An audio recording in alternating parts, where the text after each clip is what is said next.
Lord of the Mysteries Chapter 400 to Chapter 457. After returning to the real world, Furs sat in front of her desk and thought about the matters related to the House of Abraham. She had a brand new understanding of the few words mentioned in the mysticism notebooks. So that's how it is. It's no wonder Mrs. Elisa wasn't willing to inform Mr. Lawrence of her and her husband's deaths. Come to think of it, the House of Abraham is really pitiful and sorrowful. Furs muttered to herself and took out sights in the spirit world from a pile of ordinary books. She planned on copying the first and second chapters. For this, she entered cogitation and adjusted her breathing, hoping to be in her best state. Otherwise, just copying the contents of sights in the spirit world would bring her mania and chaos. These words clearly don't have any spirituality, but once they are combined to describe those absurd scenes, it seems to have the ability to affect a person's emotions. I'll rest for 5 minutes every 5 minutes.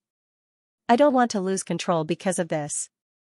Furs took out a small and exquisite pocket watch and placed it diagonally in front of the desk. City of Silver, Berg household. Derek woke up. His eyes were filled with the reflection of lightning that illuminated everything. He looked around, but he didn't feel like he was being monitored. However, the hanged man's accurate inference and calm and confident attitude towards the previous matter made Derek believe that his guess wasn't wrong. He believed that there had to be one or a few Beyonders with special powers spying on him in the dark. Besides, Mr. Fool didn't deny it. Derek got up and habitually stretched his body. During this process, some of the hanging man's analysis and suggestions quickly surfaced in his mind. Up to now, no one has found you or locked you in the dungeon. This means that your chief and the other elders of the 6-member council are more inclined to observe. They hope to find a way for the entire City of Silver to escape from the Forsaken Land from the first living person they've met in more than 2,000 years, Amon. Therefore, under the premise that you don't do anything too out of line, they definitely won't rashly alarm you, lest Amon discovers anything amiss. This way, their surveillance won't be too close, at least not when you're awake. And because of this, there's a high chance that they didn't discover that you had already coughed out that worm of time. Their subsequent reactions also indirectly proved this point. Similarly, they should only be able to observe what kind of ritual you are performing, but they won't be able to figure out who you are praying to. If it were me, I would definitely suspect that it has something to do with Amon.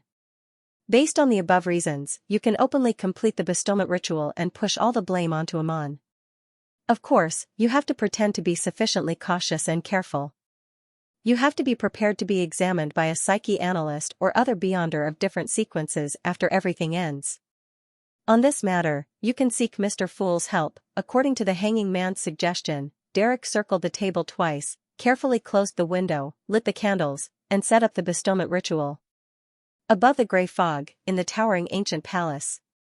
Bored, Klein looked at the stone pillars that supported the dome. He felt that this building, which was based on his thoughts, looked like an Athenian temple. Is this because of my own subconscious? His thoughts wandered. At this moment, the crimson star corresponding to sun emitted a bright light. Ripples quickly spread out, condensing into an illusory and mysterious door. And above the gray fog, a small amount of power was stirred as it flowed like water. Upon hearing the layered pleas, Klein lowered his head and looked at the all-black eye in front of him. I hope little son doesn't lose it. Otherwise, Mr. World will have to sacrifice himself heroically. It was precisely because of the all-black eye that Klein, who wasn't a marionettist, could secretly control the fake world, making him appear as though he had flesh and blood. Once he lost this item, he could only let World die to prevent the magic trick from being exposed. Amidst his wistful thoughts, Klein emanated his spirituality, stirring the flowing gray fog's powers to surge towards the illusory door.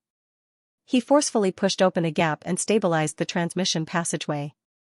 Right on the heels of that, he placed the all-black eye into a metal box and threw it into the gap of the mysterious door.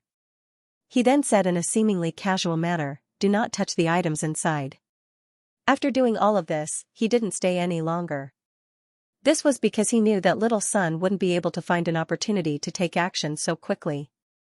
This was because he didn't know when Miss Magicians would finish copying the 2 chapters of sights in the spirit world. Extending his spirituality, Klein's figure suddenly disappeared above the gray fog. City of Silver, Berg household. Just as Derek saw an iron black box appear on the altar, he heard Mr. Fool's familiar voice. Do not touch the items inside. Do not touch them directly. Derek memorized this reminder and decided to carry it out without any reservations. After thanking the Fool and Mr. World and ending the bestowment ritual, he carefully opened the metal box and examined the items inside. It was a completely black eye without a pupil. Just looking at it caused Derek's mind to be in chaos, and his thoughts to slow down. There were faint, unreal, and somewhat crazy murmurs in his ears.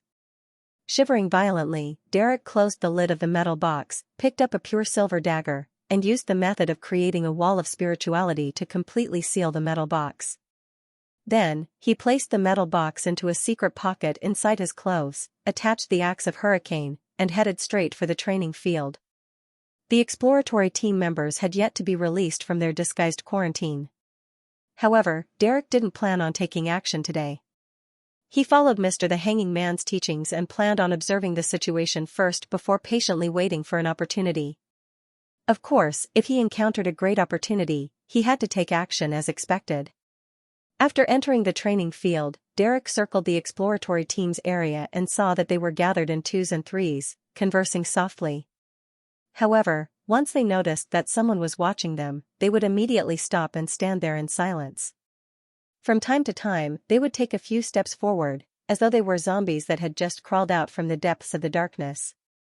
If I were to remove the wall of spirituality now and let the feeling of Mr. World's item spread out, how would they react?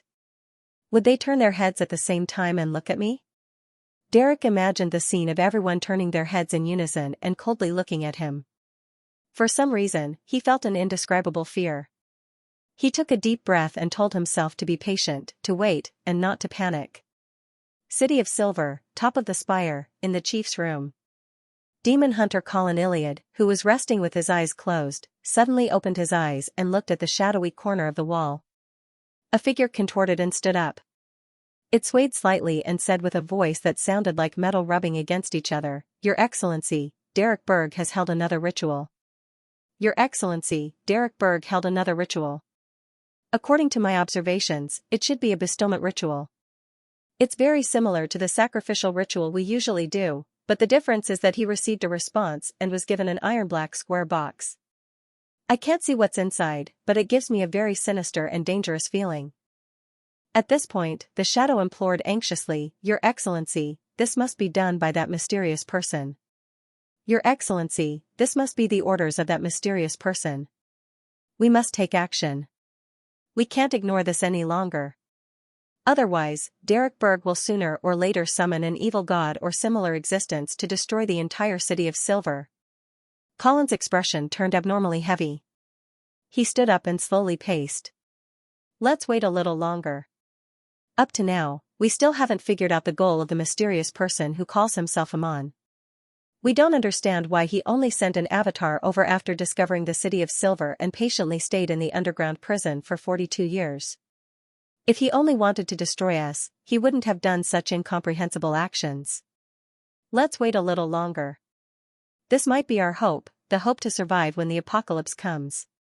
Just as he said that, a bolt of lightning streaked across the window, illuminating the pitch-black sky and the dark room. It was almost evening when Klein waited for Miss Magician's prayer. Through the sacrificial ritual, he obtained the first 2 chapters of sights in the spirit world. When he sat in the seat belonging to the Fool, he leisurely flipped through the transcribed notes and read them line by line. He was surprised to find himself gradually becoming a little manic. What's going on? Those words clearly don't have any spirituality, and the paper is ordinary. It's impossible for it to be a sealed artifact. How can it affect my mental state? Furthermore, I'm above the gray fog that can even isolate the influence of a true god. Klein frowned, leaned back, and carefully recalled the contents of the Book of Secrets regarding similar phenomena. Before long, he roughly understood the reason. When describing certain existences, even if it was purely textual content, it would still affect the reader's thoughts and mental state. Among them, the most terrifying were the records related to true gods. A book that explained a particular deity in detail would make every reader go crazy or distort their worldview. There was a high chance that Beyonders would directly lose control, As for sights in the spirit world, it came from an ancestor of the house of Abraham. He recorded all sorts of strange things he had encountered while traveling the spirit world. In the first chapter, he described the light in the spirit world, believing that the 7 pure lights of different colors contained infinite knowledge of different domains. No matter where a traveler was in the spirit world, they would be able to see them covering the heights. And what was even more surprising was that the 7 magical lights were alive. They were like the various spirit bodies that lingered in the area. They were alive. In the field of mysticism, the goal of many secret deed rituals was actually the 7 pure lights. Through their secret compatibility, one could obtain a certain amount of knowledge. Therefore, many mysticism experts addressed the 7 pure lights as master or teacher. With regards to this, the 7 pure lights seemed to be very happy. They even roped in many spirit world creatures and established a secret organization that specialized in teaching people knowledge, the Pure Light Brotherhood. With the help of the power of the mysterious space above the gray fog, Klein quickly recovered his mental state and continued reading the second chapter of Sights in the Spirit World. The owner of the notebook, a traveler from the house of Abraham, claimed that he had encountered an elder in a lemon-yellow robe when he wandered deep into the spirit world. The elder's body was translucent, and he looked abnormally similar to the surrounding spirit world creatures. However, his attitude was surprisingly kind. The traveler from the house of Abraham conversed with the elder for a while, and he was surprised to learn that the elder was one of the 7 pure lights that covered the highest point of the spirit world, yellow light. Denathan told the traveler from the house of Abraham that his traits were rationality and adaptability. He was the symbol of astrology, and his corresponding gem was emerald. He mentioned a prophecy that came from himself rather worriedly: gaze from the starry sky. The land will split apart, and everything in the world will cease to exist. He believed that this was the final apocalypse that would come within 200 years, and that nothing in the world would be spared. The traveler from the house of Abraham didn't think much of it and didn't ask further. Instead, he asked about how to remove the curse on his family's bloodline. Yellow Light Venathan told him that, in a sense, it was indeed a curse, but it had a completely different nature from the curses in mysticism. The solution lay in the future, in the hands of an apprentice who had received the help of a secret existence. He also warned the traveler from the house of Abraham that the day the curse was lifted was the beginning of the true calamity for the Abrahams. As for what calamity it was, he said that he wasn't sure either. He believed that it involved a mighty existence at the level of a deity. In the second chapter of Sights in the Spirit World, the owner of the notebook also mentioned something else that Yellow Light Venathan had mentioned. The ruler of the Pure Light Brotherhood, the 7 pure lights, would often enter the world in the real world. Through different methods, they would transform into humans and teach them the corresponding knowledge. Since the 5th epoch, many mentor-level figures in various fields were their incarnations. For example, the greatest astrologer in the past 1,000 years, D. Forsman, who had proven that the current world was a planet, was the human incarnation of Yellow Light Venathan. The owner of the notebook made a guess. Roselle Gustav, who was known as a mentor in many fields, might be the embodiment of that pure light. No, he's not. If you really want to think of it that way, then he's probably a green light. Klein raised his hand and rubbed his temples. Based on this, he determined that the owner of the notebook wasn't an ancient beyonder. And from the fact that the other party didn't address Roselle as emperor, this trip to the spirit world had likely taken place when Roselle was in consul, or when he had just become emperor and hadn't gained widespread recognition.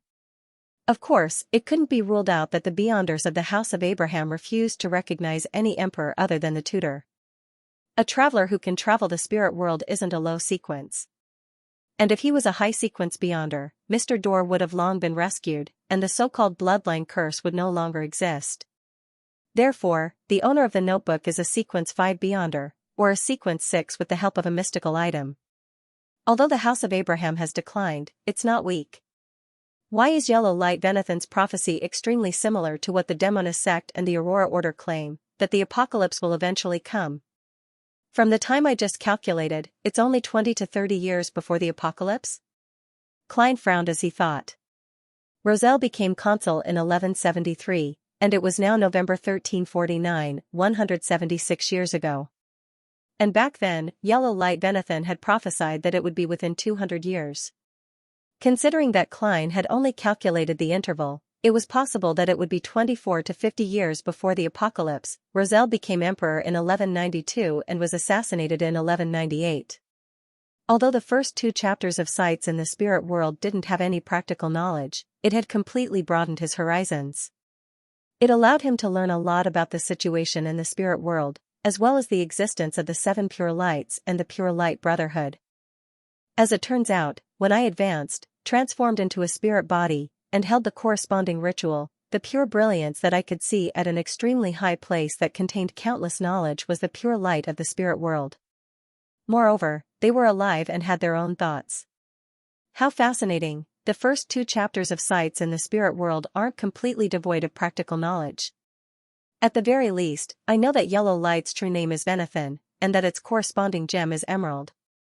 I know many details, and I can design some secret deed rituals that point to it. But it's temporarily useless. Klein pondered for a moment, closed the notebook he had copied, and returned to the real world. Compared to channeling Yellow Light Venethan, he had more important matters to attend to. Klein took out a piece of paper, picked up a fountain pen, and wrote a letter to the inventor, Leopard. He asked where the patent approval for the bicycle was at, why it hadn't been successful, and if he needed the help of a lawyer. With the establishment of the Magician's Code, the complete digestion of the potion wouldn't take more than 2 months.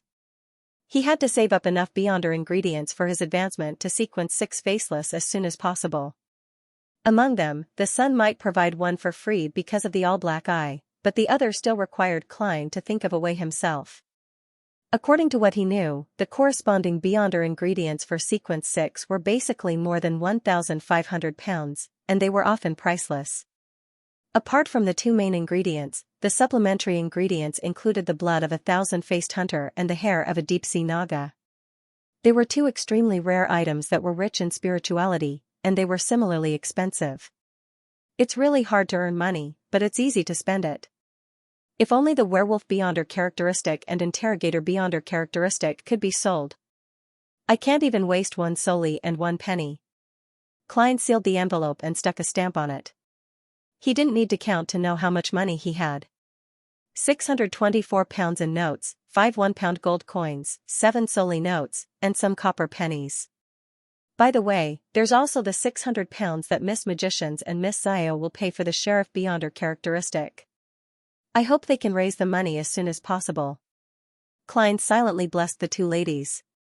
You're saying that the Beyonder circle you just joined has 2 Beyonder ingredients for the Sheriff potion, and the price is very fair, a total of 600 pounds? Zio widened her eyes as she asked furiously. She had just returned from East Borough to investigate who had been asking about Capim recently. Yes, it's a very reputable seller. The only problem is that the assessment is very strict. I won't be able to bring you into that circle in a short period of time, Furs said the truth. That's great. Zio didn't suspect her friend and took 2 steps forward in excitement. Suddenly, her expression collapsed. But, I don't have enough money, the corners of Furs's mouth twitched. How many pounds do you have now? Including the initial payment of 30 pounds for this commission, I have a total of 310 pounds. I'm still short by half. Zio scratched her short blonde hair. Let me think, where can I borrow 300 pounds? The bank won't give a bounty hunter like me a loan, and those loan sharks charge too much interest. Perhaps I can find Miss Audrey? She had heard from her friend that she had recently bought the Trickmaster potion formula and spent a total of 450 pounds, so she had no intention of borrowing money from Furs. Why are we all so poor? Furs couldn't help but sigh. Miss Audrey hasn't been out much recently. She seems to be busy with other matters, so it might not be timely to borrow money from her. We can first look for Viscount Glaint. If it's too late, I'll help you pay for it. I still have 430 pounds. That's enough. Zio blinked her eyes and suddenly lowered her head. She said in a deep voice, Furs, you're so nice. When I advance to sheriff, I'll be able to earn even more money. Furs smiled and shook her head. So, how about you clean up the room today? City of Silver. Derek left the training field and returned to his home. He had already asked the exploratory team members when they would be released from quarantine and received the answer, when the lightning calms down today. Sitting at the old wooden table, Derek deliberated over his plan again and recalled Mr. the Hanging Man's reminder. If there's no suitable audience that can testify for you, you might as well make use of the Beyonders monitoring you. But how do I know when I'm being monitored? Mr. the Hanging Man said it with certainty, but it wasn't detailed enough. Derek had many doubts, but he couldn't find a way to confirm it. Although he was embarrassed to ask Mr. Fool for advice on this question, considering that this concerned the survival of the City of Silver, he mustered his courage. He lowered his voice and chanted the Fool's honorific name, briefly describing the difficulties he had encountered. After a while, he saw Mr. Fool sitting in the middle of the endless gray fog and heard a concise response. Touch the item in the metal box for no more than 3 heartbeats. Be prepared in advance and pay attention to the source of the black lines. That simple? Derek thanked Mr. Fool in pleasant surprise. He adjusted his posture and quietly reached his hand into a hidden pocket inside his clothes. With the wall of spirituality removed, Derek's fingers opened the metal box and carefully probed inside. Suddenly, he touched a cold object, and black, illusory lines appeared in front of him. At the same time, his mind buzzed, and an illusory roar seemed to pour into his ears. Derek's body twitched violently as tears and snot flowed down his face from the pain. He almost forgot what he wanted to do, but fortunately, his line of sight was where the illusory black lines gathered. There seemed to be a shadow in the dark corner. Derek immediately retracted his hand as if he had touched a red-hot soldering iron. He lay down, twitching as if he had been struck by lightning. He couldn't close his mouth at all as saliva dripped down. After nearly a minute, Derek recovered, closed the metal box again, and sealed it with a wall of spirituality. He stood up and drank a mouthful of cold water. He already knew that someone was monitoring him. After an unknown period of time, Derek suddenly heard knocking on the door. "Who is it?" he asked blankly. A cheerful voice came from outside the room. "It's me, Dark. The exploration team has been released from quarantine." Dark? The other party's image surfaced in Derek's mind. He was of medium height, slightly plump, and was known for his strength. He was an optimistic and cheerful youth with a bright smile. He was his classmate in general education and a teammate in the patrol team. But after returning from the exploration of the fallen creator's half-destroyed temple, he had become solemn and only smiled at everyone. Whenever he recalled Dark Regence's changes, Derek shuddered and felt a chill run down his spine. Why did he suddenly come looking for me? Shouldn't he be going home after being released from quarantine? In the blink of an eye, many questions arose in Derek's mind. Suddenly, he thought of a possibility. Elder Lovia knows that I suspect that something has happened to them, so she sent Dark to deal with me. Derek was first alarmed and filled with fear. Then, he felt that it probably wasn't a bad thing. Mr. the Hanging Man said, "If there's no suitable audience that can testify for you, you might as well use the Beyonder monitoring you. And now, the person monitoring me is in that corner. If Dark were to suddenly attack me, it would definitely expose the fact that there's something wrong with them. This way, even if I don't use Mr. World's item, things can still proceed smoothly." Phew. Derek turned his head to look out the window. At this moment, the frequency of lightning had dropped to its lowest. Every 1 or 2 minutes, a bolt of lightning streaked across the sky, illuminating the sky. The entire world and the entire City of Silver were in deep darkness most of the time. If he was alone at home, Derek wouldn't have found a candle to light. He preferred to lie quietly in bed and think about all sorts of things. Of course, he knew that this was actually rather dangerous. If there wasn't any light to disperse the darkness, monsters might suddenly appear even inside the City of Silver. However, Derek was a light suppliant, and he had a certain amount of light attributes, so he wasn't too afraid of such things happening. Knock. Knock. Dark knocked on the door 3 more times, as if urging his master. He wasn't like this in the past. He was very polite. Derek suddenly felt a strong sense of sorrow. He took out a candle from the wooden box and placed it in the middle of the table. Then, he rubbed his fingers and created a golden flame. The flame lit the candle, filling the room with a dim but warm glow, accompanied by a pungent fragrance. The candles of the City of Silver were mainly made from the oil extracted from the bodies of monsters. Due to the different sources, they had different flavors. Taking a deep breath, Derek walked to the door with extreme caution and opened it. "Why are you so slow?" Dark asked with a smile. "Looking for candles," Derek replied. He didn't dare to leave his back to the other party, so he walked side by side with his classmate and teammate. They walked back to the table and sat down. "These are freshly dried doom fruits. Do you want some?" Dark took out a small cloth bag from his waist and asked with a smile. The doom fruit was one of the extremely rare snacks in the City of Silver. It came from a plant called the doom blood vine. This creature didn't need light and grew by absorbing the nutrients from rotting corpses. It had a certain tendency to attack and was considered a relatively common weak monster. Every doom's blood vine would bear many thumb-sized black fruits that could be eaten directly. They were crispy and fragrant, but they were unable to fill a human stomach or provide the necessary supplements. They could only be used as a daily pastime. The merit points obtained from a single patrol could be exchanged for several large bags. "No, it's fine." Derek shook his head cautiously. "All right." Dark poured out a pile of black fruits from the small cloth bag. He picked one up and stuffed it into his mouth, crunching noises. Derek thought for a moment and took the initiative to ask. "Did you encounter any monsters in the underground part of the temple?" Dark stopped chewing and replied with a smile, "There were quite a few, but they weren't very powerful. They were easily wiped out by us. That place has been destroyed for a long time, so the powerful monsters should have long left." He paused for a second and curled the corners of his mouth. "We found some strange plants at the bottom of the temple. They look like the mushrooms recorded in general education classes. They look especially bright and make one hungry at a glance. After confirming that they can be eaten directly, they can increase one's spirituality and strengthen one's physique.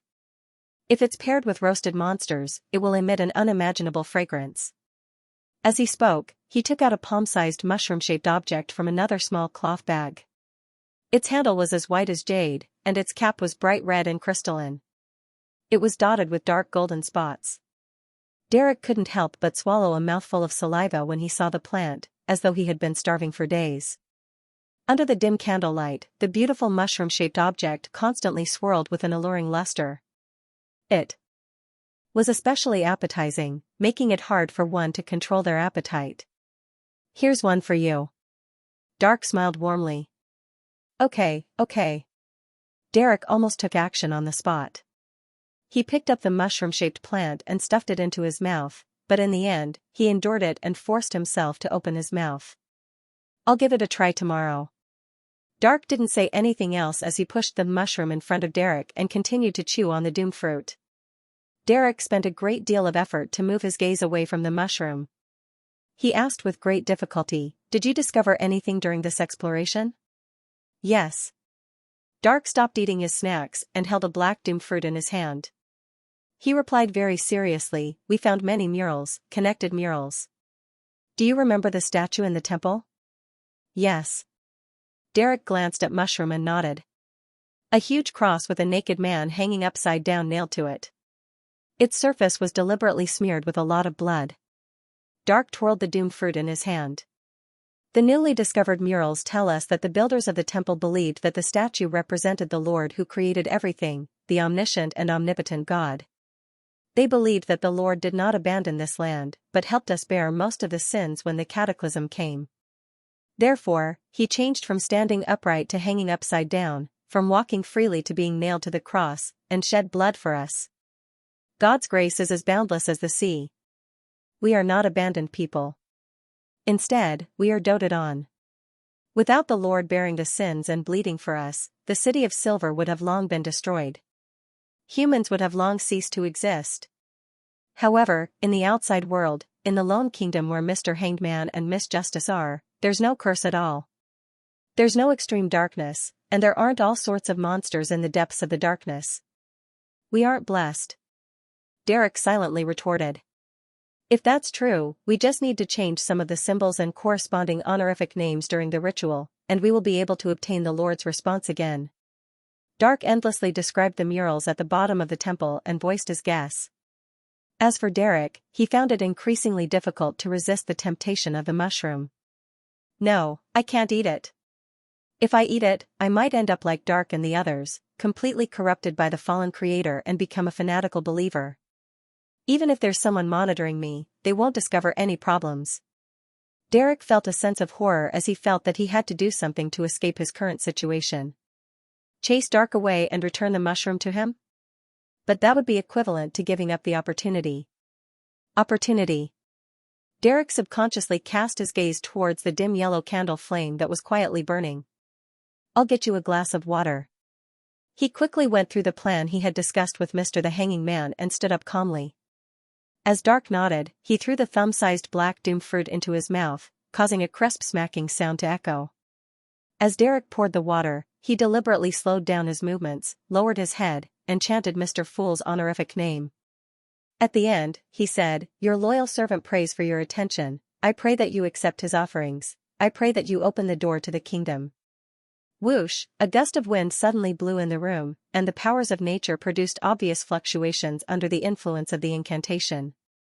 At the same time, Dark, who had just picked up a black doom fruit, suddenly raised his head and looked at Derek, who was facing him. What happened? Derek didn't answer. He pressed down on the axe of Hurricane with one hand and reached into his pocket with the other, removing the wall of spirituality on the outer layer of the metal box. The faint ravings and the feeling of evil and depravity began to vaguely and weakly emanate outwards. Derek cast his gaze at Dark with abnormal wariness, only to see his classmate and teammate's expressions suddenly turn gloomy. Traces of redness appeared in his blue eyes, the doom fruit in his hand had strangely lost its blackness and was dyed with a slightly pale color. It wasn't a doom fruit. It was a finger, a bloody finger, a human finger. The pile of doom fruits on the table was actually a bunch of human fingers. The bright mushroom had also changed in appearance.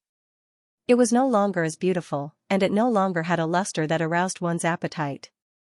It was a layer of blood-stained scalp with short black hair. Dark stared at Derek and opened his mouth. His voice was cold and ethereal.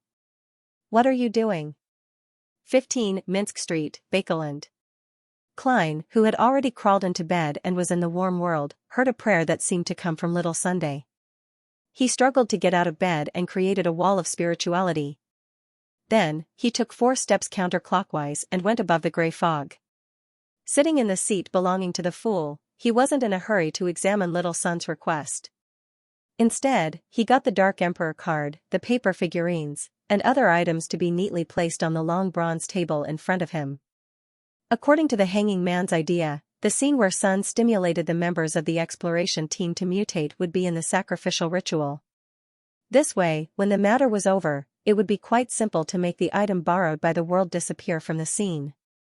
With no evidence, all the problems could then be pushed to Amon. As for Mr. Fool Klein, he had nonchalantly agreed to Little Sun's request to simplify the ritual and only do the key steps. City of Silver, Berg household. Looking at the blood-stained scalp with short black hair, Derek suddenly thought of what it looked like just now. It was a beautiful and alluring mushroom. He nearly couldn't control himself and swallowed it.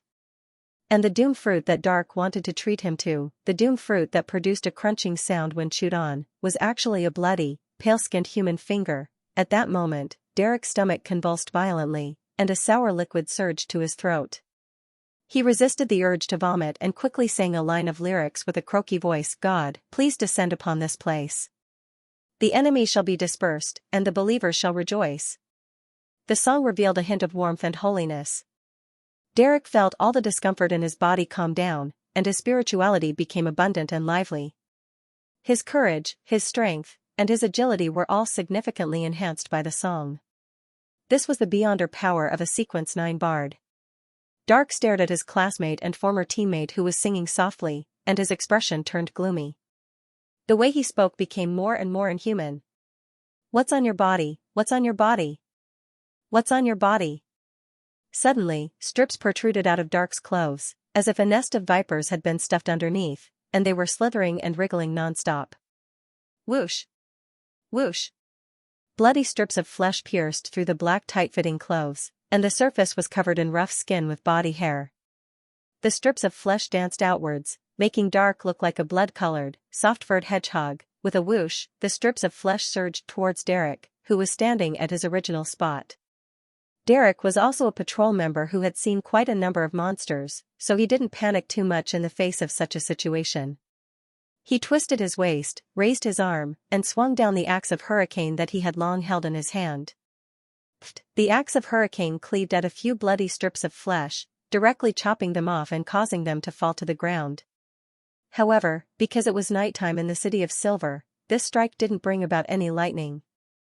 More blood-colored strips of flesh surged over, wrapping around the axe of hurricane over and over again, refusing to let go.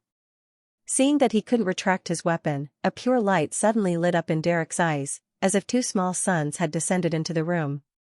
His other hand was already in front of his mouth and nose, as if he was praying. Silently, a bright beam of light that was burning with flames fell from the sky and hit the bloody strips of flesh that were entangled together. Dark couldn't help but let out a blood-curdling scream, and many bloody strips of flesh fell to the ground, charred and broken. They struggled and pulsed as if they were alive.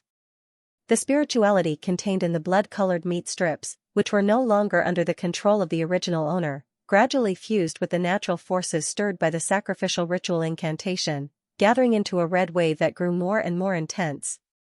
This wave plunged into the dim candle flame, causing the latter to suddenly expand, forming an illusory and mysterious door.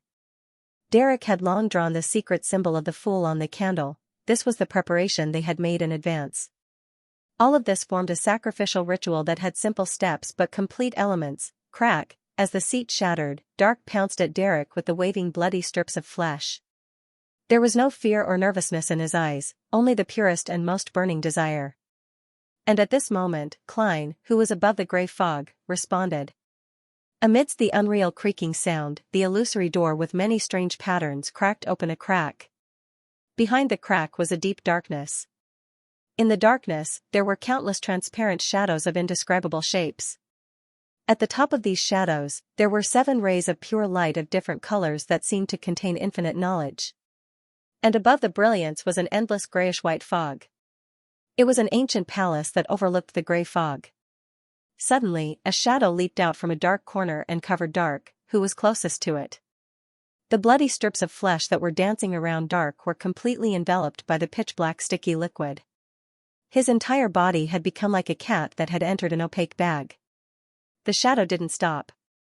It rapidly extended across the ground and surged towards Derek, who had already dodged to another spot.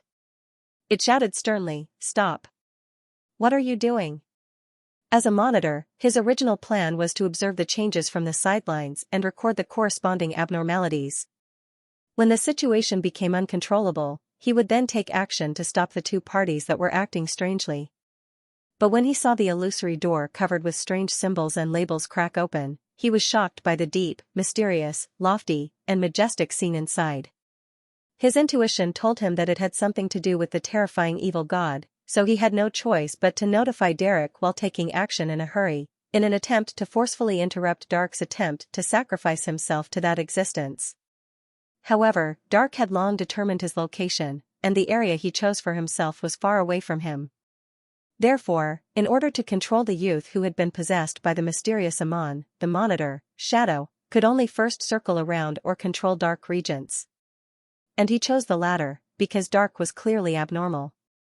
Leaving his back to him was an absolutely foolish move. Seizing this opportunity, Dark took out the iron box from his hidden pocket and threw it at the illusory door formed by the candle flames. He threw it at the crack that presented a magical scene. As the iron box disappeared, the door covered with strange symbols and labels closed with a clang, and then quickly disappeared. At this moment, Derek remembered Mr. the Hanging Man's exhortations. He deliberately contorted the muscles on his face and ferociously faced the shadow. Before the shadow covered him, he suddenly coughed violently. He coughed so hard that he covered his mouth and fell to the ground. The pitch-black shadow spread over and completely enveloped him. The room returned to silence, but there were 2 huge black chrysalises on the ground. After a while, the pitch-black, sticky liquid shrank back and condensed into a shadow again. As the chrysalises disappeared, Derek and Dark's figures appeared again. The former had fallen unconscious, but a strange worm with 12 transparent rings fell from his hand. The latter had already turned into a lump of flesh and blood, squirming and roaring as it prepared to attack. Faced with this situation, the monitor had no choice but to divert a portion of his strength and once again use the shadow-like black liquid to envelop the mutated dark regions. Looking at the pale fingers scattered on the ground and the blood-stained scalp with short black hair, the monitor couldn't help but draw a deep breath. He used his Beyonder powers to control the shadows outside, forming a tidal wave to inform the chief inside the spire again. After doing this, he seriously examined Derek's situation and saw the strange, translucent worm. The avatar that Amon hid in Derek's body is dead, the monitor muttered in surprise. He recalled Dark's strangeness, the terrifying mutation, and the mushroom and doom fruit that didn't seem to have any problems at all. He vaguely had a guess Amon might be a sworn enemy of the mastermind behind the corruption of Dark. In order to destroy the other party's plot, he didn't mind losing an avatar. Derek's visit to the training ground to observe the expedition team and report them to the chief were both attempts made by Amon without exposing himself. As for the mastermind behind the corruption of Dark, he had vaguely discovered Derek's strangeness, so he had sent Dark to control him. The bloodstained scalp and fingers were props to achieve his goal. With this in mind, the overseer suddenly agreed with the chief's worries. The final apocalypse or an even greater calamity was really coming. That was why the City of Silver had repeatedly encountered such strange things. They had repeatedly encountered mysterious existences that hid in the depths of the darkness. Spire, in the chief's room. The shadow described everything that had happened in its entirety. The white-haired, scarred Colin Iliad listened quietly and nodded slightly. Derek, or rather, Amon, had indeed made preparations ahead of time. The candle with the symbol engraved on it, the evil item that could expose Dark's problem, the excuse of pouring water to make him pray in a low voice, and the sacrificial ritual to send away the item all indicate that the entire matter was developing according to his plan. 2 questions. First, who does the secret symbol on the candle point to? Amon's main body or the deity behind him? Second, why would Amon rather not have this avatar and expose the abnormality of the expedition team? Is it because he's a sworn enemy of the entity behind the curtains? Then, why did he stay quietly in the City of Silver for 42 years? Could it be that he had predicted this matter ahead of time, so he deliberately met the expedition team from before and let his avatar reside in their bodies, so as to destroy the plot of the entity behind the curtains? 42 years of waiting was all for this moment? Upon hearing the chief's question, the shadow monitor suddenly said in enlightenment, "Perhaps that's the case. Your Excellency, think about it. Your Excellency, think about it." Why did Amon wait patiently for 42 years before suddenly causing Utter to lose control after Derek locked him up next door?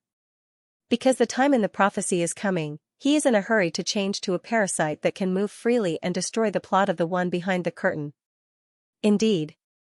We were only thinking about what was wrong with Derek and didn't consider the timing, the City of Silver's chief, Colin, replied. Thoughtfully. The Shadow Watcher immediately said, "Your Excellency, please take control of all the members of this exploration team immediately. There's definitely something wrong with them. And Elder Lovia, there's a high chance that she's been contaminated as well." Colin frowned slightly.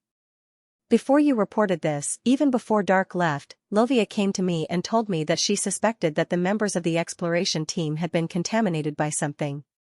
She suggested that we monitor them in secret and let them guard Elder Hoyk's inverted mausoleum if necessary." Hoyk was the former chief of the City of Silver. He had built a mausoleum that went deep underground for himself. After that, he lived inside and appeared less and less. Finally, the door closed and could no longer be opened. Elder Lovia mentioned the anomaly a long time ago, the Shadow Watcher asked in surprise. After receiving an affirmative answer, he muttered in a half-doubtful and half-relaxed manner, "That's right. As long as Elder Lovia is fine." In the dark and sturdy room, Derek Berg, who was pretending to be unconscious, suddenly stood up. His axe of hurricane had been taken away and sent for inspection. All the pockets on his clothes had been emptied, leaving nothing behind. Derek took a deep breath and calmly looked around. His eyes suddenly lit up like 2 tiny suns, causing everything in the room to be reflected in his eyes. There was only a table and 2 chairs. Other than that, there was a stone floor with strange patterns. On the table was a half-used candle. This was a standard configuration in every room in the City of Silver, because once it was dark for too long, monsters might suddenly appear. Derek didn't hesitate any longer. He sat down and reached out to pick up the half-used candle. Following that, he broke and tore the candle into 3 sections. One section took up 3/4 of the original length, and the other 2 sections shared the remaining quarter. After Derek's adjustments, the 3 sections of the candle's wick all protruded out. He rubbed his fingers, creating a golden flame that lit the 3 candles. The 2 at the top represented Mr. Fool, and the remaining 1 represented Derek himself. After finishing his preparations, Derek didn't follow the normal procedure of burning the herbal powder. Instead, he dripped in the essential oil and leaned back. He softly chanted the honorific name of the Fool and quickly entered a state of cogitation. He chanted it over and over again in a monotonous and repetitive manner, as if he was constantly hypnotizing himself. With the help of cogitation, Derek entered a strange state where his mind was asleep and his spirituality was emanating. His entire being was muddled, but he maintained a strange lucidity. His mind kept drifting upwards, getting higher and higher. This was artificial sleepwalking. And with Mr. Fool's permission, Derek could simplify some of the unnecessary steps. Above the grey fog, in the towering ancient palace, the Fool Klein, who was playing with the all-black eye, suddenly saw the crimson star that symbolized Little Sun expand and condense into a humanoid phantom. The power of the mysterious space was stirred a little. Seeing this, he couldn't help but heave a sigh of relief, because it meant that Little Sun had completed the relatively more dangerous preliminary tasks, and all that was left was the final finishing touches. Without any delay, Klein immediately put down the all-black eye and picked up the Dark Emperor card. His level, his status, instantly rose, causing the power above the grey fog to submit to him one by one. Then, he grabbed a paper figurine, shook his wrist, and threw it at the crimson star corresponding to Sun. The paper doll merged with the power that flowed like water and quickly expanded into a giant angel with 12 pairs of black wings. The angel pierced through the crimson light and overlapped with Little Sun's phantom. It burned silently and turned into ashes in less than a second. At this point, Klein could no longer influence the situation in the City of Silver. As for whether his angel substitute could help Little Sun successfully pass the subsequent inquiries and investigations, he didn't have absolute confidence.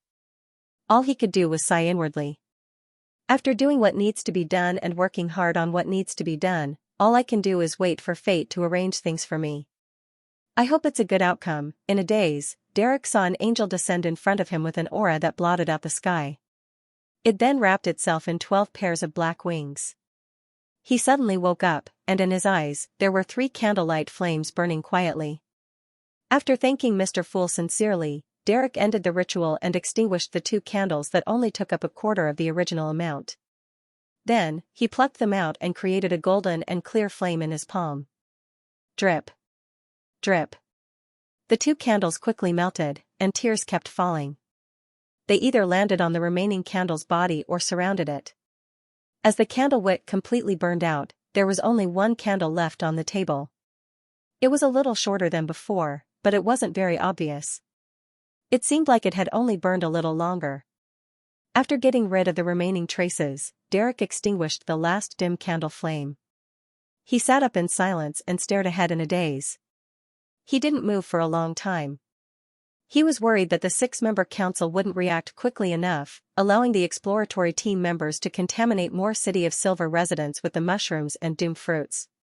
He was afraid that the chief and the others would find other clues elsewhere, causing his preparations to fail. He hated the outsiders who hid in the depths of the darkness and always carried strong malice, including Amon and the fallen creator. He felt guilty that he had avoided the exploration, but he didn't warn Dark and the others, causing them to become corrupted monsters. He was pained that he had personally eliminated a classmate who could be considered a friend. Although Derek didn't see Dark's final outcome, he believed that Dark's transformation was equivalent to his death. Amidst his complicated and chaotic emotions, Derek didn't know how long he waited, and midway, he lit the candle again. Finally, he heard the sound of the seal being removed and the door opening. Turning his head, he used the dim yellow candlelight to see a woman in a black dress with her hair tied into a long braid that reached her vest walk in. "Ma'am A floor," Derek subconsciously shouted. Aflor had delicate looks, but there were already some wrinkles at the corners of her eyes. She smiled and nodded in response to Derek before briskly walking to sit opposite him. "Do you have anything you want to say?" she asked softly. Derek instinctively raised his head and looked over. Suddenly, he realized that her eyes had turned into pale golden vertical pupils at some point in time. Derek's thoughts instantly turned adrift as he seemed to enter a state of sleepwalking. Aflor adjusted the candlelight, allowing the dim yellow color to completely illuminate the youth's face. Her pale golden vertical pupils became more and more indifferent, like an emotionless spectator. Suddenly, circles of faint light appeared in the pale golden vertical pupils, as though they formed a vortex and constructed a maze. In a daze, Derek felt himself floating in the endless darkness and countless bright colors. At this moment, he suddenly woke up. He felt that his sleepwalking state had been cleverly taken over by something. He saw the flickering candlelight and Aflor, who was sitting opposite him, her eyes golden and erect. The white-haired chief elder, Colin Iliad, walked out of the shadows in a corner. After nodding at the chief, Aflor gently asked Derek, "What's the matter? What have you done during this time?" Derek remembered his teachings and maintained his previous state. "I don't know. I've been in a daze. It's like I'm dreaming. I only wake up occasionally." At the same time he answered, two complex dark green symbols appeared in Demon Hunter Colin's eyes. Aflor continued to ask, "Do you know that you had a conflict with Dark Regents?" "I only remember fighting him. I think I saw a man hanging upside down on a cross. I saw a man wearing a pointed hat and crystal glasses. Yes, I saw him in the dungeon." He spoke, smiled, and spoke. Derek recounted the story that he had fabricated for a long time. Aflor glanced at the chief impressed. "What did he say?" "I can't remember clearly. I can only remember a little." He smiled and said, "Fallen creator, true creator. Shepherd." Derek almost couldn't control the excitement in his heart. He had taken such a huge risk just to tell the chief about the name of the fallen creator and the suspicions of the shepherd. The fallen creator. The true creator matches the contents of the murals at the bottom of the temple. Colin nodded slightly, frowning as he muttered, "Shepherd, and then?" Aflor's voice was unusually gentle. Derek replied in a daze, "Yes." After that, they collided with each other. There was a lot of light, a very bright light. I woke up and kept coughing. The dark green symbols in Colin's eyes didn't fade as he gestured for Aflor to ask about the details. Derek answered selectively. He told the questions that he had already considered according to the script, and he pushed the questions to Amon, saying that he couldn't recall them. Finally, Aflor asked, "Where did you get that axe? Where did you get the potion formula for the sun pathway?" "I bought the axe from the underground market." That person had his face covered, so I could only tell that he was male. The potion formula for the sun pathway was left to me by my parents. I found it during an exploration. Derek said without any guilt. These were questions that had always existed. The hanging man had believed that they would definitely appear when he was guessing the questions, so he had repeatedly rehearsed the answers. Although the City of Silver's underground market was semi-public, there were also people who attempted to conceal their identities for various reasons. This provided the best explanation for Derek. After listening seriously, Aflor turned to Demon Hunter Colin and said, "He's not lying. It's impossible for him to lie. I have the power of the glorious crown."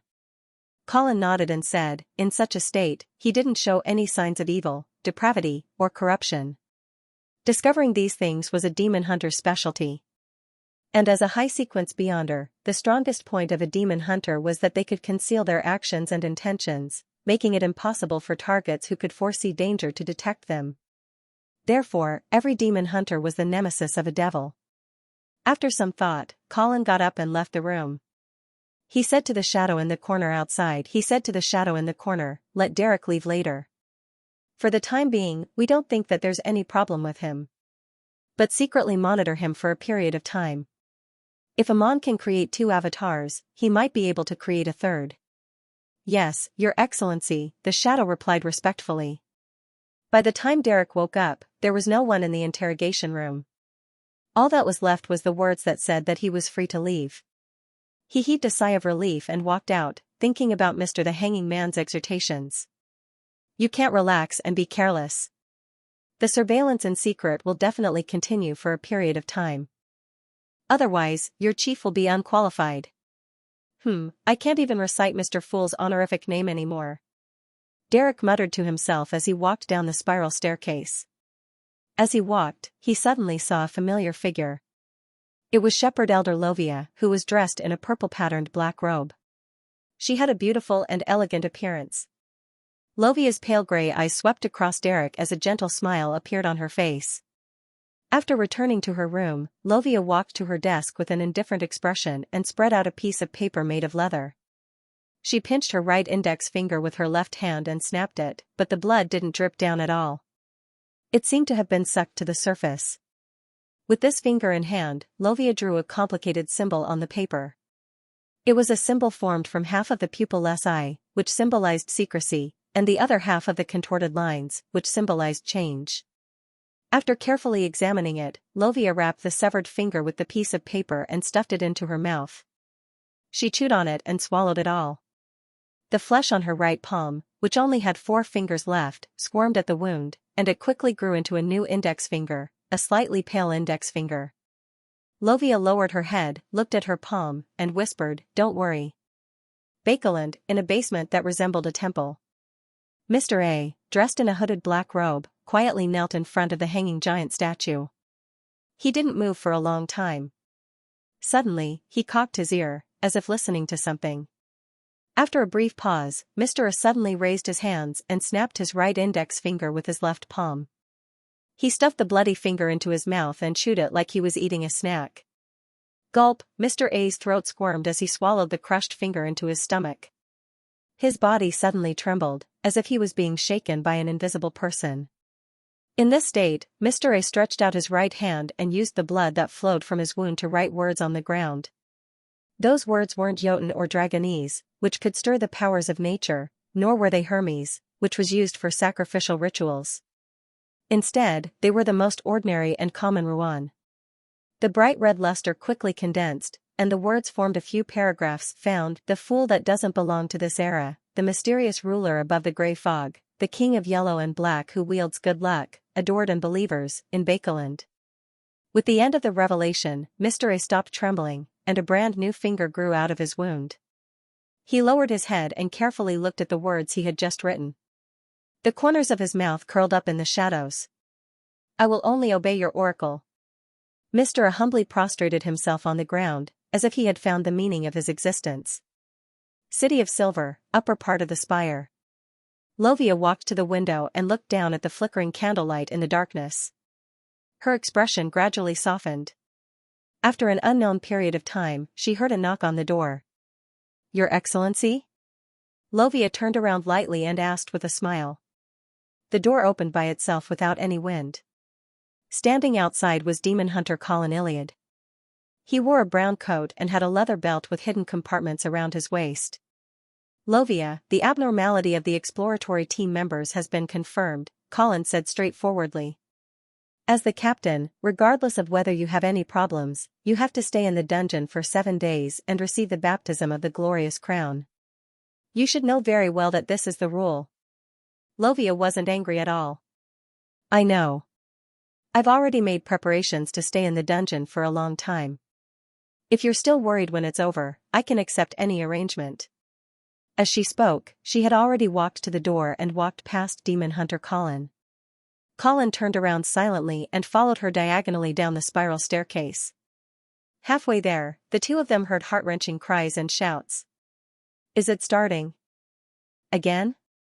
Lovia asked with a confused expression.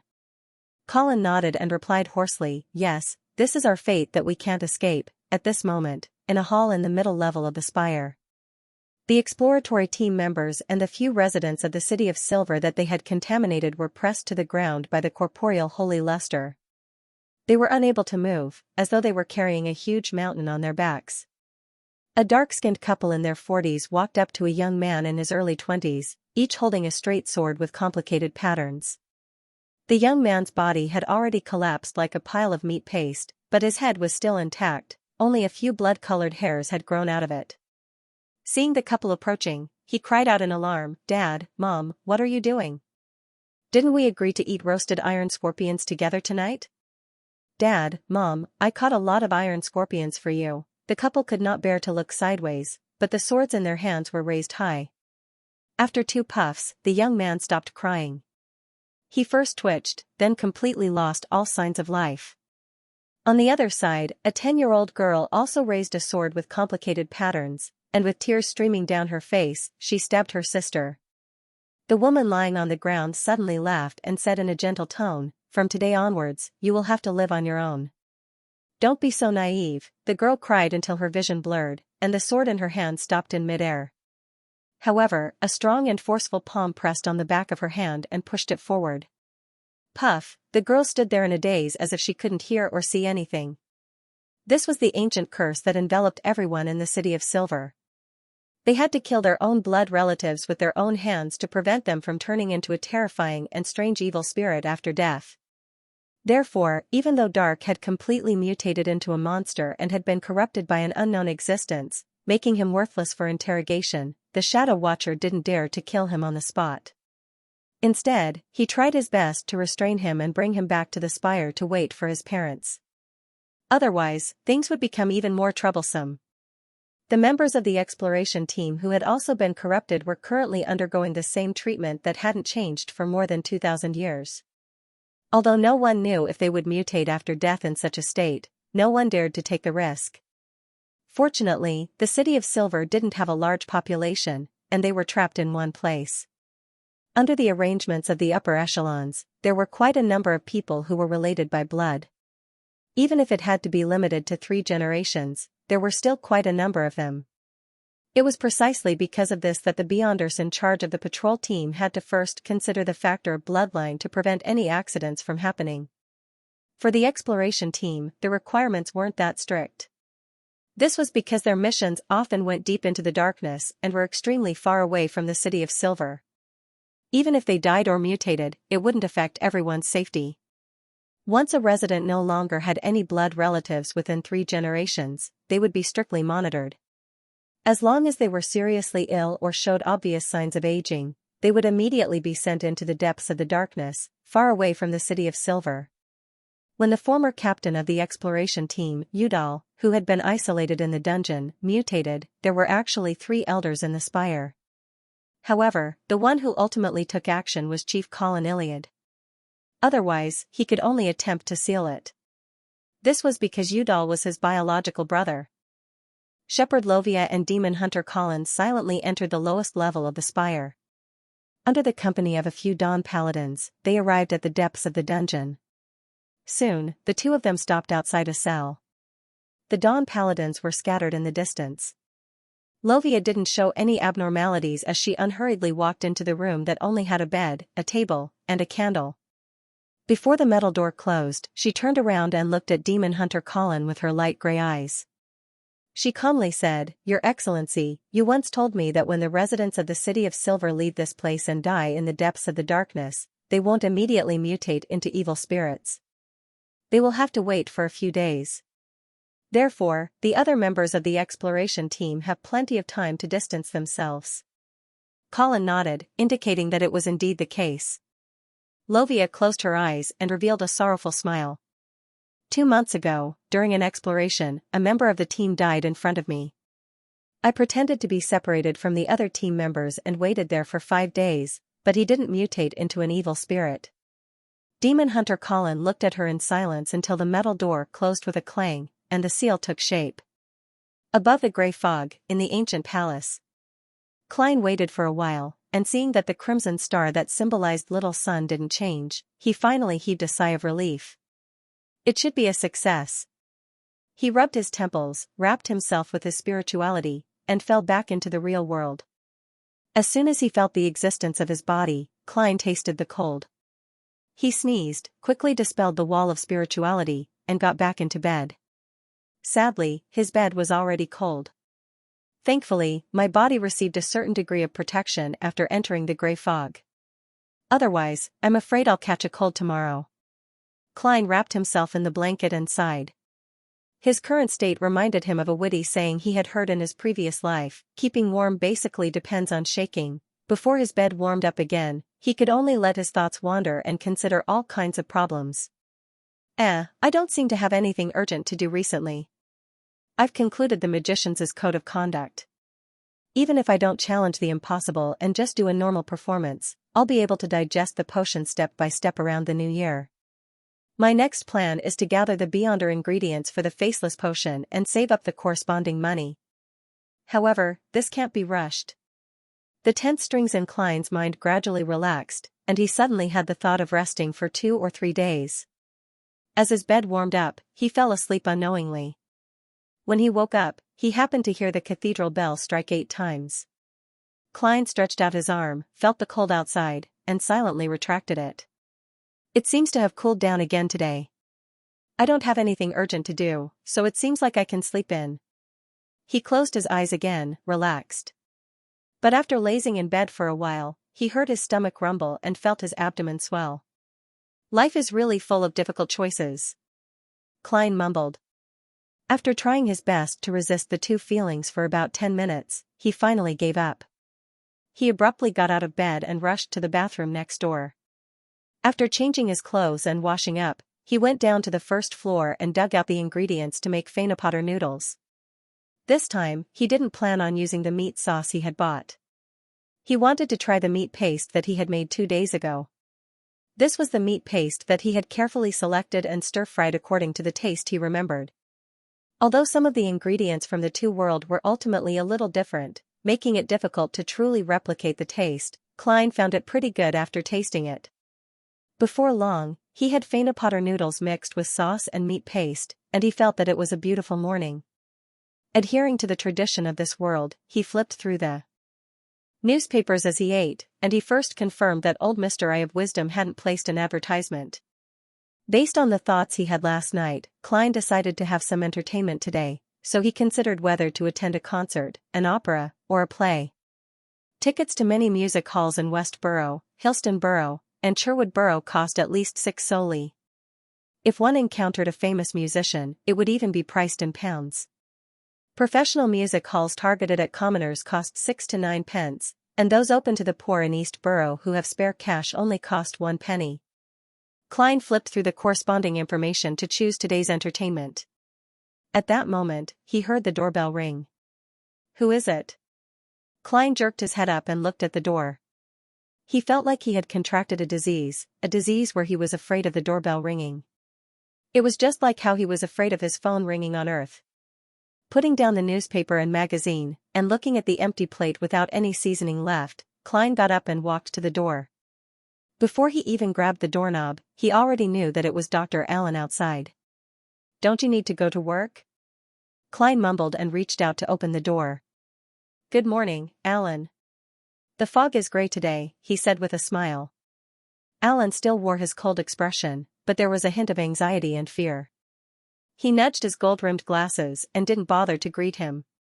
He went straight to the point and said, Sherlock, I had a dream again. I dreamed of Will again. Ah? Klein was nearly stunned. That's not right, right? The authentic paper crane is with me, above the gray fog, and the paper crane I folded is with the Nighthawks. You can still dream of Will with an inferior paper crane folded by the Nighthawks? This isn't scientific. No, this isn't mysticism. Klein suddenly turned serious. He immediately asked, is it the same dream as before? No, it's not that scary this time. Allen calmed down a little. I dreamed of Grim Cemetery. You know of Grim Cemetery, right? Yes, Klein answered simply. Outside Grim Cemetery, he had caught a group of spirit dance students and a noob mysticism enthusiast, Kapusky. He had obtained another copper whistle that could summon a messenger from the latter. Allen took a deep breath of cold air and continued, I dreamed of the forest outside Grim Cemetery. I dreamed of the forest outside Grim Cemetery. I dreamed of a birch tree that had shed a layer of bark from its waist. Will was sitting under this tree, quietly watching me. And then? Klein pressed. Allen shook his head and said, the dream ended here. What a strange thing. Could it be that Dr. Allen's dream had nothing to do with the paper crane? No, if it's unrelated, the dream wouldn't have changed after swapping the paper cranes. Besides, I've also used the paper crane above the gray fog for divination and received the corresponding revelation. Klein deliberated and said, "That's right. This is no longer within my scope of understanding. Allen, what do you want from me?" Allen's hot breath dispersed into white mist in the air. "I want to take a look outside the grim cemetery. Now, in the daytime, can you protect me? I'll pay the commission fee, £1. Now he was going to explore the scene that appeared in his dream. It's unlikely that I'll encounter anything too strange during the day. Klein thought for a moment and said, "I can accept this commission, but I suggest that you make a trip to the cathedral first and tell the bishop you're familiar with about the dream." Allen tersely acknowledged before asking in puzzlement, "Why do you always suggest me to go to the cathedral? I know that you've explained it in a very logical way. If there's magical power, the church that can dominate the human world is definitely the faction with the strongest magical power. If there isn't, going to the church will at least give you psychological comfort and the corresponding resources.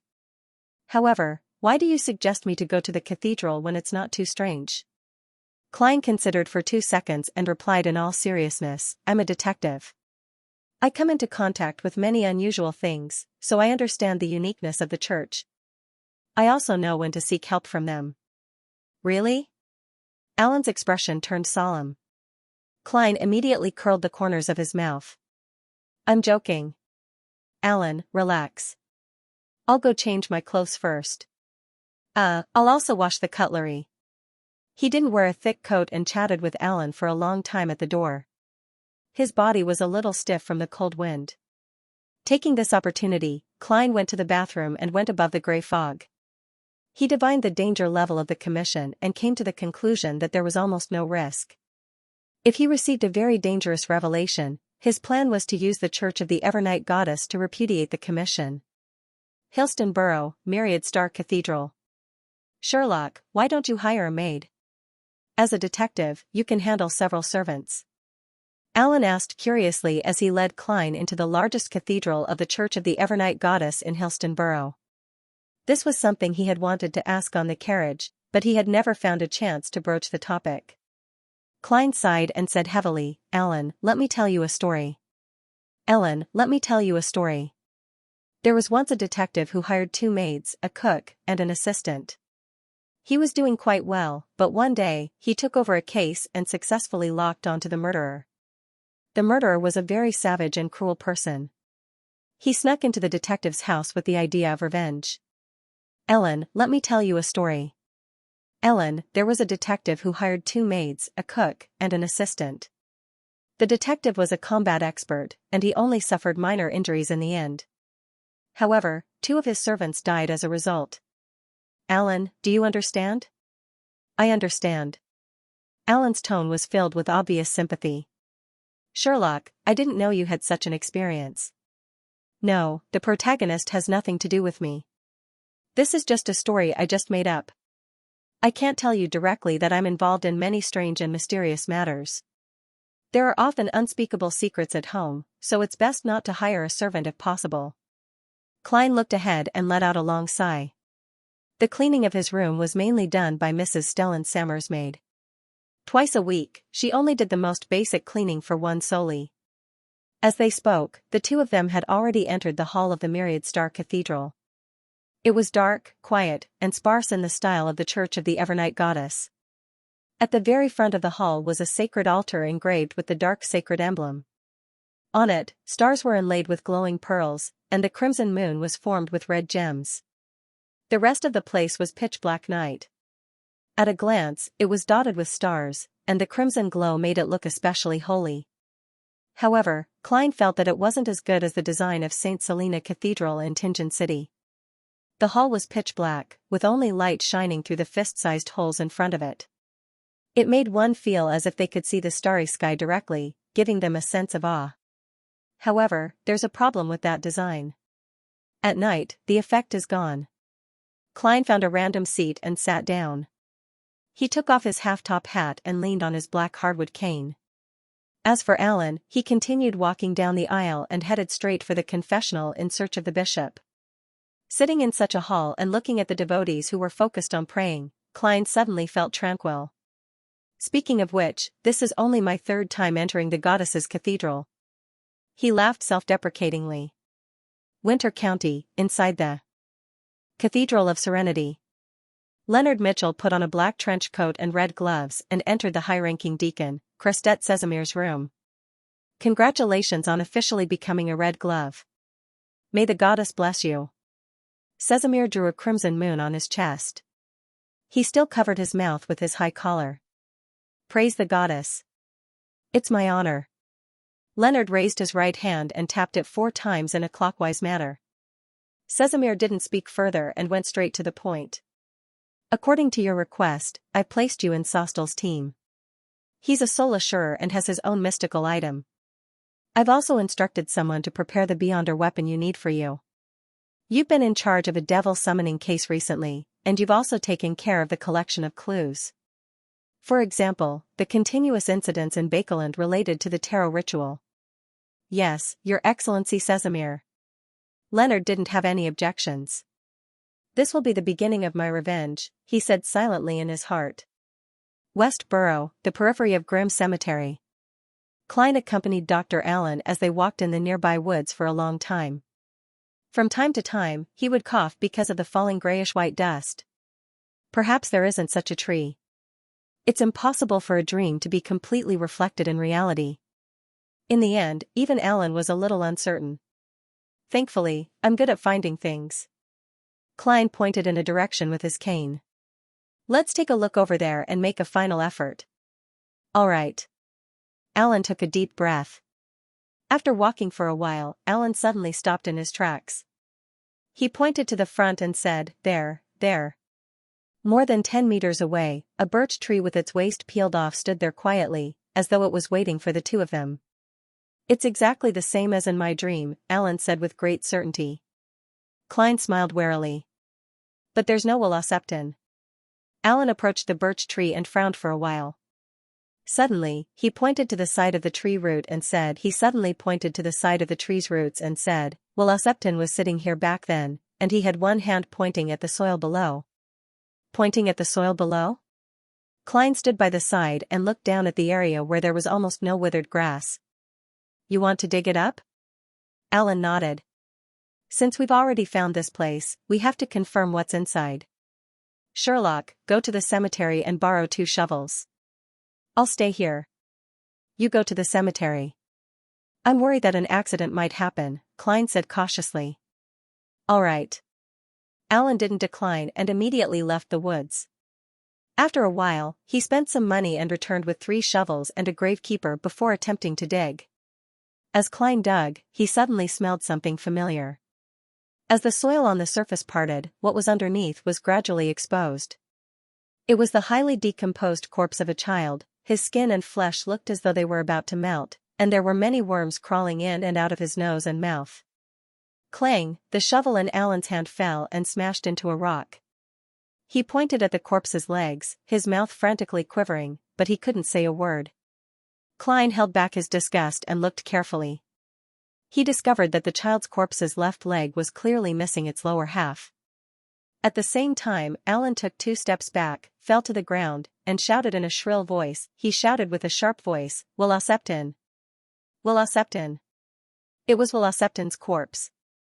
Dead, Welosepton is dead. Furthermore, he seems to have been dead for quite some time. Could this be fake? Klein looked at the child's corpse in surprise and suspicion as many thoughts popped up in his mind.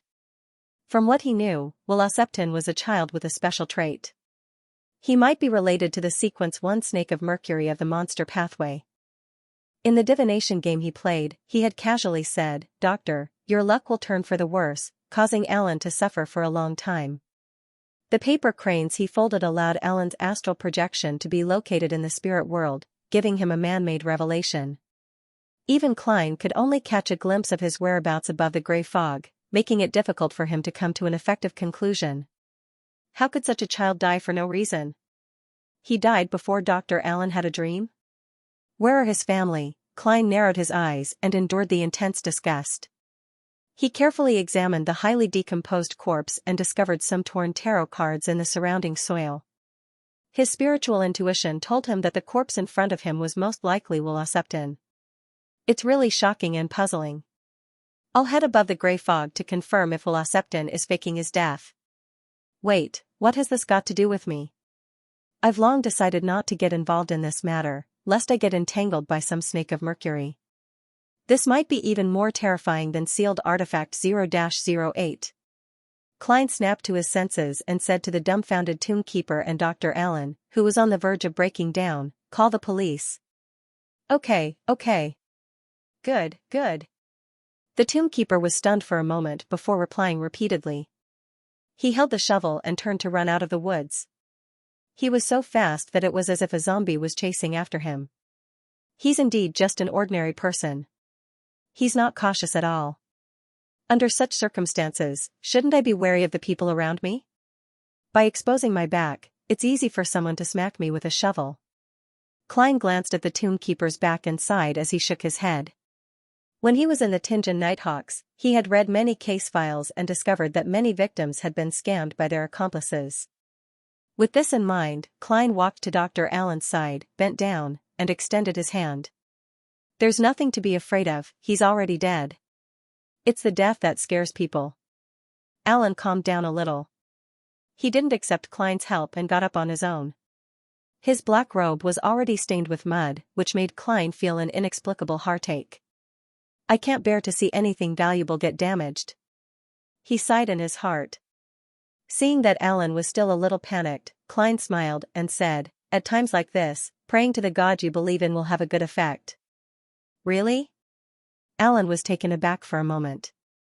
He tapped his chest 4 times in a clockwise manner and chanted softly, "Evernight goddess, loftier than the starry sky and more eternal than eternity, your devout believer prays for your favor." After repeated whispers, he slowly calmed down and was no longer as fearful as before.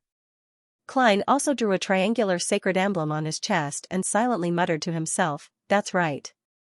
He silently muttered to himself, "God of steam and machinery, your not devout believer prays for your favor at all." As he spoke, he couldn't help but let out a self-deprecating laugh, suspecting that he might be struck to death by lightning on the spot. However, lightning and thunder belonged to the Lord of Storms, not the domain of the God of steam and machinery. Klein thought rather casually. After about 20 minutes, the two of them sat in the interrogation room of a nearby police station. During the recording of the statement, Klein frankly told the police that he was only a commissioned private detective and didn't know what had happened. Dr. Allen, on the other hand, described his dream in detail, as well as the reason for digging up the corpse. Klein could tell that the police didn't believe him at all, but after they circled the area, they immediately changed their attitude and indicated that Dr. Allen and Detective Moriarty weren't suspicious. All they needed to do was sign the statement and leave. Allen was rather surprised, but Klein didn't find it strange at all.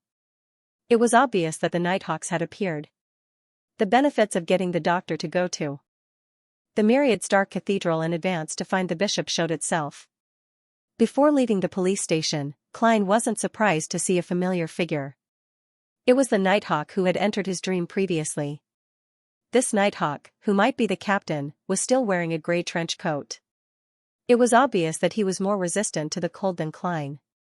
His blue eyes swept the area and looked away from Klein's face without any abnormalities, pretending to be an ordinary high-ranking inspector. Klein, who was also pretending to be an ordinary private detective, nudged his glasses, put on his half-top hat, and left the police station with Dr. Allen and got into a carriage. After instructing his coachman to go to Minsk Street first, Allen turned to look at Klein. "Sherlock, do you think this will end here? If that corpse is really Will Septon, you shouldn't be troubled anymore." Klein paused and said, "Allen, have you felt anything strange during this period of time?" "No matter what it is." Allen thought seriously and shook his head. "No. That's worth celebrating." Klein exhaled and said with a smile. To him, it was best for Will Septon's matter to end like this.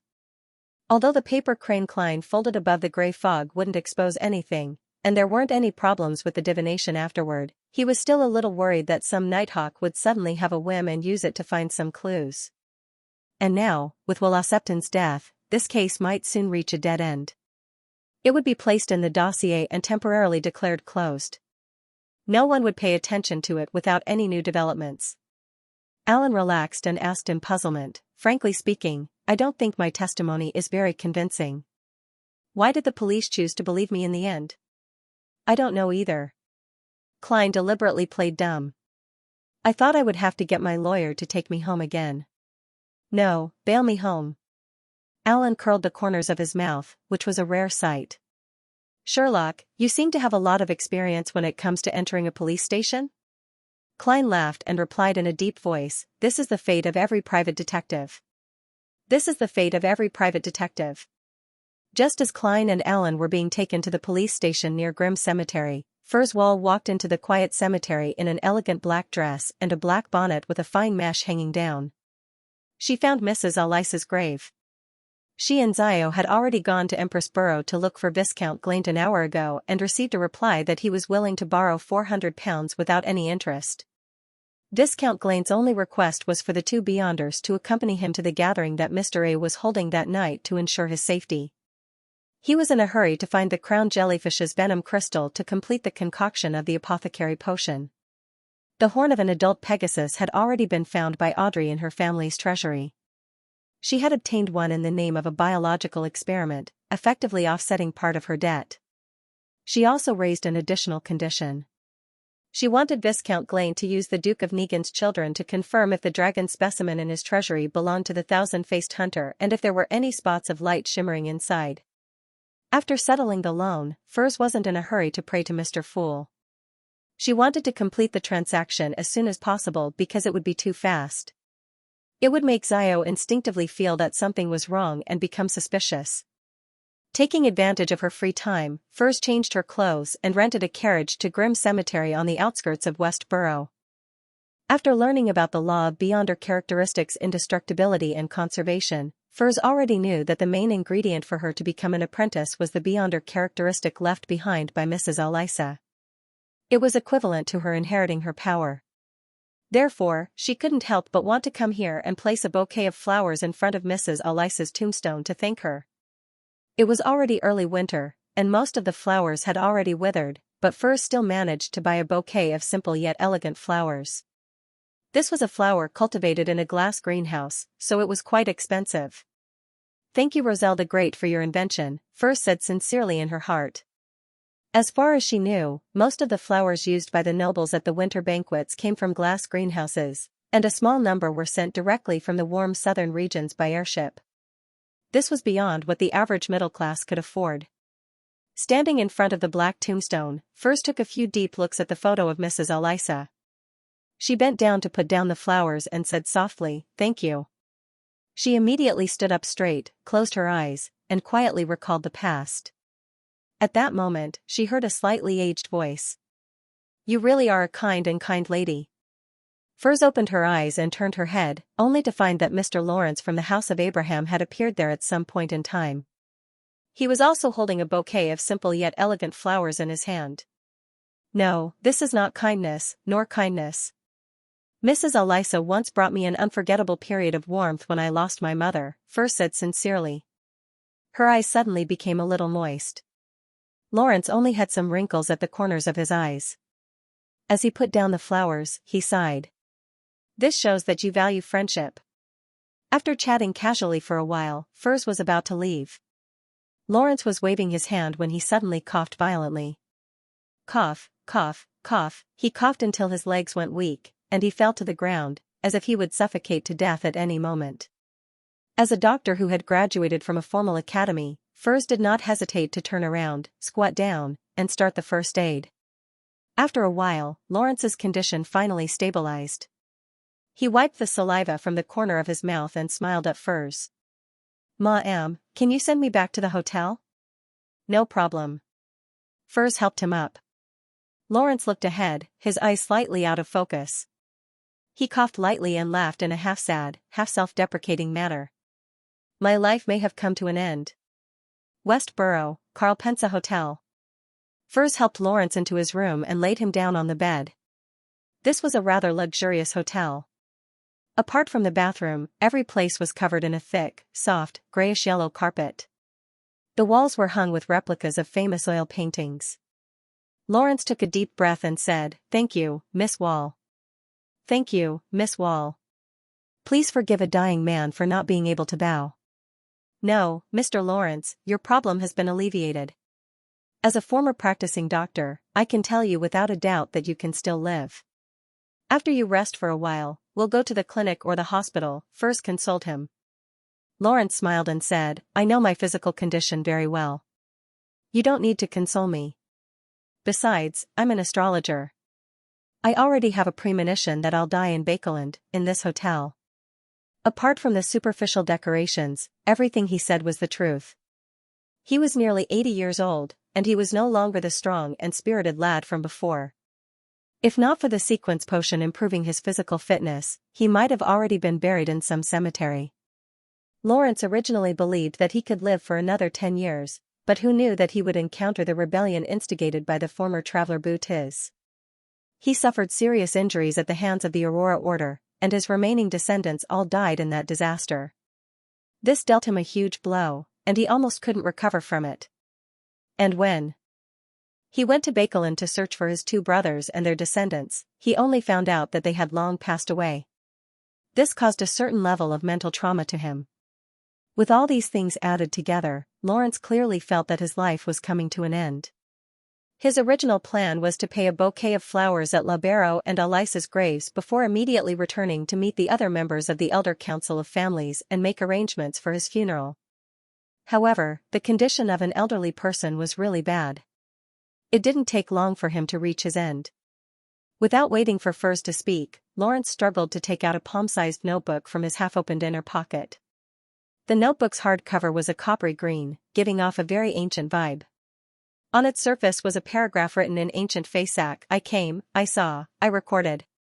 Lawrence placed the notebook on the blanket in front of his chest and took a deep breath. "Miss Wall, if I die here, can you help me send this to Pritz Harbor?" "Mr. Lawrence, you'll be fine," Furs emphasized.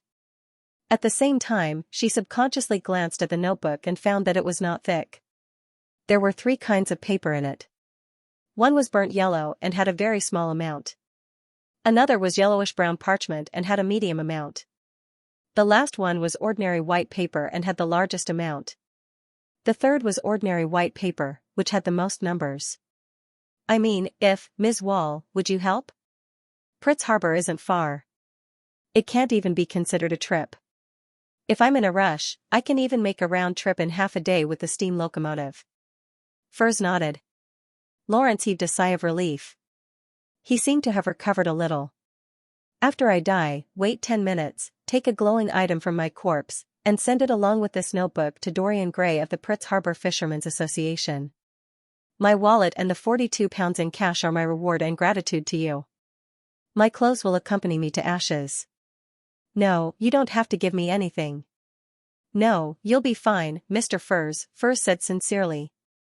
Lawrence didn't seem to hear what she said and continued to mutter to himself, "Maybe Dorian will give you some other rewards, but it's up to you. I believe in you. I can see that you are a good girl from what happened to Elisa." He suddenly came to his senses and said to Furs, "Ms. Wall, can you go to the first floor and get me a bottle of boiling water? I don't know when the waiter will come." "No problem." Furs didn't think too much about it. She took the bottle of boiling water and walked out of the room. After taking a few steps, she suddenly felt that something was wrong. The water bottle in her hand was heavy, and it was obvious that there was still a lot of it left. Furs was about to turn around and ask when she suddenly sensed a strong spirituality fluctuation in the room. "This is..." Furs was stunned at first, but she immediately understood Mr. Lawrence's intentions. As death approached, he clearly felt that something was wrong with his body. He was afraid that he would lose control and become a monster. He wanted to die as a human, not a monster, so he chose to end his life himself. This was the last dignity of a Beyonder. Of course, if he became a monster, all his arrangements would be for naught. With this in mind, Furs felt gloomy. She stood outside for nearly 10 minutes before pushing the door open and entering. She saw Lawrence lying silently on the bed, as though he had aged a lot in an instant. Beside him was a diamond the size of an eye. Light shone in from outside the window and constantly refracted on the diamond, forming a scene as beautiful as the starlight. Phew. Furs exhaled and did a serious check. She discovered that the cause of Lawrence's death was the most common cause of cardiac arrest. Sherwood Borough, 15, Minsk Street. After returning home, Klein rested for a while before going above the gray fog.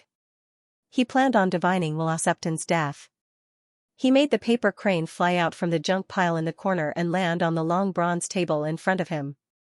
Then, he removed the topaz pendant wrapped around his sleeve. As he held the spirit pendulum in his left hand, Klein used cogitation to adjust his state and recalled the scenes he had seen in the forest outside the cemetery. There were some details that he might not have noticed, but his spirituality definitely wouldn't miss out on them. This divination was mainly using this point and relying on the gray fog to eliminate any interference. After finishing his preparations, Klein conjured a new piece of goatskin and wrote the divination statement.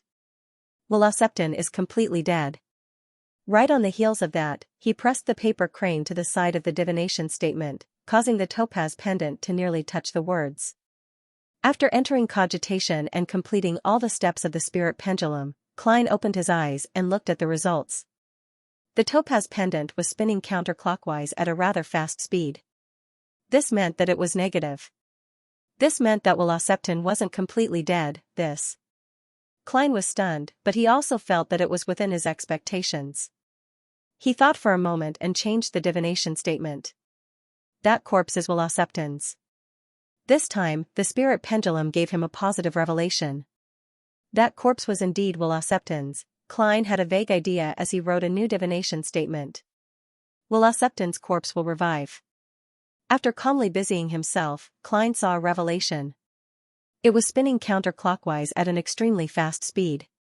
This meant that Will Septon's corpse wouldn't revive, which meant that it wouldn't morph. From the looks of it, Will Septon had either actively or passively abandoned his previous body and used another method to survive. This matter has something to do with the Snake of Mercury? Klein attempted to divine other matters, but all of them resulted in failure. This included Will Septon's current state. However, when he repeated the previous divination using dream divination and asked Will Septon's current location, he still received a similar scene, a dark room with the sound of flowing water. But this gave him a slightly different feeling. Forget it, there's no need to waste time. It's not like I plan on getting involved. Klein put away the spirit pendulum and prepared to return to the real world. Through the divination and the various matters from before, he had a vague guess about Will Septon, but he was unable to verify it. He suspected that Will Septon was another Snake of Mercury. As a sequence one, the Snake of Mercury wasn't unique. At most, there could be 3 of them existing at the same time. The Snake of Mercury that wielded fate could easily locate Alan's astral projection through the paper crane and create a false revelation to him. Without a doubt, it had the ability to change a person's fate with a single word. For some unknown reason, Will Septon had become weak and was under the threat of a second Snake of Mercury. Everything he did was to escape him. As for the reason for their conflict, the answer was simple. Without a sequence 0, there could be 3 sequence 1s at the same time, but once there was a sequence 0, there wouldn't be a sequence 1. As for this sentence, the Dark Emperor potion formula explained its true meaning. One of the main ingredients of the formula was the beyonder characteristics of 2 princes of disorder. The Prince of Disorder was a sequence 1 of the Dark Emperor pathway. As a sequence 1, to advance to sequence 0, one had to obtain all the beyonder characteristics of 2 other sequence 1s of the same pathway. It was precisely with such a guess that Klein didn't dare to get involved in Will Septon's matter. If my deduction is correct, then this is a genuine fight between deities. I can't afford to offend them. Klein's spirituality descended and disappeared from the ancient palace above the gray fog. In Empress Borough, in an inconspicuous house, the beyonder gathering that Mr. A had convened was carried out as scheduled. Furs and Zio changed their attire and accompanied Viscount Glaint, who was wearing an iron-black mask, into the hall. They found a random seat and sat down. Before the gathering officially began, Viscount Glaint rushed to write his request to the attendant and prayed to the goddess, hoping that someone would respond. Furs was as languid as usual.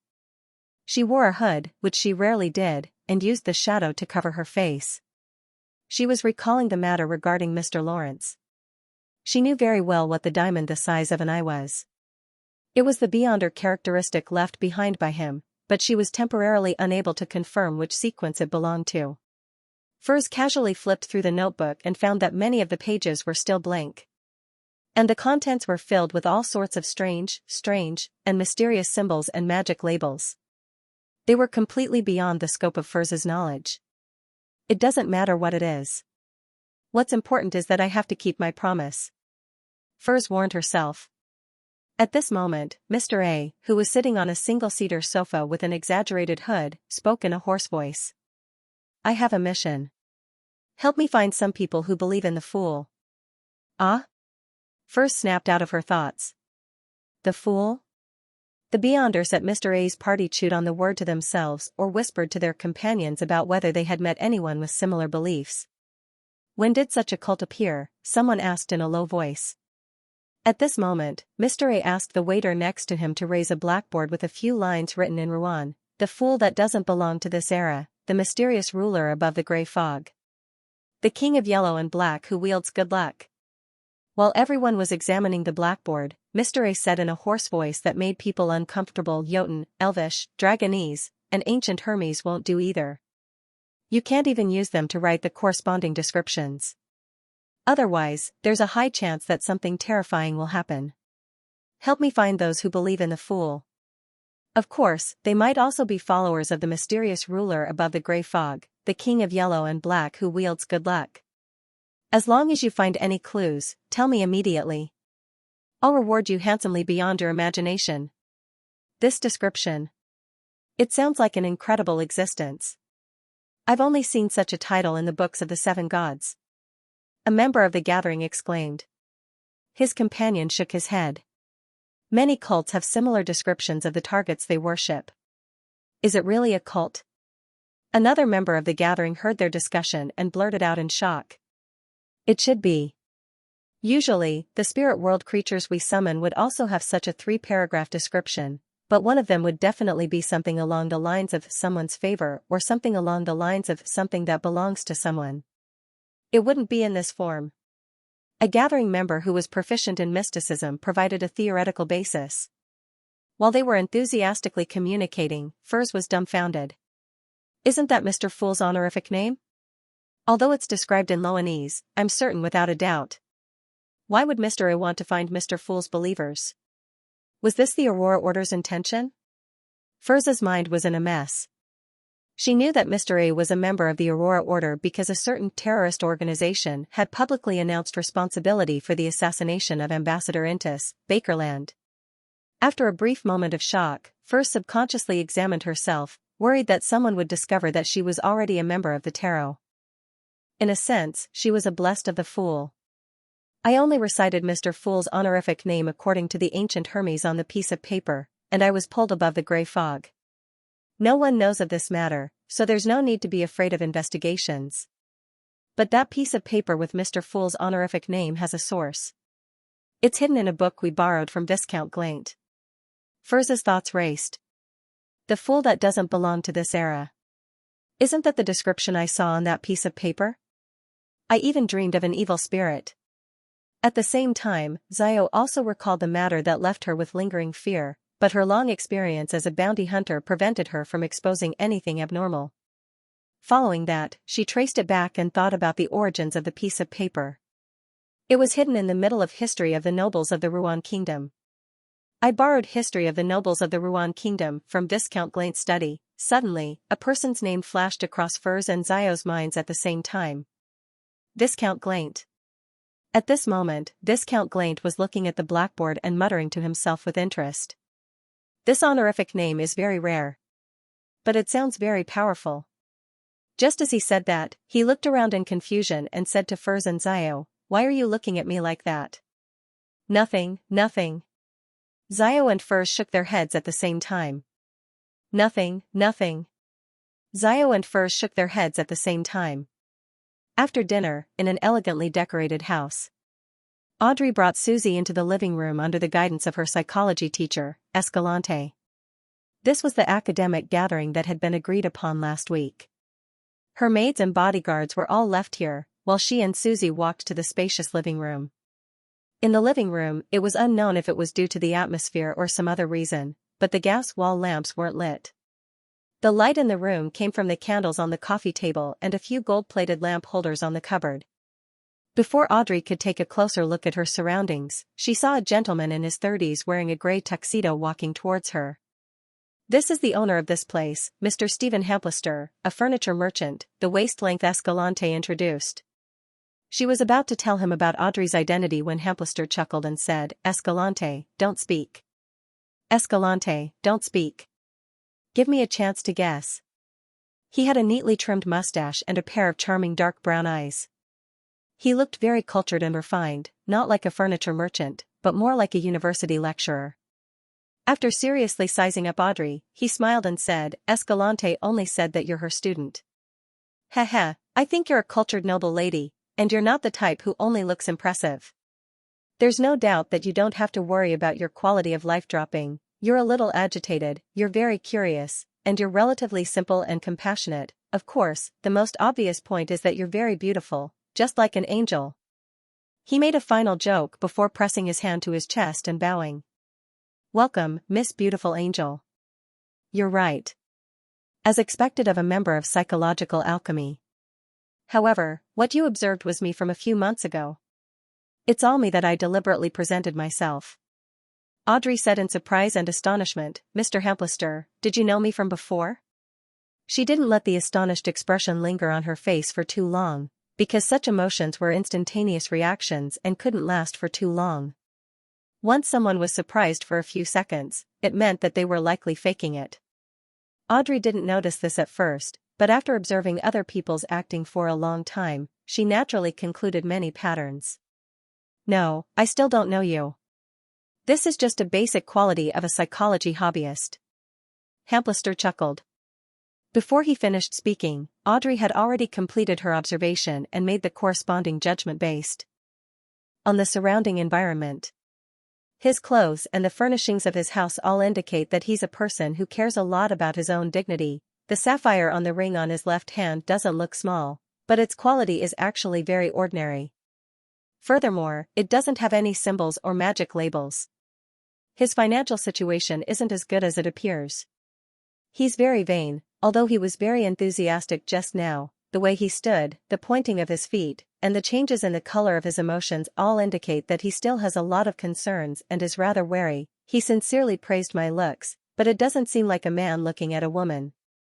There are traces of skincare products on his face, and his eyebrows must have been drawn. His skills aren't as good as my makeup maid, Sonia, but they're better than mine. The perfume he's wearing is Confusion, which I've only seen women use. He probably likes men, and he's playing the relatively weaker side." At the same time, Audrey skillfully expressed her yearning. "Mr. Hamplister, I really want to have your powers of observation." As she spoke, she smiled faintly. Under Hamplister and Escalante's lead, she got to know the other 7 or 8 people in the activity room. Some of these dual enthusiasts of mysticism and psychology were descendants of declining nobles, some were university associate professors, and some were the children of rich people. For example, there was a young man whose father was the owner of the most famous department store in Bakeland, Philip's department store. For the rest of the conversation, Audrey only listened and did not speak. Even when she spoke, she would ask questions, fully expressing her curiosity and yearning. In this academic discussion, Escalante, Hamplister, and the others had deliberately mentioned the ether body and the body of heart and mind, as well as the spirit world and the collective subconscious. They had also given some relatively unique viewpoints, allowing Audrey to gradually figure out some of the questions that had accumulated over the years. When it was over and they walked out of the house, Audrey glanced at Escalante and asked innocently, "Ms. Escalante, when can I be as excellent as Mr. Hamplister in the field of psychology?" Escalante curled the corners of her mouth, turned her head slightly, and looked at her. "Very soon." At night, Klein, who was about to get into bed, once again went above the gray fog. The somewhat sleepy Klein was immediately jolted awake by Miss Magician's news. "The Aurora Order knows of the fool? You know my name? The true creator has locked onto me?" Klein suddenly sat up straight, as though he was facing a formidable enemy. He quickly rejected the last guess. If the true creator had really locked onto him, Mr. A would have long come to collect the copper pennies in the gas meter. There might even be a saint. In other words, he only knows of the fool and the corresponding honorific name, and knows that the clues are in Bakeland. Who leaked the news? Klein frowned and thought carefully. Soon, he discovered a possibility. Recently, Little Sun chanted my honorific name, and it was when he interacted with the members of the expedition team who had been corrupted by the true creator. He held a sacrificial ritual, and there should be a symbol corresponding to the fool at the scene. There should be an ancient palace above the gray fog. Therefore, the true creator has sensed the existence of the fool and determined that I'm the one who previously blasphemed, harassed, and spied on him. Also, Little Sun used the all-black eye back then, and it contained the mental corruption of the true creator. Through this, he confirmed that my adorer or believer is in Bakeland? I can't bring the all-black eye out in the future. After roughly understanding the problem, Klein fell into another dilemma. Mr. A is offering a bounty to find the fool's believers in a relatively open Beyonder gathering that isn't considered too private. Is his brain really lacking, or is he deliberately fishing? Sigh, the Aurora Order is full of paranoid lunatics. Their brains are almost broken, and there's no way to guess their true intentions. Above the gray fog, the towering palace stood silently. Klein wrapped his fingers rhythmically on the edge of the long bronze table as he focused on the countermeasures he should take against the threat posed by the Aurora Order and Mr. A. In a situation where he couldn't figure out their true intentions, he instinctively had an idea: report Mr. A. Report an illegal gathering. Klein could easily find out the location of Mr. A's gathering from Miss Magicians and secretly report it to the Nighthawks, mandated punishers, or machinery hive mind. An oracle of the Aurora Order would definitely attract enough attention. When the time came, Mr. A might not even be able to protect himself, much less track down the fool's believers. But the problem was that this would definitely implicate a group of innocent Beyonders. Furthermore, Klein suspected that this was the reason why Mr. A had directly offered a bounty on the fool's believers. He might have already arranged an escape route. Once he was reported, he could clearly confirm that there were people from the fool at the previous gathering. As for who it was, it didn't matter. Mr. A and the lunatics from the Aurora Order would definitely do something that left no room for error, and as long as a Beyonder fell into their hands, most people would no longer be able to hide their secrets. The Aurora Order, or rather, the shepherd pathway represented by the true creator, was best at corrupting others. When a Beyonder's worldview was completely distorted and they began to believe in the true creator from the bottom of their hearts, what else could be kept a secret? It's not that there's no other way, but it's best not to report it. Klein leaned back in his chair, reined in his chaotic thoughts, and reorganized the entire matter. As he thought, he suddenly realized a problem. There were no believers or blessed of the fool in this world, even the tarot only had a few members, and no one had revealed the corresponding situation to the outside world. That is to say, the Aurora Order won't be able to find any corresponding clues. There's nothing to worry about. The only bad outcome is that the fool will be marked by the true creator. It doesn't feel good to be constantly targeted by an evil god, but it basically won't affect anything else. Klein nodded in thought. He had thought it through very clearly. The only flaw in the entire matter was that he had once used the title of the fool written in ancient Hermes as the password for his anonymous account. However, with the sacrificial and bestowment ritual being proven to be effective, this account had been abandoned for a long time and had long been forgotten. This could be inferred from the fact that no one had been noticed by Klein for copying passwords in the past month and a half. As such, the bank employees who had come into contact with passwords but clearly didn't understand mysticism wouldn't reveal this matter to anyone. As for the Beyonders, they would at most ask in Rouen. Even if they found the right person, the other party wouldn't be able to link the contents of the Rouen text to the ancient Hermes password. If anyone were to copy it, I would know immediately and be able to respond effectively. Besides, even if someone were to discover the problem with the password, it would be difficult to trace it back to Sherlock Moriarty. I've always used certain methods. Miss Justice is also very careful when saving money. Amidst the tapping sounds, Klein relaxed and chuckled. Do you think that the fool has many blessed and believers, so there must be many clues that can't be erased? Wrong, very wrong. There's only one believer and blessed of the fool. That's me. Having said that, he couldn't help but give a self-deprecating laugh. This doesn't seem to be something to be proud of. I have to be more careful in the near future. I shouldn't use the banner of the fool. Klein reminded himself and responded to Miss Magician's prayer. He adjusted his posture and said in a low and gentle voice, "Don't mind it. Don't mind it." Furs received an answer that surprised her, but also made sense. In Mr. Fool's eyes, the Aurora Order was just a bunch of ants. Furs recited the honorific name again and asked curiously, "Honorable Mr. Fool, which existence does the Aurora Order believe in?" Then, she saw Mr. Fool sitting on a high-backed chair in the middle of the gray fog. He said in a leisurely manner, "True Creator. The True Creator." Furz's eyes widened as she instantly understood why Mr. A was suddenly seeking the Fool's believers. With the help of tarot, the Sun Youth from the City of Silver had successfully exposed the abnormality of the expedition team and thwarted the True Creator's plans. Behind this matter is the struggle between Mr. Fool and the True Creator. Furs didn't dare to ask further as she quickly recounted her encounter with the members of the House of Abraham. She also mentioned Lawrence's will, the strange notebook, and the Beyonder characteristic he left behind. "Honorable Mr. Fool, what should I do?" she asked without much confidence. "What should I do? Miss Magician's luck isn't bad. Why haven't I encountered such a good thing?" Klein chuckled in response. "Do it according to the truest thoughts in your heart." He wasn't worried at all that Dorian Gray of the Pritz Harbor Fishermen's Association would harm Miss Magician's, because he knew that her bracelet still had 2 stones that could teleport her to the spirit world twice. "The truest thoughts in my heart?" Furs lowered her head in thought and said, "I understand.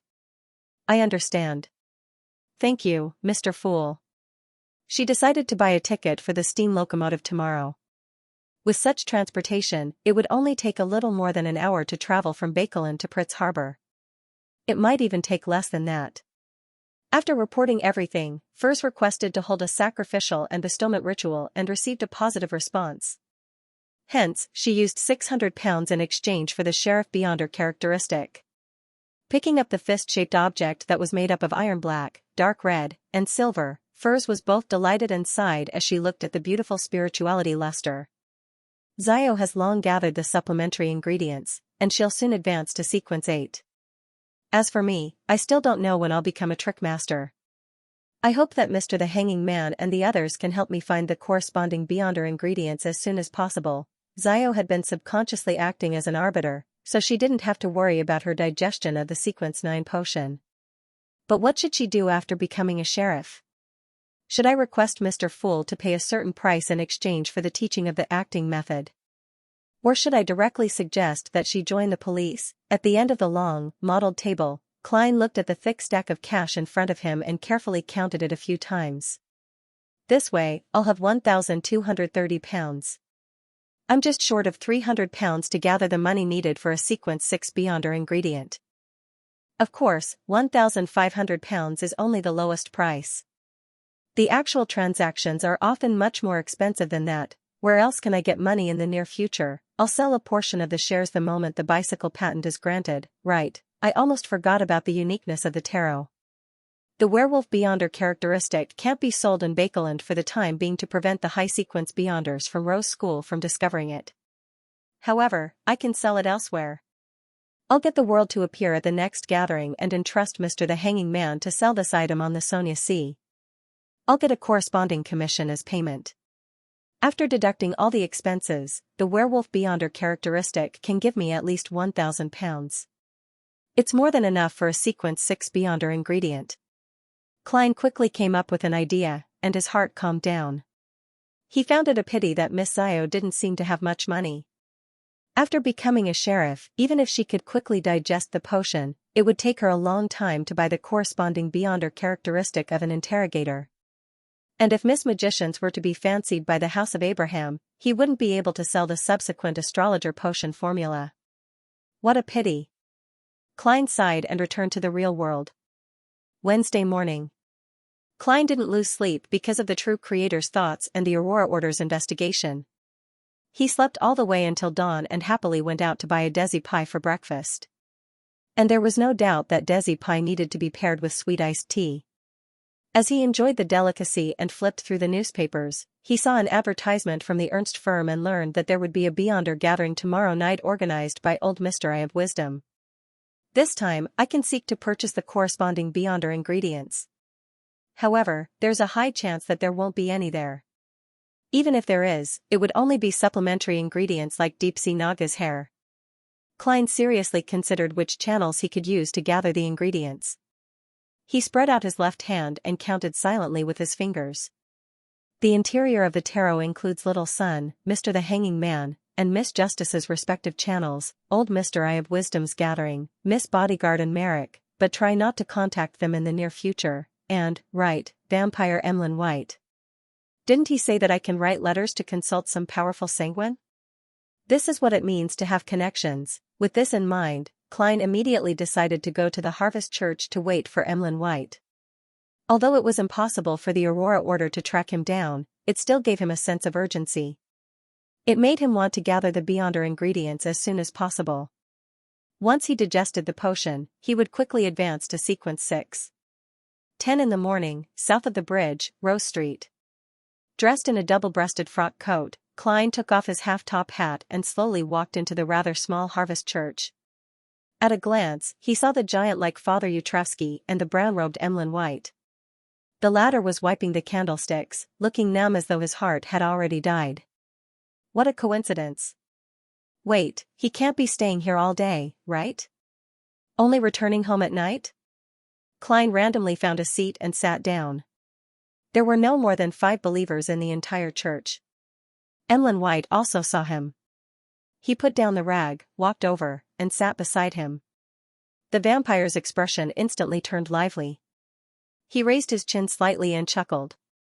In the Harvest Church. Klein turned his head to glance at Emlyn White. Without destroying the peaceful atmosphere, he deliberately suppressed his voice and chuckled. Are you short of money? As soon as he said this, he felt as if he was asking if the other party knew about Amway. Emlyn was first taken aback before he scoffed. Don't use money to insult the noble blood breeds. Klein immediately snorted and looked at the tall and burly father Yutrovsky in front of him. As far as I know, those exquisitely crafted dolls aren't cheap. They can even be considered expensive, especially those that are as tall as humans. Emlyn opened his mouth in an attempt to retort, but he ultimately failed. After a moment of silence, he coughed twice and pretended to be nonchalant. Tell me, what do you want me to help you with? I am not a vampire who likes to guess riddles. Klein didn't look at the vampire beside him as he smiled and said to himself, I have a friend who's about to advance and needs to gather the corresponding Beyonder ingredients. I wonder if you can help. Are you doubting the abilities of a vampire? Even if I didn't, I could have written to ask the nobler excellencies. That's what I want. Klein immediately replied, that's right. Thousand-faced hunter's mutated pituitary gland, 100 milliliters of its blood, the human skin's shadow characteristic, and 5 strands of hair from the deep-sea Naga. As long as you can get any one of these, I will pay you. It will depend on the price. The cheaper the price, the more you will get. He had purposely reported a larger portion of the supplementary materials to avoid losses. Upon hearing this description that didn't stutter at all, Emlyn White immediately felt like he had fallen into the other party's language trap. He calmed himself down and said, the reward for the extraordinary materials is at least £100, and the supplementary materials are at least £10. Although I don't know what level the things you want are, I believe that they are definitely not cheap or common. Otherwise, you wouldn't have come to me for help. Very smart. Klein smiled. Deal. In that instant, Emlyn White deeply suspected that the remuneration he asked for was too little. So, he added another sentence. Detective, do you have any clues on how to remove the hypnosis? Seeing that Father Yutrovsky was focused on praying in front of the altar, Klein turned his head and glanced at the vampire. I have the simplest solution. What? Emlyn White's eyes lit up. Defeat Bishop Yutrovsky and snatch his mental terror candle. Klein chuckled. After you meet up with your parents, you should have enough strength. Do you think that 3 vampires can't defeat a Dawn Knight? The corners of Emlyn's mouth twitched as his expression crumbled. I lost. I can't beat him, my father and mother were almost captured as well. That mental terror candle was extremely evil, so you've already tried. Your entire family almost converted to Mother Earth. 3 Sanguine couldn't even defeat Father Yutravsky? With the help of the mental terror candle and the blood collector, Father Yutravsky is that terrifying? Or were vampires too weak? However, all the rumors say that vampires are rather powerful. Klein said thoughtfully, then you can write a letter to seek help from the nobler excellencies. Then you can write a letter to the nobler sirs for help. There should be no lack of experts in the blood race. Emlyn White replied with a numb expression. They rejected it. Suddenly, he looked at Klein with hope in his eyes. Can you defeat Father Yutravsky? Or should I say, can your friend defeat him? After obtaining the brooch of sun and the biological poison bottle, as well as digesting quite a number of potions, I originally believed that I could defeat Father Yutravsky in my spirit-body state, but your description makes me unsure. Is the mental terror candle really that evil? This sealed artifact is obviously very good at restraining spirit bodies. Klein shook his head rationally. No. He quickly changed the topic. Why would the noble excellencies of the Sanguine reject your request? To them, this should be a simple favor. Emlyn White's expression turned cold like ashes. They said that Father Yutravsky is a blessed of Earth Mother, and they don't wish to directly clash with him. They are researching other ways to dispel the psychological cue, such as going deep into the Sonia Sea, Fog Sea, and Berserk Sea to find the dragons that have lived in seclusion for a long time. With a smile that was uglier than crying, he added, by the time they finish their research and find a dragon in the mind domain, perhaps I'll already be a loyal believer of Earth Mother. I'm beginning to feel that life is more and more precious, and that the harvest is a delightful one. A blessed of Earth Mother? Father Yutravsky is a blessed of Earth Mother? It's no wonder he has so many mystical items. From the looks of it, as a powerful pirate, it's not that simple for him to suddenly believe in Earth Mother. Klein first sighed before he felt a lingering fear. He had almost agreed to Emlyn White's request and attempted to defeat Father Yutravsky. If I had lost, I might have been locked in a basement and forcibly detained. If I had won, I would have offended another deity. No, I wouldn't have been able to win at all. A blessed of Earth Mother definitely has a corresponding trump card. If it wasn't for Father Yutravsky suppressing his split personality, I probably wouldn't have been able to defeat him. Klein wisely didn't delve deeper into the topic. He looked straight at Father Yutravsky's figure and said, you can try to find an organization called Psychological Alchemy. Otherwise, you can only wait for Artero's Miss Justice to become a psychiatrist. When that happens, perhaps you won't be able to bear to break away from your faith in Earth Mother. Klein silently added. To him, it would be best if Emlyn White could join Psychological Alchemy. This way, if Miss Justice were to encounter any problems in the organization, he would have other resources to help her. He wouldn't have to constantly summon his trinity of the Fool, Blessed, and Believer. Psychological Alchemy? I've never heard of it. Emlyn shook his head in disdain. It must be a secret organization that recently appeared. This organization has been around for a century or two, at the very least. Klein denied his statement. To the Sanguine with long lifespans, a century or two is equivalent to having just appeared. Those noble excellencies might sleep for 100 years, Emlyn White said proudly. Without waiting for Klein to speak, he turned his gaze forward and cleared his throat. Do you know how to contact that organization? Klein originally wanted to answer that there was a doctor named Daxter Guderian in the Tingen City's mental asylum who was a member of Psychological Alchemy, but he swallowed the words back down his throat. Having been targeted by the true creator, it's best that I don't get involved with the people and matters in Tingen. There's a certain risk of exposure, and once I'm exposed, with the madness of the Aurora Order, they definitely won't let Banson and Melissa off. Klein shook his head slightly. I've only heard of this organization. You can write a letter and ask the other Sanguine. Emlyn White was disappointed and didn't mention the matter again. He turned his head to look at Klein and chuckled. I'm guessing that friend of yours who's about to advance is you. Klein looked ahead indifferently and replied leisurely, Congratulations, you got it right. Emlyn White was stunned. This reaction was completely different from what he had expected. Emlyn White was stunned. This reaction was completely different from what he had expected. "Mr. White, actually, the most suitable occupation for you isn't an apothecary, but an actor. Mr. White, actually, the most suitable profession for you is not a pharmacist but an actor. Mr. White, I'm a profound and noble sanguine. I don't rely on my looks to make a living." Emlyn was first taken aback before he arrogantly raised his head and said, "I'm a profound and noble sanguine. I won't rely on my looks to make a living." Klein slowly got up and smiled. "No, what I mean is that you have a talent for comedy." Just as Emlyn White's expression froze, he squeezed his way to the corridor and said, "That's right. Don't forget the commission. Pritz Harbor, White Oak Street." Furswall had taken the steam locomotive early in the morning to arrive at the kingdom's largest and most important port.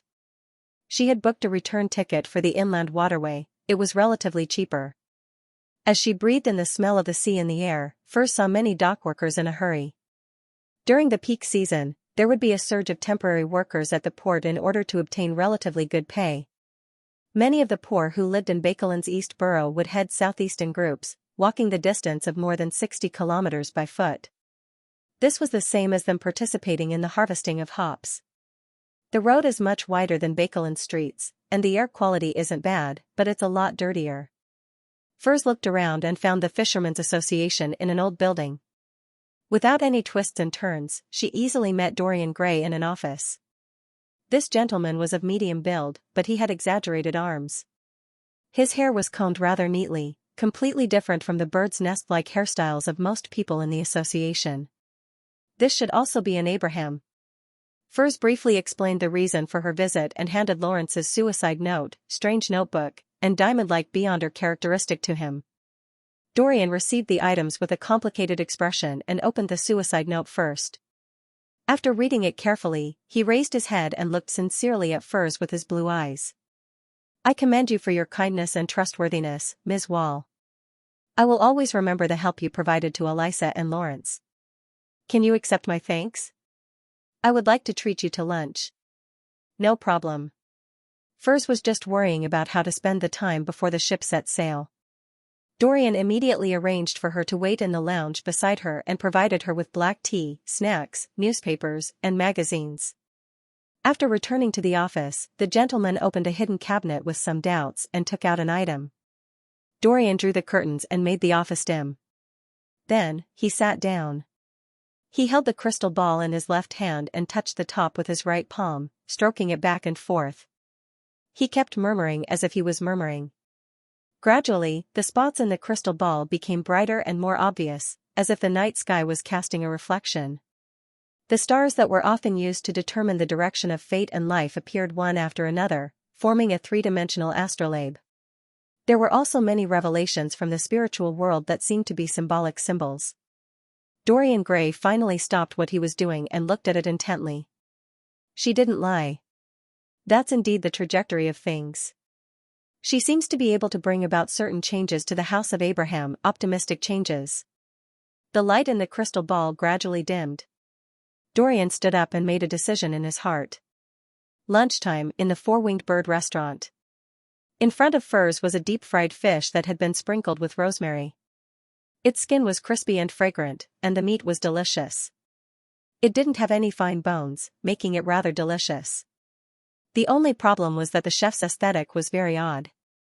He kept the fish's bulging eyes, and with the way he presented the dish, he made them look up at the same time, as though expressing his indignation towards death. Furs pushed the fish head down, cut off the tail, and covered the eye that was looking up. At this moment, Dorian Gray moved his knife and fork and said casually, "Elisa was very fond of mysticism and had done some research in this area." Elisa was very fond of occultism and had done some research in it. "When you were packing up her belongings, did you see any related books, notes, or items?" "There were some notes and books," Furs answered frankly. "I became a mysticism enthusiast because of this, but unfortunately, I couldn't understand some of the content at all. For example, sights in the spirit world. Not only is it absurd, but it's also illogical and doesn't convey its meaning. Even if I force myself to continue reading it and calm my anxiety in a regular manner, it's difficult to remember the contents. I'll forget it after reading it, much less understand it." Furs added inwardly. Dorian nodded slightly and laughed. Then you can ask me. I'm also a mysticism enthusiast, the relatively proficient kind. Really? That's great. Furs chimed in. Seeing that she was indeed interested, Dorian immediately changed the topic to mysticism. Sometimes, he mentioned the spirit world, and other times, he talked about his cogitation experiences. He was already prepared for this. When he entered the restaurant, he deliberately chose a quiet and secluded spot. He wasn't afraid that their conversation would be overheard by the customers around them. At the end of lunch, Dorian took the initiative to suggest, I didn't know how to express my gratitude, but now I don't have to worry about this problem anymore. Although Lawrence gave you a reward, I don't think it's enough to match your kindness, and trustworthiness. Ms. Wall, you can write to me if you have any questions in the field of mysticism. This is my humble thanks. That's exactly what I want. Furs didn't refuse. From the exchange just now, she could clearly tell that Dorian Gray had a solid and rich system of mysticism knowledge. As expected of a member of the ancient House of Abraham. And this was also considered Furs's shortcoming. Although she had grasped quite a bit of general knowledge about the beyonder world, it came from a few books and notes that weren't considered in-depth, as well as the scattered words she had heard from various encounters at various gatherings. It wasn't comprehensive enough, systematic, and flawed. Upon hearing her answer, Dorian raised her cup and smiled. I hope that one day, we can also possess mysterious and extraordinary powers. Northborough of Bakeland, St. Samuel Cathedral. A group of people in black trench coats and red gloves entered the underground area. Leading them was a man in his 40s. He had soft facial features and long hair at his temples. He wore an exaggerated top hat and held a black cane inlaid with gold. He quietly followed behind the Nighthawks leading the way and entered a rather spacious room. There were bookshelves in the room, with many dossiers placed on them. A woman in a black robe with blue eyeshadow and blush sat leisurely on a high-backed chair. She didn't get up to welcome them. She was none other than the former spirit medium, Daly. Sostel, the information you need is over there. Daly pointed at the table by the door with her chin. The middle-aged man known as Sostel smiled. Daly, why were you sent to guard this place? You should be in charge of more important matters. No, this is my own idea. I need to settle down and read more information. Daly chuckled in a low voice. This is for better progress. Human beings are fragile creatures, and they need a certain period of peace. No one can always be at the peak and enjoy excitement and pleasure. Your style really hasn't changed. It's a pity that you never give me a chance. Soest couldn't help but laugh. Daly shook her head seriously. Obviously, you don't understand me. My hobbies are even more curious now. If you can turn yourself into a rotten corpse or expose your white bones, then I will definitely be interested in you. She turned to look at a red glove standing behind Sostel. Leonard, why did you choose to join his team? This guy is arrogant, and cowardly. He always fantasizes that the lady he likes will take the initiative to lie in bed and wait for him. Frankly speaking, maybe this is the characteristic of a nightmare? When she mentioned nightmare, Daly paused for a moment. Leonard replied helplessly, Ma'am Daly, this was arranged by His Excellency Casimir. Is that so? I can tell that you agree with my views on Sostel, Daly concluded with a slightly hoarse voice. Leonard was momentarily at a loss for an explanation. Fortunately, Solashur Sostel didn't mind Daly's words. He walked to the table filled with information and picked up a dossier to read. Leonard and company immediately surrounded him and mimicked their deacon. Amidst the long sound of paper flipping, Sostel casually asked, What's the latest situation in Bakeland? What do you think is worth paying attention to? Daly's eyes flickered slightly as she thought for a moment. A few Beyonders who work with us have sent news that many people have recently been searching for an organization that believes in the Fool, and they've given the corresponding honorific name. After describing the Fool's honorific name in Rouen, she chuckled. I think I'm witnessing the birth of a brand new cult. Of course, it might be the incarnation of an old friend. Sostel, what do you think? Sostel gave it some serious thought. No, I've never heard of such an organization. At this moment, Leonard looked up from the dossier and pondered for a moment before saying, "Could this be related to the 2 tarot rituals we're investigating?" The Fool is the first and most important card of tarot cards. Daly was stunned for a second and nodded thoughtfully. "Your idea is very interesting, but there's no evidence for this. It's pure conjecture. It can't even be considered a deduction," Sostel said in disagreement. Leonard smiled. Roselle the Great once said, "Make bold assumptions, and verify them carefully." Hillston Borough, Quelag Club. After leaving the Harvest Church, Klein had rushed here. As soon as he entered the hall, he saw the equestrian teacher, Talon Dumont, sitting in a secluded spot, deep in thought. Seeing that lunch was still a while away, Klein leaned over and greeted him with a smile. "Good afternoon, Talon. You seem to have encountered another problem?" Talon jolted awake and hurriedly shook his head. No. You seem to have done something shameful?" Klein muttered to himself and sat down. He then smiled. "It's a pity that Alan and Mike aren't here. Otherwise, we would have had another pleasant afternoon." Talon smiled as well. "They're all very busy and have very little free time." Without waiting for Klein to speak, he looked around and said, "Sherlock, an important figure is very interested in you after hearing about your deeds. He wants to meet you. Are you willing? Frankly speaking, I'm really envious of this. This is a very rare opportunity." "Wait, what deeds could I have? Help Mrs. Mary catch an adulterer? Accompany reporter Mike to a brothel? Even though I went to East Borough a few times, I didn't do anything impressive. At most, you only know that I contributed to the serial murders and helped Dr. Aaron resolve the problem of his nightmares by providing advice." Klein was confused by what he heard. After 2 seconds, he suddenly understood the reason. It must be that when the important figure asked Talon if he knew any outstanding detectives, he could only think of me, so he took the initiative to add some descriptions that sounded impressive. For example, in the serial murders, the real person who solved the case behind the scenes. In the case of Mrs. Mary's ex-husband and his mistress transferring the Cohen Company's assets, I'm a detective with great mobility, a keen sense of smell, and a precise strike. This is business flattery." Klein sighed inwardly. He deliberated for a moment and said, "Talon, I'm sorry. Talon, I'm sorry. As a detective, I have my own principles, and that is to try my best not to get involved in matters involving important figures. To the upper echelons of society, a small sneeze might very well bring me an unbearable disaster. I don't label myself, so I won't meet that important figure." This was actually something Klein had thought of before he became a detective. Once he got involved with high society, it would be easy for people to dig into him. Before he became a faceless, he didn't want to take such a risk. "You're very rational," Talon said after some thought. "That important figure expected such a reaction and believes that such a detective is more trustworthy, so he hopes that you will accept a commission that doesn't involve high society." "What commission?" Klein asked. Talon chuckled. "What? You want me to investigate myself again?" Klein almost suspected that the other party was deliberately testing him. An organization that uses tarot cards as a symbol is indeed interesting. "I think so too, but I don't want to betray myself." "Right, Capham's matter is clearly not simple.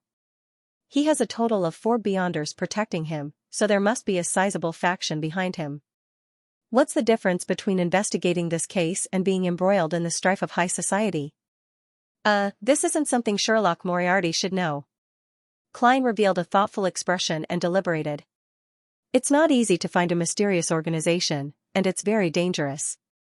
Talon seemed to have expected his answer and chuckled. "Sherlock, there's no need for you to take the risk. That important figure wants you to pay more attention and gather more relevant information or rumors.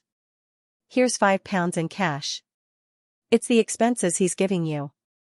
Even if you don't obtain any valuable information, he won't ask you to return it.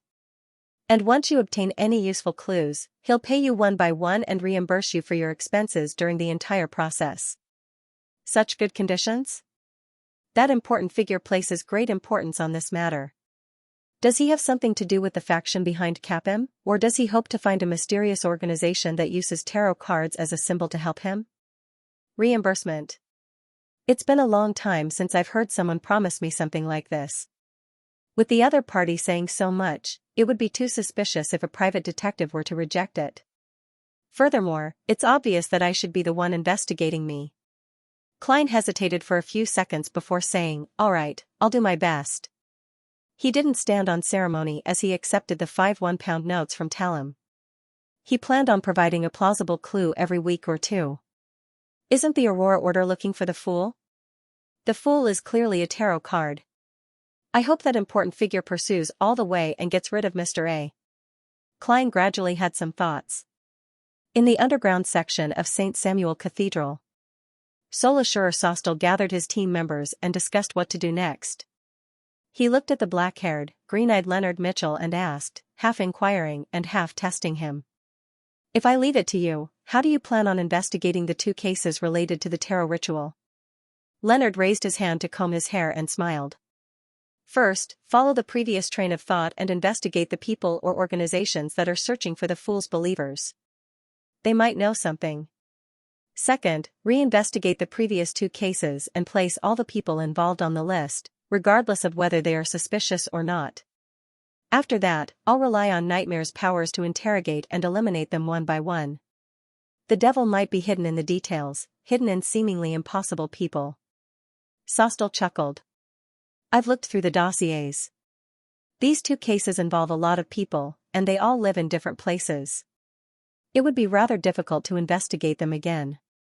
Furthermore, some of them are beyonders who are active in the underground world. They know how to hide themselves, and we have no way of knowing their whereabouts. If we were to investigate according to your plan, it wouldn't just be our team. The church would have to invest at least 5 Sequence 7 Nighthawks and the corresponding support personnel.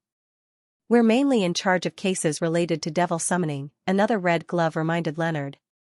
Leonard didn't seem angry as he chuckled. "I know. I'm just providing an opinion. Whether to use it or not, and to what extent, is Captain Sostel's prerogative." He paused and revealed a puzzled expression.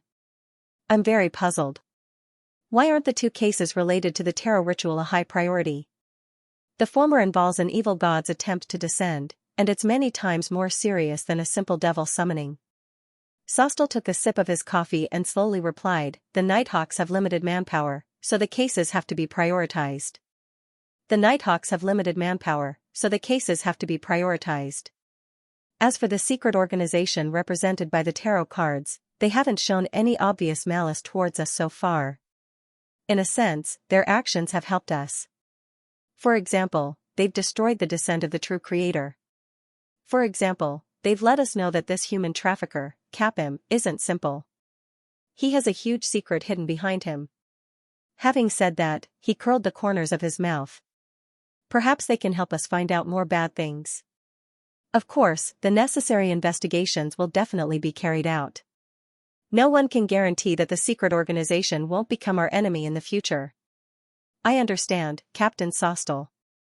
Let's focus on the devil summoning case, Leonard said sincerely. Winter in Bakeland was always inseparable from the fireplace and fog. Time passed quickly in this cold and grey feeling. In the blink of an eye, there was only half a month left until the new year. Klein extinguished the charcoal in the fireplace and put on a double-breasted coat over a dark red wool vest. Nearly 3 weeks ago, Leopard finally obtained the bicycle patent and began searching for a suitable second round of investors. The steam-powered car tycoon, from his cage, expressed some interest. After a few contacts, the 3 parties agreed to hold the final negotiations today. And over the past month or so, Klein led a calm and uneventful life. With the help of investigating cases, he digested the potion step by step in a meticulous manner. Now, he was just short of completing it on his own initiative. If there's nothing too urgent, there's no need to take the risk. Another month should be enough. Klein's thoughts wandered as he took down the half-top hat from the coat rack and used a brush and a handkerchief to smooth the wrinkles and remove the dust. The badge left behind by Leonidas pointed to the 4th of January gathering, but he had no intention of attending it. During this period of time, the tarot event continued at a frequency of once a week. Klein obtained a few pages of Roselle's early diary entries, witnessing him go from a weakling who only knew how to fantasize but didn't dare take action to a playboy who took the initiative to hunt. Apart from that, he didn't gain anything else. Although the werewolf Beyonder characteristic had been sold to the hanging man through World, a business that involved more than £1,000 clearly wasn't that easy to achieve. And the cursed characteristic of a werewolf also made many interested parties shrink back. However, at the tarot gathering a few days ago, the hanging man told World that he had contacted an artisan from the Church of Steam, and the other party was clearly tempted. I hope it'll be settled this week. There's still no clue as to the wind-blessed formula that Mr. the Hanging Man needs. Klein packed his belongings, picked up his cane, put on his hat, and walked out the door. The wind-blessed potion formula was a sequence 6 potion formula, so it wasn't easy to come across one.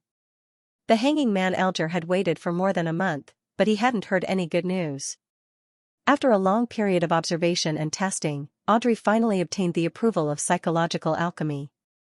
She reported to Mr. Fool that she should be able to officially join the secret organization this week, and she hoped to receive protection in advance to prevent any accidents. For this, she planned to plunder at least 10 pages of Roselle's diary entries from psychological alchemy and offer them to Mr. Fool without any payment. As for the dragon specimen in the Duke of Megan's vault, she had confirmed that it was a 1,000-faced hunter, but the problem was that it was just a specimen. It didn't have the corresponding Beyonder characteristics, nor did it have flowing blood. The £2,000 she owed Mr. Fool's adorer would only be repaid in February or March of next year. This was because after she officially came of age at the New Year's ball, although she would be able to gain control of a portion of her assets, she would still be under the supervision of her parents and wouldn't be able to sell it at will. Furthermore, she was still short of Viscount Glaine's final payment, so she needed sufficient time to secretly raise it. Magician's Furs finally obtained the blood of a deep-sea marlin through the help of the hanging man. She paid him £320 for it, and her savings were reduced to £120. In order to make up for her losses and for the Spirit Eater's stomach pouch, she began to rush out manuscripts. Her new book quickly took shape, telling a story that combined adventure, love, travel, storms, pirates, and many other elements. Her correspondence with Dorian Gray hadn't been cut off. She had recently expressed that she would be coming to Bakelin to pay her respects to Elisa, Labero, and Lawrence. The son followed the hanging man's advice and didn't act out of place. He continued his daily patrols and continued to accumulate contributions without attempting any rituals. Every time there was a tarot gathering, he would skillfully pretend to be asleep, so he didn't expose any problems for the time being. Usually, he would also intermittently catch up on sleep to prevent certain things from happening and arouse suspicion. According to him, Shepherd Elder Lovia didn't leave the bottom of the spire 7 days later. She was still locked up there for unknown reasons. With Klein deliberately keeping a low profile, the Aurora Order's Mr. A's search for the Fool's believers and blessed didn't yield any valuable clues. As for the Beyonders who knew of the Fool's honorific name, they all knew that they shouldn't casually recite such things. Unless they were in dire straits, they definitely wouldn't have the courage to pray to an existence suspected to be an evil god. Emlyn said the last time that there were clues to the corresponding materials. Perhaps I'll be able to confirm it soon, but the problem is that I don't have enough money. Klein mumbled silently as he walked to Lawyer Jurgen's door with his cane in hand. After ringing the doorbell, he instinctively took 2 steps back. Before long, the door opened. Old Madame Doris opened her arms in high spirits, wanting to give Klein a warm hug. "Oh, the doctor you introduced last time was amazing. I haven't been this healthy in nearly 10 years. Seeing that the detective was standing quite a distance away, Doris could only retract her arms and use her words to express her joy and feelings. Klein sighed in amusement and helplessness. "Mrs. Doris, this is the 9th time you've said something like that." He saw the black cat, Brody, squatting at the top of the coat rack behind him. It looked shaky, but it kept maintaining its balance. "I can do it too." Klein evaluated himself. "Is that so?" Old Madame Doris asked in puzzlement. She then threw the question to the back of her mind and smiled. "Are you here for Jurgen?" Klein immediately smiled. "Yes. St. George. Borough, Such Street." As soon as Klein and Jurgen got off the carriage, they saw a behemoth parked in front of Inventor Leopard's door. It was iron black in color, with 3 sets of 12 wheels, and a chimney towering at the top like a ship. Residual smoke was wafting out of it. This was a steam-powered vehicle that Klein had seen in magazines and on the streets. It was described by the public as an ironclad that walked on land, with a rather exaggerated body. If it wasn't for the streets that had been built or rebuilt in the last 20 to 30 years, it would have occupied the entire road, leaving no space for carriages. Therefore, such a vehicle could only be seen in certain areas. At this moment, the heavy car door with the glass window opened, and 2 figures walked out. One of them was the steam-powered car tycoon, from his cage, whom Klein had met before. He had a quarter of the Fasak Empire blood in him. His eyes were very light blue, and he was tall but fat. He had a pipe in his mouth. The person beside him was wearing a heavy black coat and a gray scarf. His looks were nothing special. He had the most common black hair and brown eyes, but he gave off an inexplicable sense of familiarity. "Hi, Detective Moriarty, you're on time. This is my lawyer and partner, Pacheco Duane." As he spoke, 2 burly men got out of the steam-powered car. It was obvious that they were Framus's bodyguards. How unprofessional. "Shouldn't you come down first and then help the boss open the door?" Klein mumbled, greeted him with a smile, and then introduced his lawyer, Jurgen. While waiting for Leopard to open the door, he casually chatted. "Mr. Cage, is this steam-powered car popular? Will there be a lot of people who like it?" Framus Cage laughed. "Those who think they're decent say that it's too barbaric and crude, and that ordinary people can't afford it. Only a mechanical and steam fanatic like me is willing to buy it. It's mainly because many of the streets are too narrow," Klein consoled. Framus Cage was the investor he had found, not Leopard's doing. When he was playing cards at the Quelag Club, he had deliberately mentioned this matter. The equestrian teacher, Talim, immediately said that Flamey liked similar inventions and could introduce them to each other. This made Klein very emotional. The club was indeed a good place to develop connections. The most important thing for the members who truly joined was never the free food, drinks, and activity venues. Haha, that is indeed one of the reasons. As the population increases and the cities get bigger, the horse carriages will definitely be eliminated because they are too slow. Right now, the world is pursuing efficiency. Flamey said confidently. He immediately smiled. And I've already received an order from the military. They want me to make certain improvements, just like what Roselle mentioned in his manuscript. They want me to add bulletproof armor and cover the tracks so that it can travel on simple roads. In addition, I want to add a thick cannon barrel. This will be a brand new weapon of war. Roselle's manuscript. Klein sighed silently, momentarily at a loss for words until Leopard finally opened the door. In the following discussion, the protagonists were Jurgen and Pacheco. The 2 lawyers would argue at times and discuss the terms with their employers. The unprepared inventor, Leopard, stood to the side in a daze. Only when someone asked him would he state his opinion. In the end, the 3 parties reached an agreement. Flamey would invest £1,000 for 20% of the shares, and Klein and Leopard's shares would drop in equal proportions, 28% and 52% respectively. At the same time, Flamey would buy another 18% of the shares from Klein at a premium. He would spend £1,000 after tax. Similarly, he would buy 9% of the shares from Leopard for £500 after tax. After such a transaction, Flamey became the largest shareholder of the newly established Bakeland Bicycle Company, holding 47% of the shares. He would be responsible for the subsequent industrialization and marketing, and the company's accounts would have the £1,000 he had invested, which was the initial startup capital. Leopard was the second largest shareholder, with 43% of the shares. His job was to assist in the mass production of the assembly line. Klein only had 10% of the shares left, which was purely a financial investment. And the £1,000 he received from selling the shares had increased his personal wealth to £2,235, almost enough to buy the main ingredient of a faceless. As a private detective, he continued accepting commissions for the past month or so he didn't need to use his savings for his daily expenses. I still have to pay lawyer Jurgen £50, leaving me with £2,185. I have to thank Talon later. A thought flashed through Klein's mind as he signed and stamped it. Then, he got up and shook hands with Flamey and Leopard. It was a pleasure working with you. Flamey took out his golden pocket watch, glanced at it, and chuckled.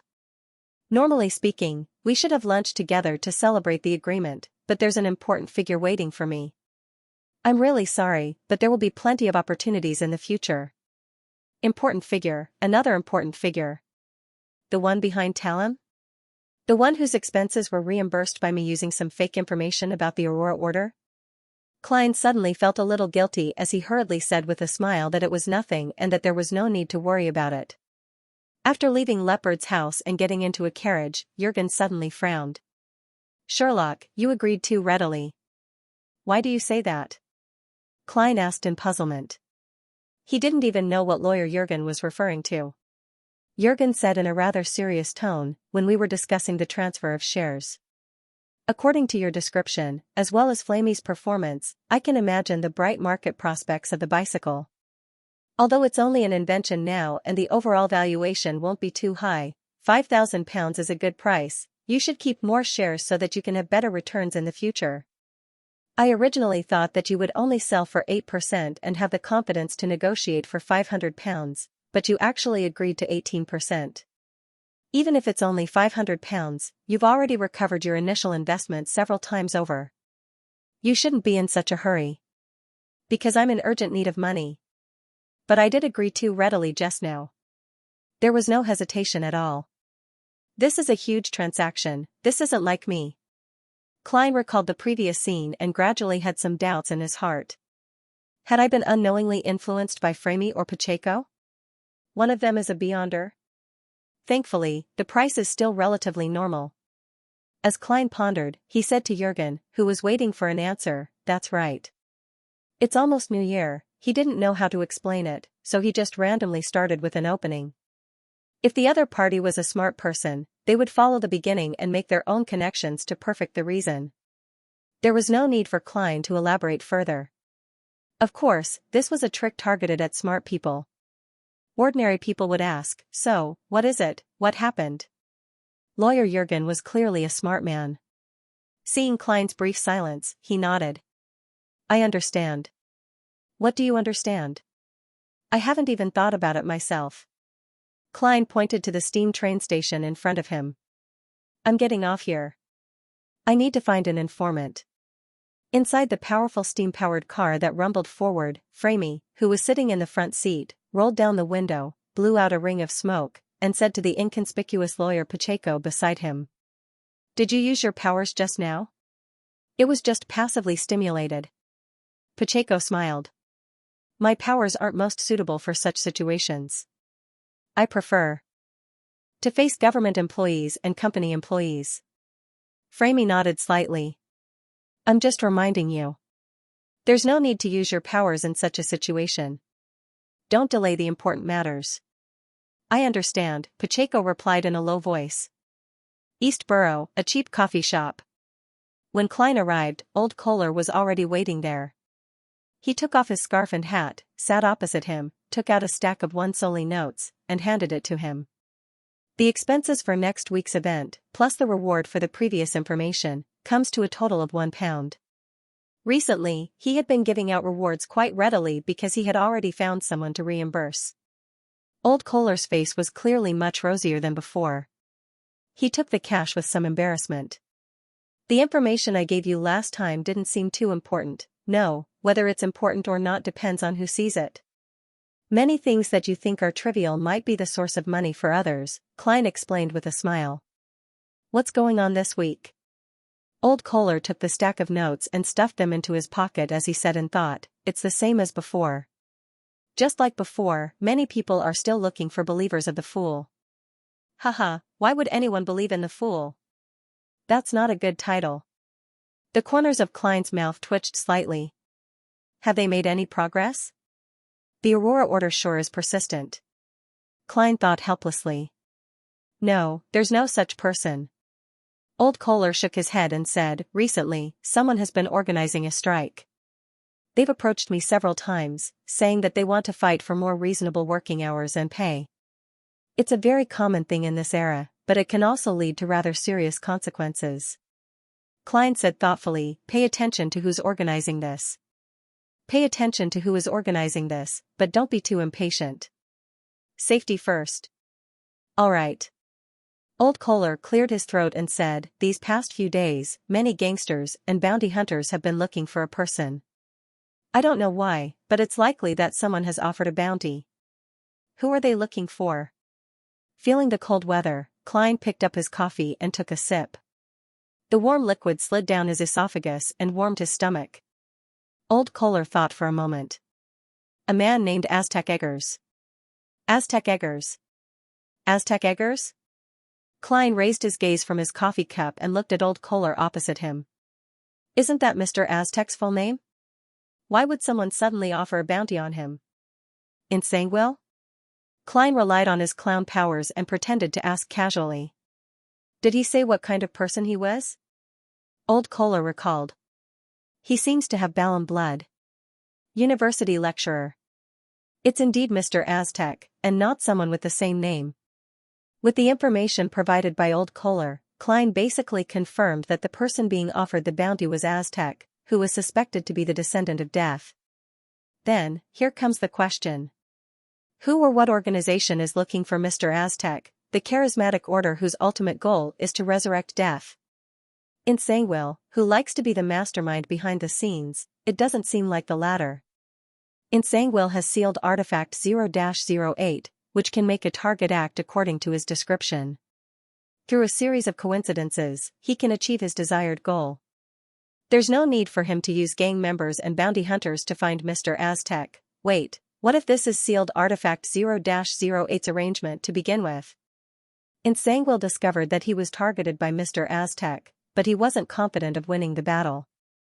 Therefore, he used 0-08 to cause a conflict between Mr. Aztec and a certain faction, hoping to use indirect means to eliminate the enemy. And this bounty was issued by that faction. It's very possible, however, I can't rule out the possibility of charismatic order. Mr. Aztec might have come into contact with them in order to seek revenge, but the two parties had a major disagreement over the matter of resurrecting death, which eventually led to a rupture. Klein instantly thought of two possibilities and the corresponding reasons. He took a sip of his coffee and said to Old Kohler, help me find out who issued this bounty mission and the exact price. Help me find out who posted this bounty mission and the specific price. If it's suitable, maybe I'll pay attention to it. No problem. Old Kohler didn't think there was anything wrong with Klein's request. In a sense, there was no essential difference between a private detective and a bounty hunter. The only difference was in the way they presented themselves. The former would even do trivial things like catching an adulterer, finding a cat, and helping someone walk a dog. Furthermore, they preferred inference over violence. After Old Kohler finished recounting his other experiences, Klein briefly taught him some techniques for eliciting information, as well as the emergency response plans for specific scenarios, according to the Nighthawk's tutorials. It's time for me to go to the dock. Thank you, Detective Moriarty. You've given me a beautiful life again. Old Kohler picked up the worn-out bonnet on the table and thanked him sincerely. In his opinion, the detective had not only provided him with a well-paid job, but he had also taught him many useful things. Even if the detective no longer needed an informant in the future, these skills would be enough for him to survive in the East Side, especially when he was getting older and unable to do heavy work. A good life? In my opinion, what you have right now is the most basic life for a person. After watching Old Kohler walk out of the cheap coffee shop, Klein sat there in a daze. This was the first time he had heard the name of a friend from someone else since he came to Bakeland. It was also the first time he had a chance of grasping in Xianxia's whereabouts. In the past 3 months, especially after killing Lenevis, Klein's main goal had always been to digest the potion and improve himself. This was because he knew very well that there was an insurmountable gap between him and Xianxia, who was most likely a high-sequence beyonder. Revenge couldn't be rushed, especially when it came to the chilling sealed artifact 0-08. He didn't even have the thought of approaching or investigating it. The scenes that had happened in Tingen City's Blackthorn Security Company reappeared in Klein's mind. The pair of shiny leather shoes was as clear as if they were right in front of his eyes. Raising his head and slowly exhaling, Klein took his scarf and hat and walked out of the cheap coffee shop. Hillston Borough, outside a somewhat old house. Klein got out of the carriage, pressed down on his hat, and went straight for the door.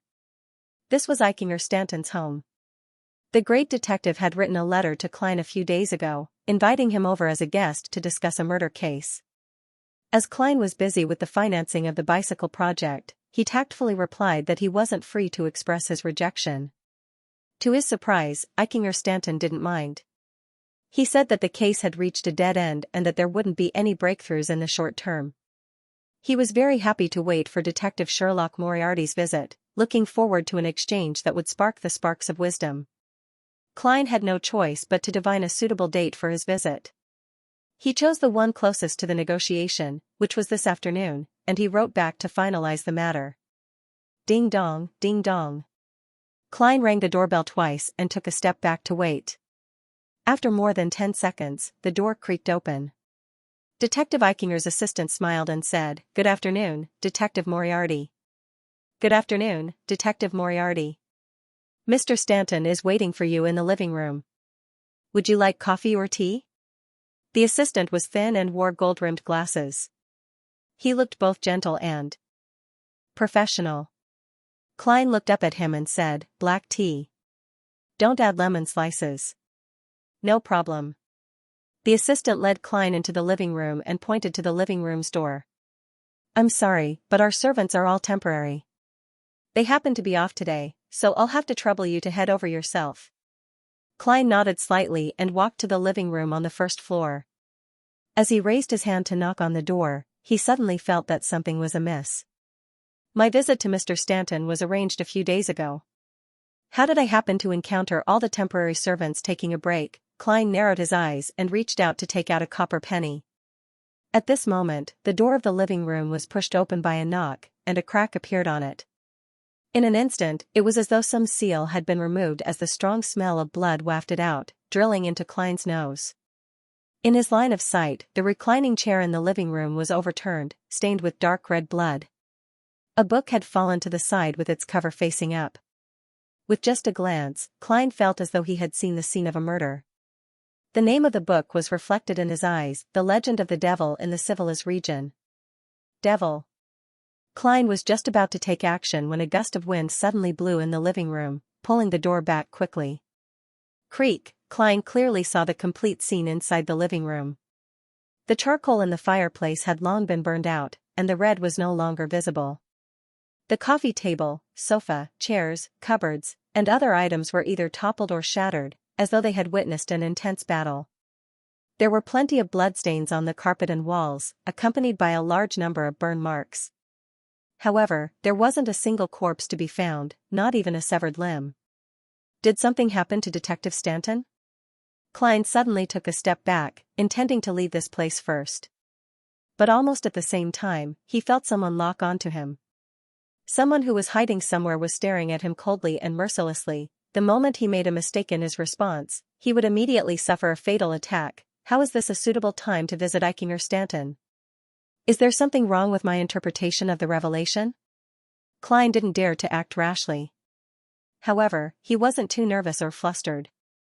Having experienced many battles and performances, he knew that the most important thing to do at this time was to remain calm. Tap, tap, tap. Eichinger Stanton's assistant walked over with a tray. On the tray was a tin teapot and 2 white porcelain cups. The assistant saw the scene in the living room and froze in place.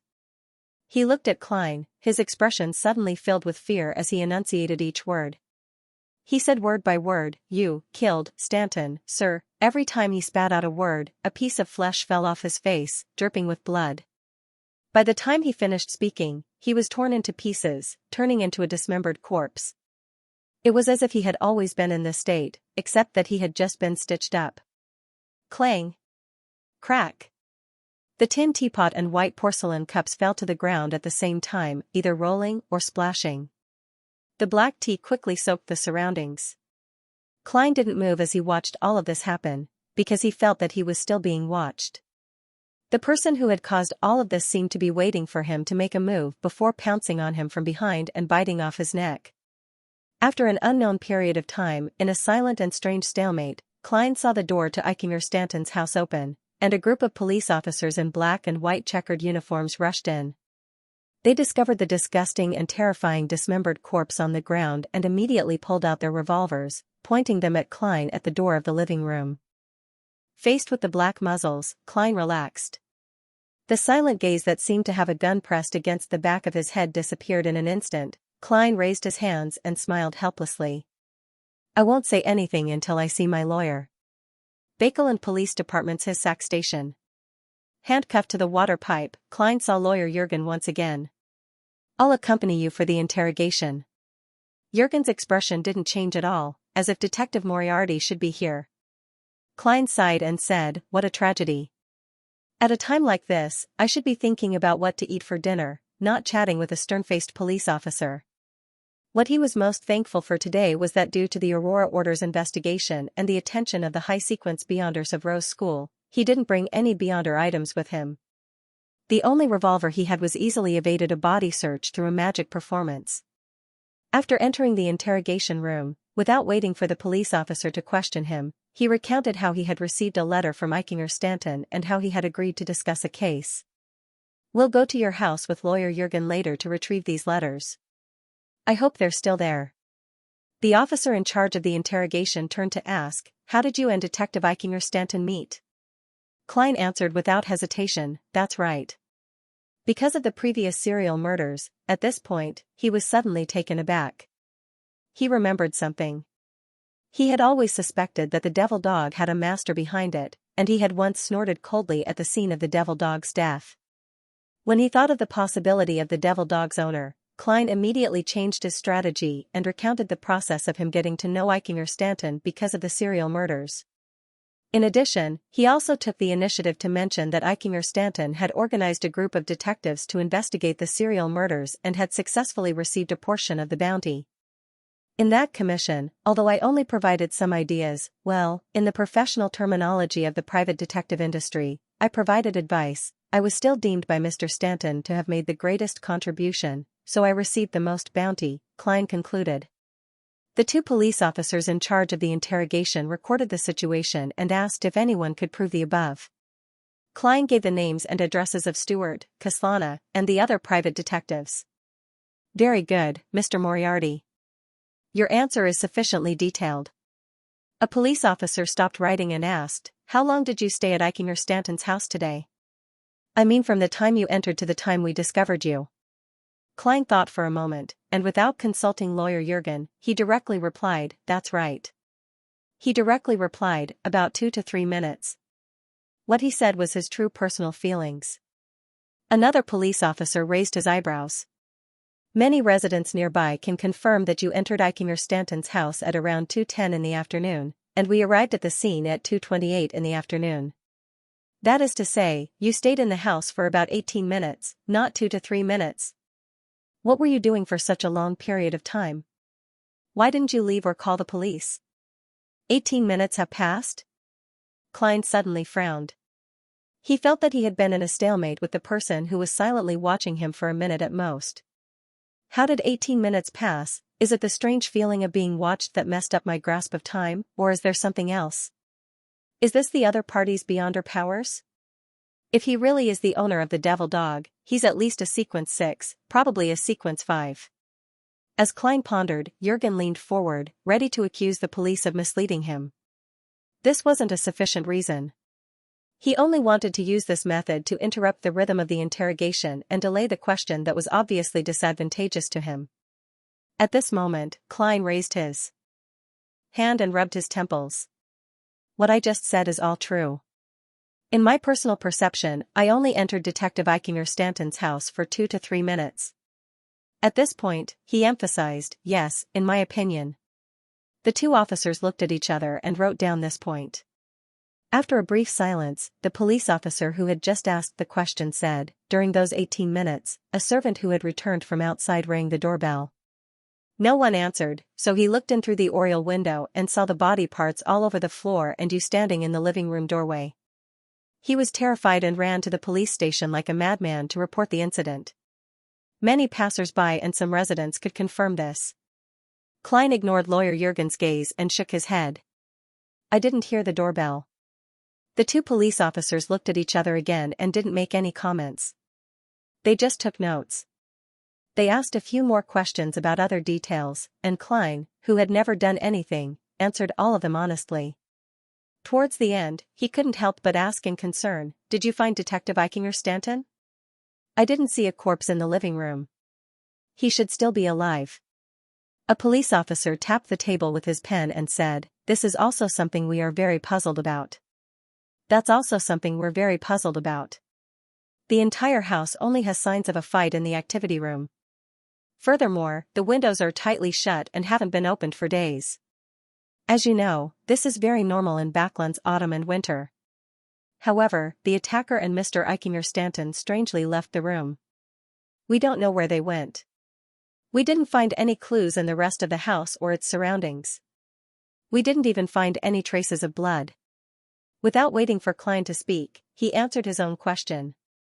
You definitely want to talk about the living room door and the front door, but many people have confirmed that there was no chase in the vicinity, nor was there anyone taking hostages or leaving with a corpse. Maybe it really happened in the middle of the night? Maybe they went through the wall? Klein silently provided other possibilities in his heart and prayed silently. May the goddess bless Detective Eichinger Stanton and allow him to escape this calamity. The Evernight goddess was the empress of misfortune and fear. After the interrogation, Klein was handcuffed to a small room, and the police department sent someone to follow Lawyer Jurgen to 15 Minsk Street to retrieve the letter and evidence. It wasn't until the evening that Klein was finally granted bail for £50. This is much more expensive than the last time. It would be difficult for an ordinary private detective to fork out so much cash in such a short period of time. After leaving the Chisak police station, Klein tightened the collar of his woolen coat and grumbled to Lawyer Jurgen. Jurgen maintained his professional and serious expression. The last time was in your favor, but this time, there are many suspicious points pointing at you. As he called for the rental carriage to stop, he turned his head solemnly and glanced at Klein. Sherlock, I'm your lawyer. Before you answer the police's questions, it's best if you communicate with me, even if it's just a look. Don't speak carelessly just because you think there's no problem. It's easy for an untrained person to leave a loophole in their words. I'm already used to making up my own stories and solving my own problems. Klein recalled what had just happened and laughed dryly. All right, I'll be careful. Jurgen didn't say anything else and boarded the carriage. Klein sat opposite him and thought about the attack on Detective Eichinger Stanton. As he thought about it, he suddenly heard his stomach growl. It's already half an hour past the normal dinner time. Klein took out his gold pocket watch and opened it. He didn't plan on wasting any more energy preparing food and began to consider which restaurant was worth looking forward to. At this moment, Jurgen raised his eyelids. I've already asked my grandmother to prepare dinner for 3. How can I accept that? Klein was taken aback for a moment before he smiled. Mrs. Doris's cooking is always something to look forward to. By the time the two of them returned to Cherwood Burroughs Minsk Street, the sky was already dark. The light from the gas lamps was even brighter than the faint crimson moon in the sky. After having dinner at Jurgen's house and stroking the cat, Klein paced back to the outside of Unit 15 in the cold and humid air. He habitually rummaged through the mailbox and took out a copy of the Bakeland Evening News that had just arrived. Klein opened the door and entered the house with the newspaper in hand. Just as he put down his cane, he suddenly felt that something was amiss. His spiritual intuition as a seer told him that a stranger had entered his house. Was it the police who came to collect evidence? Klein looked around warily and suddenly noticed a letter on the coffee table. There should only be a newspaper there. Klein entered the living room, wary of any attacks, and approached the coffee table. During the entire process, the surroundings were silent, without the slightest abnormality. After looking down at the letter, Klein first took out his black gloves and put them on before picking it up and opening it. Inside the envelope was a thin piece of paper. After opening it, a dark red color immediately reflected in Klein's eyes, and a faint smell of blood lingered in his nose. On the letter, there was a line of words written in the solidified blood, "All of you will die."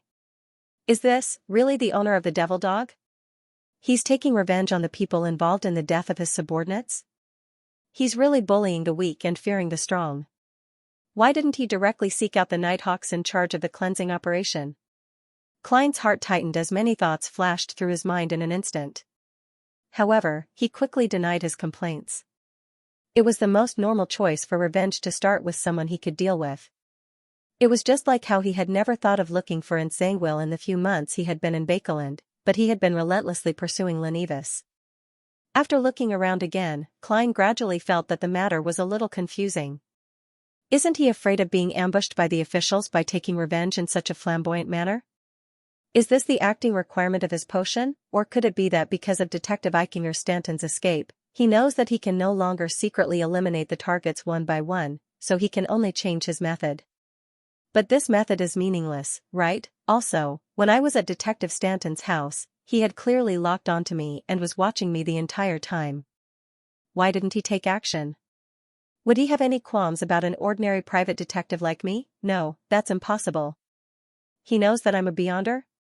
It's possible that because of the side effect of getting lost with the master key, I met the devil dog directly. It saw my appearance and figure. Although I was disguised to a certain extent, I don't know if a devil can see through it. Perhaps, after that incident, it presented itself to its owner in some way, but I couldn't even defeat the devil dog back then and could only flee in a sorry state. What does he have to worry about? Unless he's worried about something else, such as Eichinger Stanton, who's hiding nearby due to his injuries. He wrote me in such a flamboyant manner because he believes that an unaffiliated Beyonder like me would definitely not dare to seek help from the officials. With a mind full of questions, Klein inspected the house and went all the way to the second floor. When he opened the bedroom door, another letter jumped into his eyes. This letter lay quietly on the desk, as if it had been waiting for a long time. Klein picked up the letter and opened it gently. He saw a line of words outlined in dark red blood. You're next. Next? How arrogant. Klein couldn't help but sigh. At that moment, he suddenly felt something. He raised his head and looked out the window. Opposite him were a few two-story houses, each lit up. The glow of the gas street lamps shone on their outer walls, forming areas of light and darkness. Suddenly, the shadows in those areas squirmed and twisted, forming a black shadow in a well-ironed tuxedo. The shadow raised its right hand, formed the shape of a gun, and pointed at Klein. Then, it retracted its arm and blew at the muzzle. Inside the Rice police station, which was in charge of Minsk and the surrounding streets, Klein shook hands with the officer who sent him out. This threatening letter is definitely related to the previous serial murder case. The organizer, the great detective, Mr. Eichinger Stanton, was attacked this afternoon. Please take this seriously. The officer retracted his hand. Mr. Moriarty, don't worry. We definitely won't ignore the possibility you raised and will immediately report it to the higher-ups. Thank you so much. Klein put on his hat and walked out the door. After seeing the two threatening letters and the provocation from the suspected devil dog's owner, he didn't hesitate to take the evidence to the nearest police station and report the case.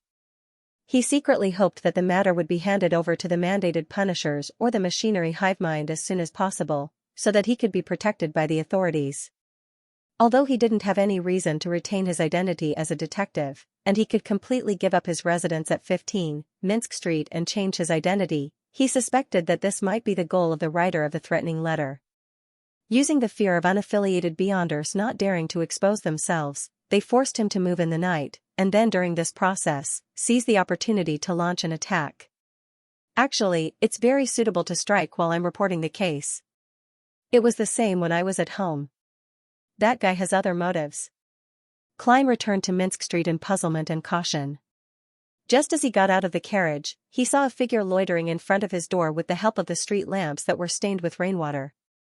Klein's heart skipped a beat before he relaxed because he recognized who the visitor was. It was the bearded, moderately thin private detective, Stewart. He was an admirer of mine. I can't be careless.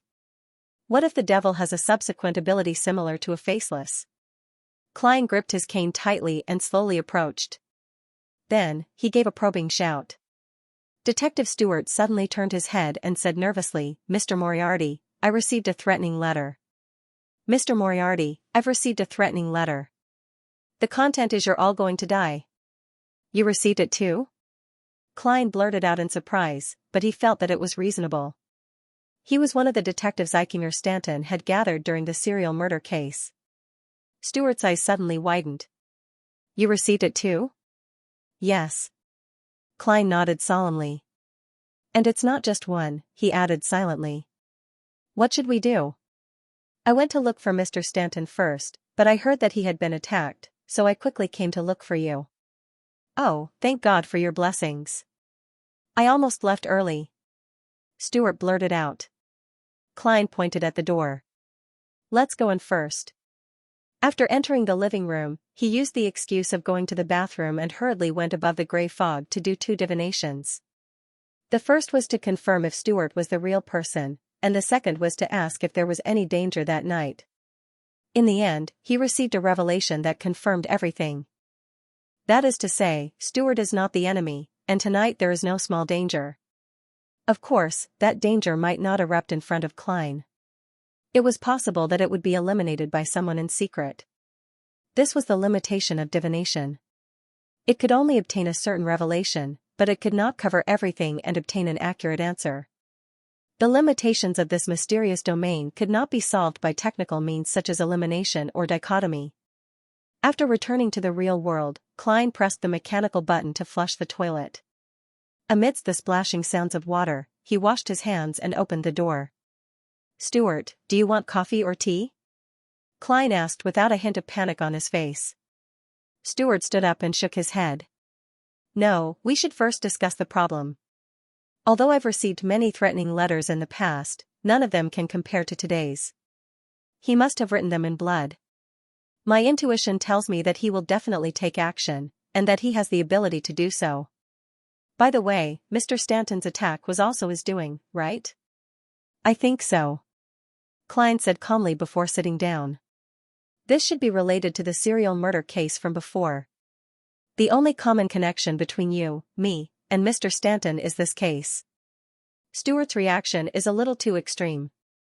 He was frightened by Mr. Stanton's attack? At the same time, Klein carefully observed Stuart.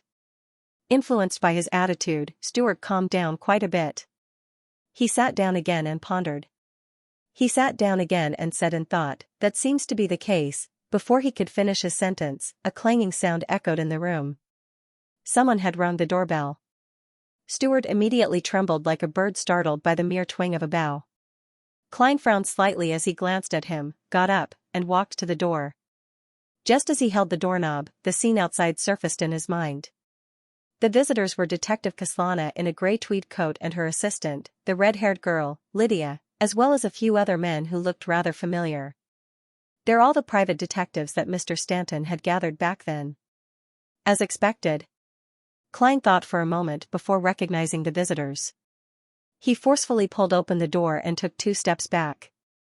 With thick eyebrows and slightly drooping cheeks, Xianxia looked at Klein and Stuart behind him. Without exchanging pleasantries, she went straight to the point.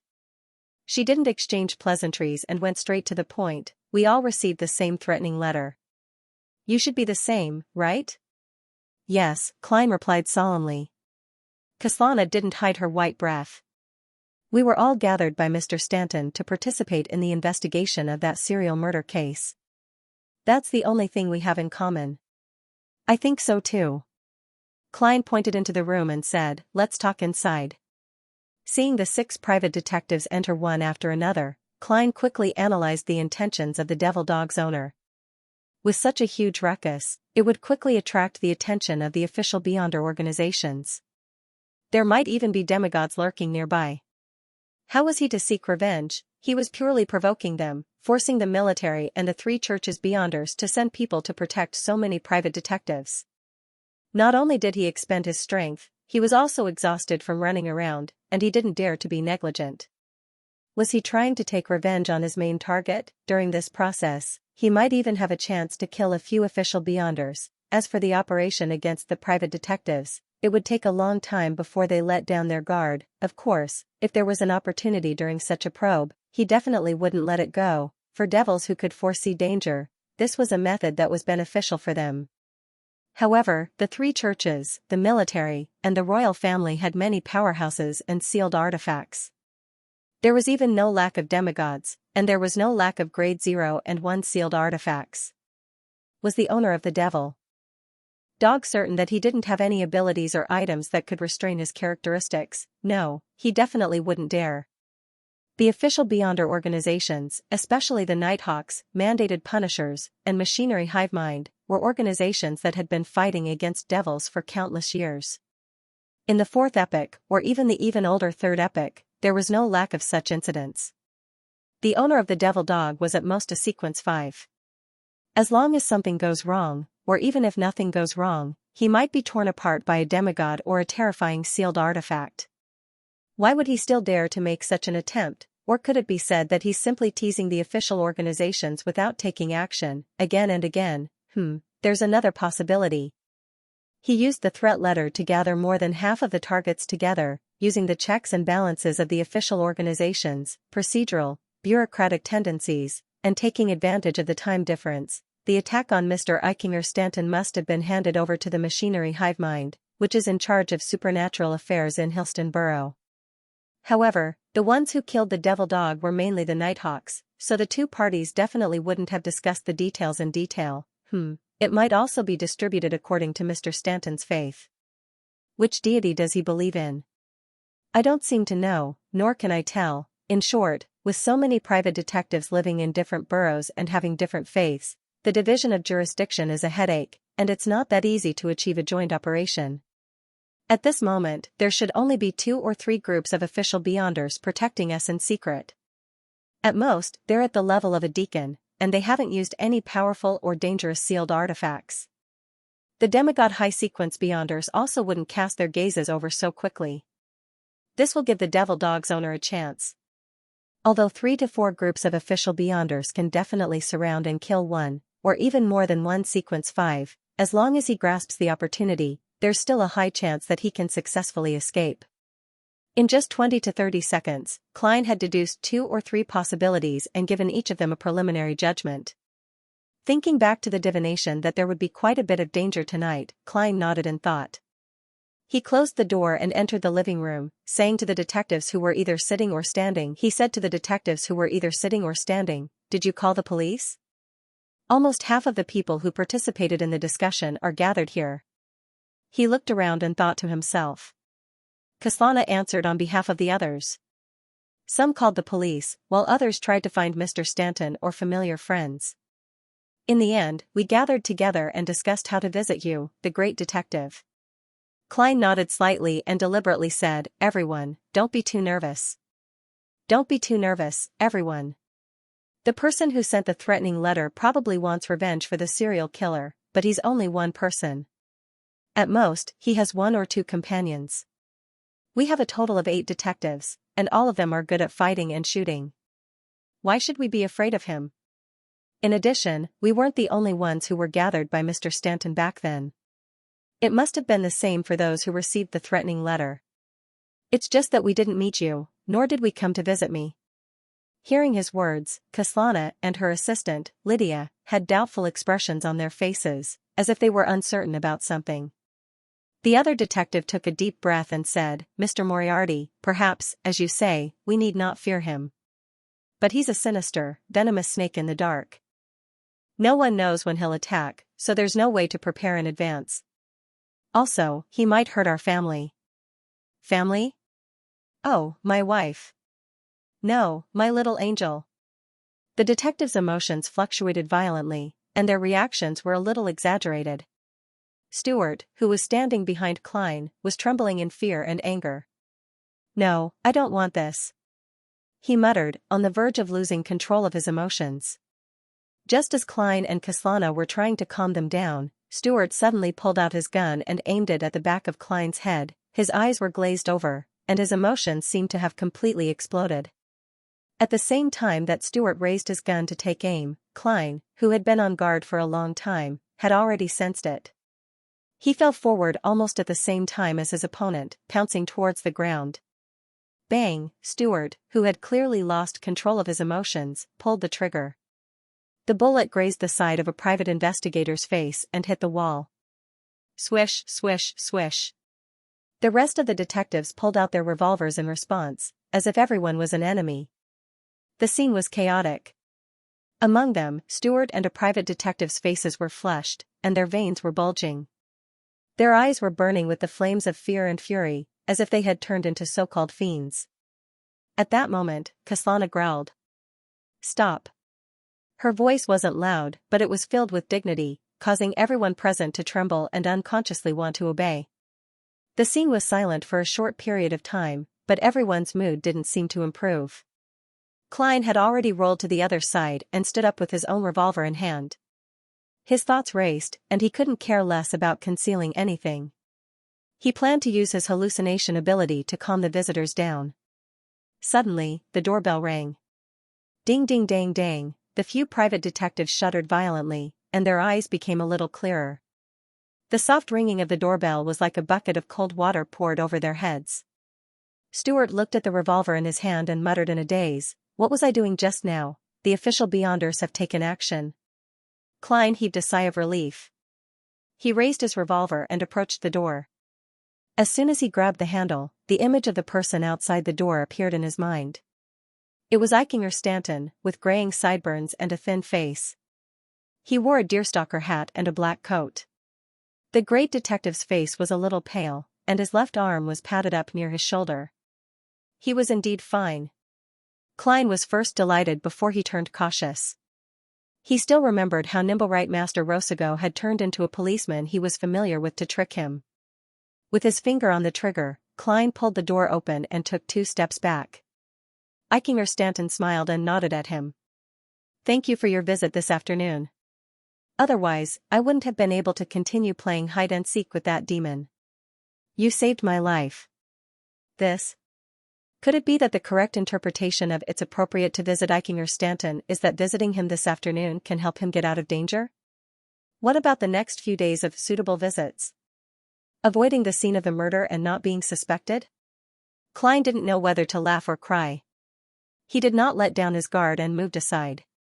"What happened?" "Let's talk later." Suddenly lowered his voice and laughed. "Do you wish to discuss topics related to Beyonders in front of Stewart and the others? Is that why you mentioned Beyonders to me so naturally?" "That's right. The fact that I could last more than 10 minutes with the Devil Dog's owner is enough to prove that I'm not an ordinary person.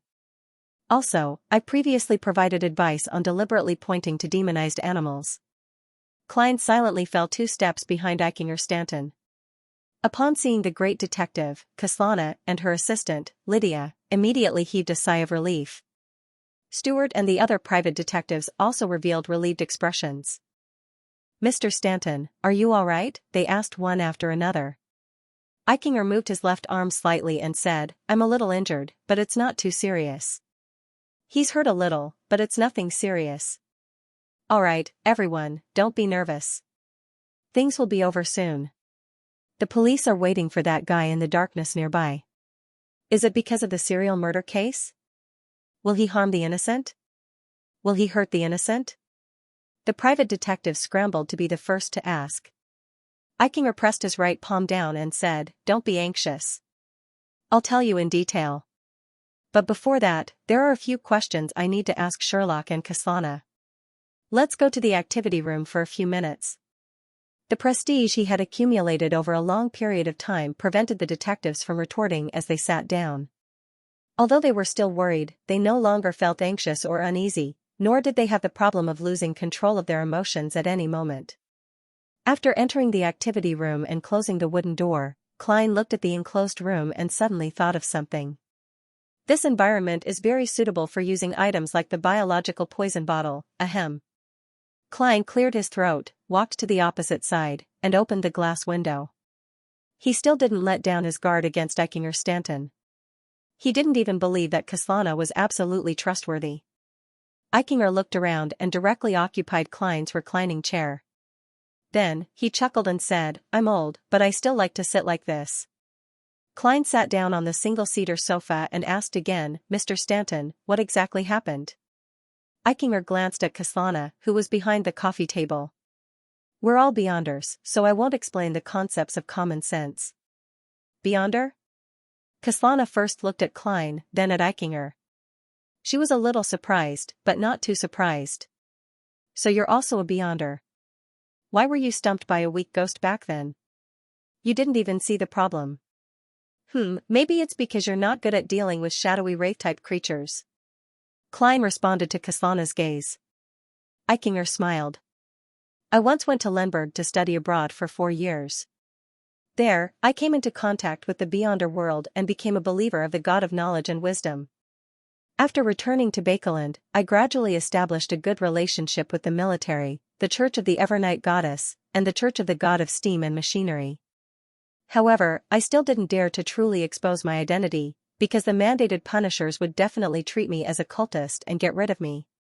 On this matter, the other official organizations wouldn't directly help me, because that would be equivalent to starting a war with the Bishop of Storms. As expected of the Church of Tyrants. Tyrants? Klein asked casually. Eichinger took out his pipe, but he only sniffed at the tobacco. That's how our church calls the Lord of Storms. Alright, let me return to today's matter. The person who attacked me, the person who sent you the threatening letter, is the owner of the serial killer from before. Heh, you should know that the murderer is a black dog of the devil sequence, especially Sherlock. You were the first to point out that a devil might be an animal. Klein smiled. He didn't deny it, nor did he admit it. Kaslana similarly clasped her hands and didn't say a word. Eichinger immediately shook his head and laughed. You don't have to worry. I'm not a law enforcer, and as a believer of the God of knowledge and wisdom, I can't preach in Bakeland, nor can I officially establish an organization. I can only rely on you and people like you to help me. In other words, you can help us take the blame? Klein teased inwardly. Seeing that they still didn't admit to it, Eichinger continued, the owner of that devil dog is a Sequence 5 Beyonder. That devil dog's owner is a Sequence 5 Beyonder. Well, according to what I know, Sequence 5 of the Devil Pathway is called Desire Apostle. They can use and control the emotions and desires of everyone, luring them into depravity. When facing a Desire Apostle, one mustn't have too strong of an emotional upheaval. One mustn't have too obvious desires, or else one will immediately be remotely controlled by him, either planting a seed or directly catalyzing it. This will expose many problems in a person, causing them to gradually degenerate or lose control of their emotions at critical moments, making them unable to resist. This is only a portion of the Desire Apostle's Beyonder powers. I confirmed this during my battle with him. Upon hearing this, Klein suddenly understood one of the reasons why the other party had sent the threatening letter and acted provocatively.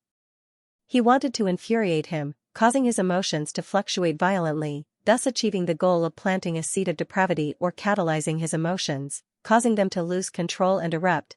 This would make his subsequent attacks easier and more relaxed. Thankfully, I'm a Beyonder who has seen and experienced many things. Back then, I was only vigilant and cautious. Stewart and the others must have experienced a rather obvious change in their emotions when they saw the threatening letter, so the Desire Apostle planted the seed. If I hadn't stabilized them in time, the situation would have turned chaotic from the inside out, preventing the surrounding official Beyonders from reacting in time, giving the Desire Apostle ample opportunity. Back when I was at Eichinger Stanton's house, I felt time slow down. Was it because of the sudden increase in vigilance, tension, and wariness? Klein thought back to the past and felt a sense of relief. So that's how it is. Kaslana also seemed to understand many things. Eichinger rubbed his temples and said, I was nearly controlled by him and was injured. Later, I used a mystical item to play hide-and-seek with him in the house. It wasn't until Sherlock came to visit that the three parties entered a stalemate. Only then did I get a chance to catch my breath. My poor assistant was still looking forward to returning to Lemberg to participate in the Mass in the new year. At this point, he let out a long sigh. When the police arrived, I took the opportunity to escape and used the river to escape their pursuit. Eichinger added, then he said, Sherlock, Kaslana, how do you plan on dealing with this? Kaslana fell silent for a moment. Mr. Stanton, do you have any suggestions? Eichinger said, first, accept the official protection and prevent the Desire Apostle from taking action. First, accept the official protection so that the Desire Apostle won't dare take action, and hope that he's quickly captured or killed. If that idea doesn't come to fruition, and it's impossible for the officials to constantly send people to protect us, then we only have two choices. One is to change our and our family's identities with their help and live in a different place. However, no one can guarantee that the Desire Apostle won't discover us. The second is to directly join the corresponding official organization and become a peripheral member. This will also change our identity and residence, but it's safer. Join the corresponding official organization? Machinery hive mind? Or go to places like Lemberg and Mason to join the Church of the God of Knowledge and Wisdom? Then, wouldn't I become a believer of the three families? No, the three families? Klein felt an inexplicable sense of absurdity. He thoughtfully asked, is there no other way? Is there no other way? Eichinger Stanton stroked his pipe and said, is there no other way? At the same time, Kaslana's expression didn't change. It was unknown what she was thinking. Yes, that is, let's join forces and create an opportunity to quickly find and hold back the Desire Apostle. That is, let's join forces and create an opportunity to find and stall the Desire Apostle as soon as possible. In the face of Isengard Stanton's suggestion, Klein didn't have much of a reaction. He looked at the tightly shut activity room door. And said, according to what I know, the devil can foresee danger before we take action. He can even determine the source of the danger and make an effective response. It's very difficult for us to find and hold him back. Eichinger nodded slightly. Yes, that's indeed the case, but it's not like there's no solution. What solution? Kaslana immediately asked. Eichinger smiled. I've fought him head-on and witnessed his beyonder powers of foreseeing danger.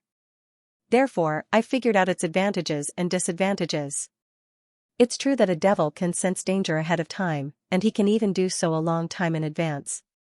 As long as we make a plan against him and put it into action, he will have the corresponding premonition. Of course, it has to be something that truly endangers him. No, the truth is that different types of devils have different strengths and weaknesses in this aspect. Some might only be able to sense danger 10 to 20 minutes in advance. Klein silently retorted in his heart, but he didn't say it out loud. Eichinger continued. The flaw of this kind of foresight ability is that it can only sense who and where the danger comes from. It has no way of knowing the exact details. This gives us an opportunity to take advantage of it. What opportunity? I don't think we can let a devil who can foresee danger fall into our trap, Kaslana asked in disbelief. Klein nodded in agreement.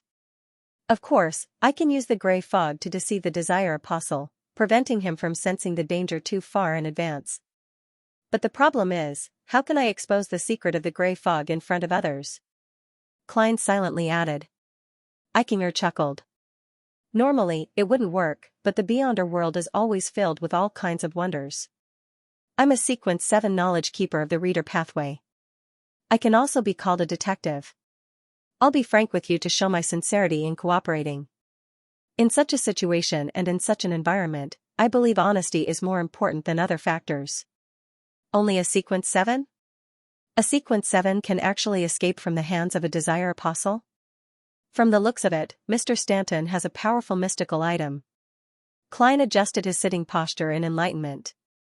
The knowledge keeper can restrain the demon's ability to foresee danger?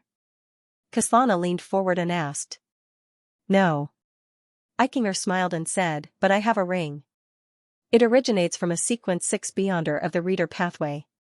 It allows me to recognize, see, remember, and simulate all the Beyonder powers I've seen. Of course, the stronger the Beyonder power I face, the higher the chances of failure. Haha, there is a saying in our church, omniscience means omnipotence. Why does this sound so familiar? Especially the description of that item. Klein was about to recall when he saw Eichinger Stanton take out a dazzling ring. The ring was inlaid with many fine diamonds, and they all clustered around a beautiful emerald that was as green as a human eye.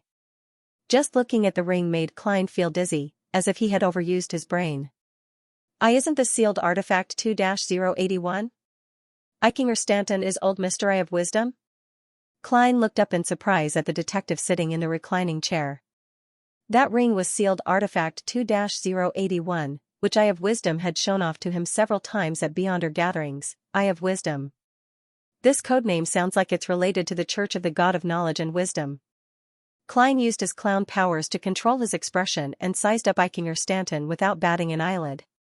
Finally, he discovered that the detective's outline did match old Mr. I of Wisdom's, but there were many details that were very different. His ability to disguise himself is very strong. He's using the powers of 2-081? Klein made a rough judgment. At this moment, he suddenly thought of a scene. If Mr. Stanton said, "Let's cooperate against the Desire Apostle," the most important thing is to be honest.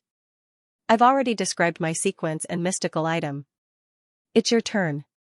What should I say? Silently take out the sun brooch I bought from him. When the time comes, will he say, "Wow, so it's you"? As Klein's imagination ran wild, Kaslana looked at the ring Isengard Stanton displayed and asked with some envy and puzzlement.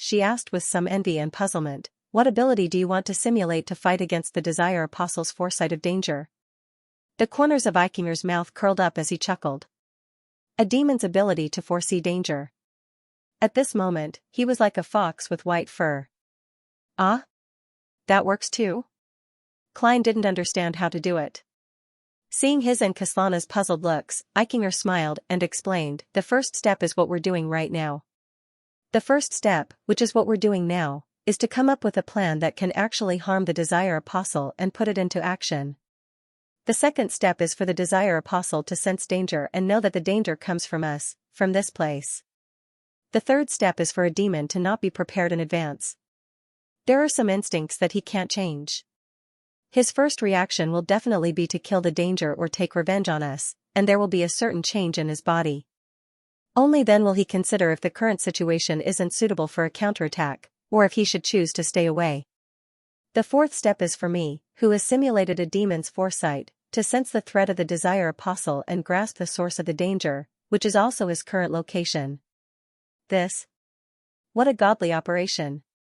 Klein was nearly alarmed. But what happens after that? The moment the Desire Apostle discovers a problem, he'll immediately escape.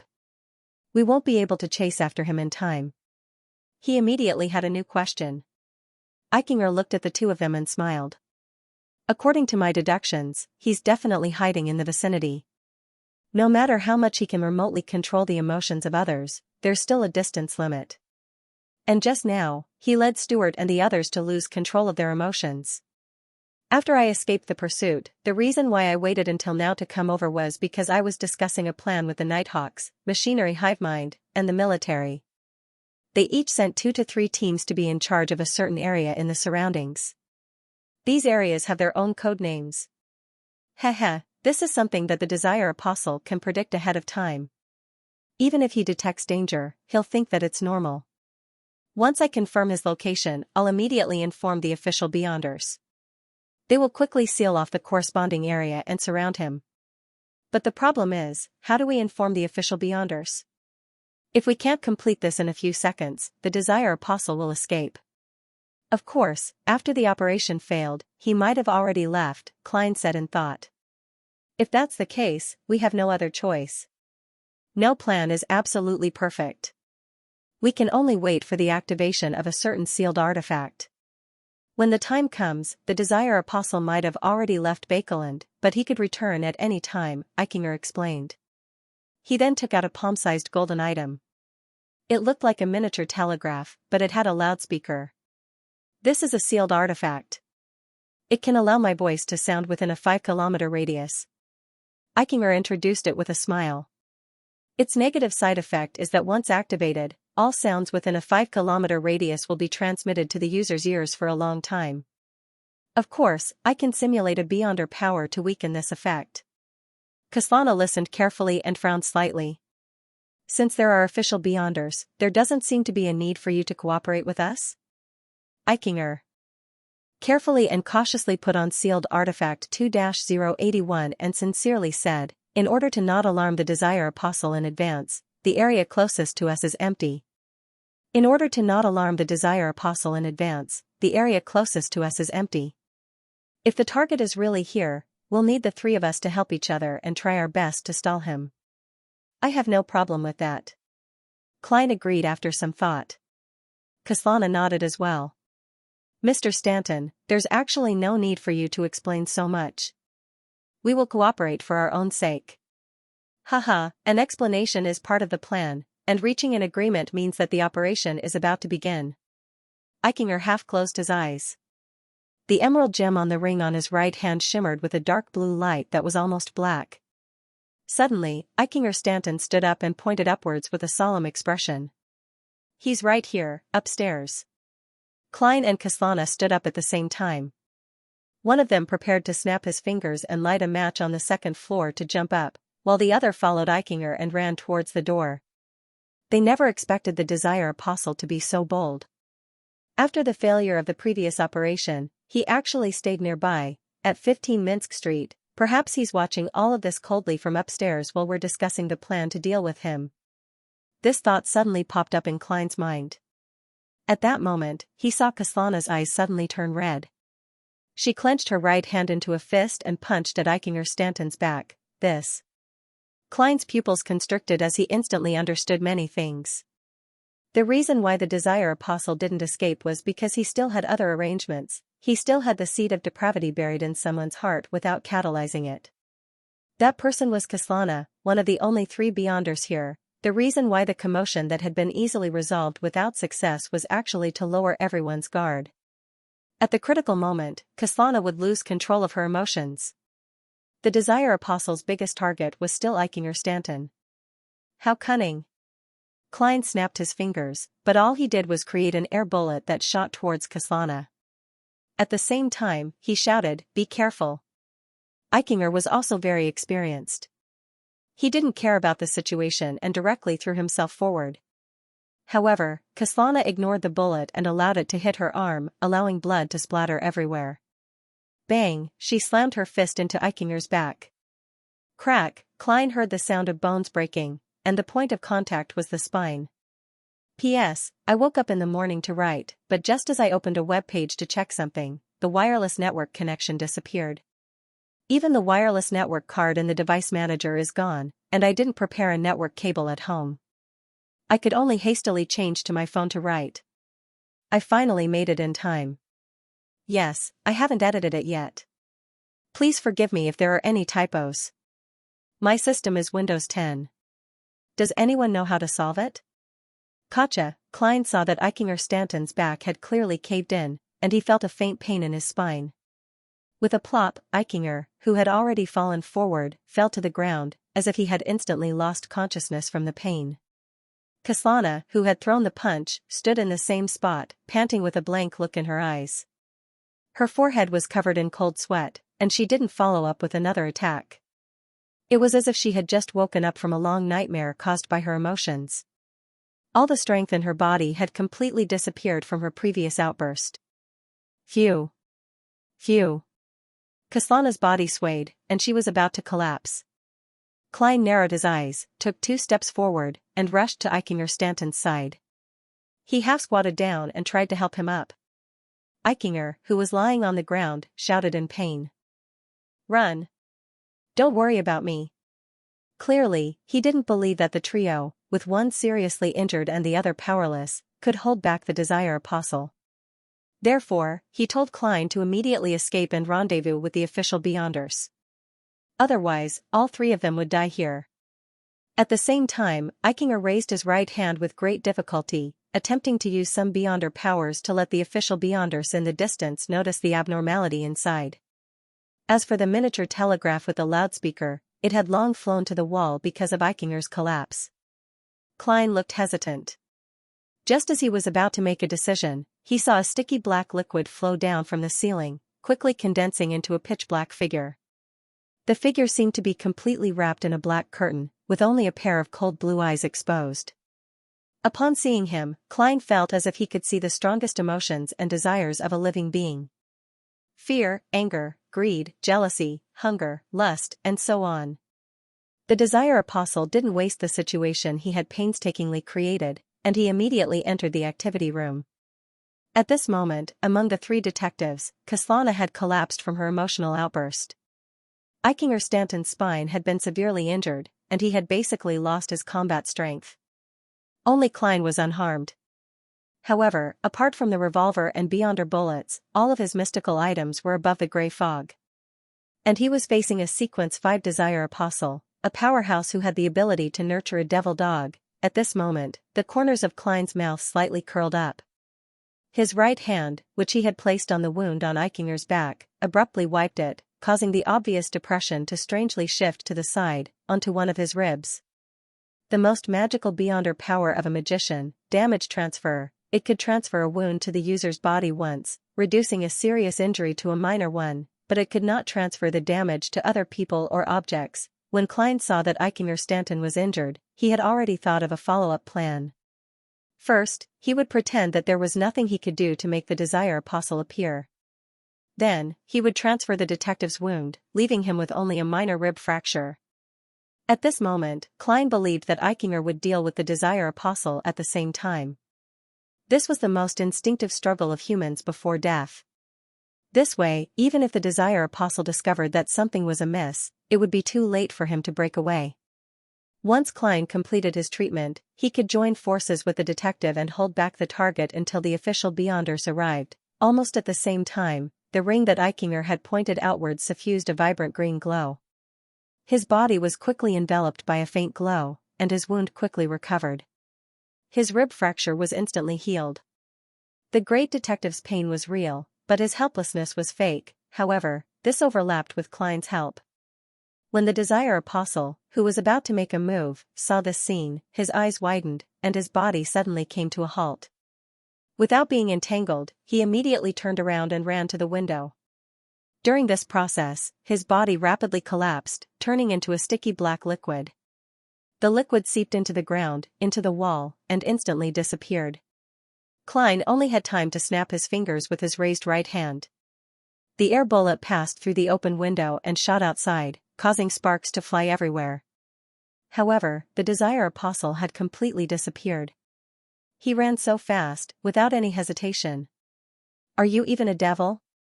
There's going to be a lot of trouble later on. The corners of Klein's mouth twitched as he turned to look at Eichinger Stanton, who had flipped over and stood up. The great detective happened to be looking at him as well. You know how to treat? You know how to treat? The two of them asked the same question at the same time. After looking at each other, Eichinger shook his head and smiled bitterly. I didn't expect him to escape from the trap I set up. As he spoke, his ring emitted a faint glow, and he looked around to confirm that the Desire Apostle was far away. Eichinger then explained, I didn't have the chance to simulate a healing ability this afternoon. Later on, I thought that I could use this to set up a trap and make the Desire Apostle appear because of my serious injuries, so I deliberately bandaged my wounds in a very exaggerated manner. He pointed to the marks on his left arm near his shoulder. As expected, this came in handy, but I didn't expect you to be able to treat serious injuries. In the end, Eichinger sighed softly. In the end, both of them placed treating their injuries as their top priority. Neither of them bothered the Desire Apostle, allowing him to immediately escape once he realized that something was amiss. Be it me or Stanton, both of us have trump cards or arrangements that the Desire Apostle doesn't know about. We wanted to use this to trick him, but who knew that we would cancel each other out and let the target escape? Is this what it means to be positive and negative? Klein smiled helplessly. This is because we don't know each other well enough, and our teamwork isn't tacit enough. No, it's my fault. Eichinger said sincerely, when I saw that you didn't escape or defend yourself, but instead came over to help me, I should have deduced that you weren't panicking, that you had confidence, and that you had a solution. Unfortunately, when I wore this ring, my brain was constantly in a state of overload, making it difficult for me to think too much about other matters. 2081 This sealed artifact also has the effect of passively lowering one's intelligence. Klein smiled and said, Mr. Stanton, this isn't the time to discuss who's responsible.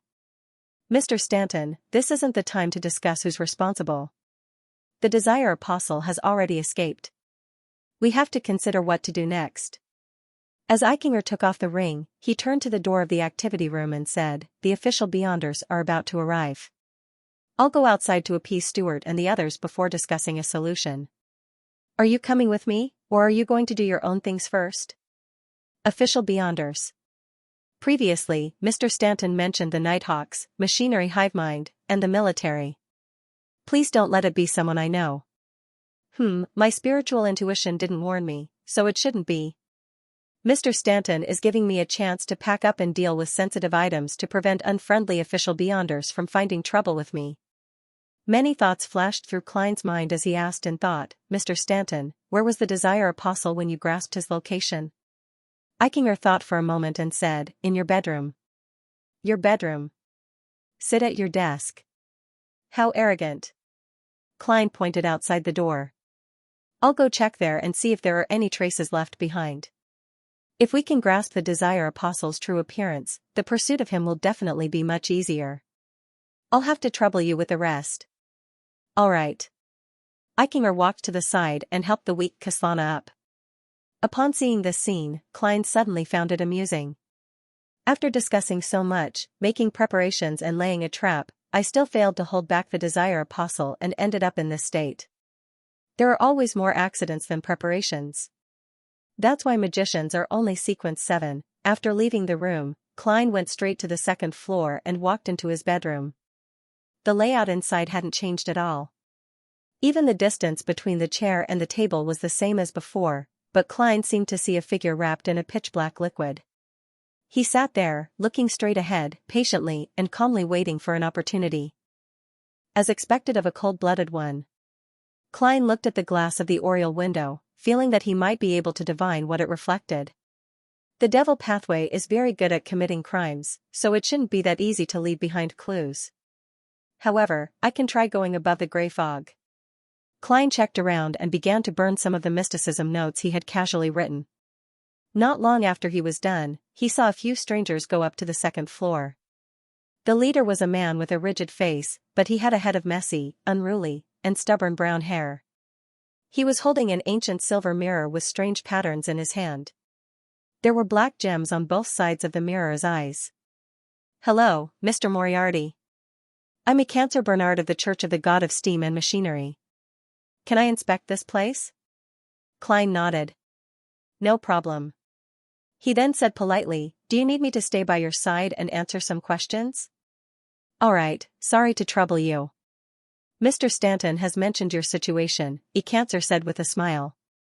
There were a few members behind him, and they all had different attitudes towards Klein. Some ignored him, some were curious, and some were hostile. My situation? How did Mr. Stanton introduce me, and what sort of story did he tell? Klein's thoughts raced as he followed Cancer into the bedroom again. The other official beyonders formed groups of 2 and were in charge of different areas on the second floor.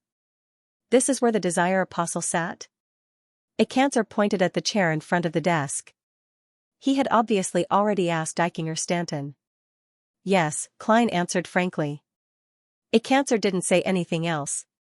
He picked up the silver mirror and stroked its surface 3 times with his right hand. After a slight pause, he said in a deep voice, Honorable Rhodes, my question is, what did the devil who was sitting here look like? The surrounding lights suddenly turned dark, as if they had been dyed with the mist after the rain. A strange aqueous glow flashed on the surface of the silver mirror, forming a scene. A person covered in sticky black goo was sitting on a chair, his back facing the window and his face facing the bed. Right on the heels of that, the scene changed. The mirror in the corner of the room vaguely reflected the side profile of the black figure, a side profile that was also covered in pitch black. However, one could vaguely make out some outlines. The Desire Apostle had high cheekbones and a pair of cold blue eyes. Glancing at the scene that appeared in the silver mirror, Klein immediately revealed a thoughtful expression. This mirror is very powerful, and it even has its own name. It seems to be a living sealed artifact. This kind of thing might not be too harmful, but the difficulty of sealing it is very high. Unless it's a special situation, it's rarely used. This machinery hive mind member named Cancer Bernard seems to have a high status. He should be a deacon, and he himself isn't simple. The limit of divination is about the result that the silver mirror just showed. Even if I go above the gray fog, I won't get any better results. I can't be sure what the Desire Apostle looks like. I don't know how many people in Bakeland meet the requirements of high cheekbones and blue eyes. As Klein's thoughts ran wild, the scene that appeared in the silver mirror quickly faded. Following that, blood-red words were outlined on the mirror's surface. According to the principle of reciprocity, it's my turn to ask a question. If you lie or can't answer, you will accept the mission I assign or be punished. Klein pricked up his eyebrows when he saw this. Is this truth or dare? Interesting. The words that seemed to be dripping with blood slowly changed into new letters and a new sentence. Red Light's real name? Red Light? One of the leaders of the Pure Light Brotherhood? One of the 7 rays of light high up in the spirit world? Klein thought about it seriously and realized that he didn't know how to answer. He only knew of Yellow Light Venathan. A Cancer's throat moved, and sweat gradually appeared on his forehead. After a brief silence, he said in a deep voice, Nanides. Nanides. Error. The blood-red words on the mirror changed again. Is this a mission or a punishment? There was an obvious struggle on a Cancer's face, and he finally exhaled. Punishment.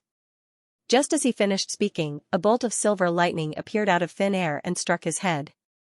A Cancer's hair stood on end as his body fell to the ground with a thud. Some black smoke followed. However, the mirror didn't fall to the ground with him. Instead, it floated up and landed on the table. After 2 seconds, a Cancer stood up shakily from his chair and sat there, panting as he trembled. Klein looked at all of this speechlessly and didn't know how to react for a long time. A Cancer, who had recovered a little, looked at him and forced a smile. You should have heard of what sealed artifacts are. You should also know that they have certain negative effects. Yes. Klein looked at a Cancer's erect hair and suddenly understood why his previous hairstyle was so fluffy, messy, and stubborn. Klein couldn't help but say, actually, you can ask it yourself. There's no need to do it in front of me. Phew, the requirement of this mirror is that there must be someone watching. A Cancer was still trembling. It really has spirituality. Klein took 2 steps forward and came to the side of the table. He sized up the silver mirror curiously and discovered that apart from the strange patterns and the 2 eye-like attire, there was nothing special about the living sealed artifact. A Cancer turned to him and chuckled with a trembling voice. You can also ask it questions. We don't mind. No, that's not what I'm thinking. Klein would never play truth or dare with someone like Pen Spirit and Disc Spirit. As he spoke, he tried to touch the edge of the silver mirror. It's ice-cold, metallic. Just as this thought surfaced in Klein's mind, he saw the ancient silver mirror tremble slightly. White words quickly appeared on it. Your loyal and humble servant, Rhodes, is at your service. Ah? Klein was confused. Then, he silently moved away from the desk. What's going on? This mirror was just coldly playing truth or dare with me. How did it become like this in the blink of an eye? Klein was amused and puzzled. He quickly made a guess based on the information he had. The silver mirror knows the true name of Red Light, and it seems to have something to do with the spirit world, and the mysterious space above the gray fog seems to have something to do with the spirit world. At the very least, when I summon myself, I can see a place suspected to be the spirit world when I pass through the door. This mirror named Erode sensed the aura of the gray fog. As these thoughts flashed through his mind, Klein saw a Cancer recover, stand up again, and hold the ancient silver mirror. The other 2 team members in the room had also ended their aimless search by pretending not to see anything.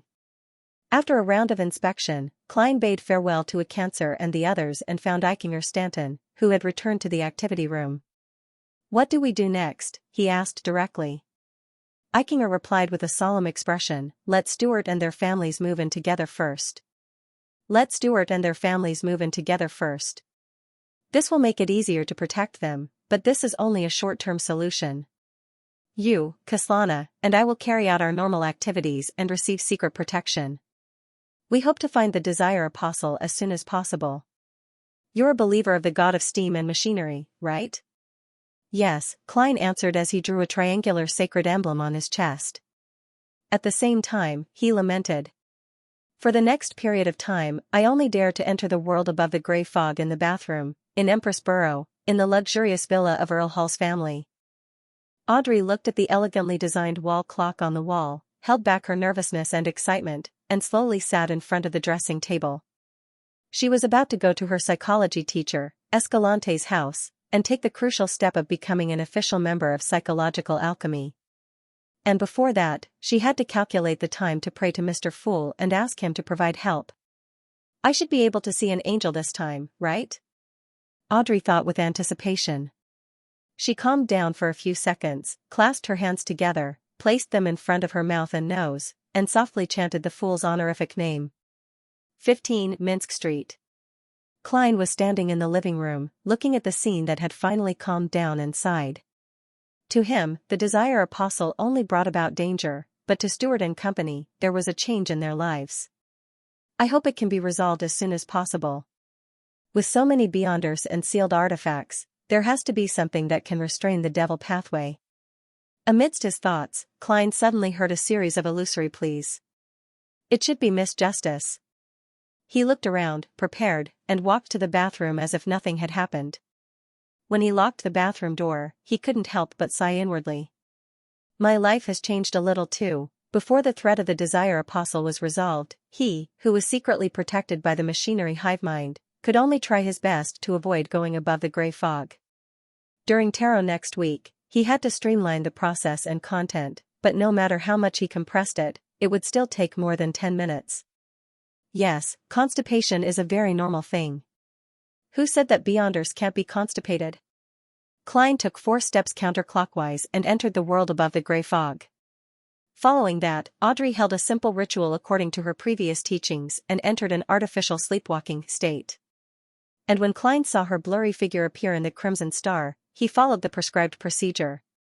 First, he used his spirit body to envelop the Dark Emperor card, then he picked up the paper figurine that had been cut with improved craftsmanship and shook it out. As expected, the paper figurine gathered the power above the gray fog and transformed into a gigantic angel with 12 pairs of pitch-black wings. When Audrey saw the sacred and dignified angel descend in front of her, wrapping itself in layers of wings, she was speechless for a long time. This is an angel, Mr. Fool's angel. Furthermore, it's an archangel with 12 pairs of wings. This is exactly the same as the description in the mythological books. This is also our tarot's angel. Audrey watched the angel's figure quickly fade away and suddenly felt that it was abnormally cordial. She thanked Mr. Fool in joy, excitement, and piously. Then, she called for the maids and instructed them to make preparations to head out. Klein returned to the living room with a smile.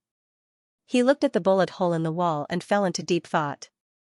Should I hang a cheap oil painting to cover it up, or should I repair it and paint it? Hillston Borough, 7th Avenue, Escalante's home. Audrey left the maids and bodyguards in the living room while she followed her master into the activity room with her golden retriever, Susie. There were 2 other people waiting in the activity room.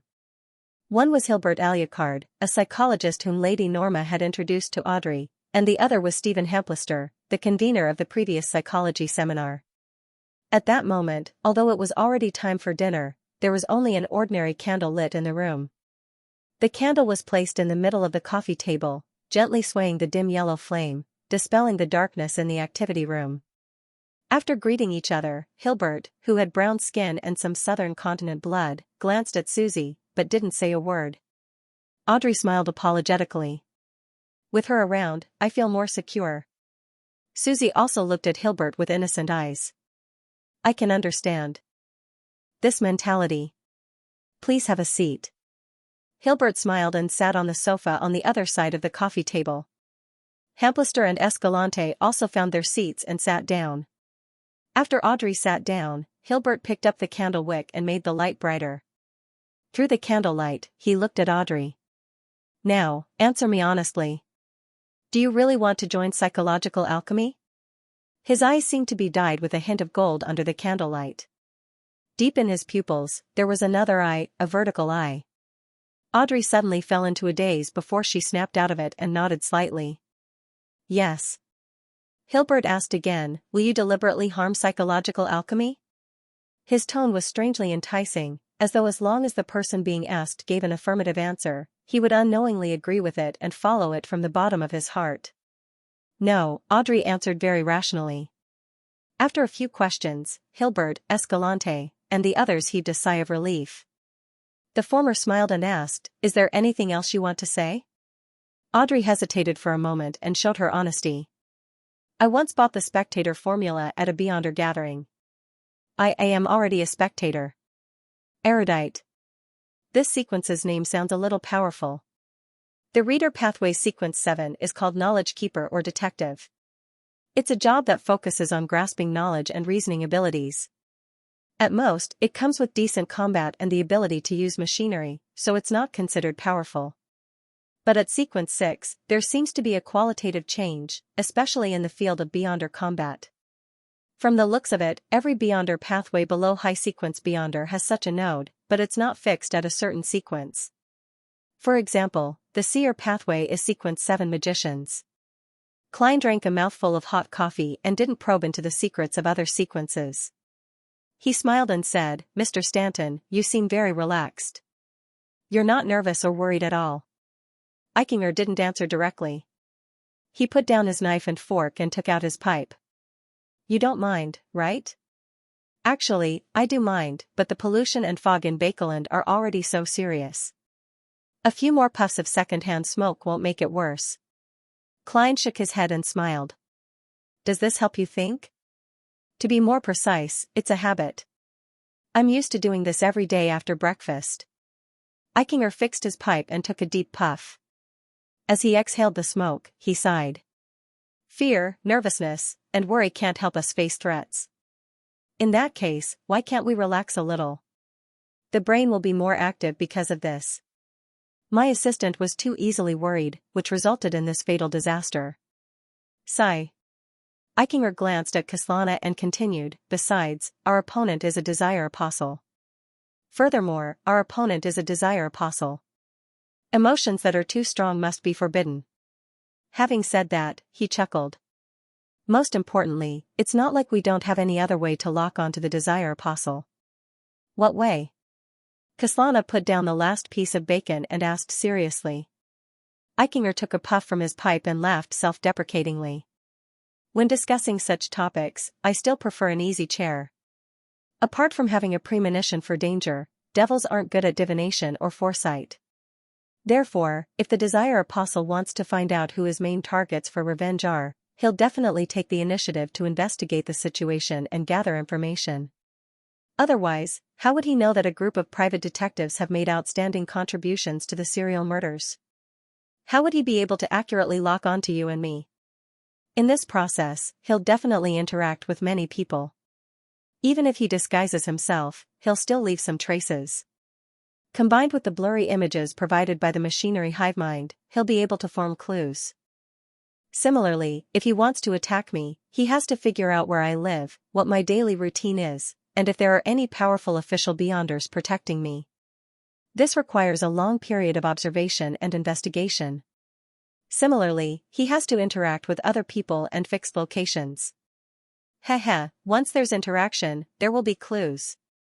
One of my favorite saying is, "Those who leave will leaves."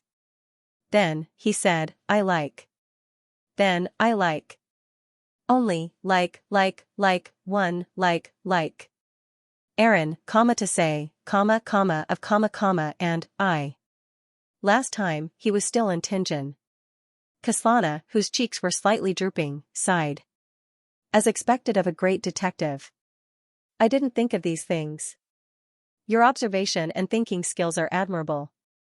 Eichinger smiled in response. "Everyone has their own area of expertise. In terms of pure combat, I will be defeated by you over and over again." Sherlock should have thought of what I just said. He also has outstanding observation and reasoning skills. He is an excellent detective. Actually, when you spoke so confidently just now, I felt a little ashamed for some reason. Klein squeezed out a smile. "No, you're a real detective, and I'm still far from that. You really are a humble young man." Eichinger sighed. He smiled and said, "That's right. Next, we will start from these aspects. You will need to use your own resources and information channels. Apart from the tarot, a third of my resources and channels in Bakeland come from you." Klein forced a smile and replied, "All right." Apart from the Beyonder gathering at Eye of Wisdom, the only ones he could find were Merrick and Miss Sharon, the vampire Emlyn White, and Father Utrevsky. With the machinery hive mind secretly protecting me, Miss Sharon and Merrick have to be eliminated. I can meet that vampire Emlyn. He's now considered half a believer of Earth Mother and is under the protection of Bishop Utrevsky. He won't be targeted by the official Beyonders. Klein instantly thought of a direction. Kaslana fell silent for a few seconds. No problem. Klein smeared the remaining cream on the last bit of toast and chewed it unhurriedly before asking, Mr. Stanton, you previously mentioned the activation of a certain sealed artifact. Can it help us deal with the Desire Apostle? Yes, the devil dog was found and surrounded last time. It played a crucial role, Eichinger replied frankly. Its code name is 1-42, 1-42. Yes. It played a crucial role when the devil dog was found and surrounded, Eichinger replied frankly. Its code name is 1-42. 1-42? A Grade 1 sealed artifact is highly dangerous and has limited uses. Even the Diocese of Bakeland can only preserve one or two of them. The corresponding description flashed through Klein's mind as he asked with interest, what kind of item is it? What abilities and negative effects does it have? What abilities and negative effects does it have? Eichinger smiled. This is a secret of the Church of the Evernight Goddess, so I'm not sure. I only know that it wasn't originally in Bakeland. It was sent here urgently because of the serial murders. It said that it's a silver full-body armor stained with dark red blood. It once caused the destruction of a small city, and more than 100,000 people died because of it. Cursed armor? Klein returned with a question by naming it. Eichinger exhaled a mouthful of smoke and shook his head solemnly. Perhaps it's not a curse. Some people call it crazy armor, bloodthirsty armor. Our church has once guessed that the blood stained its surface might have come from a deity from an even more ancient era. When it was first discovered, there was nothing unusual about it. It was just treated as a simple antique, sold and collected. However, as time passed, those who came into contact with it died one after another. Their deaths were extremely horrifying, and they were almost dismembered. After that, with it as the center, death spread outwards. There was no longer a need to come into contact with it, and a small city was destroyed because of it. This happened at the beginning of the fifth epoch. The Nighthawks are in charge of the aftermath. As expected of a Beyonder from the Church of the God of Knowledge and Wisdom. He knows enough history and Beyonder matters. Klein praised silently. Kaslana, on the other hand, asked worriedly. Will it put us in danger? The Church of the Evernight Goddess has definitely found the correct sealing method, but for us, it's best not to come into contact with them if possible, Eichinger said, half consoling and half reminding. After breakfast, Klein and he entered the living room where the battle had taken place, while Kaslana went to the bathroom first. Looking at her back, Klein said thoughtfully, that's right. She seems to be a Beyonder of the Arbiter pathway? Your observation skills are indeed outstanding. Eichinger sat in a reclining chair. As Klein walked to the sofa, he muttered in puzzlement. This pathway is strictly controlled by the royal family, the military, and the ancient nobles. Formulas and ingredients rarely appear in the outside world. Does Kaslana have such a background? Eichinger smiled. Obviously. But at this stage, she hasn't taken the initiative to mention the corresponding matter. This means that there's indeed a reason why it's inconvenient for her to speak of it.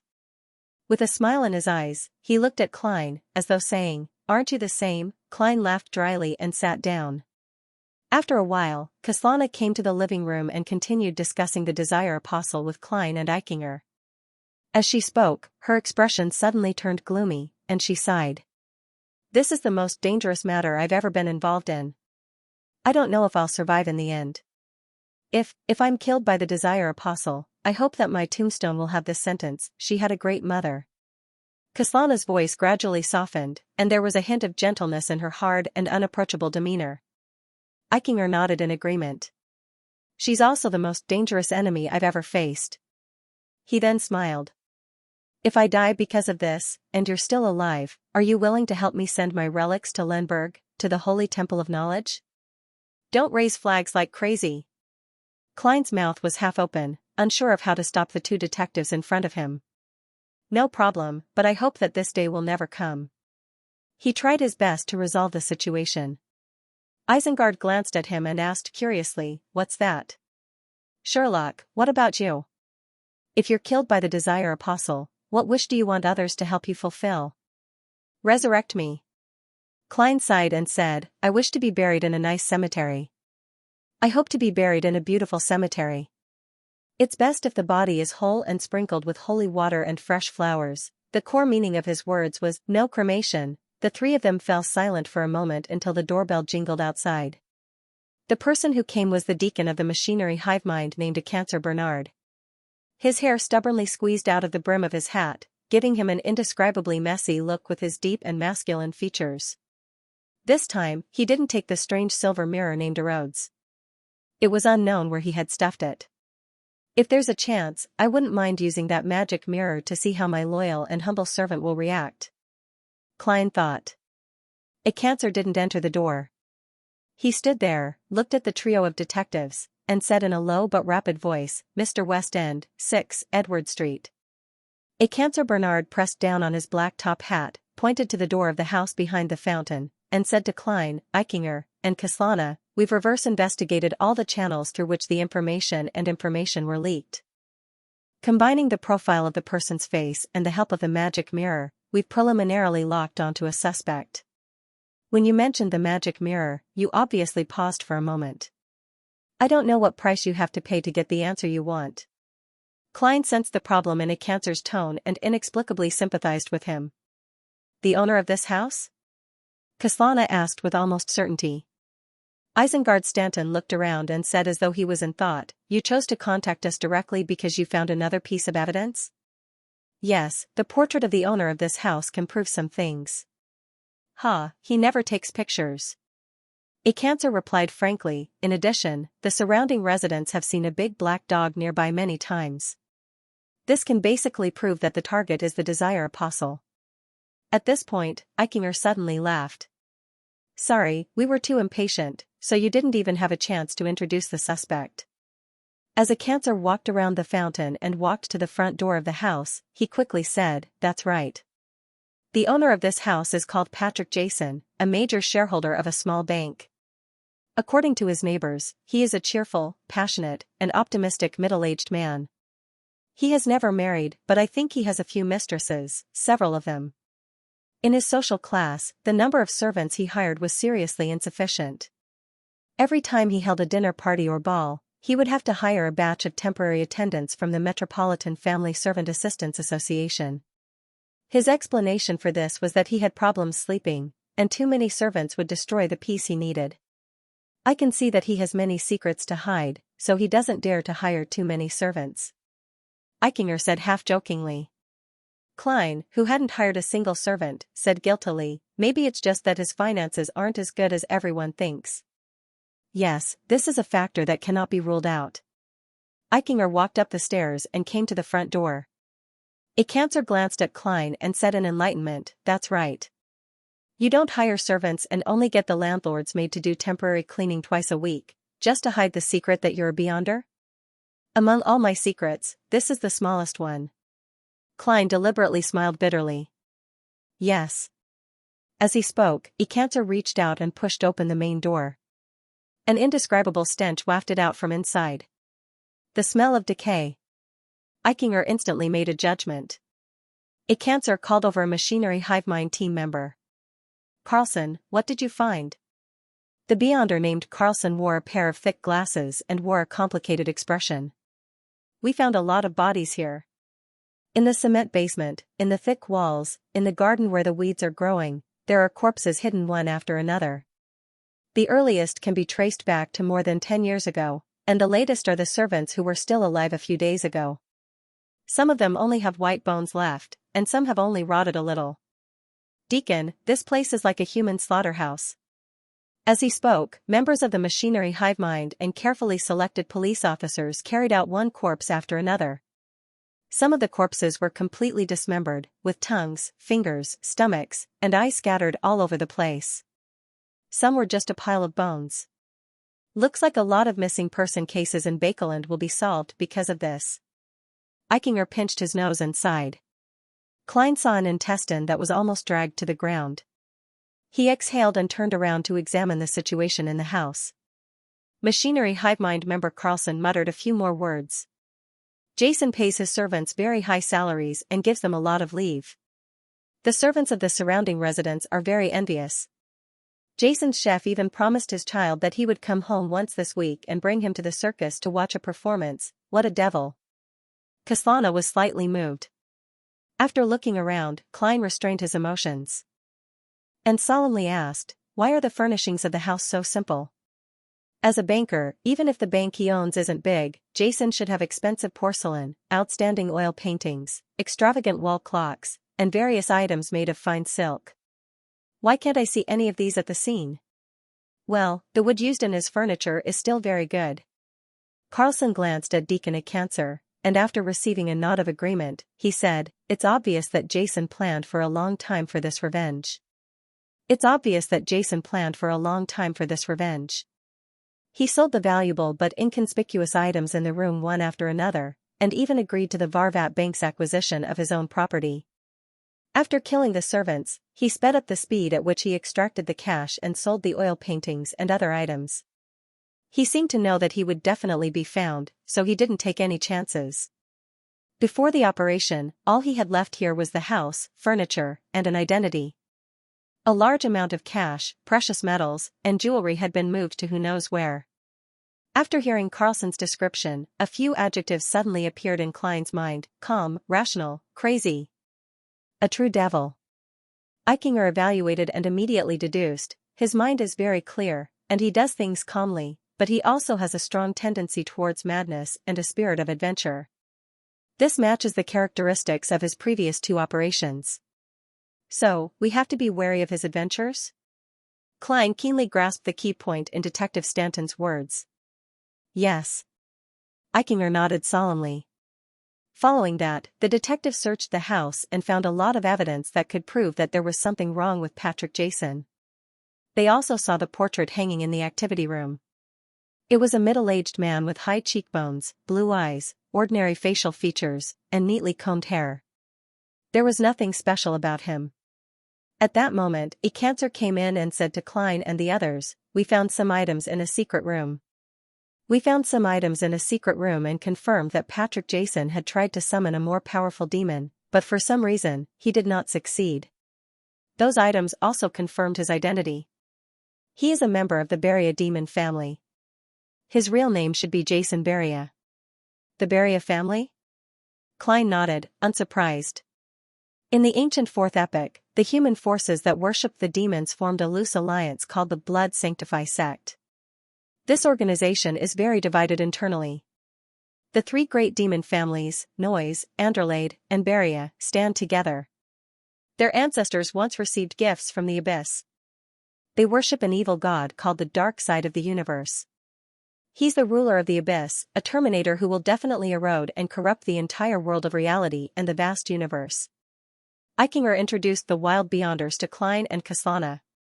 Xianxia shook his head and added, if a severely divided organization doesn't eventually split up, integration and unification is inevitable.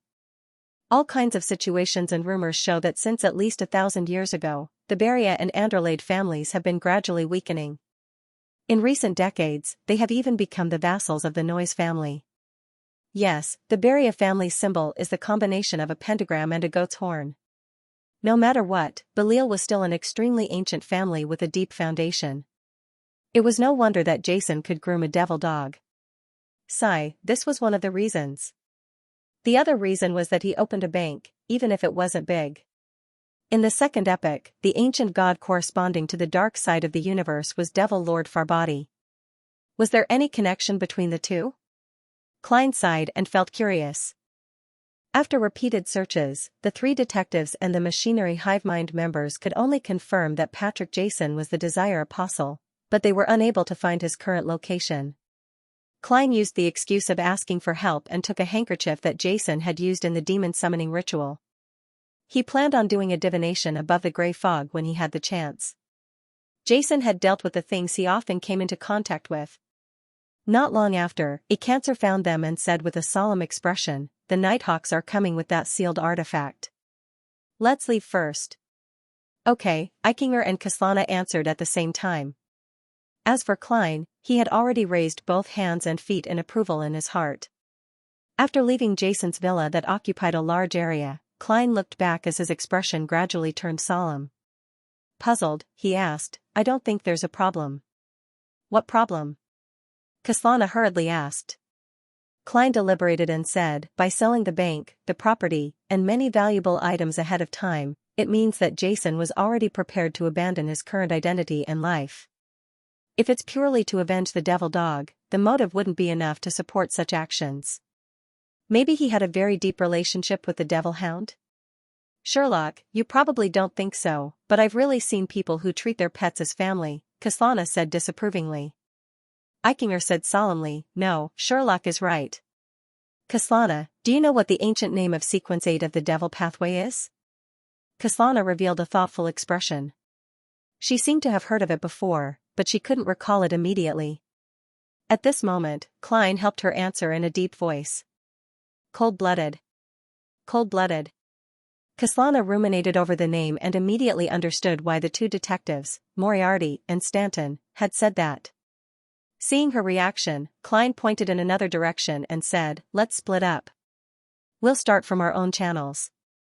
After receiving confirmation from Eichinger and Xianxia, he left in a hurry, but he wasn't in a hurry to go south of the bridge to find Emlyn White. He wanted to go to the Chisac police station first and retrieve the £50 bail. The front door to Patrick Jason's house suddenly opened, and a group of Nighthawks in black coats jogged in. They looked wary, as if they were facing an extremely terrifying enemy. Tap. Tap. Tap. A silver full-body armor walked in. It gave off an abnormally heavy feeling, and every detail followed an ancient style. The area diagonally from the left shoulder to the lower abdomen was stained with dark red blood that couldn't be washed away. Together with the red spots that were splattered on other parts of the body, it formed a very bewitching and beautiful scene, like a unique and gorgeous decoration. Solashur Sostel took out his pocket watch and glanced at it. Switch. The silver full-body armor stopped as it raised its hand to lift the visor, revealing the wearer inside. It was a rather handsome man with black hair and green eyes. Leonard, the master bedroom's bathroom on the second floor. Hot water is already prepared. Don't waste any time, or you'll have to return to the embrace of the goddess, Sostel exhorted. Yes, Captain Sostel. With the help of the other Nighthawks, Leonard Mitchell took off the heavy blood-stained silver armor. Wearing a red glove, he didn't exchange pleasantries or hesitate. He went straight to the second floor and found a bathtub that was still steaming with white steam. With a swish, Leonard quickly took off his clothes and lay in the hot water. He didn't even reveal his nose. His skin quickly turned red, like a cooked lobster. Strange silver patterns that looked like scars gradually seeped out of the surface. The silver patterns were like pure sword beams that constantly spread outwards, fusing with the hot water. In less than 20 seconds, the white steam disappeared, and a thin and transparent layer of ice even condensed on the surface of the hot water. Only when all the silver patterns had dissipated did Leonard sit up and pant. He tilted his head slightly as if he was listening to something. Then, he lowered his voice and said, "Old man, do you know the origins of 1 to 42? A slightly aged voice immediately sounded in his mind. You're getting more and more impolite. I don't know the origins of that strange armor. Without waiting for Leonard to ask again, he chuckled. But I can probably recognize the owner of the blood. Who is it? Leonard asked curiously. The slightly aged voice said in a low voice, an ancient god before the cataclysm. South of the bridge, Rose Street, Harvest Church. Just as Klein stepped into the quiet prayer hall, he saw Father Utravsky and vampire Emlyn White sitting on chairs, one in front of the other, one tall and one short. Their fingers were interlocked, and their palms were placed in front of their mouths and noses. This was the exclusive prayer posture of the Church of Mother Earth. At that moment, Emlyn White's expression was gentle and peaceful. There was no sign of the arrogance and vexation from before. The corner of Klein's mouth moved slightly, and he silently drew a triangular sacred emblem on his chest. He found a random seat and sat down. After the prayer was over, he walked to Emlyn White's side and smiled. "You are exceptionally pious today." "What?" Emlyn jolted awake as he muttered to himself with a pale face, "What did I do? What did I do?" His voice gradually became softer, as if he had already recalled what he had just done. "Perhaps it's not a bad thing." Klein comforted him with unconvincing words before sitting beside the vampire. "I don't wish to hear others say that, although I feel my resistance to it diminish." Emlyn's face was dark as he said in a mournful voice, but, I don't wish to betray the moon. Klein didn't continue the topic that made the vampire sad and casually asked, what's the matter? He casually asked, do you sanguine worship the primordial moon, or a particular deity that represents the moon? Or can the two be equated? Both. Emlyn raised his chin slightly. To orthodox sanguine, it's naturally the deity that represents the moon. Her name is Lilith, the ancestor of our sanguine, an ancient god. As for the sanguine that humans have become, they are more inclined to worship the primordial moon. Under normal circumstances, the two can be equated, but at times, they don't overlap and are different. Humans that have become sanguine? Klein wasn't surprised that Emlyn White could say the name of a second epic ancient god, Lilith. Instead, he was more concerned about the so-called human becoming a sanguine. Is this the vampire sequence that Mr. Aztec mentioned? He thought to himself. Emlyn said with a complicated expression, that's right. Yes, there are two types. One is transformed from the embrace given by the powerful blood breeds, and the other is transformed from consuming the corresponding potion. The latter is our most hated enemy. Why? Klein vaguely guessed the answer. Emlyn gritted his teeth and replied, the main ingredient of their potion is our blood essence. Indeed. Klein couldn't help but turn his head and size up Emlyn. Emlyn, who felt inexplicably nervous from his stare, snorted. You're already a beyonder. You can't switch pathways anymore. This is the first time I'm seeing a walking, no, living, no, speaking beyonder ingredient. However, in a sense, every human beyonder is also such an ingredient. Klein originally wanted to tease him, but he quickly felt a strong sense of sorrow. At this moment, Emlyn looked at Bishop Utravsky, who was carefully wiping the sacred emblem of life. He suppressed his voice and said, I found the two ingredients you wanted. What is it? Klein didn't hide his joy. Emlyn smoothly replied, the price for the 1,000-faced hunter's mutated pituitary gland and its blood is £2,000 for the former and £300 for 100 milliliters of the latter, totaling £2,300. 2,300. Klein blurted out. Can it be cheaper?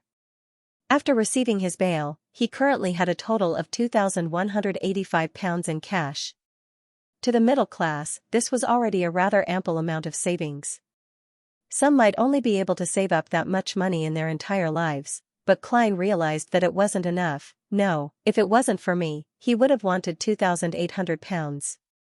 According to the agreement, you have to pay me an additional £150, a total of £2,450, Emlyn said with a shake of his head. Looking at Klein's expression, he hurriedly added, in this era, dragons are rare. Apart from the sanguine with long lifespans, it's very difficult to find similar beyonder ingredients elsewhere.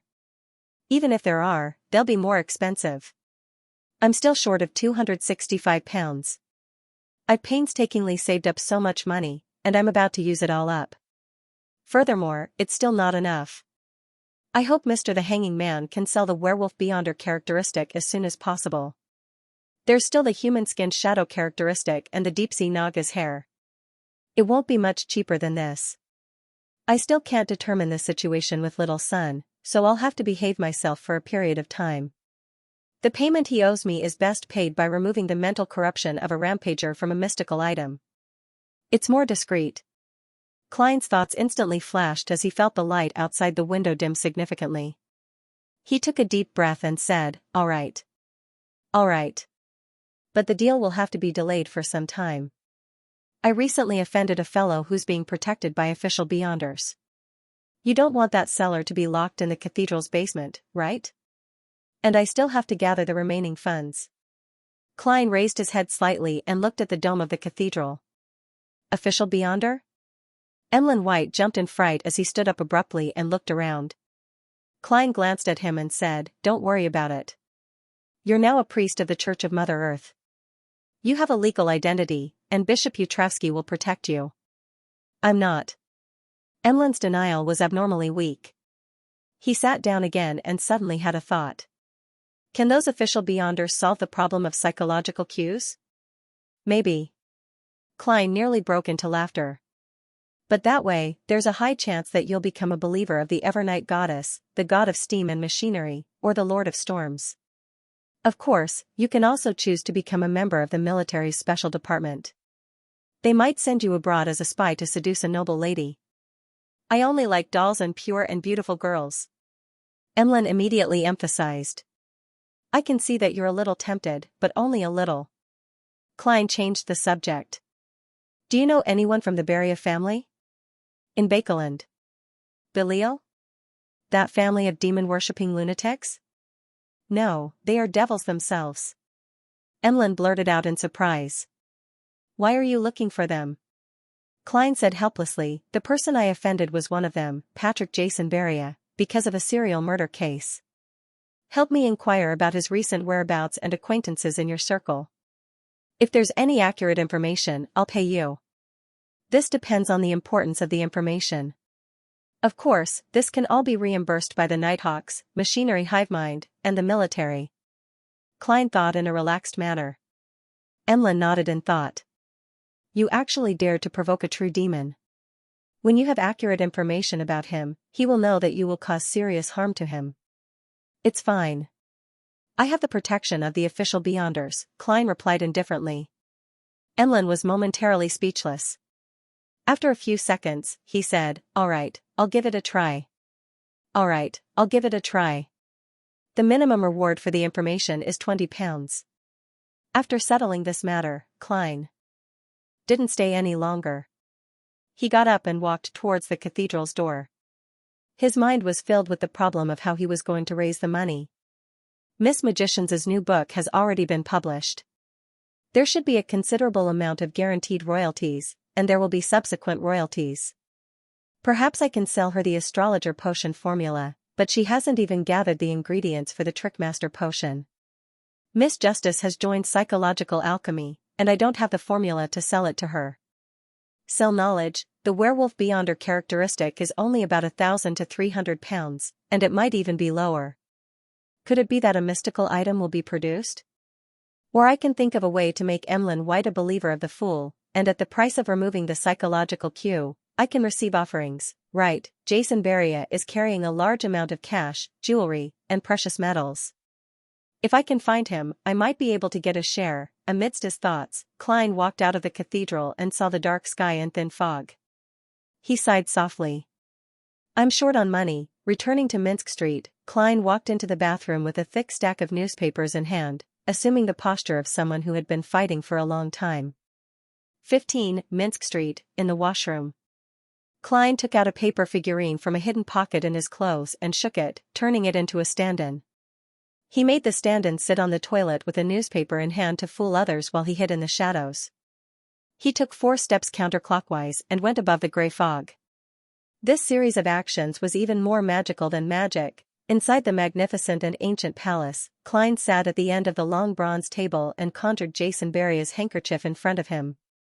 It was only a projection, but it could also be used for divination, provided that the handkerchief didn't leave his body in the real world.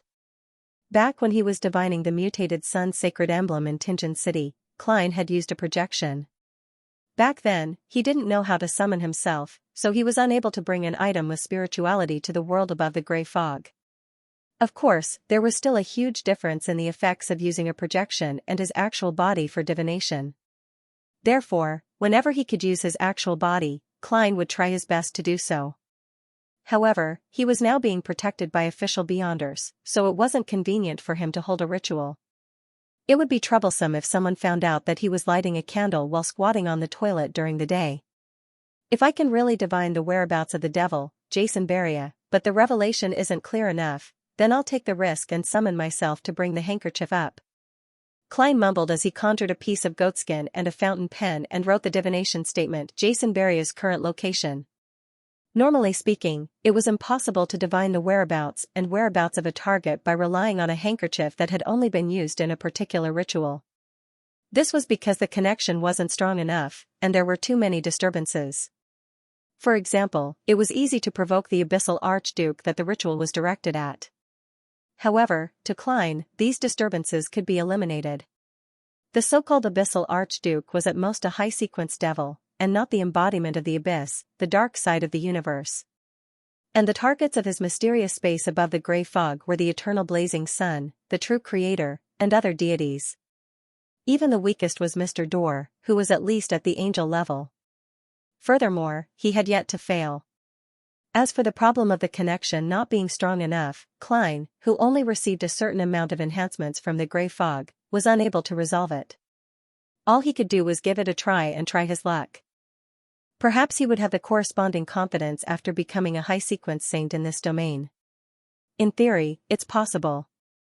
After all, during a ritual, one's body, mind, and spirit are the most unified. It's also the easiest to communicate with the outside world. Klein, who could barely be considered a mysticism expert, muttered. He held the handkerchief and goatskin with the divination statement and leaned back in his chair.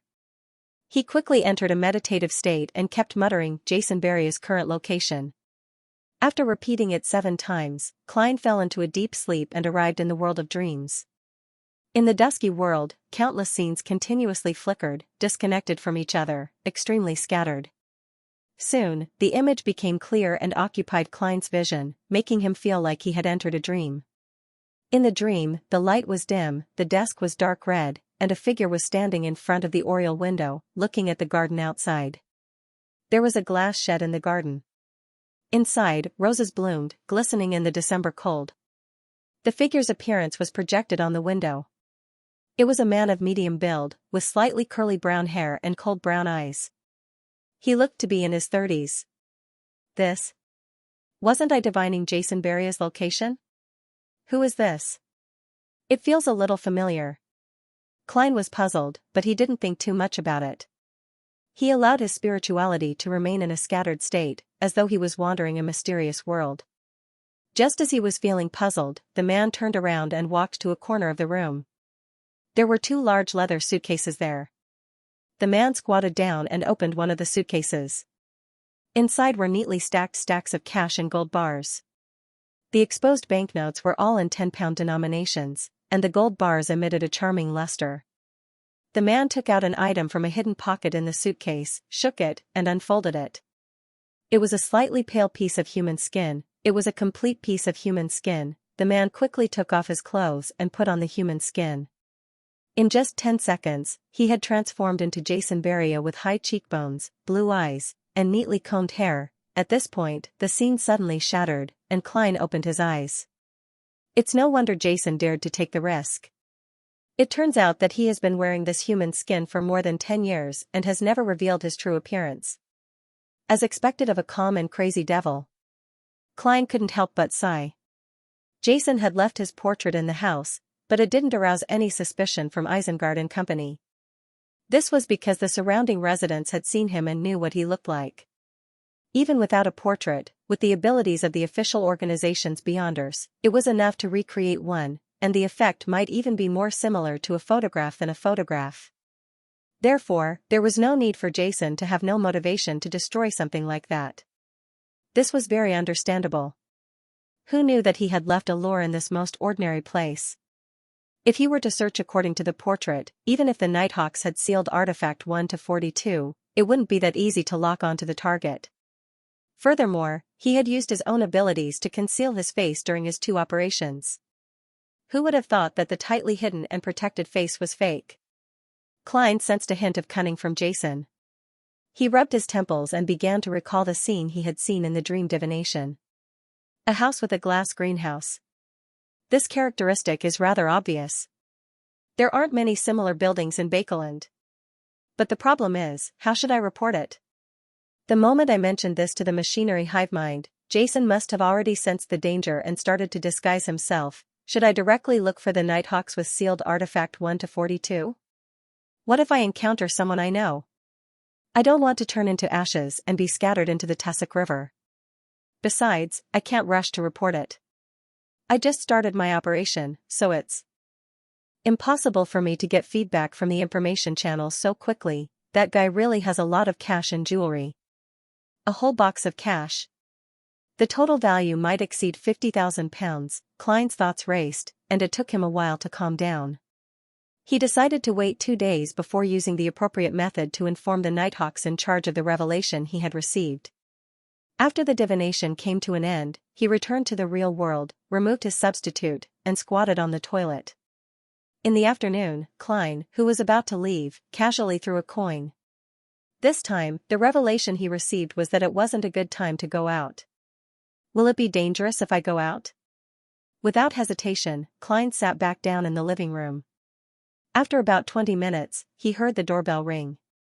He realized that it was Eichinger Stanton who had come to visit him. "Mr. Stanton, did you find anything?" Klein asked in delight. Eichinger pointed to the back of the hall. "Let's talk inside." "All right." Klein made way. After sitting on 2 sofas that faced each other, Eichinger held his deerstalker hat and took a deep breath. "That desire apostle has appeared again."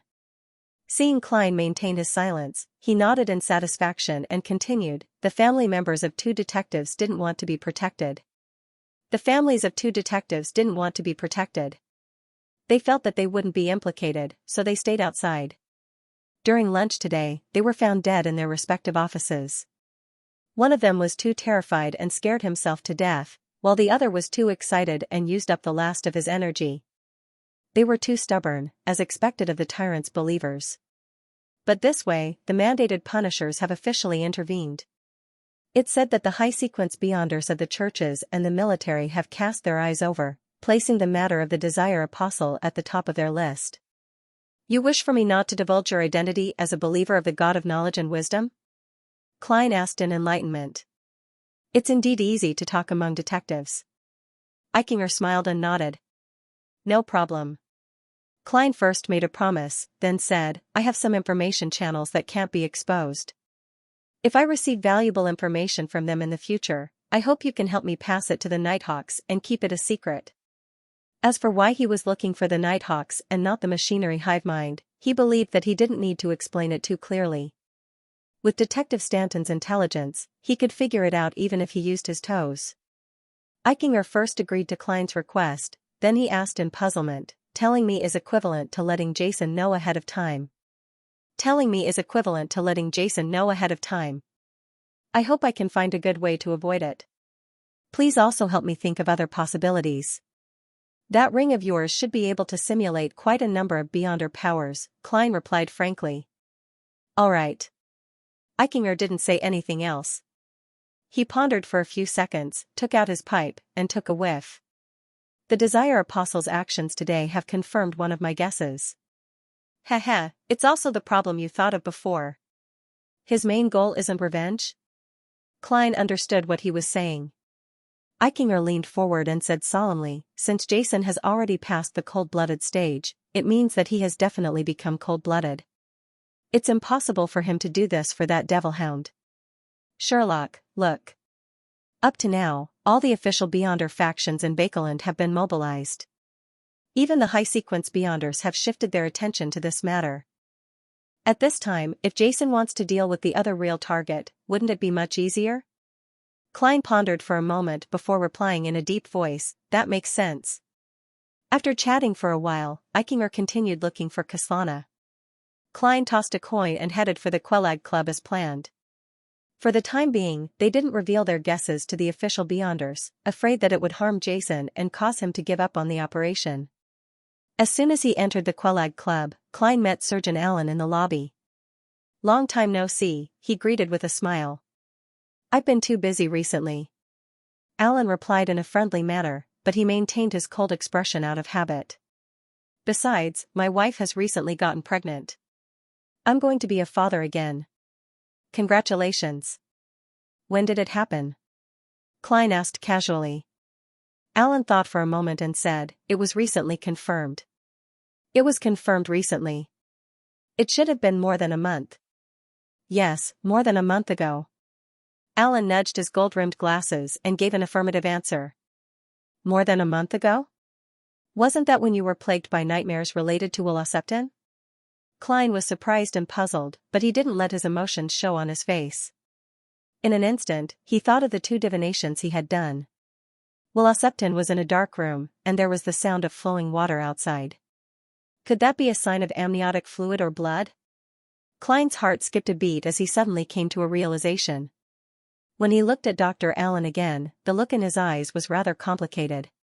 He suspected that the child his wife was pregnant with was Velocipton, a snake of Mercury. In mysticism symbols, the snake of Mercury's head and tail are connected, and it devours its own tail, implying the cycle of fate. In order to avoid enemies, Velocipton took the initiative to secretly start a new cycle in advance. Klein made a guess based on the knowledge he currently had. Dr. Allen didn't notice the abnormality he was trying his best to hide as he said with a smile, "He'll definitely be an adorable fellow. He'll be a cute guy. When he's born, I'll hold a banquet to celebrate his arrival."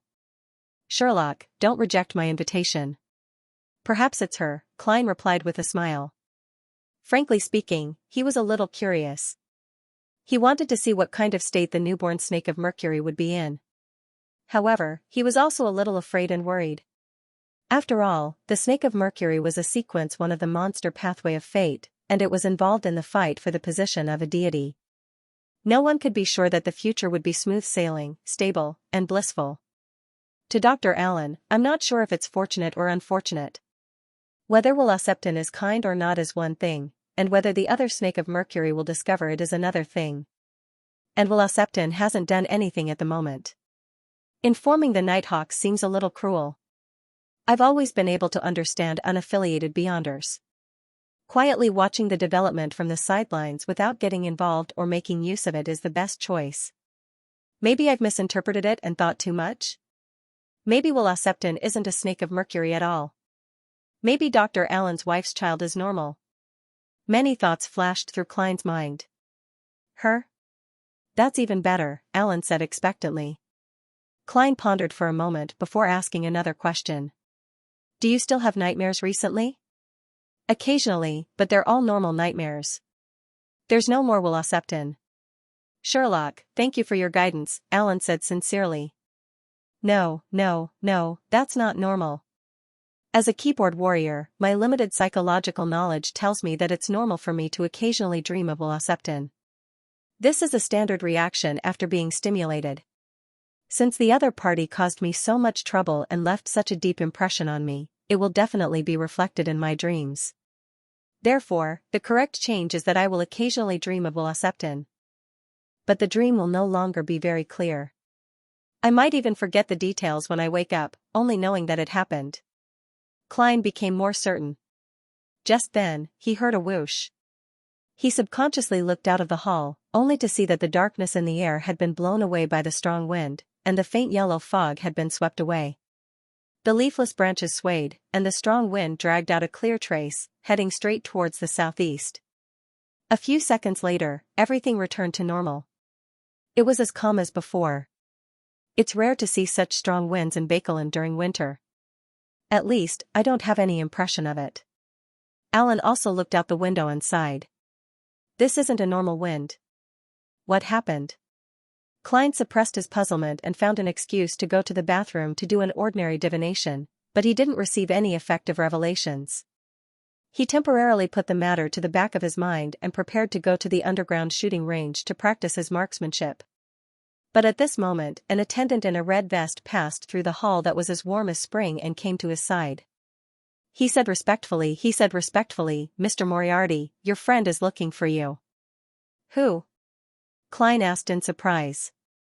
"Mr. Xianxia Bernard," the red-vested attendant replied. "That deacon who is often haircut. Why is he suddenly looking for me?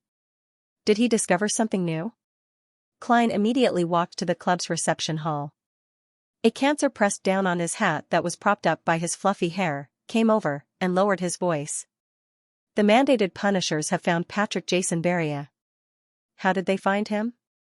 Klein asked, half surprised and half curious. According to the revelation he had obtained from his divination, Jason Beria had always been wearing a human skin. His true appearance and aura weren't what they had been determined to be, so it was almost impossible to find him so easily. Xianxia looked around and said, "I'm not sure. I don't know. I just received the news." He pointed to a white bird perched on a tree outside the door. The bird was leisurely cleaning its feathers with its beak. Without waiting for Klein to ask again, Xianxia roughly described what had happened. The mandated punishers found clues and confirmed Jason's whereabouts, but this devil sensed danger ahead of time. Before the encirclement closed, he killed 2 mandated punishers and escaped. This made the upper echelons of the Church of the Storm very angry. Spellsinger of God, Ace Snake, personally gave chase. You should have seen the strong wind just now. It was caused by him. He's the Archbishop of the Church of the Storm Diocese of Bakeland, and also one of the cardinals of the Church of the Storm. It sounds normal, but it feels strange. According to Mr. Eichinger and my guesses, this can also be understood as Jason, the Desire Apostle, luring away a high-sequence beyonder. Klein deliberated and asked, "Are you sure that the person who was discovered was Jason Beria?" A Cancer's expression turned solemn as he replied in a rather strange tone. "I'll give it a try." He gestured for Klein to follow him out and onto a spacious carriage parked by the street. There were 2 Machinery Hive Mind members inside. A Cancer took a deep breath and took out the ancient silver mirror with strange patterns from a special pocket inside his clothes. After doing the prelude, he said with a dark expression, "Honorable Erodes, my question is, where is Patrick Jason Beria's current location?" The light around him suddenly distorted, like a lamp after the rain. A scene quickly appeared in the silver mirror. It was an inland river boat with its sails raised. Jason Beria, with high cheekbones, blue eyes, and neatly combed hair, pressed down on his cap, pulled up his coat collar, and hurriedly entered the cabin in a secretive manner. He really wants to escape from Bakeland. Spellsinger of God seems to be rushing to the dock area. A female Machinery Hive Mind member said in enlightenment. Isn't this too easy to expose? Klein was filled with puzzlement. A Cancer didn't care about this. All his attention was focused on the surface of the silver mirror. This time, he only had the option of answering the question. A mistake or a lie would result in a terrifying punishment. Soon, blood-red words appeared on the surface of the mirror. If the man you like is covered in warts, or has his skin peeled off, leaving only flesh and blood, or has become a monster, but can communicate, would you still like him? What a shameful question. Wait, a man? Klein almost turned his head to look at A Cancer. A Cancer slowly exhaled and said, "Yes, but I'll kill him with my own hands." Very honest. A new combination of words appeared on the surface of the silver mirror. This question and answer game is practically a public execution. Klein wanted to cover his face with his hand. He looked at the other 2 Machinery Hive Mind members. There was nothing abnormal, or rather, they pretended not to have any abnormal expressions. He hesitated and said, "I keep feeling that it's too easy. Maybe that's not the real Jason Beria?" But Jason Beria is pointing at him. A Cancer planned on losing the silver mirror. Klein thought for a few seconds and organized his words. "No, what I really mean is that we have to abandon some of our inherent judgments. What we're looking for is the Desire Apostle, not Jason Beria. The 2 aren't necessarily the same. This is something I have to bring up as a detective." On King's Avenue, a luxurious carriage left the Parliament of the Kingdom. The carriage was carpeted and had furniture such as reclining beds, sofas, and tables. It was like a mobile room.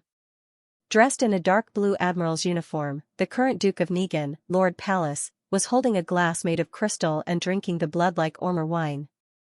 As he tasted the wine, he thought and said, "Invite Earl of Hall to be a guest tomorrow. Invite Earl of Hall to be a guest tomorrow.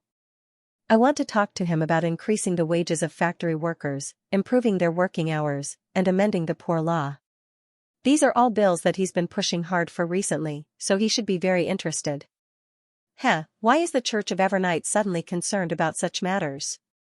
When inviting him, you can first reveal to Earl of Hall what I wish to discuss. Property restrictions for elections are a must, and they can't be lowered. Otherwise, those fellows who drive large numbers of workers will definitely occupy more seats. Also, suppress the recent attacks on invalid constituencies. The secretary beside him quickly recorded Duke of Negan's instructions. After saying that, Duke of Negan sighed and said, "I'm doing this for the status of nobles. However, there are more and more useless fellows among us. There are even quite a number of people who owe money to the rich." At this moment, the carriage didn't turn towards Empress Borough, but went straight ahead. As the nobleman with the most land besides the king, Duke of Negan had many mistresses. However, in the relatively conservative kingdom of Rouen, this was a place where political enemies could easily attack. Therefore, even as a duke, he had to be sneaky when he visited his mistresses. However, this seemed to give him more pleasure.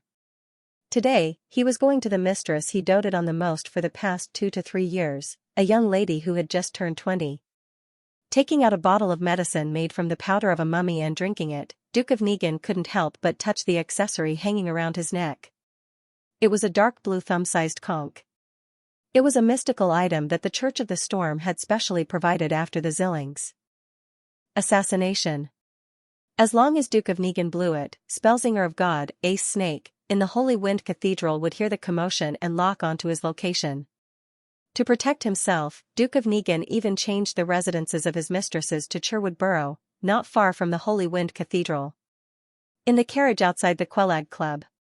The Desire Apostle isn't necessarily equal to Patrick Jason Beria? Do you think we might have been misled? After hearing Klein's words, Xianxia didn't scoff, disdain, or belittle him. Instead, he seriously discussed the problem with him. Not a bad deacon. But it might also be because he often uses the magic mirror called a Rhodes. No matter how bad or sharp his temper is, it will be smoothed out. Klein praised inwardly and nodded sincerely. This is my personal opinion, out of caution. It's very simple to verify it. Ask the magic mirror for the location of the Desire Apostle, not Patrick Jason Beria. Xianxia pressed down his hat and said, "That makes sense." That makes sense. His expression turned solemn again as he looked at the magic mirror in his hand. Deacon Xianxia, if you get any clues here, the devil will definitely be able to detect it, Klein reminded him. That's true. Xianxia turned his head to the 2 team members and said, "Continue to protect Mr. Moriarty in secret. Even if the Desire Apostle were to attack, the 3 of you will be able to hold him off for a long time. Furthermore, there are military personnel nearby."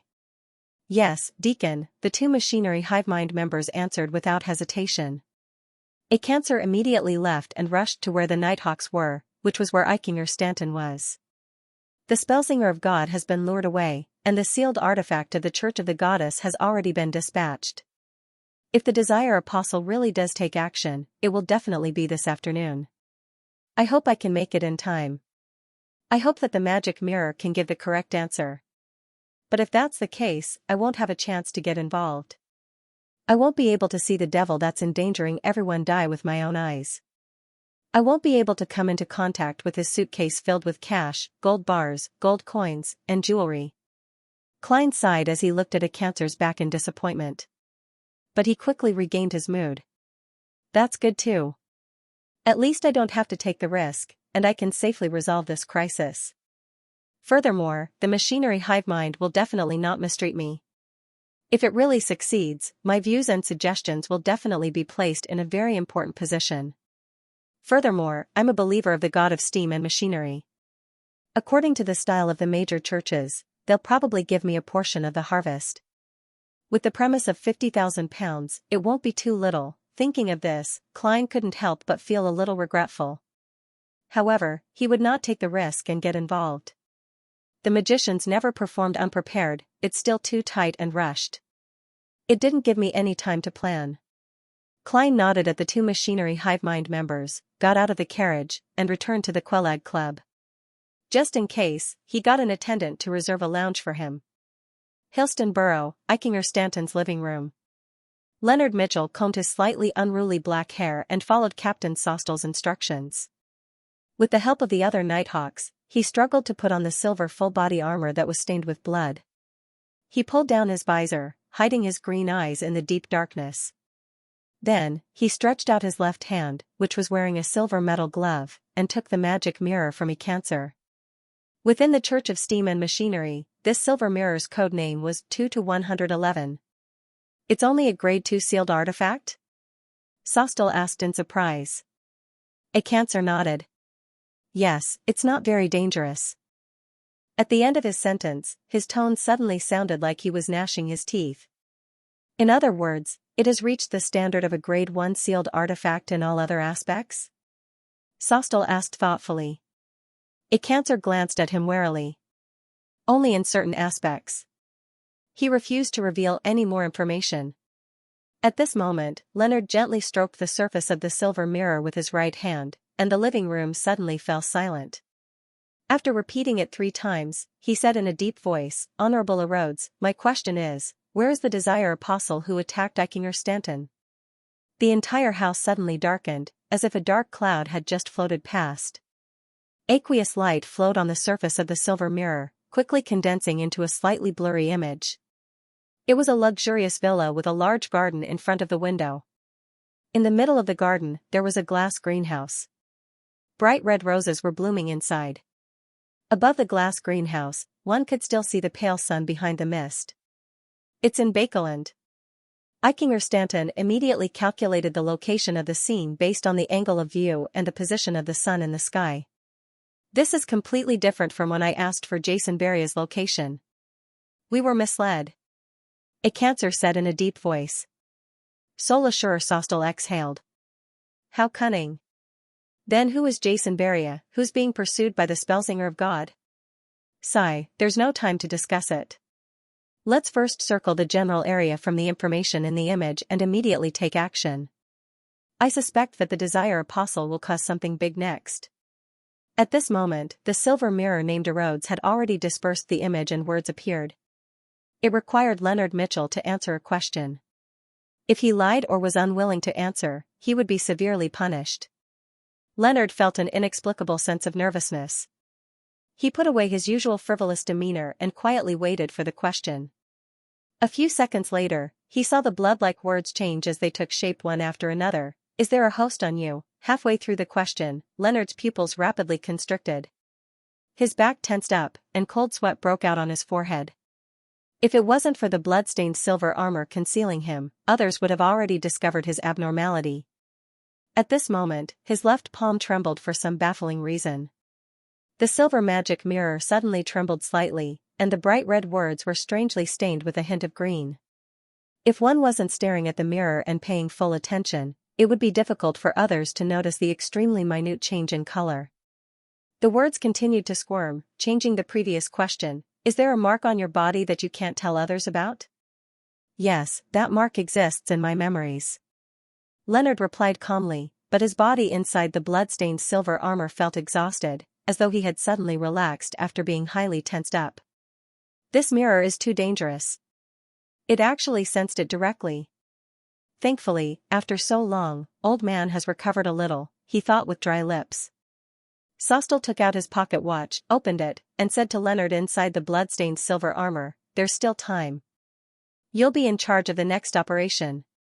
"Yes, Captain Sostal." Leonard secretly heaved a sigh of relief. Dock area, Bakeland Dock. Patrick Jason Beria entered the cabin he had booked. He looked out the window and observed the sky that was filled with a thin layer of fog, silently counting the time. After a while, he quickly took off his hat and clothes. Then, with a tug, he tore off the layer of human skin on the surface. Under the human skin was a beautiful woman in her early 30s with deep eyes. She wasn't the brown-haired, brown-eyed man that Klein had seen in the dream divination. The woman took out her clothes and methodically put them on, quickly becoming a charming and seductive beauty. Finally, she found a fist-sized stone figurine from the bottom of her suitcase. She wrapped it tightly with the layer of human skin that had been removed and tied a dead knot. After doing all of this, the riverboat had already traveled some distance. She opened the window and threw Patrick Jason's human skin, along with the stone figurine, into the river. Plop, the human skin that was tied to the heavy object sank rapidly. The woman clapped her hands, closed the window, carried her suitcase, and changed to a cabin that had been prepared. Then, she sat by the window of the new cabin and propped her elbows on the table. She rested her face on her hands and looked out leisurely. After an unknown period of time, she saw a strong wind blowing in midair, blowing away the thin fog.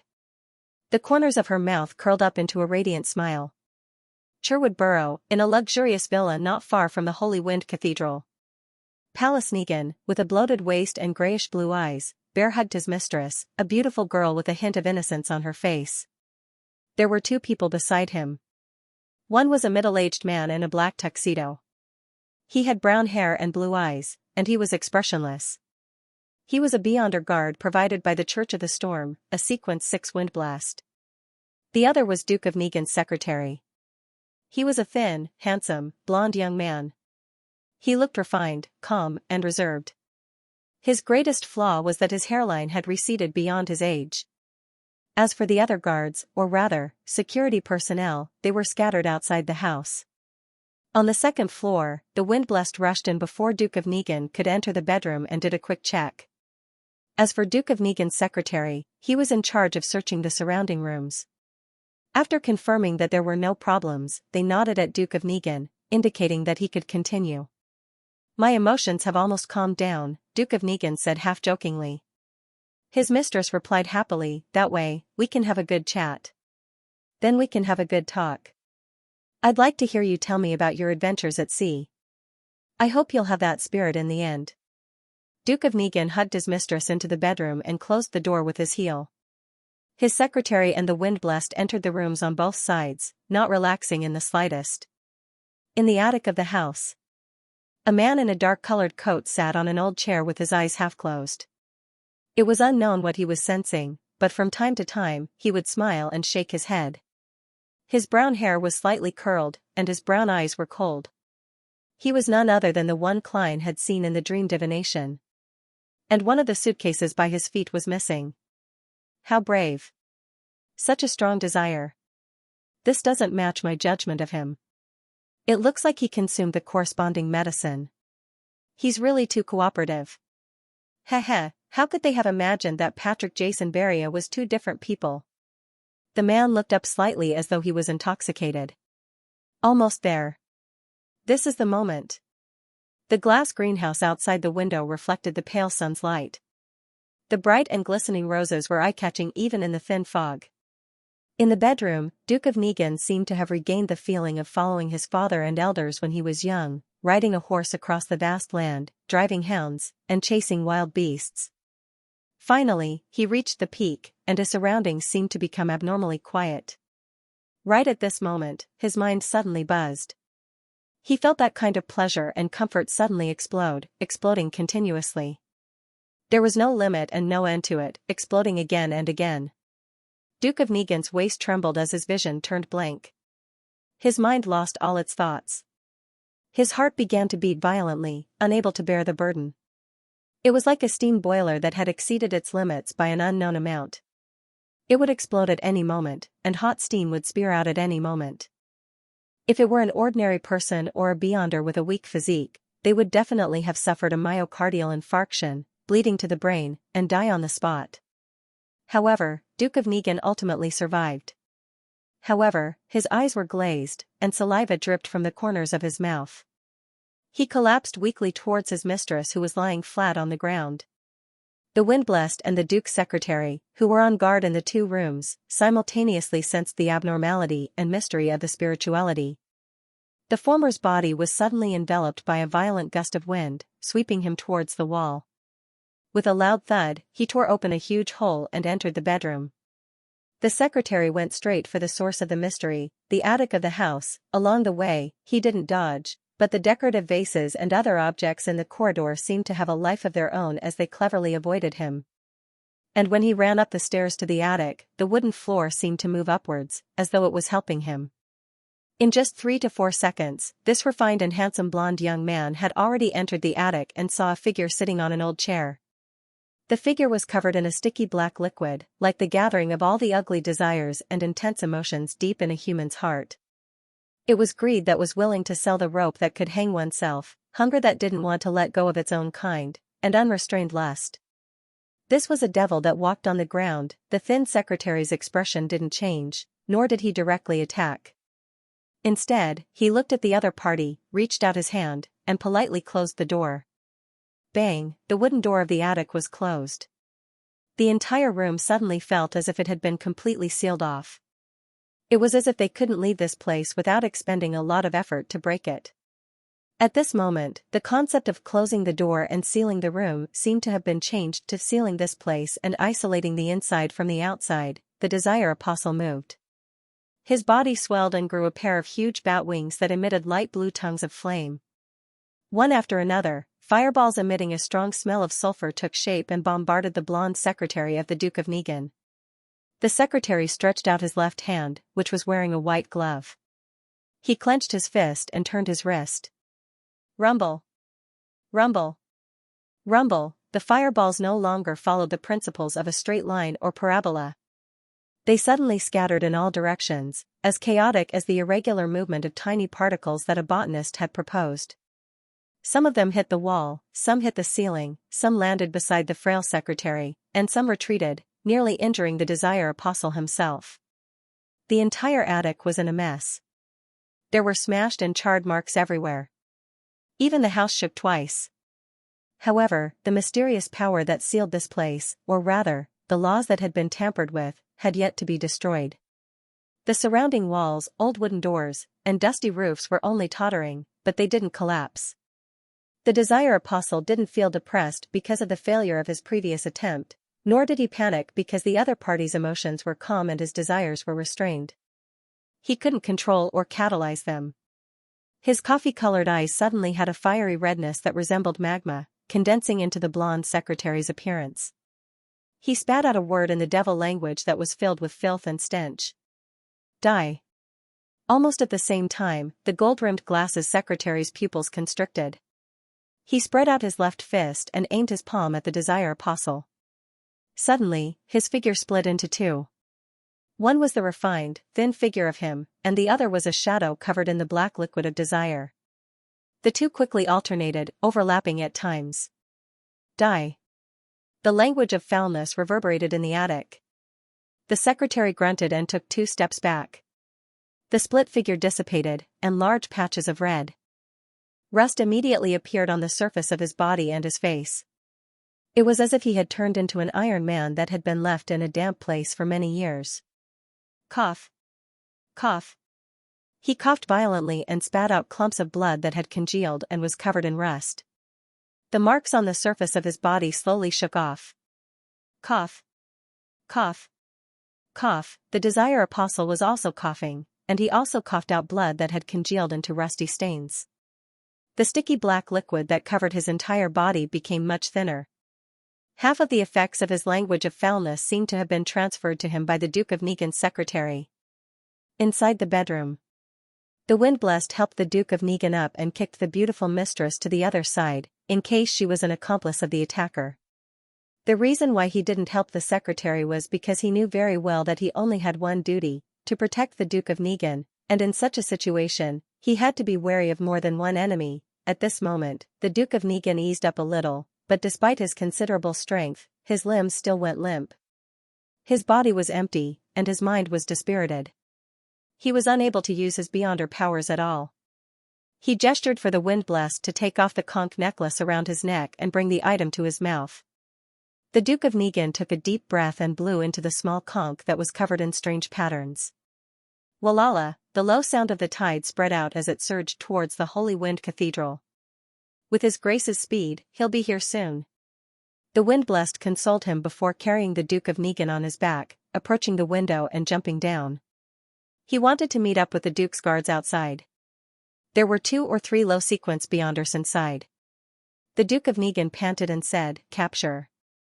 We must capture him alive, or a spirit body. I want to know who it is." Last time, it was Pirate Admiral Zillings who came to assassinate him, and this time, it was an unfamiliar Sequence 5 Beyonder. The Duke of Negan knew that he hadn't developed such a feud with anyone recently, so he was especially angry and resentful. He wanted to find the mastermind and use all his resources to tear him apart, and the premise of all of this was to find clues from the assassin. 7 or 8 seconds later, most of the Duke's guards surged over, surrounding Palace Negan and the Windblessed in the middle in front of the garden. "Wait here and be on guard against the enemy," the Windblessed ordered. According to normal procedures, he should have escorted the Duke away from the scene of the assassination as soon as possible and rushed to the Holy Wind Cathedral, a safe place. However, he wasn't sure if there were any other enemies, and he was afraid of being ambushed along the way. And most importantly, he was worried that he would miss Spellsinger of God Ace Snake, which would put him in an even more dangerous situation. 1 second, 2 seconds, 3 seconds. Time continued to pass as the house trembled from time to time. The battle inside seemed to have reached its climax. "Why isn't the Archbishop here yet?" the panting Duke of Negan asked in a slightly panicked tone. With the other party's flying speed, he should have arrived soon. However, the thin fog in the direction of the Holy Wind Cathedral showed no signs of being blown away. The Windblessed was on high alert as he hesitantly said, perhaps the Archbishop. In the end, he didn't mention the possibility that the Archbishop wasn't in the Holy Wind Cathedral. At that moment, the beautiful mistress of the Duke of Negan walked to the window of the bedroom on the second floor. Her eyes were lost as she revealed a sad but beautiful smile. Immediately after, she leaped down and deliberately hit her head on the cement floor. Bang! After a teeth-numbing sound, a large crack appeared on that beautiful head, and blood flowed out. She tumbled helplessly a few times, and finally, her face was facing upwards. Her eyes had completely lost their focus, and her frozen expression was filled with madness and fear. Seeing this scene, many of the members of the Duke's guards couldn't help but feel a sense of fear. Even the Duke of Negan himself, under the premise that Archbishop Snake had yet to arrive, felt like he was on the verge of a mental breakdown. "Go! Get out of here," he shouted instinctively in his weakened state. The Windblessed was rejoicing that he hadn't been soft-hearted and kicked the mistress away first, otherwise, the Duke might have been killed on the spot. At that moment, when he heard the order filled with fear, his heart suddenly skipped a beat. Inside the attic, the Desire Apostle, who was in the midst of a fierce battle, suddenly liquefied, turning into many black shadows that scurried all over the ground. After avoiding the blonde secretary's attack, he reformed in another direction. Then, he looked at his enemy, raised his right arm, and the corners of his mouth curled up slightly. "No." The blonde secretary's eyes turned red. In an instant, the Desire Apostle clenched his fists. Outside the luxurious house, the Duke of Negan's horrified emotions suddenly exploded, shooting straight into his brain, drilling into his blood vessels and covering his nerves. He heard the sound of something shattering, and he felt a warm sensation at the back of his head.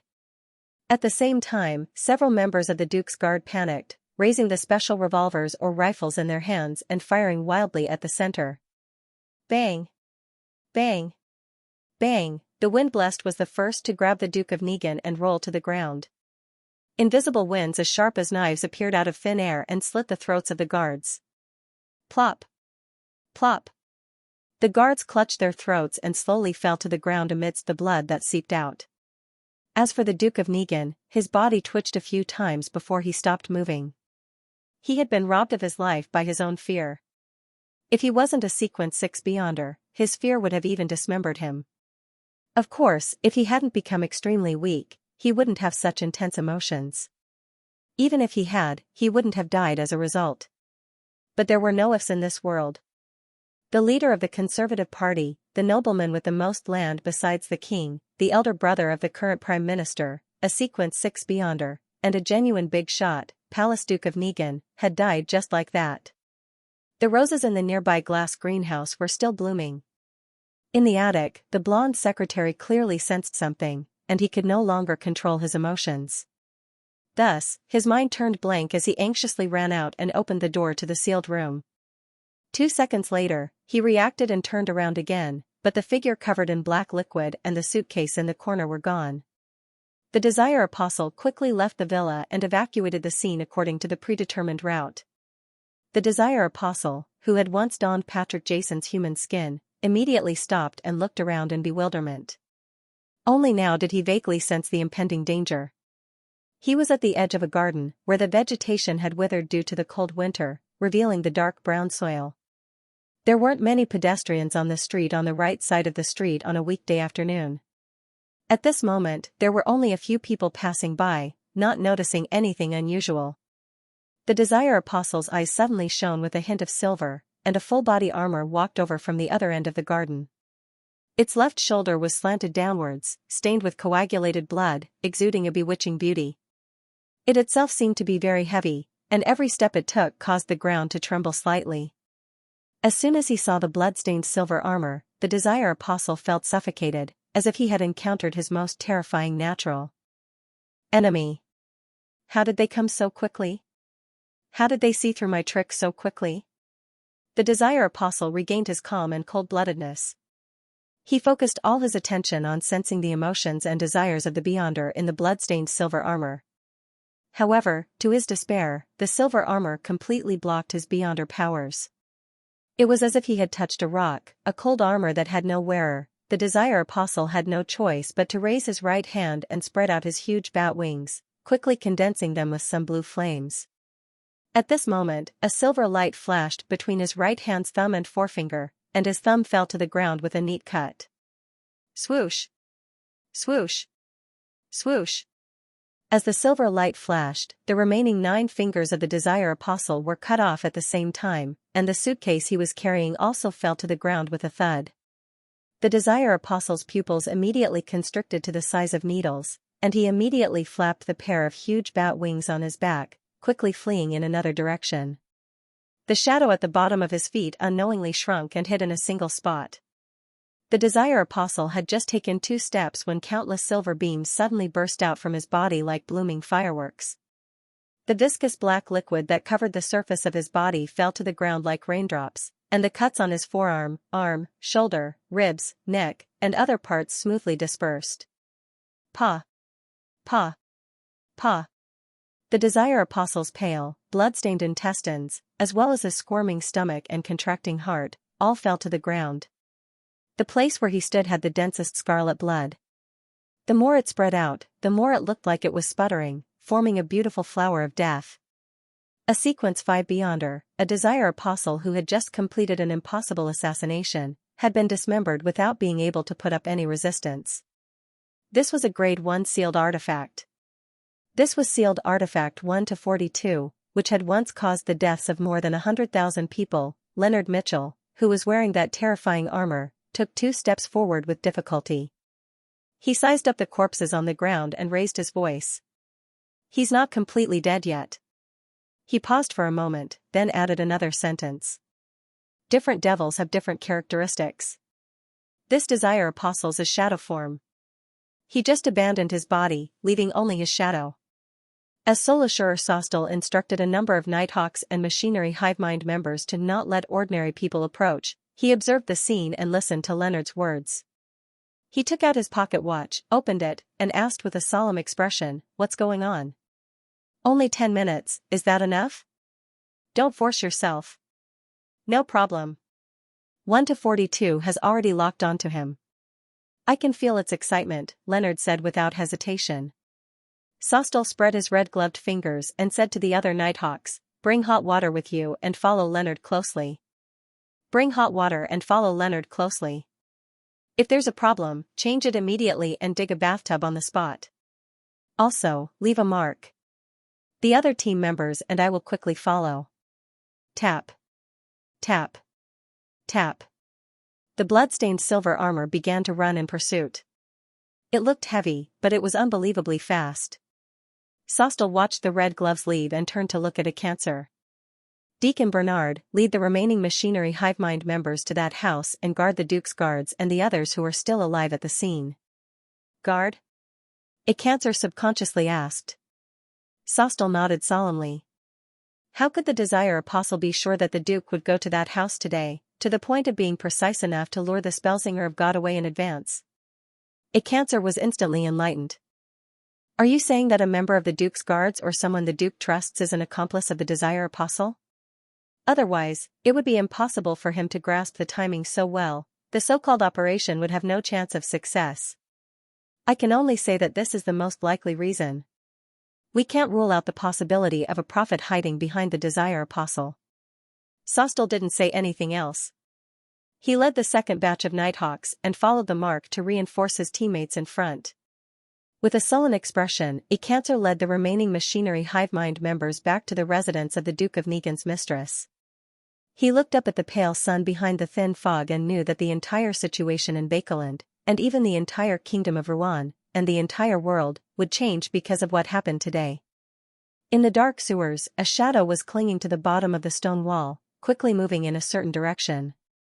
He wanted to use the blood-stained armor's height and weight to shake it off, making it inconvenient for him to move in certain narrow areas of the sewers, and every time the shadow moved a certain distance, it would stop and freeze there. His pitch-black surface continued to swell and solidify, as if he was about to grow new flesh and blood, but due to the lack of materials, it was impossible for him to succeed. The Desire Apostle let out a painful gasp, feeling that he could fall into a hell of losing control at any moment in this state. He calmed down for a while, unable to reduce the danger of the problem, and continued to run for his life, afraid that the terrifying blood-stained silver armor had already quietly caught up to him. Inside the Quelag Club, Klein entered the lounge and walked to the toilet with the newspaper. He was worried that the Desire Apostle would escape ahead of time, leaving behind hidden dangers for himself, Eichinger Stanton, Kaslana, and the other innocent private detectives. Therefore, he prepared to head above the gray fog to do another divination to confirm the other party's current situation and adopt a targeted strategy. Repeating the previous process, he used a paper figurine to replace Klein as he sat in the fool's seat, conjured Jason Berry's handkerchief, and divined the other party's current location.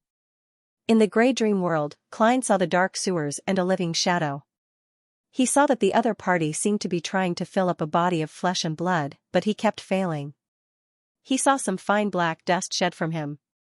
The scene then rose and came to the surface area, revealing a towering cathedral.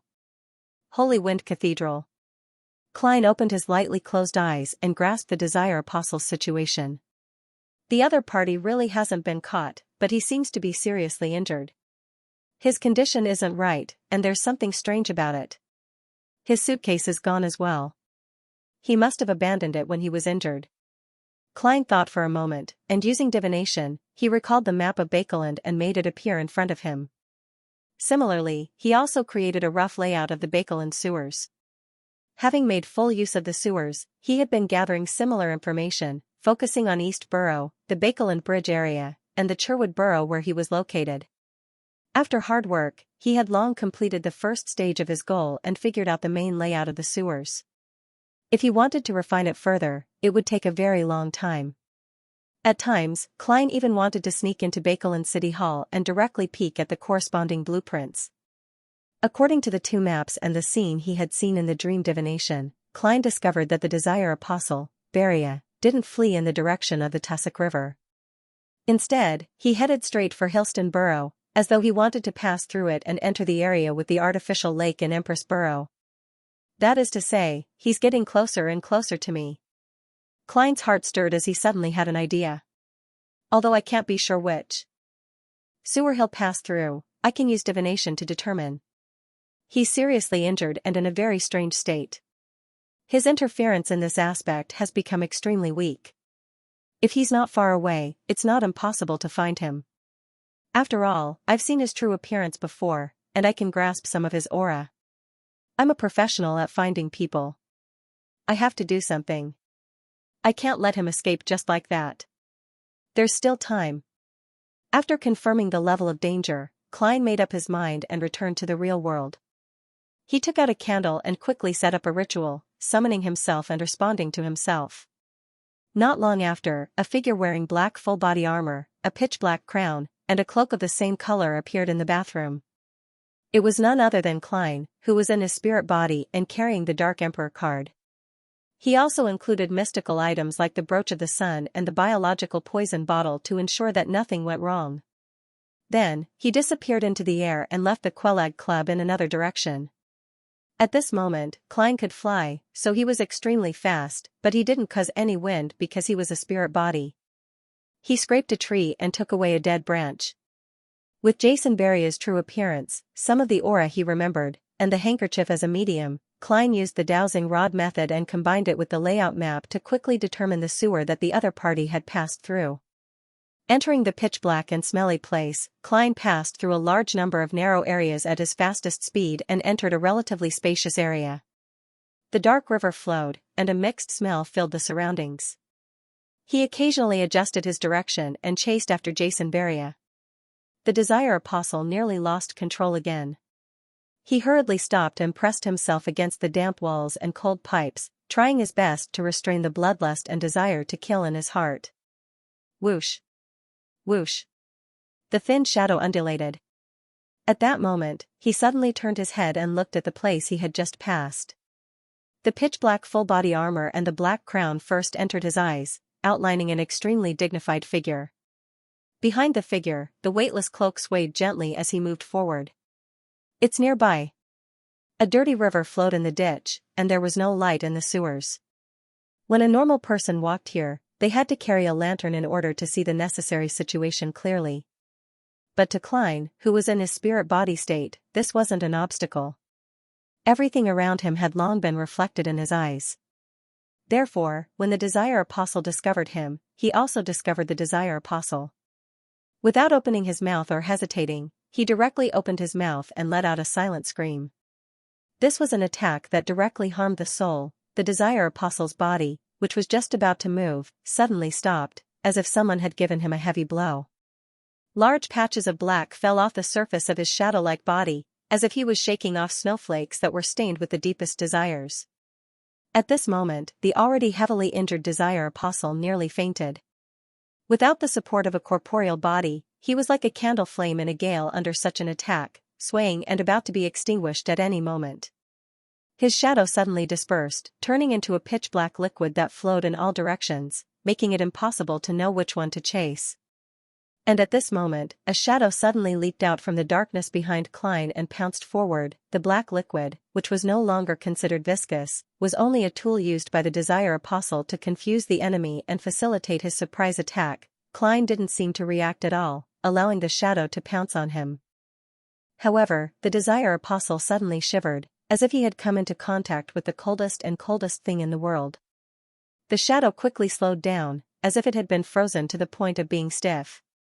He knew that wraiths and shadows had their own freezing effects, but he never expected that this fellow wearing the dark crown would be able to affect him, who was also a spirit body. This was a complete suppression of one's level. Klein had long expected such an outcome. He half-turned his body, stretched out his right hand, and pressed it on the head of the stiff shadow. Then, the dark gold brooch of sun, which was covered by the pitch-black armor, flashed. The Desire Apostle sensed danger and felt the arrival of the apocalypse. He wanted to resist, but he was temporarily powerless. A bright and holy light appeared out of thin air, fell on the shadow's head, and enveloped his body. The surroundings were suddenly illuminated. The black shadow struggled with all its might, but it kept evaporating. In the blink of an eye, it had become abnormally thin. Its spirituality was filled with the radiance of the scorching sun and the crazy cries of unwillingness. Klein didn't give him a chance to catch his breath and summoned another pure and bright holy light. The feeling of daylight lasted for 2 seconds before the Desire Apostle fell to the ground, losing all signs of life. His body was still in the state of a shadow, thin as if there was no thickness. This sequence 5 Beyonder who had just assassinated a duke had died just like that. He didn't even have time to say his last words. At the same time, Klein saw the spirit of the man who had suffered a great blow and was about to dissipate. It'll take a while before the Beyonder characteristic appears. Should I imitate Miss Sharon and possess a shadow to speed up the process? But I don't know that technique. Klein considered what he should do next. Suddenly, he felt the ground tremble slightly. Relying on his spiritual intuition, he looked at the spot he had previously passed. A tall and heavy silver armor flew over. The area diagonally below its left shoulder was stained with a large amount of solidified blood. Sealed Artifact 1-42. Klein's heart tightened.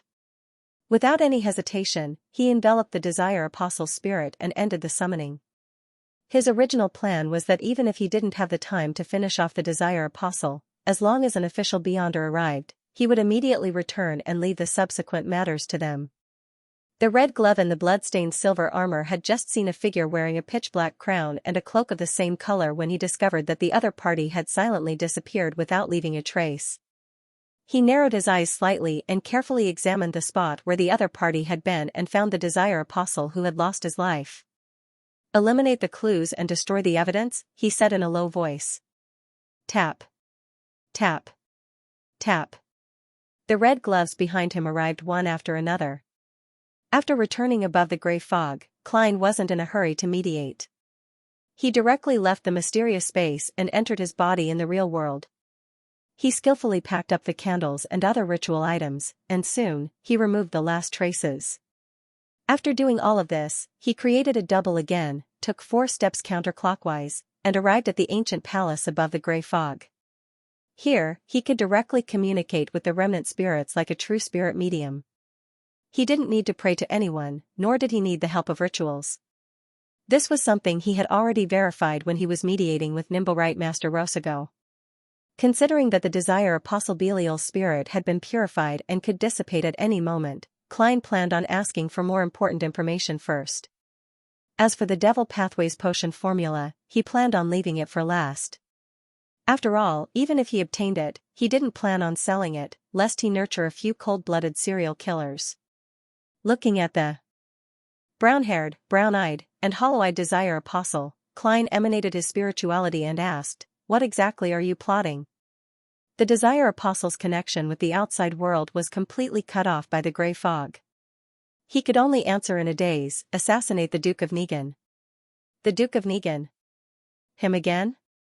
Who wanted him dead so badly? Klein asked in surprise, why? Did it work? It was a success, the Desire Apostle replied calmly without giving any additional details. In this state, he would only answer when asked why.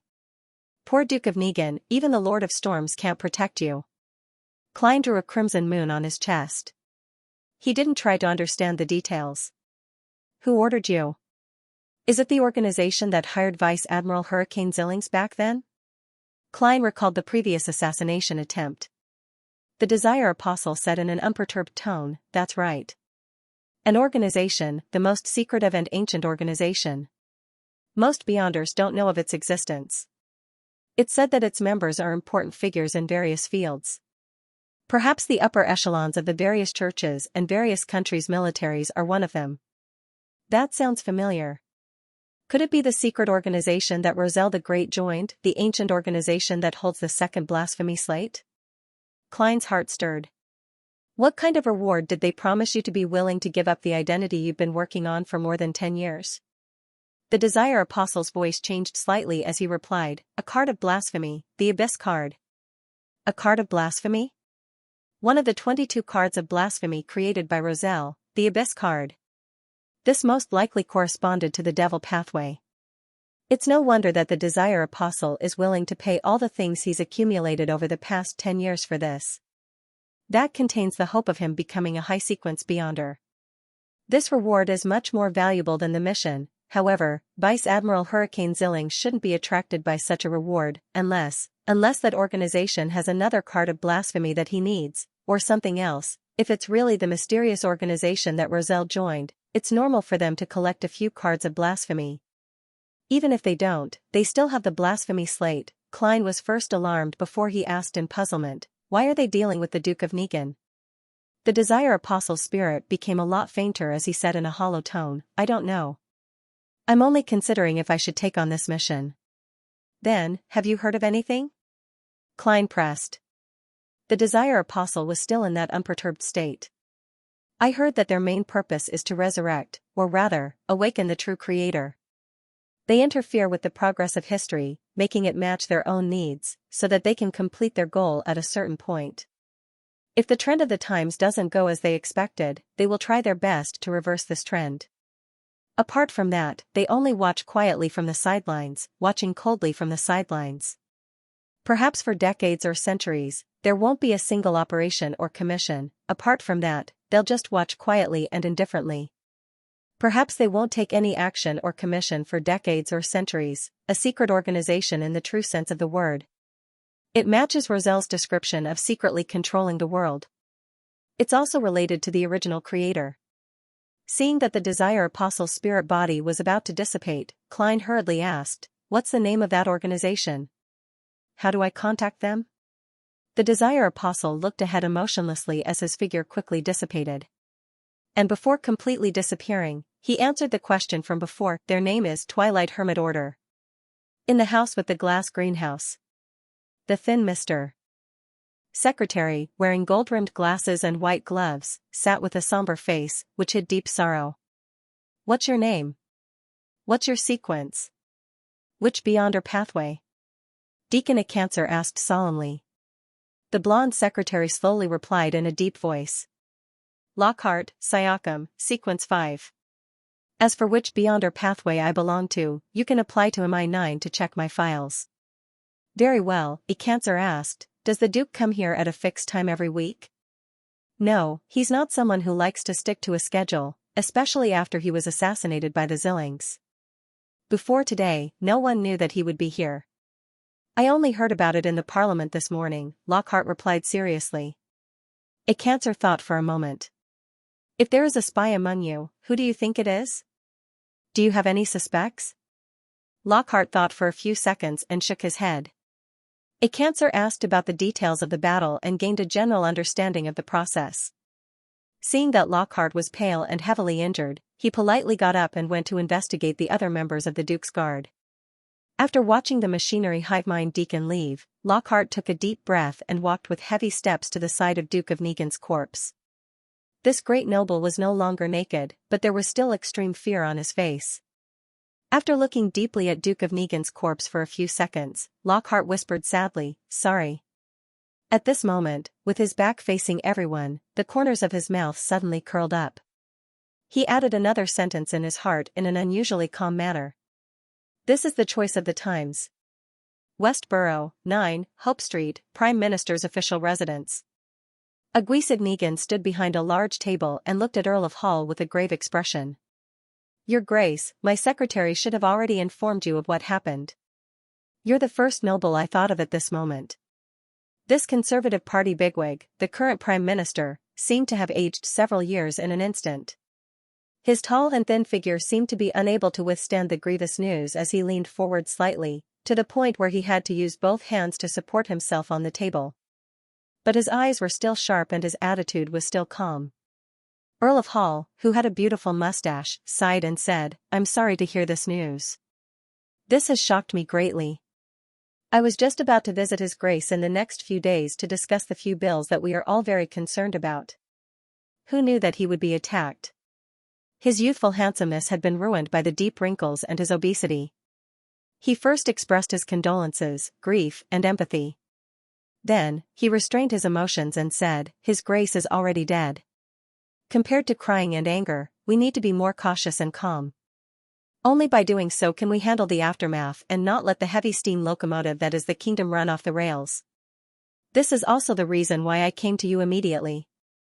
The other nobles will only shout for the gods, trembling in fear and expressing their inability to accept this. They will demand that the murderer be severely punished and the mastermind be found. In their opinion, even the heavily protected Duke could be assassinated, much less them." Prime Minister Aguisid said in a deep voice, "This is a very normal and understandable reaction, but it's not the reaction we need." Earl Hall nodded and asked, "What's the matter? Who is the murderer? What's the motive?" "A devil who has been pretending to be a banker for more than 10 years, a real devil. By the way, your Varvat Bank has just acquired his assets," Aguisid said without any change in his tone. "Patrick Jason?" Earl of Hall immediately recalled the man's name. He was the one who had approved the acquisition involving the bank. Prime Minister Aguisid did not rebuke the other party. He was a Sequence 5, but he suddenly sold his assets and abandoned the identity that he had been working on for more than a decade. He risked great danger to assassinate my brother. Based on this, we can make a strong guess that he was instigated by someone or some faction. Unfortunately, he was killed while escaping. Even his spirit body was taken away. According to the Nighthawk's report, it was done by the hero bandit Dark Emperor. It involves an extremely secretive organization, and we can't figure it out in a short period of time?" Earl of Hall asked. "Yes, that so-called hero thief didn't leave any traces behind. We can only start with those who came into contact with Jason in the past few months. This will definitely take a lot of time, and there might not be any results," Aguisid gave a definite answer. Earl of Hall took 2 steps forward.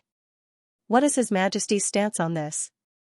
"Sad, but no concrete thoughts," Aguisid replied. Earl of Hall frowned and thought for a moment. "In that case, what's important isn't who the mastermind is, but what goal we want to achieve with this matter. If we want to start a war and restart the fight for the colonies, then we have to tell the people that the one who instigated Patrick Jason was the Fasak Empire.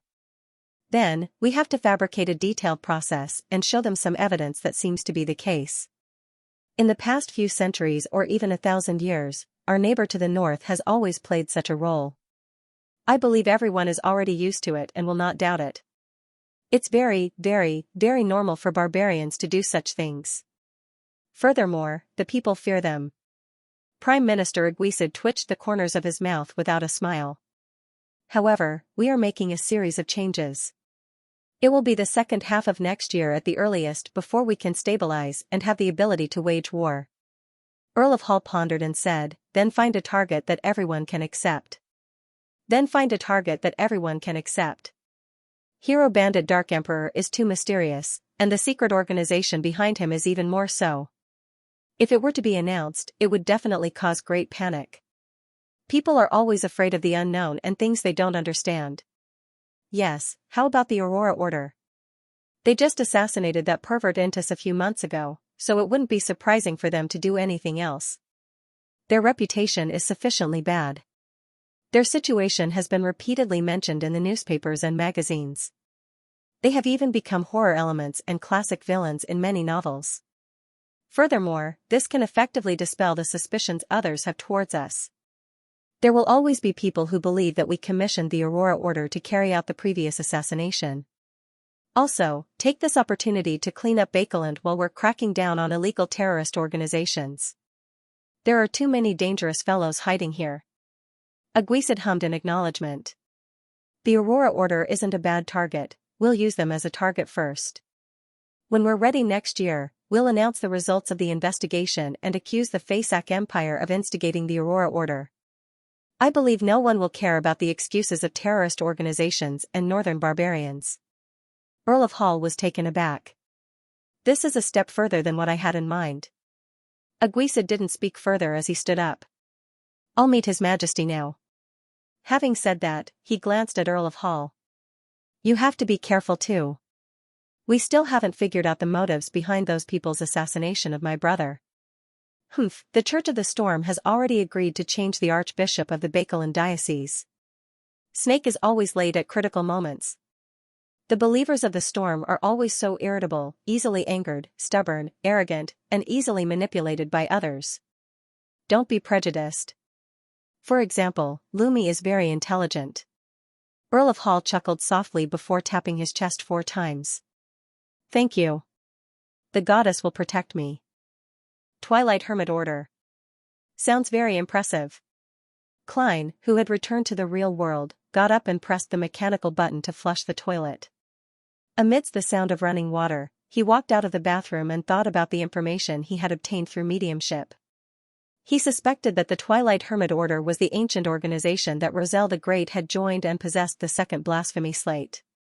For the so-called course of history, choosing to assassinate the Duke of Negan sounds a little ridiculous, but it also makes sense. Their goal is to revive or awaken the original creator.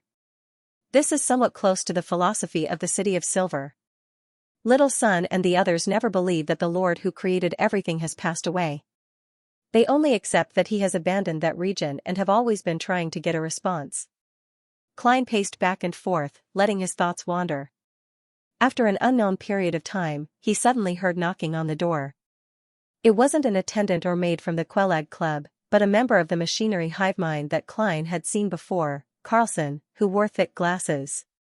How did you get in? Klein deliberately blurted out. Seeing that he was indeed in the room, Carlson's expression visibly relaxed. Seeing that there was no one around, he smiled. As a Beyonder, there are always all kinds of ways.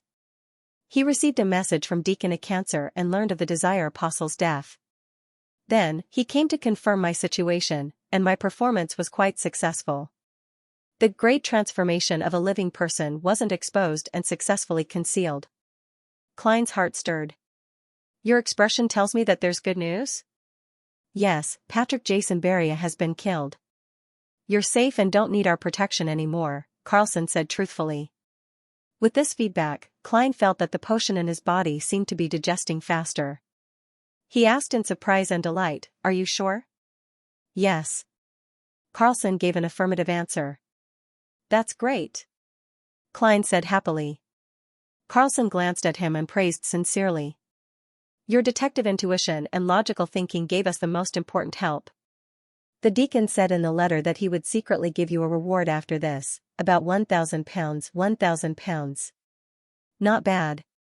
That's very generous. However, even if the banknotes at the bottom of Jason's suitcase are all in £5 or £1 denominations, and even if his jewelry isn't too expensive, it's still about £50,000 in total. Ma and Mary of the National Atmospheric Pollution Council, including the value of the coin company's shares, is at most that much. Yes, Jason's accomplice in human skin who was responsible for luring the Spellsinger of God away probably took a portion of it. The rest is estimated to be £20,000 to £30,000, but that's still something that £1,000 can't compare to. What a pity. I can't think of it that way. Perhaps Jason's accomplice took away all the valuables ahead of time. Klein felt both disappointed and delighted. And the Machinery Hive Mind's act of giving out a reward was even more proof of the success of his performance during this period of time. It made him feel that he was only one step away from completely digesting the magician's potion. It's what I should do. After all, I'm the one who's being threatened, Klein said with a smile. He wasn't worried that Jason's accomplice would take revenge in the future, because this revenge was just a pretense. More importantly, he would definitely be a Sequence 6 when the time came. Carlson nudged his glasses and deliberated before saying, "Sherlock, you're also a believer of God." "Sherlock, you are also a believer of God. We hope to establish a good relationship with you.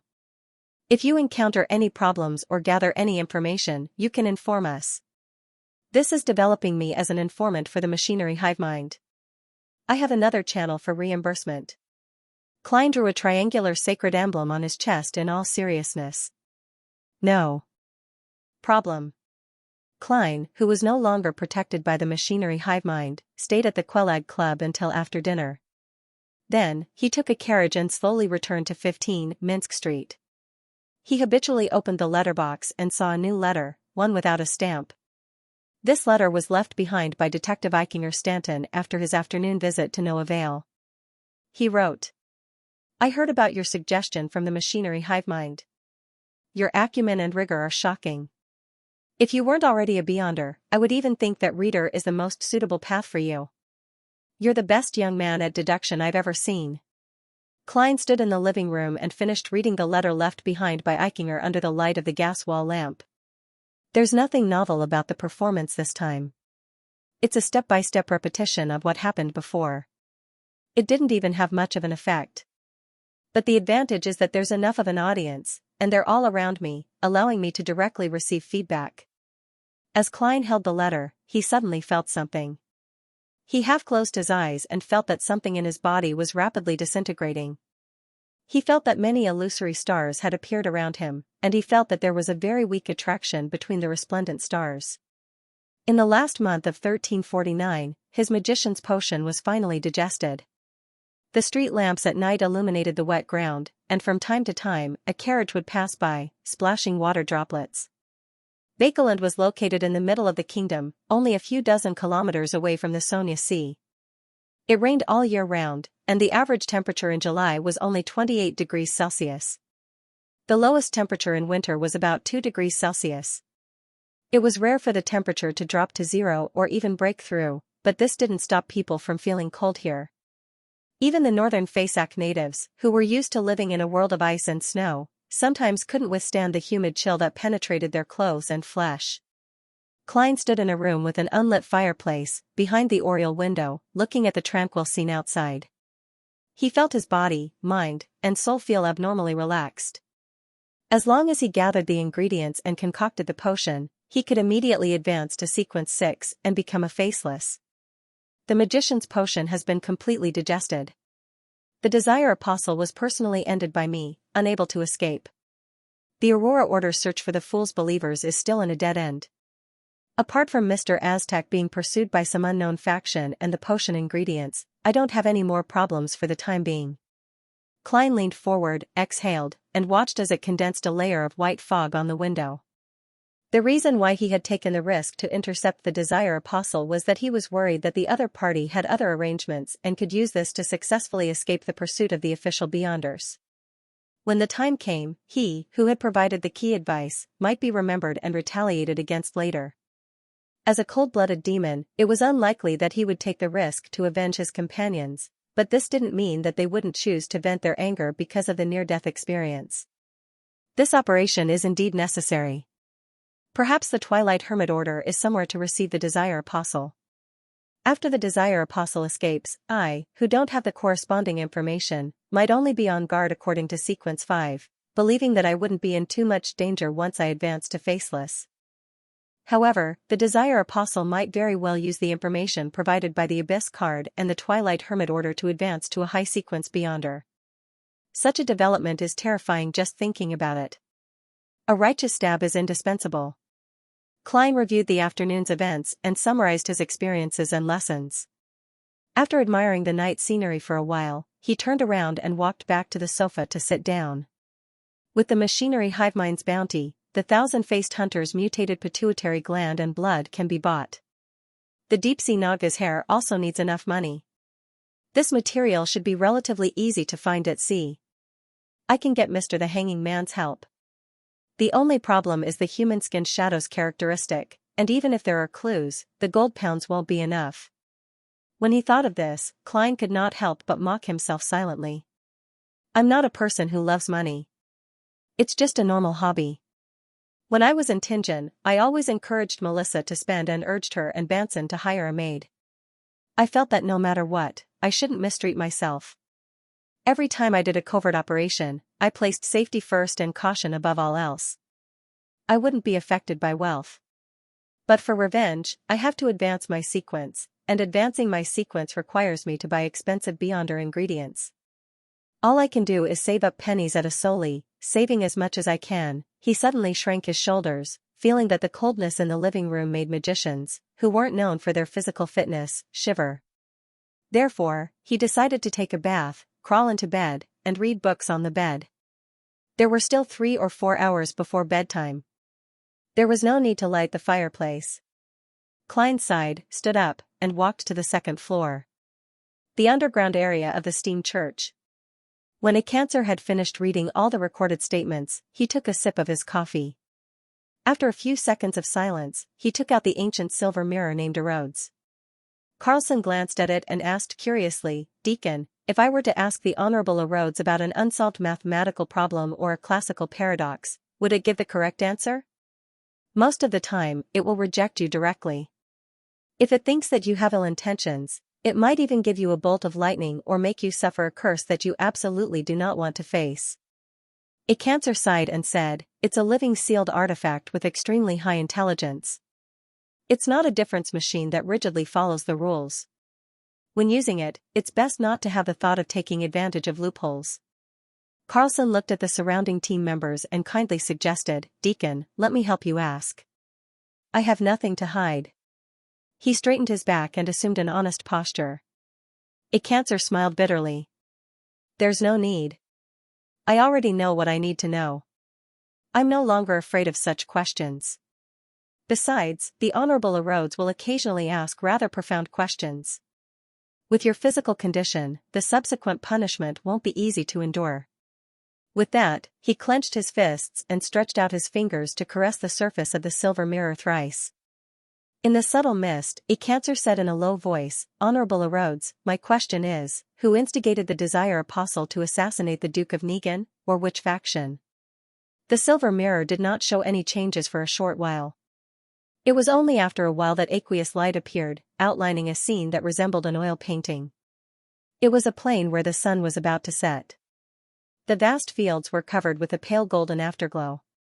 What does this mean? Carlson and the other Machinery Hivemind members looked at each other, completely unable to understand, even though there were Beyonders who had advanced from mystery priors among them and were no stranger to interpreting revelations. Dusk? The symbol of life coming to an end? A sect that believes in death or a lunatic who believes in the apocalypse, a mystery prior said. After some deliberation, Carlson nodded in agreement. I think it's the latter. Xianxia ignored their discussion because Erodes's question had already surfaced. What's your favorite color of underwear?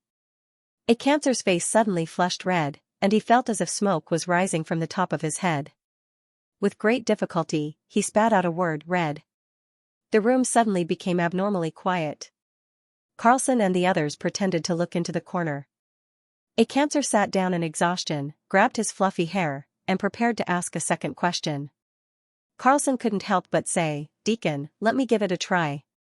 Try not to enter the punishment phase. Xianxia finally nodded in agreement. Carlson confidently imitated the deacon's actions and caressed the surface of the silver mirror 3 times. The other members gathered around again. Honorable Erodes, my question is, who are the collaborators of the Desire Apostle? The aqueous light floated and the image changed. The surface of the silver mirror first revealed the back of a woman with an extremely outstanding figure. Following that, it was an extremely blurry person. He could barely tell from his attire that he was a man. As expected, there's another collaborator. This should be the person who betrayed the Duke of Negan's intelligence. Unfortunately, the other party has dealt with it to a certain extent, Carlson said as he looked around. He believed that he didn't have any secrets that couldn't be told, so he didn't need to care about the follow-up questions. This time, the choices Erodes gave were, question, mission, or punishment. Carlson said without hesitation, question. Bloody words quickly appeared on the surface of the silver mirror. You solve it with your hands every day? Carlson's lips quivered as he felt his ears rapidly turn hot. Although this was something he believed to be very normal, giving an answer in front of so many teammates and superiors still gave him the urge to bury his face in the ground. Yes. He answered very softly. At the bottom of St. Samuel Cathedral. Daly, who was wearing blue eyeshadow, threw a stack of documents in front of Sola Schurer Sostel. The information you want on all the cases involving tarot cards. It's less than I imagined, Sostel said in surprise. Daly chuckled. This is just an index. Upon seeing this, Leonard stroked his lower lip with his red-gloved right hand. Captain Sostel, why don't we investigate the people who came into contact with Jason Beria and compare them with the previous 2 cases? It's very likely that there are clues to the organization symbolized by the tarot cards. The Duke of Negan is a devout believer of the Lord of Storms and represents the interests of the Church of the Storm in the political arena. The mandated punishers will definitely be frantically searching for the real culprit. There's no need for us to get involved, as that will easily create conflicts with them. We'll investigate other cases involving tarot cards, and we might find new clues. Of course, we'll definitely be running around because of this, but this is the duty of a red glove, Sostel explained with a smile. Leonard nodded. I understand. But in his mind, the slightly aged voice chuckled and said, that's right. The Nighthawks actually missed him just like that. That person has the scent of the Dark Emperor on him, the true scent of the Dark Emperor, in the Holy Wind Cathedral. Spellsinger of Goddess Snake, who was wearing a black bonnet, swept his silver eyes across and said to the selected elites of the mandated punishers, although I'm about to leave Bakeland, this is the decision of the Council of Cardinals. Your next mission is to investigate the Duke of Negan's assassination. After the declaration, you have the right to use a Grade 1 sealed artifact. You must find out who is targeting us. Standing at the very front, a middle-aged man wearing a modified captain's hat immediately led the crowd. He clenched his fist and lightly hit his chest. Yes, Your Eminence. His body was lean and his appearance was nothing special, but there was an anchor tattoo on his neck. In Queens, Earl Hall's luxurious villa. Audrey looked at Susie, who opened the door and said in a low voice, Dad, what are they discussing? Seeing that the Earl of Hall had returned very late with an unusually grave expression, she immediately sent the golden retriever, Susie, to sneak in to listen in. The Duke of Negan was assassinated, Susie said as she closed the door. Ah? Audrey was taken aback, suspecting that she had heard wrongly. Although she had experienced the assassination of the Duke of Negan once, she had never imagined that this extremely powerful noble would really die because of this. Really? Susie gave an affirmative answer. Audrey was immediately at a loss, finding it unreal. Such a powerful noble, such a person of flesh and blood, who could talk and laugh, and who had even given her a manor, died just like that. Suddenly, she experienced the cruelty and coldness of the adult world. Who did it? Audrey asked subconsciously. A Sequence 5 devil, Susie replied quickly.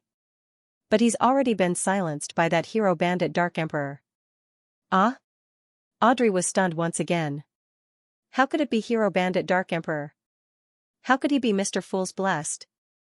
He helped me resolve the crisis of the Duke of Negan's assassination last time. This is completely contradictory. Audrey immediately instructed Susie to listen in again. She locked the door, sat by the bed, and prayed to Mr. Fool. After reciting the honorific name and describing the assassination of the Duke of Negan, she asked with great trust, "Are your blessed present at the scene?" After a while, she saw the boundless grey fog and heard the voice of the Fool. "Yes. He's looking for the organization that instigated the Desire Apostle. It really wasn't arranged by Mr. Fool. The last time he got his blessed to stop Zillings, was it also for the organization behind it?" Audrey relaxed and asked curiously, "What organization is that? To think that it could garner your attention." A second later, she heard Mr. Fool reply in a calm manner. "Twilight Hermit Order." "Twilight Hermit Order, what organization is this? Why have I never heard of it?" When Mr. the Hanging Man explained the general knowledge of the various factions to me, he didn't mention anything about it. Audrey was stunned and confused. Then, she realized that the grey fog in front of her had faded, and Mr. Fool's figure had disappeared. Her eyes darted around as she quickly made a guess. This organization called the Twilight Hermit Order sounds even more mysterious and unknown than the underground factions like the Aurora Order and the Life School of Thought.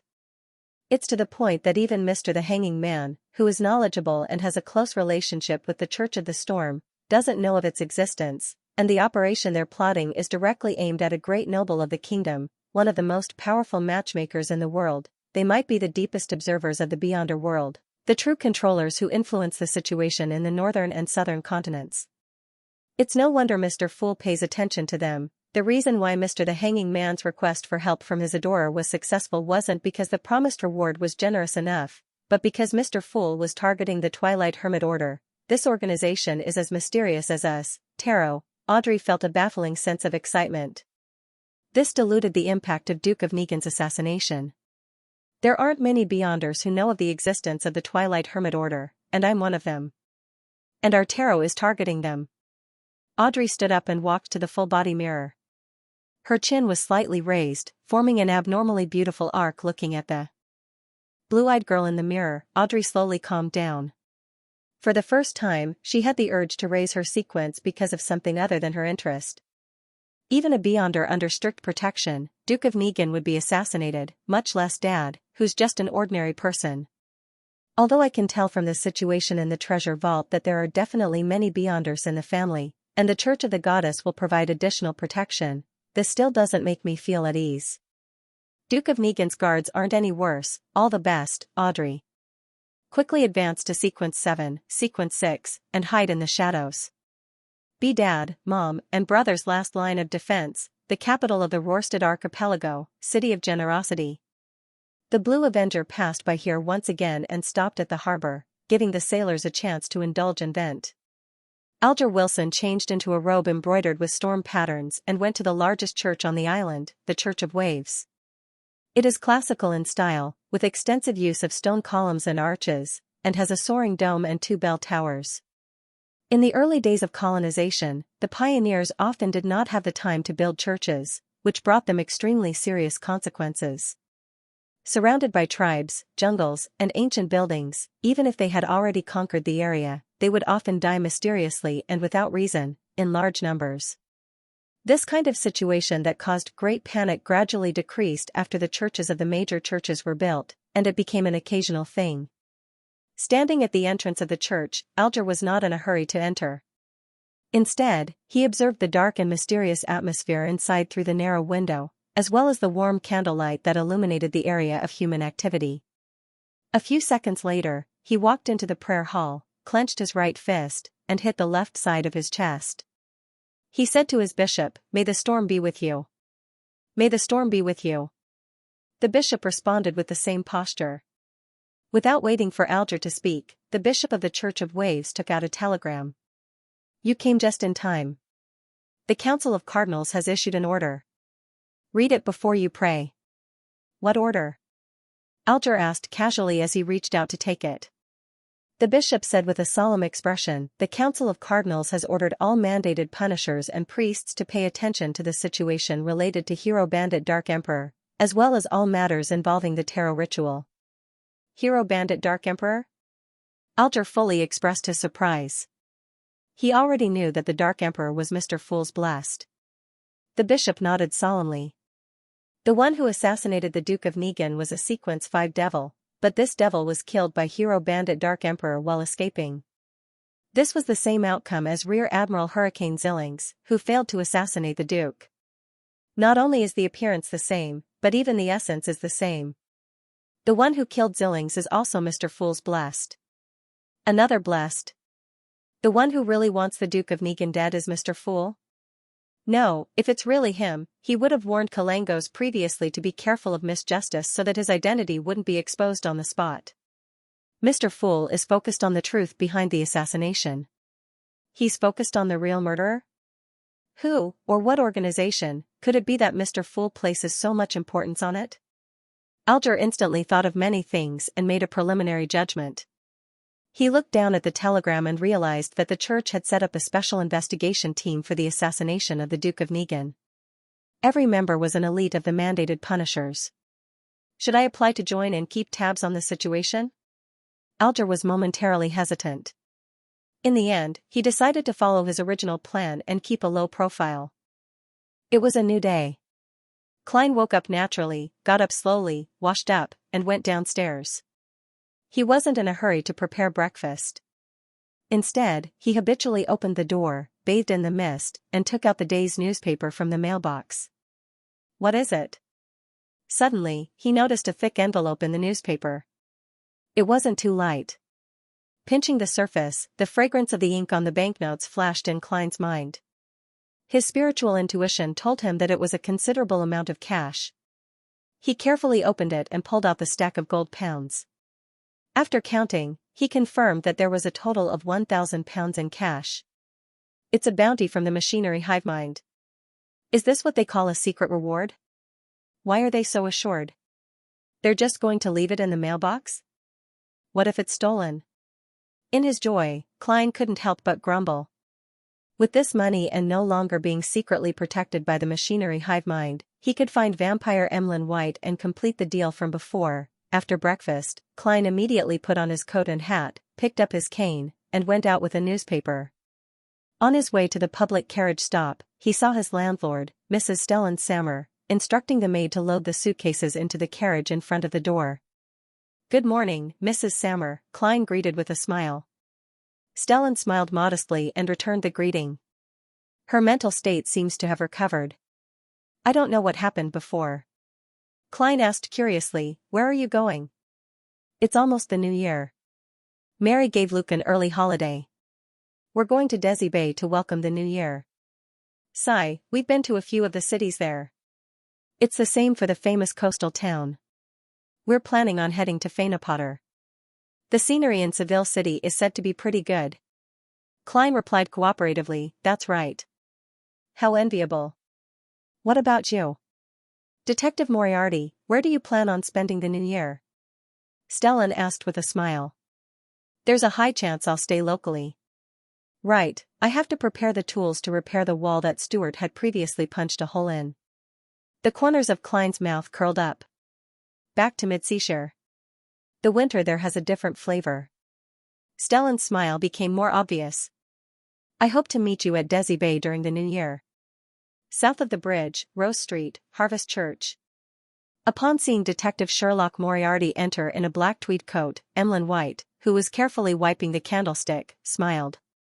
He tidied his hair, walked over with his head held high, and said in a low voice, "There's information on Jason Beria."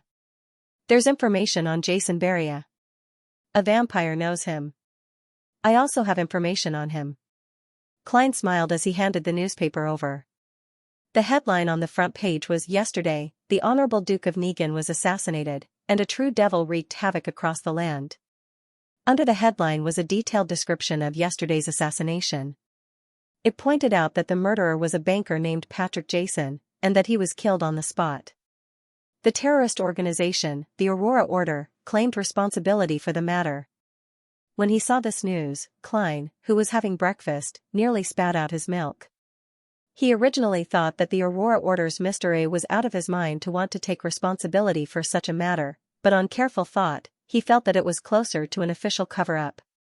If the Twilight Hermit Order is really an ancient organization that Roselle the Great joined, then they should be very hostile towards the Aurora Order. After all, they hate the true creator. This thought suddenly flashed through Klein's mind. Emlyn repeatedly read the newspaper with a blank expression and said in disbelief, "That's right." He said in disbelief, in other words, the information I received is useless? In theory. Klein looked at Mr. Vampire sympathetically. However, the government is still investigating the mastermind behind Jason Beria. If your intelligence points in this direction, it should still be sold. As for Klein himself, of course, he didn't want to get involved in this matter. No. He only knows Jason Beria and knows some of his hobbies. Emlyn sighed.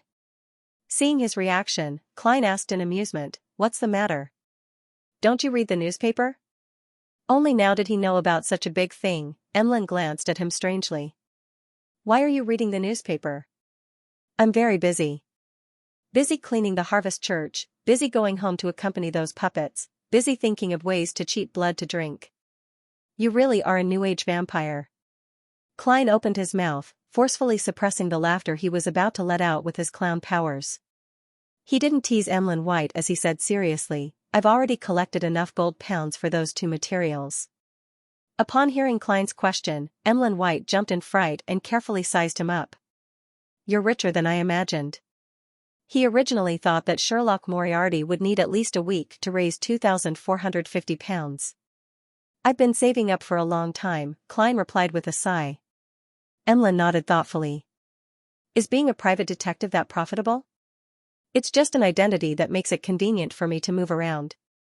If I don't encounter a huge bounty, I'll only earn £200 to £300 a year," Klein said frankly. Emlyn glanced at him and pretended to ask casually, "What do you do?" "Then what do you actually do? Smuggling firearms and stealing from the vaults of the rich?" For Beyonders below sequence 7, there aren't many things that can quickly earn more than £2,000.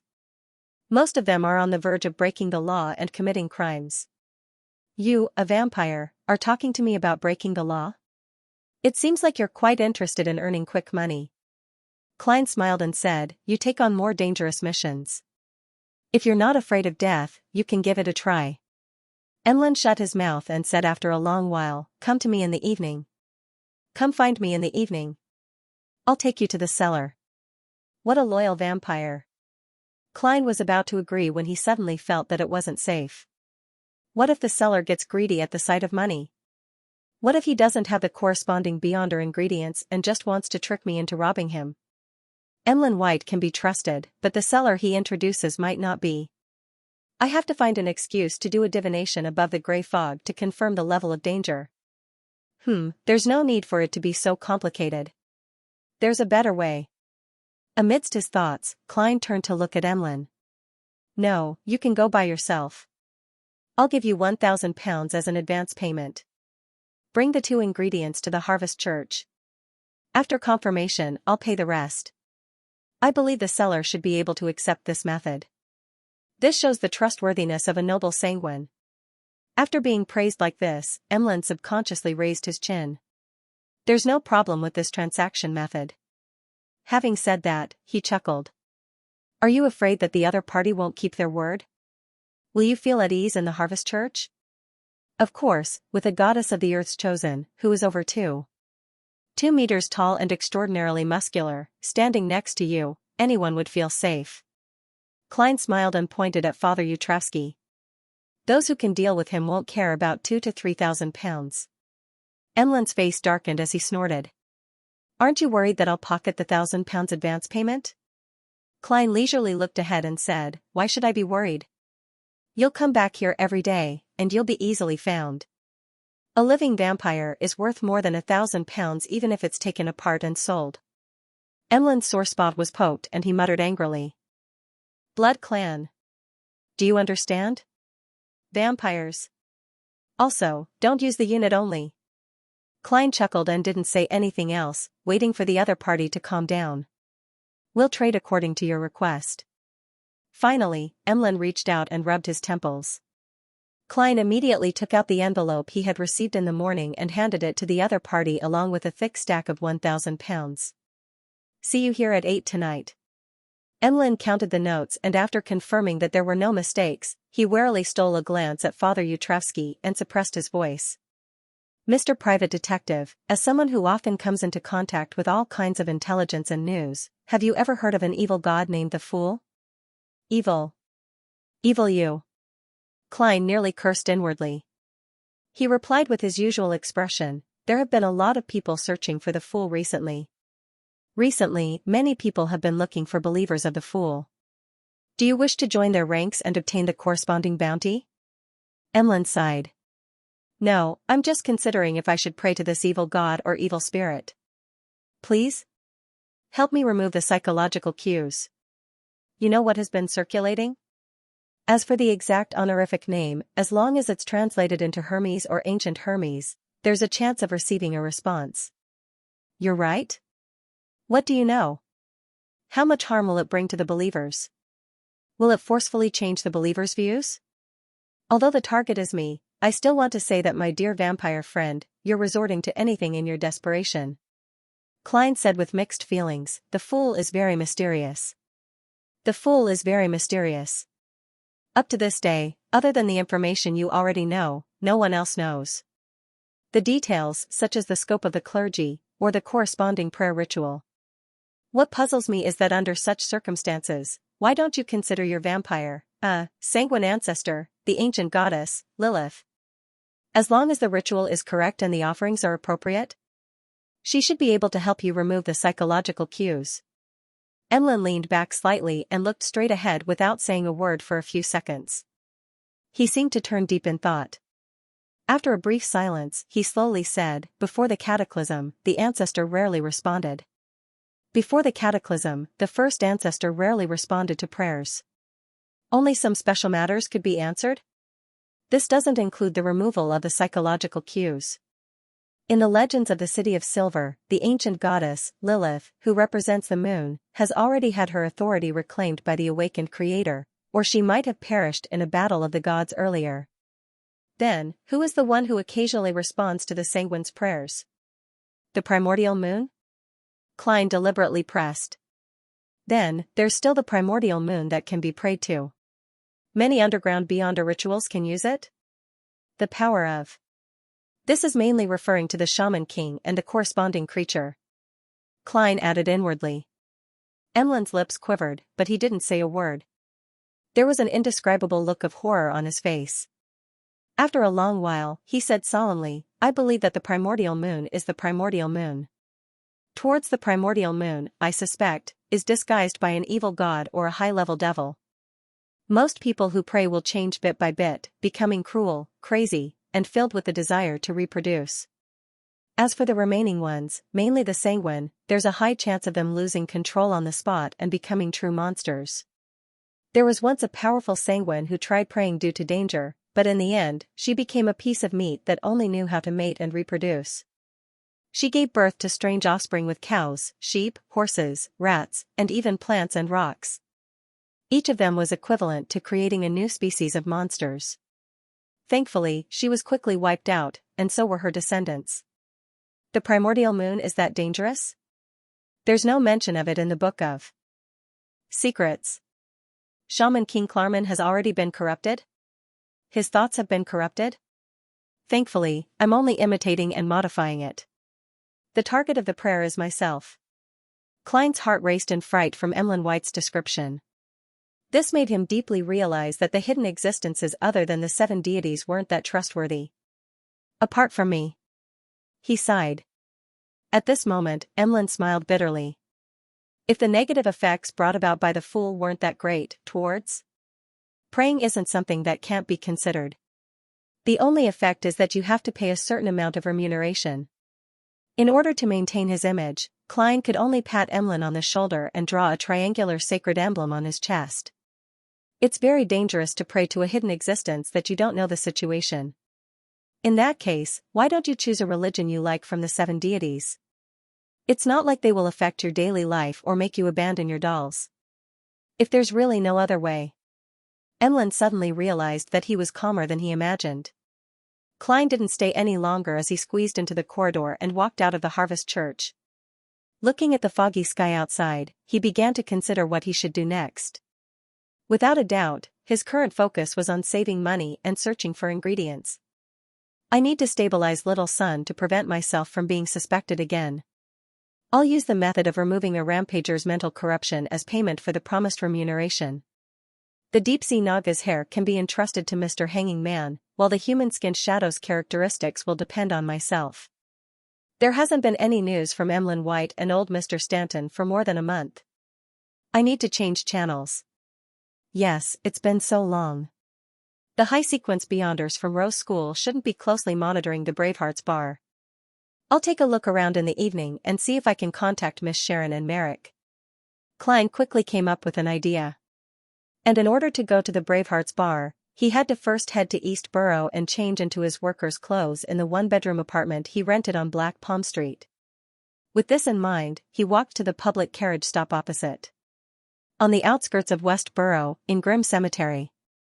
Furs Wall, who was wearing a black gauze hat, quietly walked beside Dorian Gray, a member of the House of Abraham. She accompanied him to visit the graves of Lawrence, Eliza, and the others and lay flowers. As she silently walked forward, her thoughts were completely focused on the Beyonder ingredient, Spirit Eater's stomach pouch. She knew that she had already digested the apprentice potion.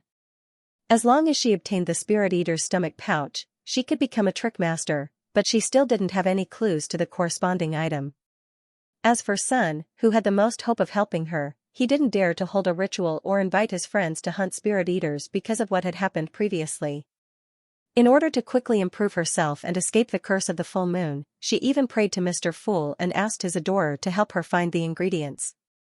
During this process, she revealed that her new book had been published and that she was about to receive a guaranteed royalty fee to prove that she had sufficient purchasing power. She wasn't worried that Mr. Fool would know of her real identity, because she believed that Mr. Fool definitely knew very well. In a secluded, tranquil, and cold environment, Furs and Dorian stopped in front of Lawrence's grave. Looking at the photo that was taken after his death and reading the epitaph that said, "He was a good teacher," Dorian Gray fell silent for a long time before sighing. How ironic, why? Furs asked in surprise.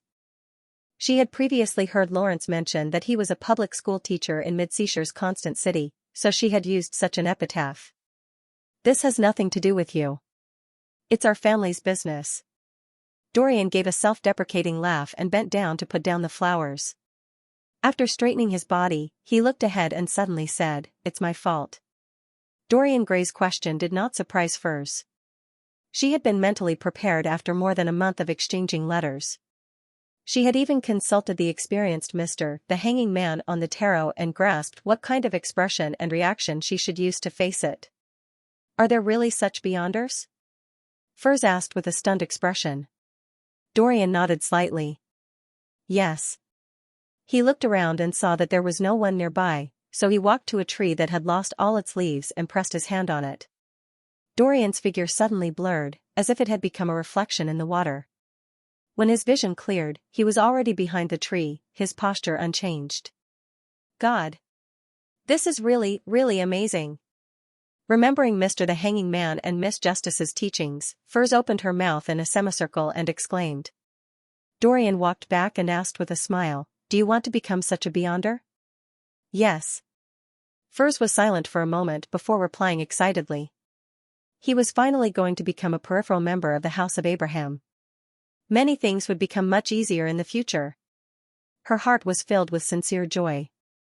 Dorian laughed. Her expression darkened and she asked again solemnly, "Are you willing to become my student?" Furs nodded repeatedly. "I'm willing." Dorian heaved a sigh of relief, and then mocked herself, "I'm not a good teacher. I've even taught. There's no need to mention the past. Anyway, don't have too much hope." After some consideration, he decided to learn from his past experiences and lessons. He didn't tell Furs about the House of Abraham. He only wanted their relationship to be that of teacher and student.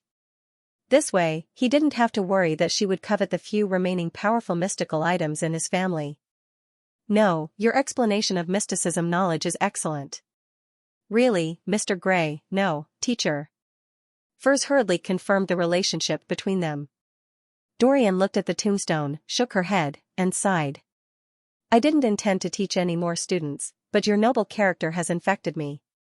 If nothing goes wrong, I will be able to give you the corresponding potion today. Today? Furs asked in surprise. When she went to Bakelin Station to pick up Dorian Gray, she realized that he was only carrying a very small suitcase, barely big enough to hold a change of clothes. There was no evidence that he was carrying any Beyonder ingredients. Could it be that he had his own resource channels in Bakelin that belonged to the House of Abraham? Furs had a vague guess. Her original plan was to take advantage of the inconvenience of being in different places to sell the Beyonder ingredients for the apprentice potion and then tell him that she had successfully advanced to become a Beyonder. This way, she could not only receive a considerable amount of cash, but she could also avoid the tragic outcome of repeatedly consuming the apprentice potion and having to spend a period of time digesting it. Yes. Dorian didn't explain and pointed in another direction. Let's go visit Labero and Alisa first. After paying their respects, the two of them left Grim Cemetery and returned to the house that Furs and Zio rented in Sherwood Borough. And over the past month or so, Zio, who had been promoted to sheriff, had been leaving early and returning late every day in order to repay her heavy debt.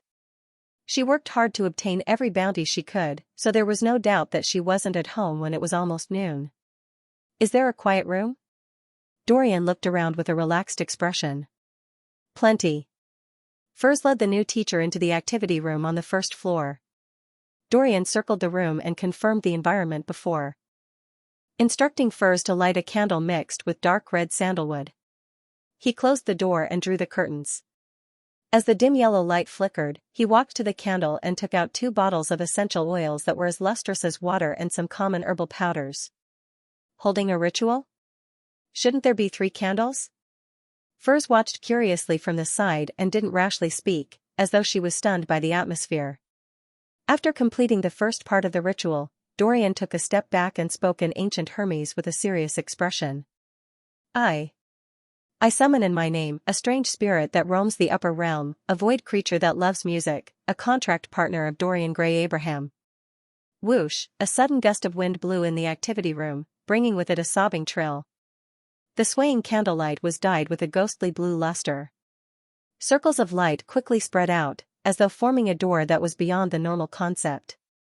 A half-illusory, half-real spherical object flew out from the bottom of the circle of light.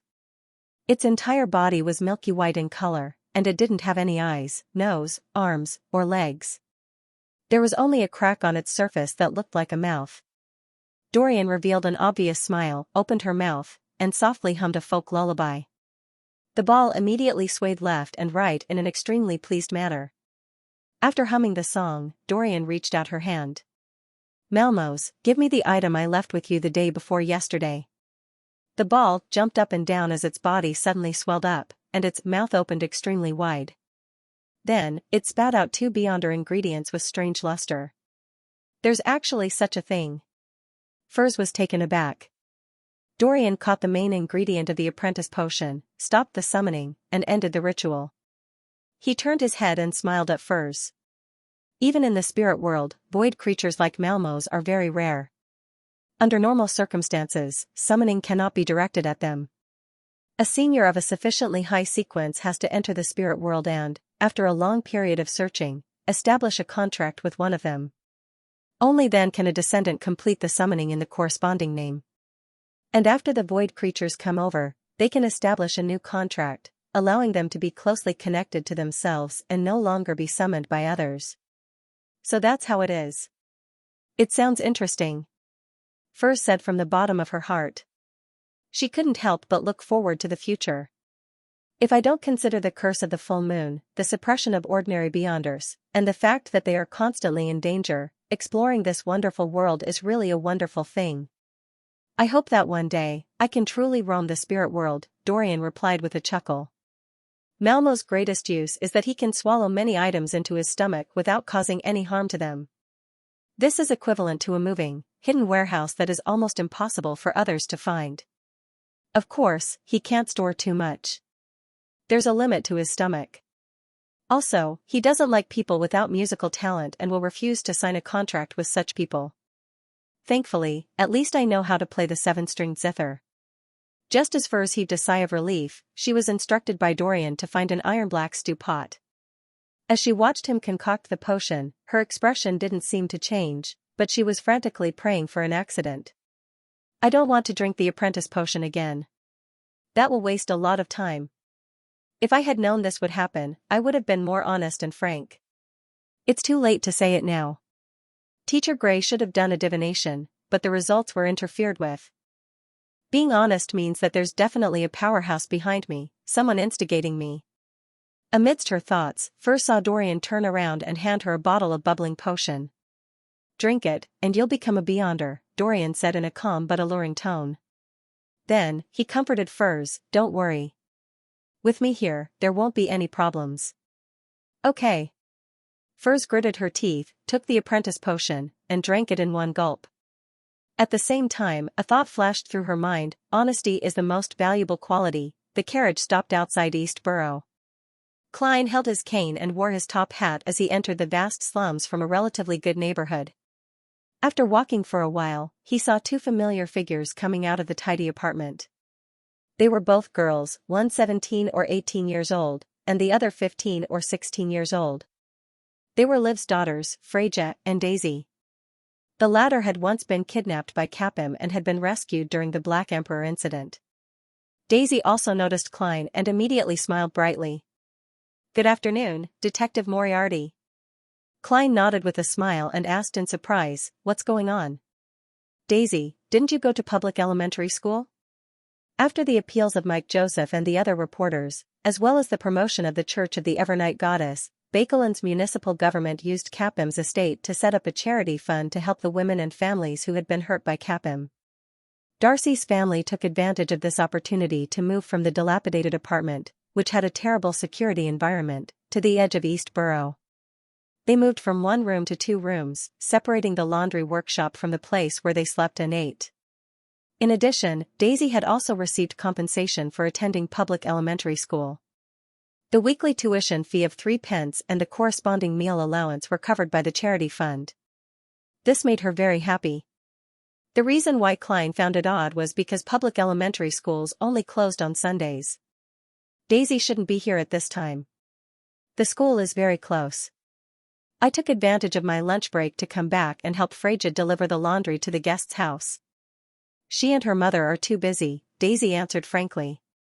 The most direct impact of her going to school was that Liv and Xianxia had fewer clothes to wash every day. Their family's income had dropped significantly. If not for Mike's help in applying for the charity fund subsidy, they wouldn't have been able to maintain their current lifestyle. Therefore, there was no doubt that Xianxia had no chance of entering a public elementary school. When Daisy and Klein talked about school, her eyes revealed unconcealable envy and pain. Not even 18 years old yet, she could only watch her sister go to school quietly. Klein noticed this detail and deliberately reminded Daisy, you really should know that your mother and Xianxia are working hard. You really should know that your mother and Xianxia are working hard. Treat them well. Daisy nodded seriously and said, I've thought about it. Once things settle down, I'll teach Xianxia what I learned during the day at night and on Sundays. I'll be her only guide. Xianxia's eyes suddenly blinked and she couldn't help but lower her head. Very good, that's very good, Klein praised. He bade farewell to the two sisters in a good mood and turned to another street. After changing into his worker's clothes at Black Palm Street, he saw a middle-aged man in old clothes come over and ask with a benevolent expression, why are you here? The primordial creator? Klein was taken aback for a moment before he recalled the information old Kohler had previously given him. Recently, there had been people preaching faith in the original creator in East Borough, the dock area, and the factory district. They believed that he hadn't really passed away, and that he existed in everyone and everything. As long as one wholeheartedly served him and praised him, not only would one be redeemed after death and enter his kingdom, one's current life would also be greatly improved. For example, one would have oily meat to eat every day. This was very close to the theory of the Aurora Order's mutated creator. Therefore, Klein had determined that it was done by that secret organization. He felt that after the Lanitas incident, they had begun to pay attention to the masses of poor people. They've already developed so arrogantly that they're pulling people in as believers on the way? Klein replied after some deliberation. I've heard of it. The middle-aged man in old clothes immediately revealed a smile. Then do you know that the apocalypse is coming? Do you know that the original creator will build a sanctuary on earth to protect his believers? For a moment, Klein wanted to take advantage of the situation and slowly infiltrate the Aurora Order's periphery to gather the corresponding evidence and clues to take revenge on the other party for finding believers of the fool. But after careful consideration, he felt that it was too dangerous. It would be tiring and troublesome to rely on himself, and it might not be effective. Finally, he decided to report the current situation to the machinery hive mind and let the official organizations deal with it. After figuring out this problem, Klein's expression instantly sank. I don't know, and I don't want to know. He took a step forward, shook off the other party, and ignored the middle-aged man's shouts. On the way out of East Borough, he carefully observed and discovered that many workers who had lost their jobs due to the improvement of the textile machines were gathered in groups of 3 to 5, listening to the comforting and teachings of an unknown person. The investigations of East Borough, the dock area, and the factory district were completed 2 months ago. Why haven't the 3 churches and the parliament taken any concrete measures? They must have placed more importance on this area. It's impossible that they can't discover the current situation. Are they trying to catch a big fish with a long line? That's very easy to mess up. As Klein lampooned, he pressed down on the cap on his head and walked out of East Borough, heading straight for the Bakeland Bridge area. The Bravehearts bar had just opened at noon, so there were almost no drunkards around. Only the busy workers would enter the bar for a simple lunch. Klein blended in with them and spent 10 pence on a pork sausage bun and a glass of Southville beer. He appeared to be very rich. He slowly filled his stomach and finished his beer before looking at the bartender. Is Casper's Colleen in here? He planned to replenish his ammunition. The bartender glanced at him. You haven't been here for a long time? Casper's is dead. It said that he was restless when he slept at night. He wrapped himself too tightly and suffocated himself. I don't really believe that such a thing would happen. I've only heard of similar situations in ghost stories, but those black and white dogs said so. The black and white dog referred to the policeman in the black and white checkered uniform. Suffocated to death by my own quilt? This sounds very mystical. Did that high-sequence Beyonder from Rose School choose to kill to vent his anger because he couldn't find Miss Sharon and Merrick? What about the status of a high-sequence Beyonder? From the looks of it, Casper's won't be able to contact Miss Sharon and the rest.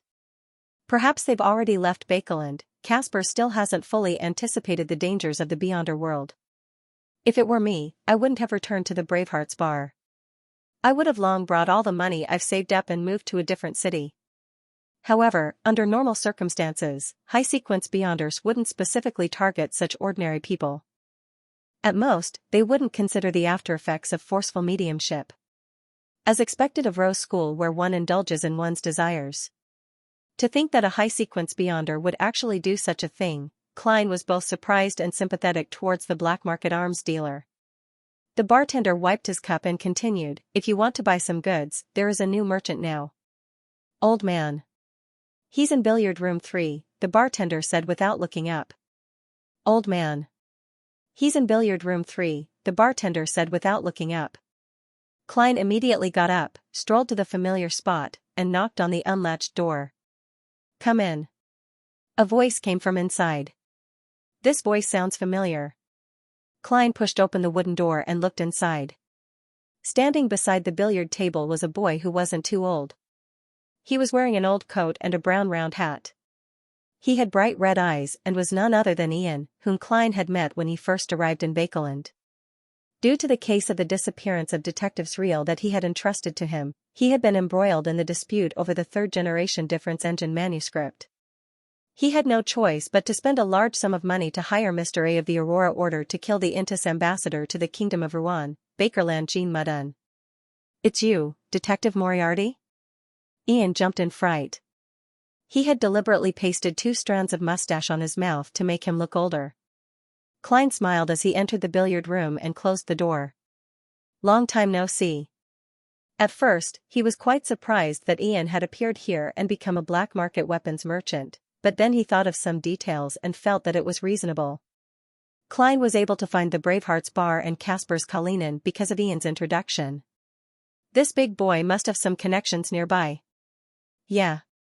Ian restrained his shocked expression and muttered, I went to Pritz Harbor for 2 months and found that those guys were barbaric and fierce. They didn't have the slightest modesty or care for children, so I had to return to Bakeland and do what I was good at again. Later, when I encountered Casper's death, I decided to change my profession. Without waiting for Klein to speak, he added, Detective, I've always remembered that I still owe you 2 requests. There's no need to explain so much. I don't care what you did in the past. Although I've always found your escape from MI9 suspicious, I don't mind it too much. Klein picked up a cue and gestured. In addition to the underground weapons trade, you also seem to be selling information? Yes, Ian answered frankly. What do you want to know? Free. You're so forthright. Is it because you feel guilty about what happened before? Klein pushed the cue stick and hit the cue ball, causing a red ball to accurately fall into the middle pocket. He didn't stand on ceremony and straightened his body. Recently, we've been searching for the fool's believers. There are many bounties. Do you have any news? Ian thought about it carefully. Nope. I even suspect that the fool doesn't have any believers. No one actually managed to find any clues. This is the so-called cannons hitting the air. Klein silently mocked himself and asked, In addition, there's a bounty. In addition, there's a bounty. Someone is looking for a university tutor named Isaac Eggers. I want to know who posted this bounty so that I can confirm if I should get involved in this matter. Searching for people is a waste of time. Ian didn't answer directly. He looked around and lowered his voice. Me 9. Me 9? Not charismatic order. From the looks of it, it was really Nsangwill's arrangement that caused Mr. Aztec to have a conflict with MI9? Perhaps it made him aware of a secret he shouldn't know? A series of thoughts flashed through Klein's mind in an instant. Finally, he smiled and said, It looks like I don't have to worry about the bounty being fake. But I'm very afraid that Aztec Eggers is being tracked by MI9 because he knows some secret. If that's the case, the day I receive the bounty might be the last day of my life. Ian spread his hands. I'm not sure about that. But you can only provide clues. Not a bad suggestion. Klein didn't ask any further. He spent 5 solely to restock some ordinary bullets and left the Bravehearts bar. After getting on the rental carriage, he looked out the window at the gloomy weather and suddenly sighed. Casper's Kalinin's death also means that Miss Sharon and Merrick will give up on this base. It'll be very difficult for me to find them with only one-sided communication, unless they encounter trouble and need help, or they've reached the stage of dealing with the evil spirit in the underground ruins. I probably won't be able to see them. Although they can't be considered friends, we've worked together twice. They're acquaintances that I can interact with as a beyonder without concealing my face. This way, there will be 2 fewer people like me. If it wasn't for the Desire Apostle incident, only that weird vampire, Emlyn White, would be left to communicate with without any disguise in the mystical domain. Thank goodness, amidst a silent sigh, an illusory voice suddenly sounded in Klein's ears. What do you want? Klein's hair instantly stood on end. When he saw clearly who was sitting in front of him, he heaved a sigh of relief and smiled helplessly. Miss Sharon, do you always appear unknowingly? Sharon, who was wearing a gothic dress and a small black bonnet, was sitting quietly on the other side of the carriage, her face as pale as ever. I'll knock on the window next time. Sharon nodded emotionlessly. She didn't repeat her previous question. She just quietly looked at Klein. Suddenly knocking on the window? That's equally scary. Klein wasn't in a hurry to mention the human-skinned shadow. That high sequence beyond her left? Right, Shalon spat out one word. Klein breathed a sigh of relief and reminded him it could also be a trap. At this point, he remembered something and hurriedly added, I've finished reading the Book of Secrets and obtained the corresponding information from other channels. Praying to the primordial moon can easily lead to problems. It's best not to attempt it. All right. Sharon didn't ask why. She paused for a second and said with an ethereal voice, the primordial moon and the chained god are suspected to be archenemies. Because they can swap sequences? Or is there some other reason? Klein thoughtfully steered the topic back on track. Miss Sharon, do you know where I can find the human-skinned shadow characteristic? Sharon, who was like a puppet, listened calmly and nodded. You know? Klein was delighted as he hurriedly asked, where? He was already prepared to pay the consultation fee. Sharon sat there and did not make any unnecessary movements. She was like a talking puppet. In a gathering that Merrick attended, someone once discovered the mausoleum of an ancient noble. They explored the periphery but didn't dare to go deeper. However, they found traces of human-skinned shadow activity. They hoped to recruit a strong enough team to completely excavate the mausoleum and split the valuable items evenly. To seek help in a gathering of Beyonders who aren't familiar with each other, how can either party ensure that the other party is trustworthy? What if there was no mausoleum at all and it was just a trap? A thought flashed through Klein's mind. Did they succeed? Yes, Sharon answered succinctly. This? Klein did not pursue the details for the time being. He lowered his voice to avoid being heard by the coachman. And then? Then, they never appeared again. Sharon described calmly. One of the members was Merrick's friend. He also disappeared completely in this incident. Without waiting for Klein to ask again, she continued with her ethereal voice. Merrick found some of his friend's belongings. I used divination to track him to White Cliff Town and found a hidden entrance to a mausoleum at the bend of the Stratford River.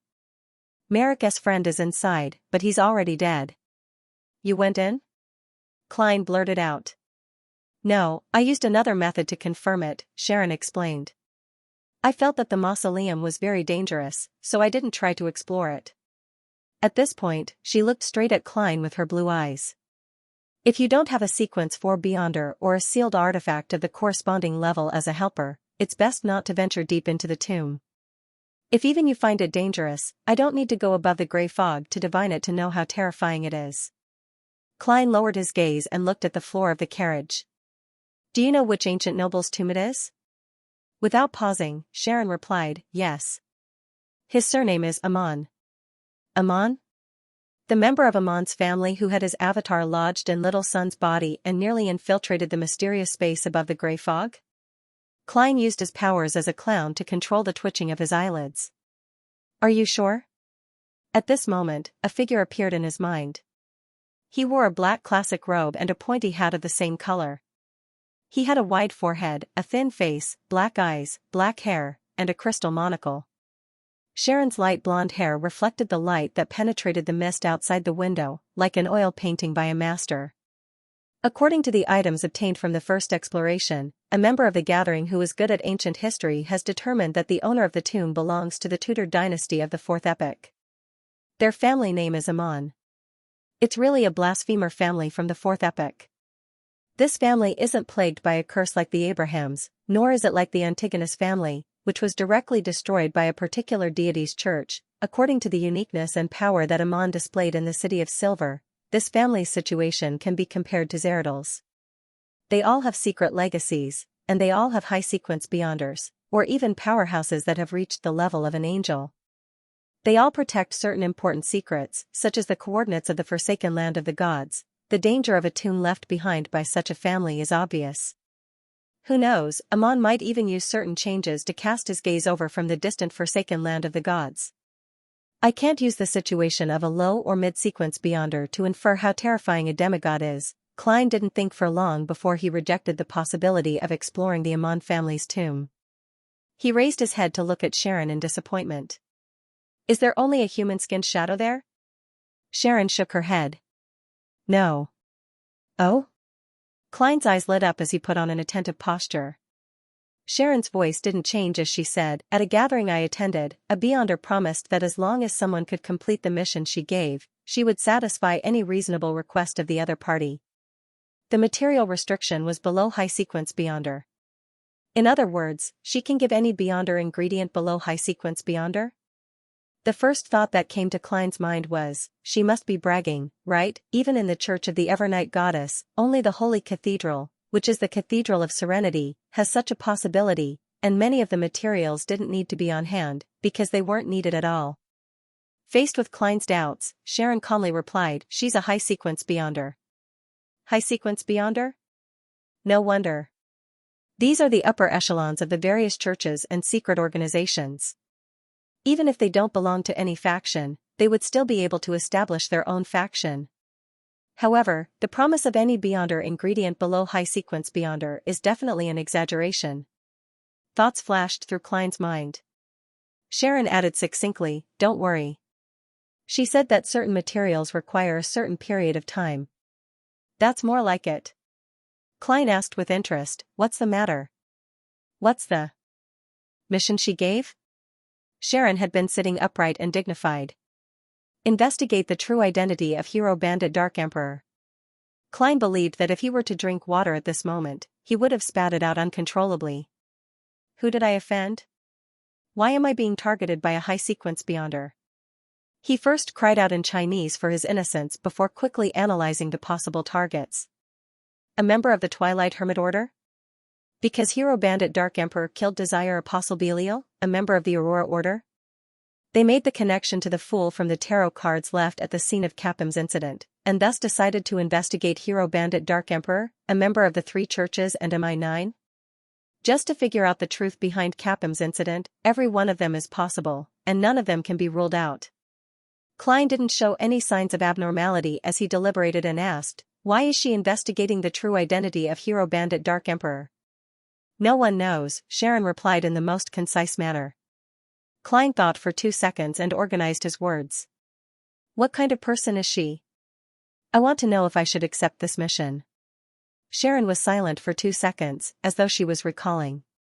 Then, she described, female, above 1.7 meters tall, has a good body proportion, chestnut-colored long hair, disguised, likes to wear black leather boots, only occasionally attends gatherings, and first appeared about 2 months ago. Likes to wear black leather boots, female, high sequence beyonder. When these 3 keywords were put together, it immediately triggered a memory in Klein. When he went to the Royal Museum to steal the Dark Emperor card, he had encountered a high sequence beyonder with mysterious means in a restored Roselle the Great's study. She only revealed her feet in black leather boots, and by the time he escaped with the help of the power above the grey fog, he had directly collided with the devil dog due to the side effects of the master key. He had no choice but to shout for help, so he met the female demigod again as Sherlock Moriarty. Her? Why would she look for Hero Bandit Dark Emperor? She confirmed that the thief who stole the card of blasphemy was a spirit body, and she knew what would happen if a spirit body carried and contained the Dark Emperor card. Therefore, she locked onto the Hero Bandit Dark Emperor with similar characteristics? Klein quickly thought of a very convincing possibility. The only thing that puzzled him was how the other party knew that he had taken the Dark Emperor card and not some other card, such as the Abyss card or the Sun card. Unless she's here for the card of blasphemy and has already investigated beforehand that it's the Dark Emperor card. Yes, Miss Sharon said that she attended the gathering for the first time about 2 months ago. This matches the characteristics of the Roselle exhibition. After that, she occasionally participated and didn't leave Bakeland, or should I say that she returned regularly, in order to find the enemy who stole the Dark Emperor card. Klein's thoughts raced as he smiled and said, "I'll keep an eye out for her.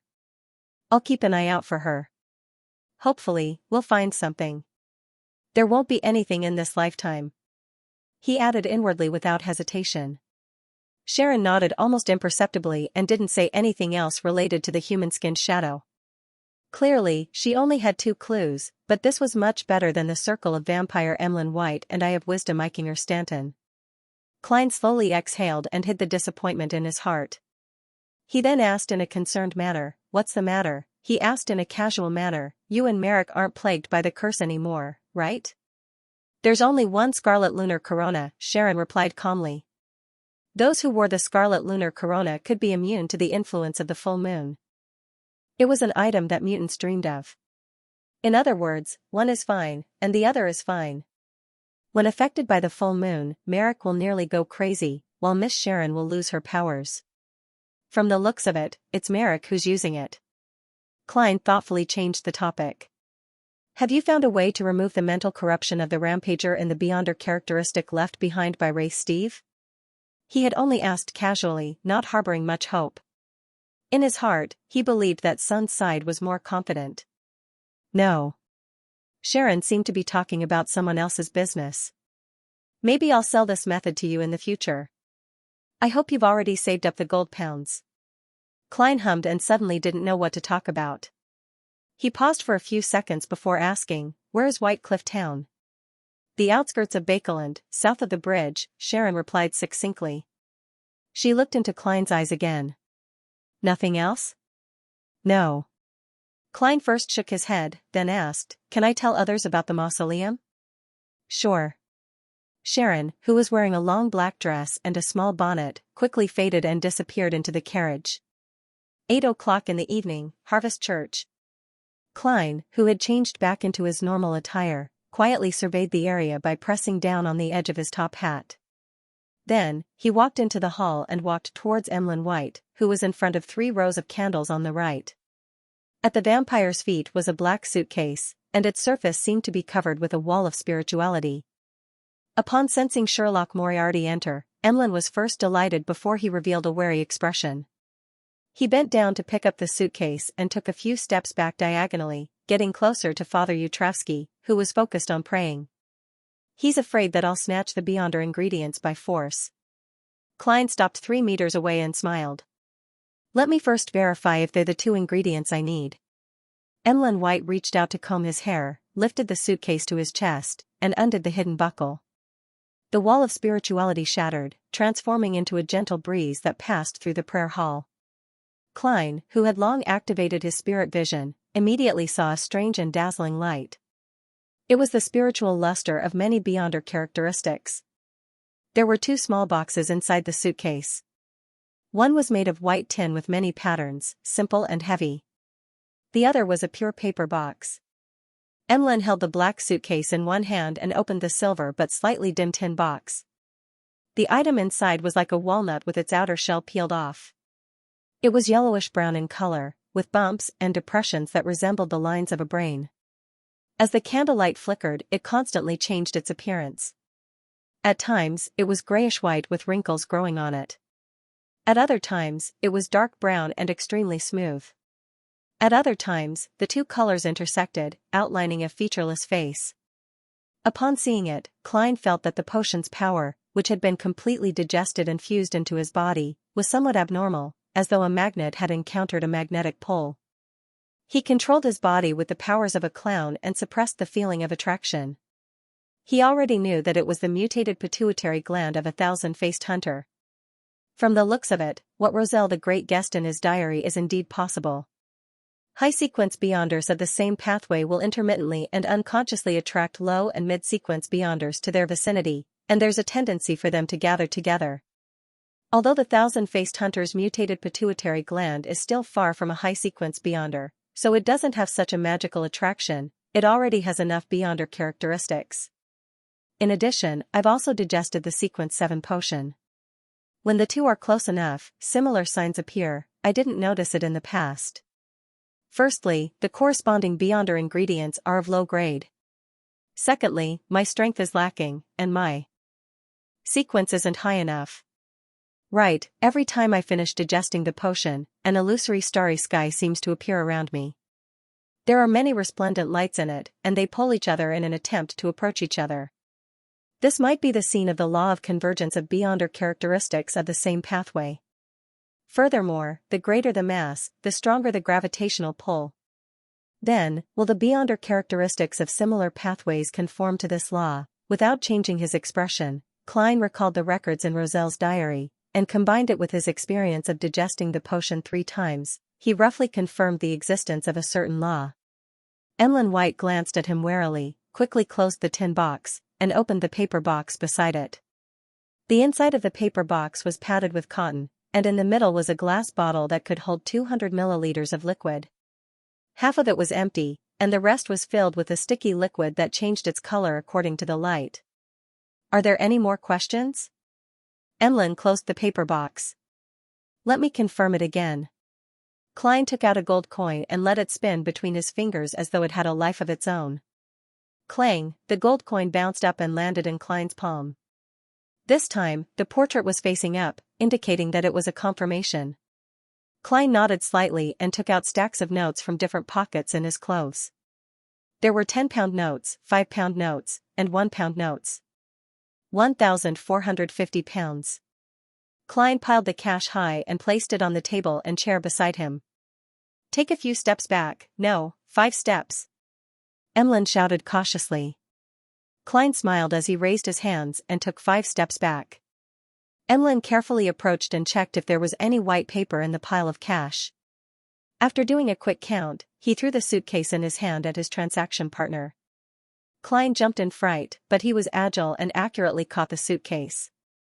He was afraid that the glass bottle would shatter and cause the thousand-faced hunter's blood to seep out. Emlyn White took the opportunity to collect the notes and quickly retreated to Father Yutravsky's side. Only then did he heave a sigh of relief and seriously check the amount and authenticity. Upon seeing this scene, Klein couldn't help but recall the scene from before and suddenly felt a little ashamed. He and Emlyn had made the Earth Mother Cathedral look like the scene of an arms or drug deal. After confirming the condition of the two materials, Klein snapped his fingers, igniting a match that he had specially separated from his pocket, allowing the suddenly rising flames to envelop him. By the time the flames subsided, he had already disappeared. As he often met Emlyn White at the Harvest Church, he didn't mind Father Yutravsky knowing that he was the Beyonder who had helped him eliminate his dark personality. He even felt that he could befriend him through this. Emlyn, who was counting the notes, looked up and was stunned for 2 seconds. He pursed his lips and muttered to himself softly, "My suitcase, my tin box." On the street illuminated by the gas lamps, a carriage rolled through layers of puddles and headed towards the periphery of Empressboro. Furs had already told her good friend, Xiao Dericha, that she had a teacher and had consumed another apprentice potion. After confirming that she showed no signs of losing control, Xiao looked out the window at the gas lamps that were much taller than her. She asked in puzzlement, "I've always been curious. Why is it preserved in the form of a material and not a potion? Your teacher could have concocted the potion in advance and brought it over. There's no need for him to be busy on the spot." First smiled faintly and said, "I asked him about this question. He said that there are 2 main reasons. First, different Beyonder ingredients have different uses. They can't be used flexibly when concocted into a potion.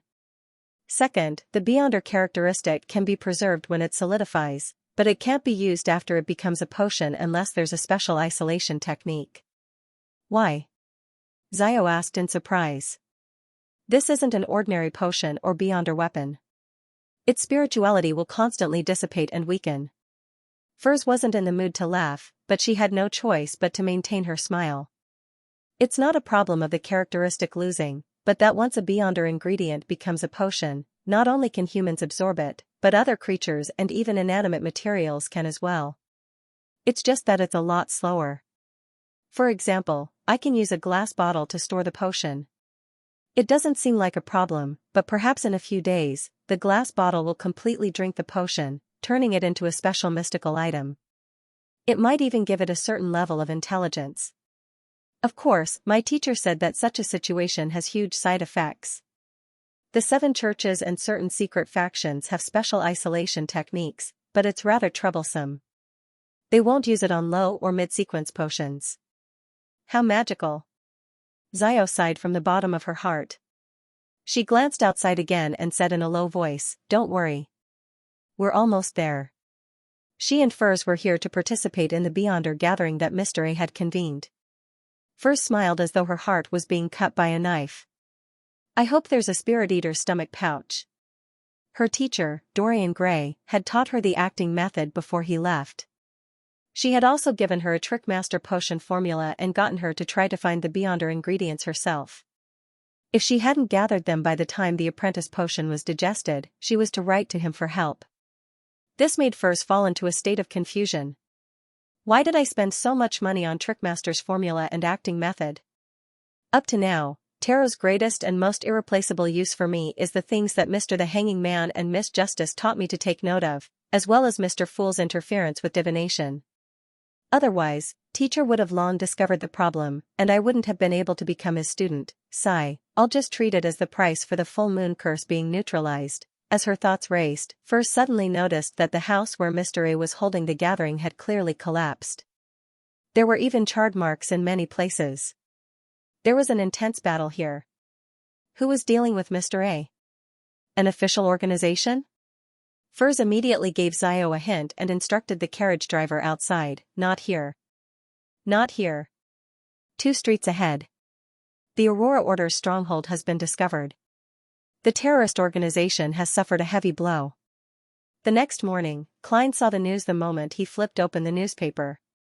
"I hope Mr. A dies in this ambush." He solemnly drew a crimson moon on his chest. He had already thrown the 1,000-faced hunter's mutated pituitary gland and blood he had obtained last night above the gray fog, hoping that they wouldn't be lost. "Even if I die, they won't be lost." Klein was very relieved as he forked a piece of bacon and chewed on it. After last night's transaction, his cash had once again fallen below £1,000, leaving him with only £735. It was only enough to buy the deep-sea Naga's hair, but he didn't have the strength to take care of the human-skinned shadow's characteristics. Without any better clues or money, Klein rested at home the entire morning. After lunch, he dressed up and headed straight for the Bakeland Bridge area. He had previously agreed with Carlson of the machinery hive mind that if he had any information, he would go to the Lucky Bar near the West Balham dock to find him. If the information was especially important and the other party wasn't there, he would go directly to the Lever Cathedral. After all, Sherlock Moriarty wasn't a member of any secret organization, so he didn't need to be careful. There weren't many customers at the Lucky Bar in the afternoon. Klein immediately saw Carlson, who was drinking alone in the corner of the bar counter.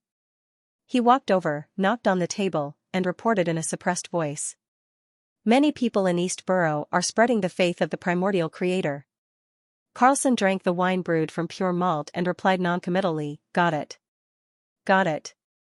As expected. Klein thought to himself and smiled. "I have a clue regarding the mausoleum of a 4th epoch noble." "Ah?"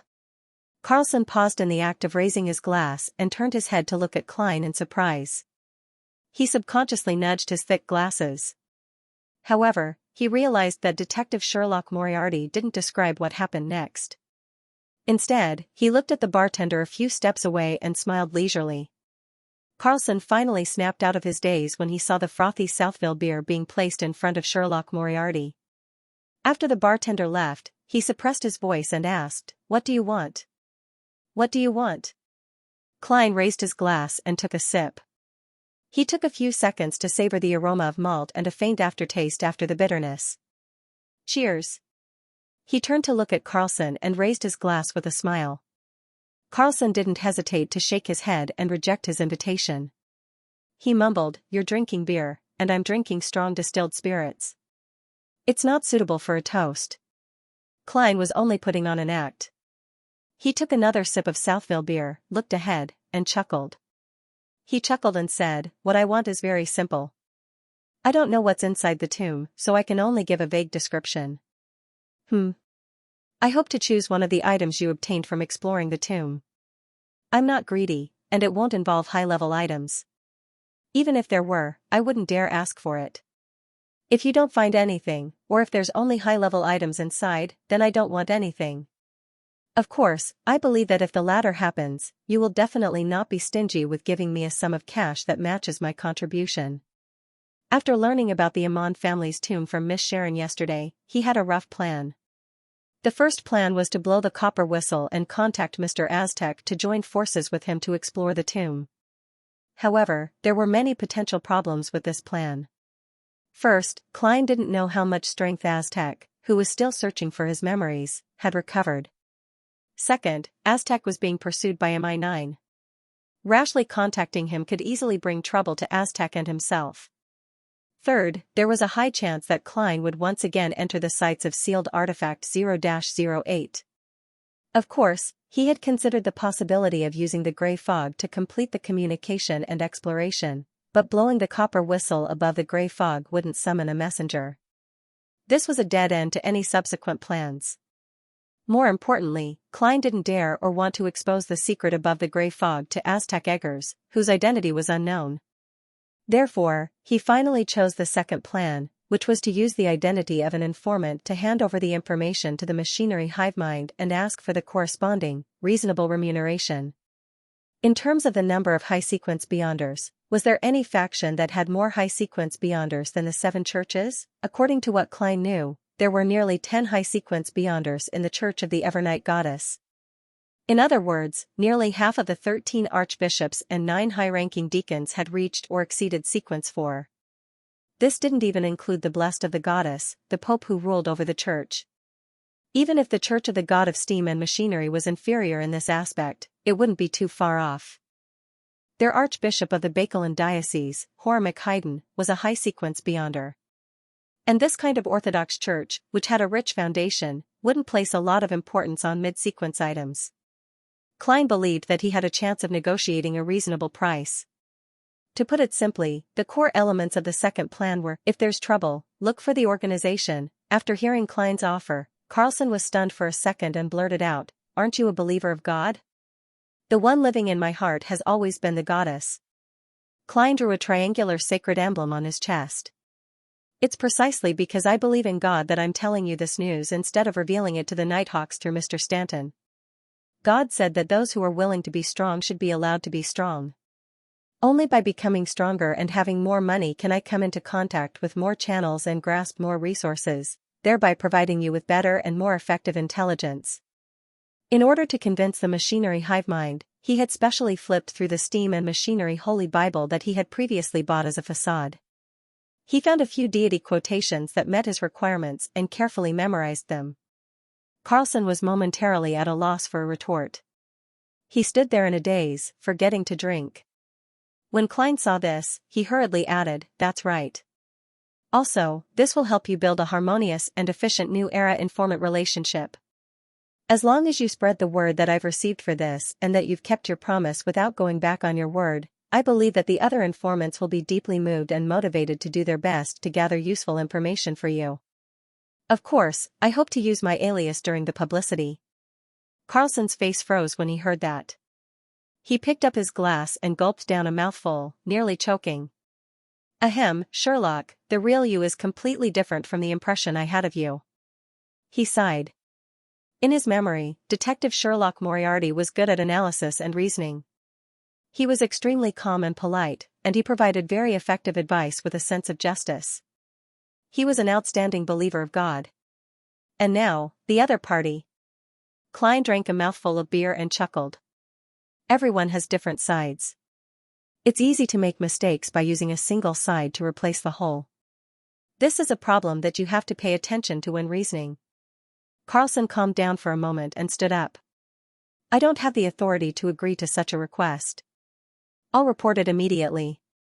Wait here for a while." "All right." Klein beckoned the bartender over and ordered another order of potato chips. After he slowly finished his food and drank his beer, the deacon of the machinery hive mind, Xianxia Bernard, returned to the bar with Carlson. "There's no problem with your request, but there must be one more thing, and that is, items with strong side effects and curse effects are not on the list of choices." Xianxia looked around, and seeing that there was no one around, he said in a deep voice, "What I want is the material." Klein immediately smiled. "All right. May I ask again, is this your personal decision, or is it a response from the higher-ups?" "I have the right to make such a decision." Xianxia pressed his fluffy hair down with his hat. "But because the matter involves the Fourth Epoch's noble mausoleum, I sent a telegram to the Archbishop, and he didn't object in his reply." "All right." Klein drew a triangular sacred emblem again. "I'll tell you the information now." Xianxia subconsciously shook his head. He looked around and pointed to a billiard room. "Let's go in and talk. This deacon, who is always publicly executed by the mirror named Rhodes, is quite experienced." Klein mumbled and followed Xianxia and Carlson into the billiard room, ensuring that there was no one in the two rooms. Klein paused for a few seconds and deliberated before saying, "This is what happened. A Beyonder discovered a hidden mausoleum at the bend of the Stratford River in White Cliff Town. They explored the periphery and found some items. After that, they recruited people to do a further exploration, but no one returned. If you go there and search carefully, you'll definitely find the corresponding traces." Xianxia listened carefully and pressed. "Are you sure it's a noble mausoleum from the Fourth Epoch? The items in the periphery can prove that it's a member of the Tudor dynasty's Amon family." Klein answered truthfully and reminded him, the Beyonders who died inside weren't weak, and there were quite a number of them. I don't think this mausoleum can be explored by anyone below high sequence beyonders. Amon. A Cancer instinctively frowned. It could be seen that as a deacon, he had the authority to know some ancient secrets. Without waiting for Klein to emphasize it again, he looked up and said, "We will first gather the corresponding information before taking action. The Fourth Epoch's noble mausoleums are very dangerous. Don't tell anyone else about this information, or explore it yourself. Otherwise, you and your friends will only lose your lives. If I dared to, I wouldn't be sitting here." Klein gave a self-deprecating laugh. "My credibility has always been good." After making the deal and watching a Cancer and Carlson leave, he put on his hat and slowly walked out of Lucky Bar. The machinery hive mind is still very cautious towards the Fourth Epoch nobles and the Amon family. They'll have to prepare for at least a few days before taking action. Cautious? Klein's thoughts suddenly stopped on one word. He thought of something else that could be considered cautious. After Roselle joined the ancient organization suspected to be the Twilight Hermit Order, he had never mentioned the other party's name in his secret diary written in Chinese. Every time, he referred to them with the corresponding characteristics. This was a phenomenon that was so cautious that it made people suspicious. Why doesn't Roselle the Great dare to mention the name of that organization, even in Chinese? This is completely different from the style in which he dared to write anything in his diary. What is he afraid of, and what is he worried about? Could it be that as long as I say or write the name of the Twilight Hermit Order, they will know me regardless of the language? Does one of their members or a sealed artifact have a similar ability? A guess surfaced in Klein's mind, but there was no way to confirm it unless he was willing to take the risk. Let's assume that it's true, and that I haven't been sensed by them because the Desire Apostle is above the gray fog. Informing Miss Justice is also using the gray fog to respond to prayers. Yes, it's almost Monday. I have to remind Miss Justice on the tarot not to say or record the name Twilight Hermit Order. As for the reason, I'll give her a look and let her figure it out for herself. Klein quickly made the follow-up arrangements and strode out of Lucky Bar. Seeing that it was still early, he took a carriage to the Quelag Club, planning to spend the afternoon there. As soon as he entered the hall, he saw the equestrian teacher, Talem Dumont. The aristocratic descendant sat in a corner, holding a glass of scarlet wine. His face was rosy as he sipped it excitedly. "Talem, you seem to be in a good mood," Klein greeted him with a smile. Talem chuckled. "Because the new year is coming." With that, he asked excitedly, "Sherlock, do you know what it's like to truly like someone?" Klein revealed a fake smile. "I'm sorry, I'm still single." "That's a pity." "Alright, I have to get busy." Talem drank the rest of the wine, stood up, and waved his hand. "By the way, thank you for introducing Mr. From his cage." Klein thought of the investment in the bicycle project and sincerely thanked him. "When will you be free in the near future?" "I'd like you to take me to taste the delicacies of Bakeland." "After the new year." Talem put on his hat and walked to the reception hall with a smile. Has this guy entered the season of love? Klein couldn't help but mutter to himself. Just as he turned around and took a few steps, he suddenly heard a heavy thud. Klein jerked his head back and saw Talem Dumont lying on the ground, his left hand pressed tightly against his heart as his body kept twitching. This? Klein rushed over in a few steps. But at this moment, Talem had finished foaming at his mouth and lost the last breath of his life. This wasn't the first time Klein had seen a familiar person die in front of him, but it was the most sudden and unforeseen. His mind still seemed to have the lingering image of Talem Dumont's expression when he asked what it felt like to truly like someone. It was a vivid expression of hidden excitement and flaunting, but due to certain factors, he couldn't directly share it. He had to be careful. It was too fast. Normal diseases wouldn't cause death so quickly. With a solemn expression, Klein tapped his molars and activated his spirit vision. With one knee on the ground, he crouched down and saw Talem Dumont's aura and emotional colors rapidly disappear. At the location of his tightly covered heart, wisps of black gas coiled around it like snakes and gradually dimmed. An extraordinary method similar to a curse? Klein instantly made a preliminary judgment. At this moment, an attendant in a red vest and a maid in a black and white dress nearby ran over. They looked at the dead man on the ground with his eyes wide open and white foam at the corner of his mouth. Klein closed his eyes and ordered in a deep voice, "Go to the nearby police station and tell them that someone died here." "Yes, Mr. Moriarty." The red-vested attendant immediately turned around and ran out the door. He was so flustered that he forgot to put on his coat. Under everyone's gaze, Klein didn't check Talam's belongings, nor did he attempt to pluck out a few strands of hair so that he could attempt divination when no one was around. His identity was already considered half official and half underground, so he could use the power of the machinery hive mind to carry out follow-up investigations. There was no need for him to be a lone hero. Thinking of the many times he had played cards with Talam Dumont, the client and investor he had introduced to him, and the romance story that had been on his mind for a long time, Klein couldn't help but let out a long and slow sigh. Who was Talam's murderer? Which beyonder whose good at curses did Talam offend? Looking at his behavior today, he should be in a very happy and peaceful state. He doesn't seem to be aware that he has provoked a terrifying person. Questions flashed through Klein's mind, but because he didn't understand Talam Dumont well enough, he lacked the soil to generate inspiration. When the police arrived, as a witness, he was questioned, which delayed a lot of time. Only after everything was done did Klein have the chance to leave Helstonborough and head to Lucky Bar in the Bakeland Bridge area. Carlson was still drinking there, just that the strong distilled liquor brewed from pure malt was replaced with golden-colored and bubbling beer. Klein raised his right hand and pinched his mouth. He leaned over and rapped the table. "Your job is to drink here every day?" Carlson jumped in fright. When he turned his head and saw that it was Sherlock, Moriarty relaxed. "You. What do you want?" "This reaction is very familiar." Klein sighed silently and said solemnly, "There's a case involving a beyonder." Carlson immediately looked around and found that there were already many customers in the Lucky Bar. They were either holding a glass of wine and shouting loudly, or they were eager to go to the boxing ring to fight. "Let's go, let's play a round of billiards."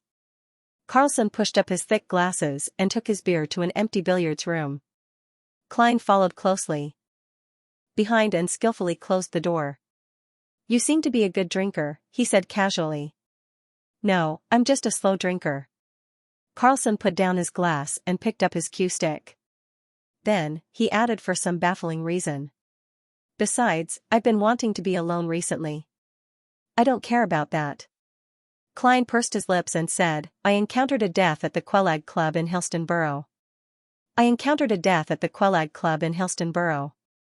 It was a friend of mine, a descendant of a noble family and an equestrian teacher. He was usually very healthy, and his mental state had been very good recently, but he suddenly died in front of me. It looked like a sudden heart attack, but my spirit vision told me that he might have been cursed." "You're good at spirit vision?" Carlson subconsciously asked. "What specific situation did Mr. Stanton fabricate for me?" "After becoming an informant for the machinery hive mind, they didn't ask me which pathway or sequence I'm a beyonder of, nor did they inquire about my origins or background. Of course, letting informants keep a certain amount of their secrets is also a strategy often used by official organizations." Klein replied frankly, "I don't know." Yes, the dead man's chest had some illusory black gas that was fading quickly. Indeed, it might involve curses and beyonders. Carlson didn't ask any further. He slowly nodded and said, "Helstonborough. This is within the jurisdiction of our machinery hive mind. In the northwest region of Bakeland, which was also the core area of this metropolis, Empress Borough and Sherwood Borough belonged to the mandated punishers, while West Borough and North Borough belonged to the Nighthawks. Helstonborough and Bakeland Bridge were managed by the machinery hive mind." At this point, Carlson looked at Klein and sought confirmation. "Which god does your friend believe in?" After thinking carefully for a few seconds, Klein answered hesitantly, "Stormlord." "A believer of the Stormlord. He's the only one who died?" Carlson asked with a frown. "Yes," Klein gave an affirmative answer. Carlson rubbed the tip of the cue stick and exhaled. "We have no right to take over. This is the domain of the mandated punishers. However, I will pass on the information you submitted to them. In the Kingdom of Rouen, the jurisdiction of beyonder matters was first divided according to faith. If it involved the believers of multiple churches and deities, it would be determined according to the jurisdiction." Klein was no stranger to this. He had no intention of making things difficult for Carlson, so he sincerely said, "Thank you. I hope they can find the real murderer as soon as possible." Carlson picked up the glass of wine beside him and drank a mouthful. He's a descendant of a noble. The mandated punishers will definitely take him seriously. After pausing for a second, he sized up Klein and said in a deep voice, "It's hard for me to believe that you've only been in Bakeland for 3 months. You seem to have established a wide network of contacts here and have a lot of resources. Some people are naturally good at this." Klein shook his head in a self-deprecating manner as he bade farewell and left. When he returned to Minsk Street, the sky had already turned completely dark. The gas street lamps were lit up by the staff. Although his relationship with Talem Dumont wasn't considered deep, he was still an acquaintance that Klein would meet almost once a week. He was a friend that he would gather to play cards with every now and then. Furthermore, Talem was rather enthusiastic. He kept praising Detective Moriarty and introduced him to commissions and investments. His death also made Klein feel sad, filled with helplessness towards fate. Apart from that, he also felt a lot of anger at the person who cursed him. "I hope I can figure out what's going on. I hope that the mandated punishers aren't short on manpower because of the assassination of the Duke of Negan." Klein sighed, got out of the carriage, and walked towards his door. During this process, he noticed that the Sammers house next door had no lights. "It looks like they're on the way to Desi Bay. Is this the New Year atmosphere in Bakeland? And I don't feel anything at all." Klein felt a little wistful. With such emotions, he went to bed early and woke up at the sound of 7 o'clock. In order to change his mood, Klein decided to try making a homemade cake today. "I'll buy the ingredients after breakfast," he whispered, drank his milk, and flipped through the newspapers. Soon, he saw an obituary in the Tussock Times. "My beloved son, Talem Dumont, died on December 18 due to a sudden heart disease. His funeral will be held on December 21 at 9 a.m. at the Crown Cemetery." This is the obituary notice. In the northern continent, due to reasons such as zombies, it had become an ancient tradition. It was to bury the dead as soon as possible. Of course, the premise was that there was no lack of money. A sudden heart disease? Is this the final outcome of the investigation? Or could it be that the mandated punishers are deliberately numbing the real culprit? Klein frowned, unable to make a judgment. "Perhaps I can head above the gray fog to divine if it's a trap set by the mandated punishers, but there's a high chance of failure. After all, I don't have any personal items, and it's not targeting me." He took a deep breath, calmed down, and methodically filled his stomach. The subsequent attempts didn't exceed Klein's expectations. He had no choice but to leave Minsk Street and take a bus to Hillston to visit Eichinger Stanton. The great detective walked in the warm room and pointed ahead. "Sherlock, do you want breakfast? My chef is no worse than me." "No, I've already had breakfast." Klein shook his head and declined the offer. Isengard stopped in his tracks and asked casually, "Where are you going for New Year's?" "I'm going back to Lemberg. It's not confirmed yet." "Maybe it's Midseashire," Klein said perfunctorily. "The scenery there used to be pretty good, but unfortunately, it's rich in coal and iron resources. Shipping is also quite developed." Eichinger straightened his collar and touched the pipe in his pocket. "You seem a little anxious?" "Mr. Stanton, I have something to consult you about." Klein took the opportunity to describe Talem Dumont's death, the results of his spirit vision, the process of providing advice to the machinery hive mind, and this morning's obituary. Of course, he concealed the fact that he had become a machinery hive mind informant. He only said that he had found an official beyonder he knew from the Desire Apostle case for his friend. "Do you think this is a trap set by the mandated punishers?" he finally asked.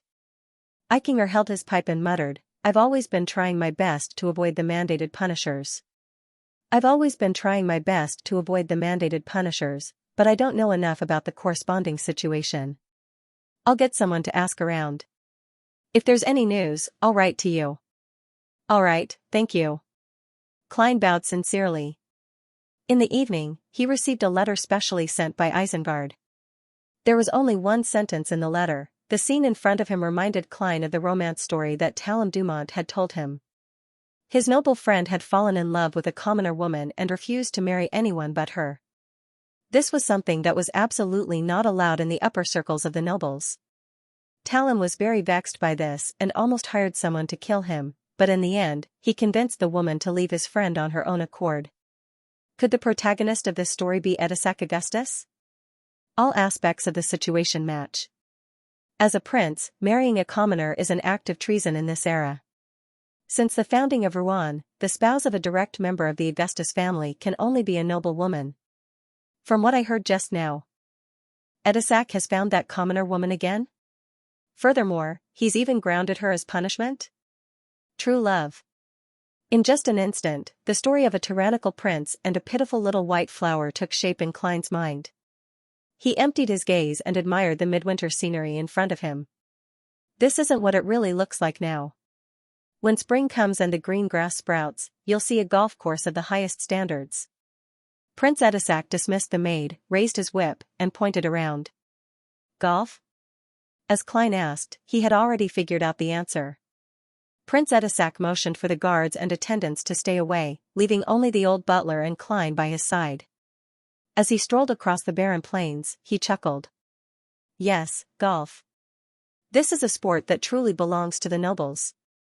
It's very difficult for the owners of most magazines and newspapers to participate in it. Although I don't like Roselle, I have to admit that his fantastic ideas have given us an interesting world. If you can figure out Talim's death, this place will be open to you at any time. It really is Roselle. Klein exhaled softly.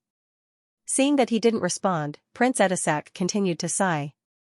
Roselle is worth learning from in all aspects, but his attitude towards relationships disgusts me.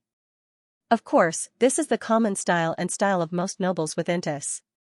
It's also the source of their obsession with luxury and decadence. Edisac looked at the slow stream in front of him and said in a mature tone that transcended his age, 99% of people aren't geniuses like Roselle. 99% of people aren't geniuses like Roussel. If you want to succeed and build a great career, you have to figure out what you really want and what price you're willing to pay for it. Then, you have to walk down this path without looking back. At this point, his tone softened and he laughed self-deprecatingly. Before this year, I always thought that I liked the daughter of the Earl of Hall. She has perfect looks, elegant manners, a rich fortune, an illustrious family, and a very powerful father. This is a marriage partner that a prince can't be picky about. However, I now understand that what really attracts me, what I even dream of possessing, is a unique temperament and a deep soul born of experience. I'm not saying that the young lady of the Earl of Hall's family doesn't have temperament, but that's not what I want, admire, or like. Your Highness, your tone, attitude, and expression are almost identical to Talim's when he was alive. Don't suddenly die in front of me. Even if I jump into the Tussock River, I won't be able to clear my name. And if I hear too much of such things, it's easy to be silenced. Are you trying to tie me to your chariot? Klein felt an inexplicable fear. He cleared his throat and changed the topic. Your Highness, with your identity and status, you definitely won't lack subordinates. There are plenty of people willing to investigate Talim's death for you. Why do you have to look for me? Edisac shook his head and chuckled. As a prince, I have as much power as I don't have freedom. There are many things I can't let the people around me do. Most of the eyes are on me. You're a capable and intelligent detective, and you have a good relationship with Talim. You were also at the scene at the time, so I don't think there's anyone more suitable than you. Don't worry, if there really is a problem, I can definitely guarantee your safety. This kind of promise is like toilet paper in the bathroom. Klein couldn't help but silently criticize. Prince Edisac had already said this much. He felt that if he refused again, he might not be able to leave Red Rose Manor, so he could only sigh. He could only sigh and say, actually, I'm as angry as you about Talim's death, but reality forces me to remain calm. A smile appeared on Edisac's face. What help do you need from me? Talim's hair, flesh and blood, plus his personal belongings. Klein made a request. All right, I'll get someone to send these things to your house. Edisac immediately agreed and then asked curiously, only these? Klein did not hold back. I'll only know what kind of help I need after I have a preliminary direction. Your Royal Highness, it would be best if you could give me a way to contact you. A private detective coming to this manor all the time is bound to arouse suspicion. Edisac nodded and said as if he had been prepared for this. I'll have someone secretly rent the house next to yours, which is 13, Minsk Street.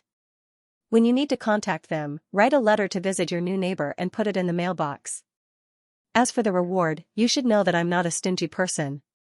Even if there's no result in the end, as long as you make a contribution and bear the risk, there will be a corresponding income. If you do find out the truth, I'll give you a reward that will be enough for you to live in retirement. His Royal Highness is very vigorous and resolute. Retirement, that's at least £3,000. Klein secretly sighed. All right, may Talim's spirit find peace in the kingdom of storms and lightning. He bowed. Edisac nodded slightly and instructed the old butler. You take Detective Moriarty out and send him back to Minsk Street. You're not even asking me to stay for lunch? Isn't that a little too arrogant to treat a guest? Of course, the main reason is that it's still a long time before noon. Klein silently teased. He followed the old butler all the way to the entrance of the manor and retrieved his holster, revolver, and bullets. Inside 15, Minsk Street, Klein stood in front of the oriel window and watched the carriage with the royal coat of arms depart. If I really want to investigate deeper, Sherlock and Moriarty might die at any moment. Someone might be watching me now. Well, not for the time being. After all, I haven't taken any action yet. Klein frowned slightly and stood quietly. At this moment, he had an unprecedented urgency to advance to Faceless. I can't just wait for the machinery hive mind to explore the Amon family's mausoleum. I have to continue trying to buy the human-skinned shadow characteristic from other channels. After all, no one knows how long the machinery hive mind will prepare. What if it takes more than a month, or even more than half a year? That's not impossible. First, I'll send someone to guard the entrance and then slowly gather the corresponding information to ensure that nothing goes wrong. It's a pretty good strategy, but I can't afford to wait that long. Klein made up his mind as his thoughts ran wild. At 2:45 in the afternoon, he carried the newspaper into the bathroom and actively prepared for this week's tarot gathering. 3:00 sharp. A dark red and illusory light soared as Audrey Hall looked around in a good mood. Last night, she had finally obtained the Sequence 7 psychiatrist potion formula that she had dreamed of. At this moment, she still felt a mixture of excitement, agitation, and steadiness. And psychological alchemy didn't ask her to contribute immediately, calling it in advance. They fully believed that Miss Audrey had an outstanding ability to repay. There are no new members. Audrey stood up and cast her gaze at the end of the long bronze table. She lifted her skirt and bowed. Good afternoon, Mr. Fool, good afternoon. Her light and cheerful voice broke the eternal silence above the gray fog, allowing Klein, who was feeling a little depressed, to temporarily free himself from the troubles of the outside world. He nodded slightly in response to the greetings of the members. When she sat down again, Audrey brought the figures of the other members into her view, forming a dynamic scene with the scenes she had previously observed. After Mr. the Hanging Man bowed, he quietly sized up Mr. Fool with inconspicuous curiosity. Then, he looked at Mr. World with some anticipation. In other words, he, who has a close relationship with the Church of the Storm, knows the details of the Duke of Negan's assassination. He knows that hero bandit Dark Emperor has appeared, and he has the desire to investigate the truth behind this matter. It seems like the werewolf beyonder characteristic that Mr. World entrusted him to sell on his behalf has yielded results. It's very likely that he has found one of the two materials, the human-skinned shadow characteristic or the deep-sea Naga's hair. Sun's emotions are very stable and somewhat relaxed. This means that he believes that the City of Silver surveillance on him has been lifted. What did he rely on to make that judgment? Being rearranged into the so-called exploratory team, Furs feels a little depressed amidst her relaxation. She passed the test of the member of the House of Abraham and became his student, but she was forced to accept something that was disadvantageous to her. Mr. World is as cold and deep as usual. Perhaps I'll only be able to grasp his emotional changes and thoughts when I reach Sequence 7 or even Sequence 6. The Fool is still as mysterious, powerful, and unfathomable. A series of thoughts flashed through Audrey's mind as she looked at the figure shrouded in the grey fog. Honorable Mr. Fool, I've obtained 3 new pages of Roselle's diary. This was a copy she had requested from the psychological alchemy. As she had only mentioned it last night, Escalante had only given her 3 pages in a rush. "What do you want in return?" Klein asked with a smile. Audrey replied sincerely, "Just treat it as payment for answering my question previously, all right?"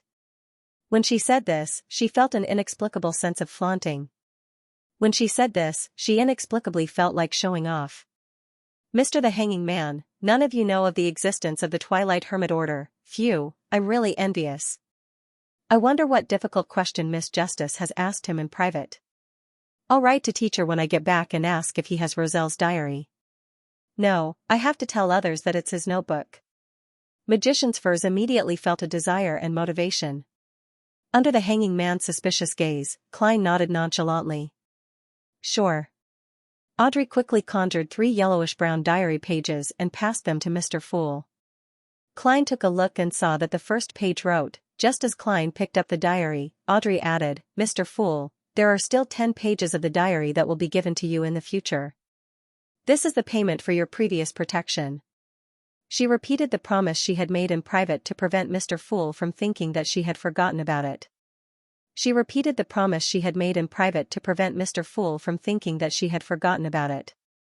The reason why she had deducted the news of the Twilight Hermit Order was because she wanted to settle a debt completely, and she was in the mood to flaunt it.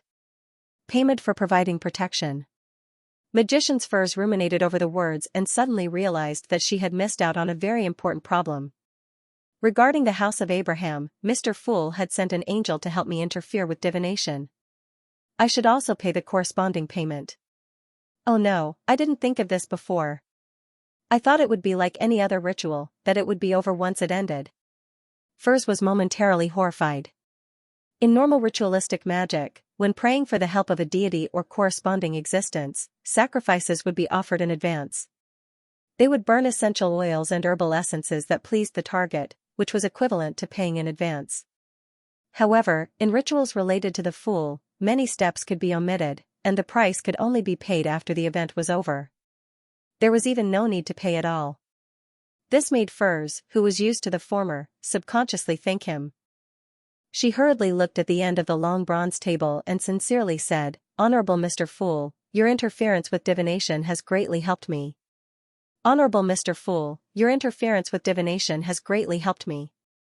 I will also try my best to gather 10 pages of Roselle's diary for you." Seeing Miss Justice and Miss Magician's performance, son Derek was enlightened and found a way to fully express his feelings. However, the City of Silver doesn't have the so-called Diary of Roselle the Great. Mr. Fool is very interested in history. I need to read more similar information and documents. With a thought, he made a promise to Mr. Fool, who sat at the head of the table. The Hanging Man watched all of this from the sidelines, no longer having any doubts about the Fool having an angel as an attendant. In any organization, there needs to be a character like Miss Justice. The power of a role model is limitless. Klein, who had gained a lot of credits out of thin air, sighed with joy in his heart. As the high and mighty Mr. Fool, he had always been embarrassed to directly ask for payment, and he had always believed that it was normal and reasonable to help the members of his own organization. There was no need to be too unscrupulous. Therefore, he didn't control the world to do the corresponding performance to remind everyone. Of course, if Justice and the others were willing to pay, Klein wouldn't reject it. All right. He smiled and nodded before casting his gaze back to the diary in his hand, January 13th. I've steadily contacted Mr. Dorr. This powerful beyonder who was lost in the depths of the darkness and trapped in the storm didn't rush me to complete the complicated and difficult ritual to help him return to the real world. He seems to have understood that he has to produce something that can move me, and not give me 3 illusory wishes. Only then will he make me consider if I should take the huge risk to save him. Mr. Dorr didn't mention this for the time being. Instead, he chatted with great interest about my invention of tarot cards. The word invention definitely has to be in quotation marks. From this, it can be seen that Mr. Dorr can indeed come into contact with the world at specific times and in specific ways, allowing him to observe many things. While discussing the card the moon, I thought of something that Zeradal mentioned. He said that the life school of thought worships the moon, and not the Evernight goddess. yes, I added the latter half of the sentence. I asked Mr. Dorr, a powerhouse from the fourth epoch, about this question. He chuckled and similarly didn't give a direct answer.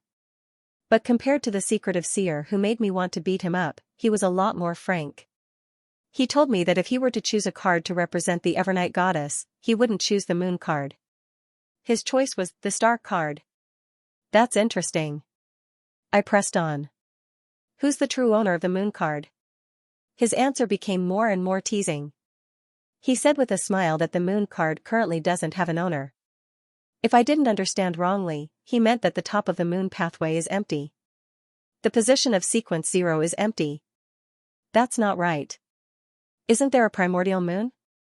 Upon seeing this, Klein suddenly had this thought. He had long expected that the moon card didn't represent the goddess.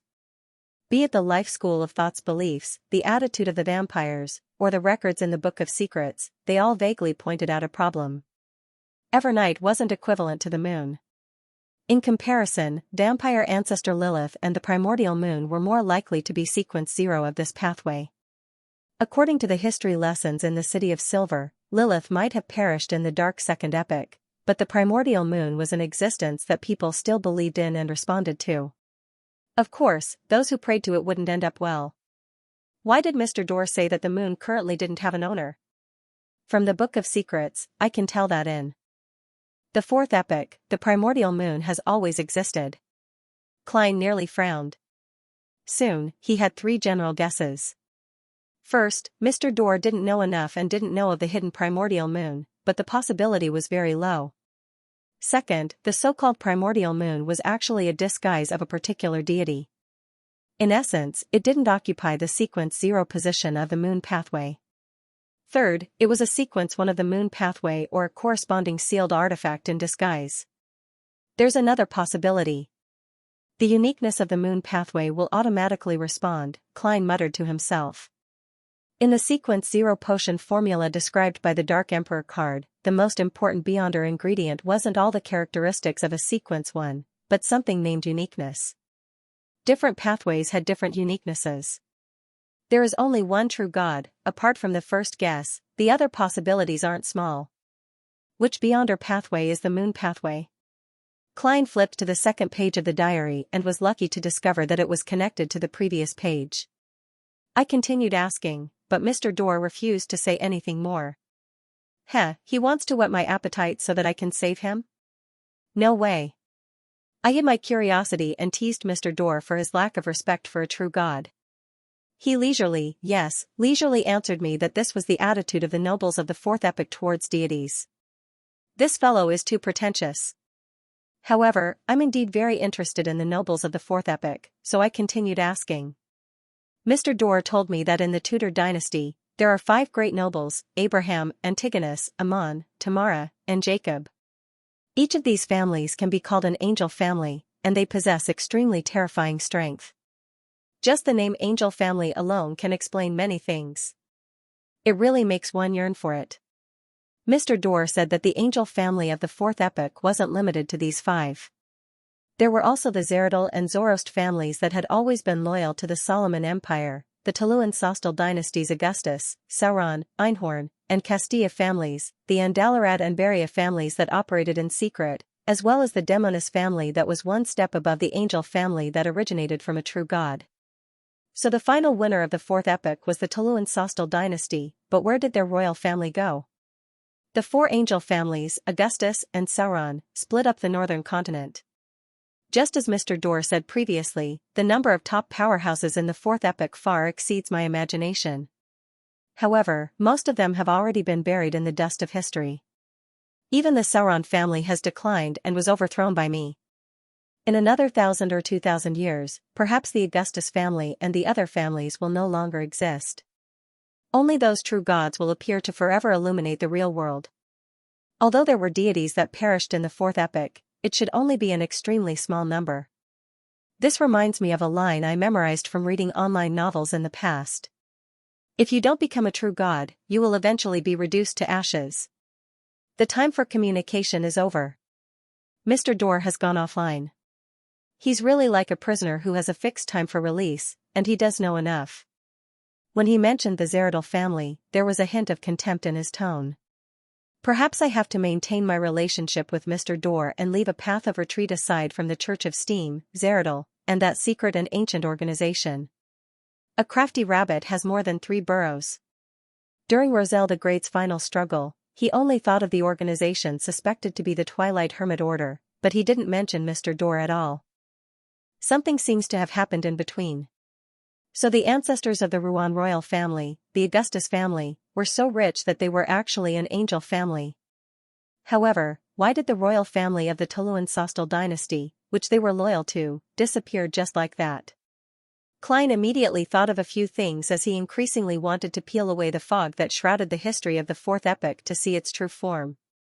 This was also the greatest hobby of the original owner of his body. Perhaps, that underground ruin with 2 seats and a terrifying evil spirit will help me answer many of my questions. Klein's gaze sank as he flipped to the 3rd page of the diary. June 2nd. Bernadette massaged my back. Having a daughter is indeed good. She knows how to care for her father. Although I can tell what she wants at a glance, at least she's willing to put on an act, and she does it well.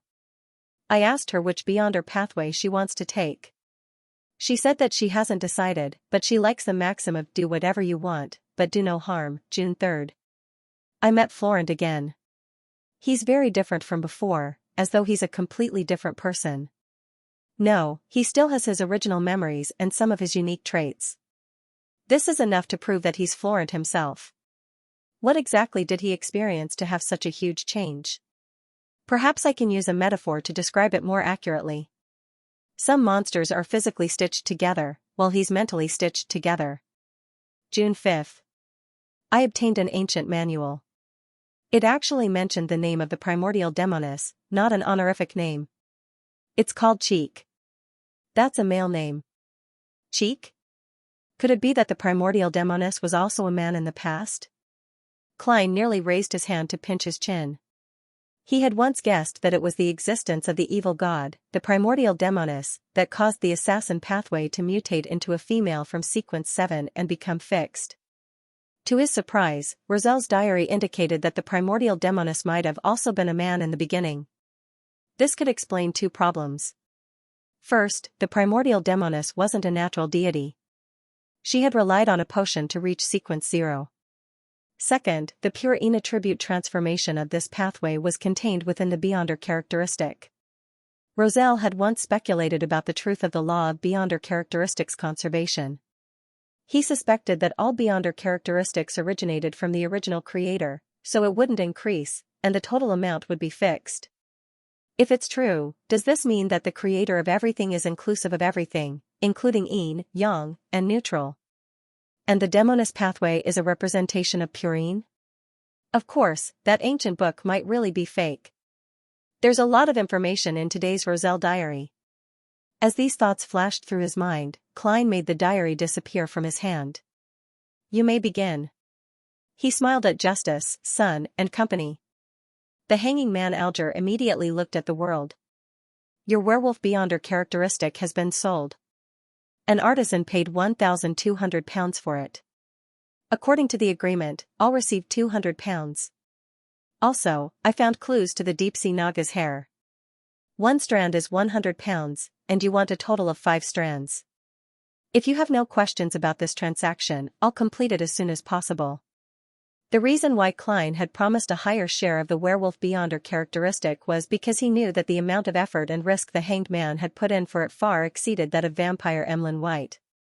At this moment, after some thought, he controlled the world to reply, no problem. Give me 5 strands of deep-sea Naga hair and £500 as soon as possible. This way, all that's left is the human skin shadow characteristic. My gold pounds have also increased to £1,235. The 2 aren't enough. If I don't want to wait for the machinery hive mind to explore the Amon family's tomb, I'll need another £500 to £1,000 to buy it when I encounter it. Klein subconsciously thought about what other items or knowledge he could exchange for money.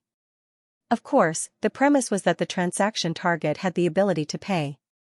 Upon hearing this, Audrey raised her hand slightly and said without hiding anything, I want to buy 3 ingredients. I want to buy 3 materials. A pair of mirror dragon's eyes, 50 milliliters of its blood, and a fruit of the elder tree. All right, and ask my teacher. I hope that he has one of these ingredients, Fur said after some thought. I'll write to my teacher and ask him. I hope he has one of these ingredients, Fur said after some thought. Sun nodded and said, I'll keep an eye out as well. It's not rare to see a corroded mirror dragon, and it's the same for the Tree of Elders. In the City of Silver, there's also the Beyonder characteristic left behind by a psychoanalyst. However, it's very difficult to trade for it, and it's easy to be suspected. Psychoanalyst was the ancient name for psychiatrist. Their conversation entered Klein's ears, and he immediately controlled the world to make Mr. Fake Man say in a gloomy and hoarse voice, I'll ask around in my circle. I'll ask around in my circle. Oh right, continue to help me look for the characteristics of the human-skinned shadow. All right. Audrey confidently turned her head to look across her. Mr. the Hanging Man, I'll also keep an eye out for the wind-blessed potion formula you need.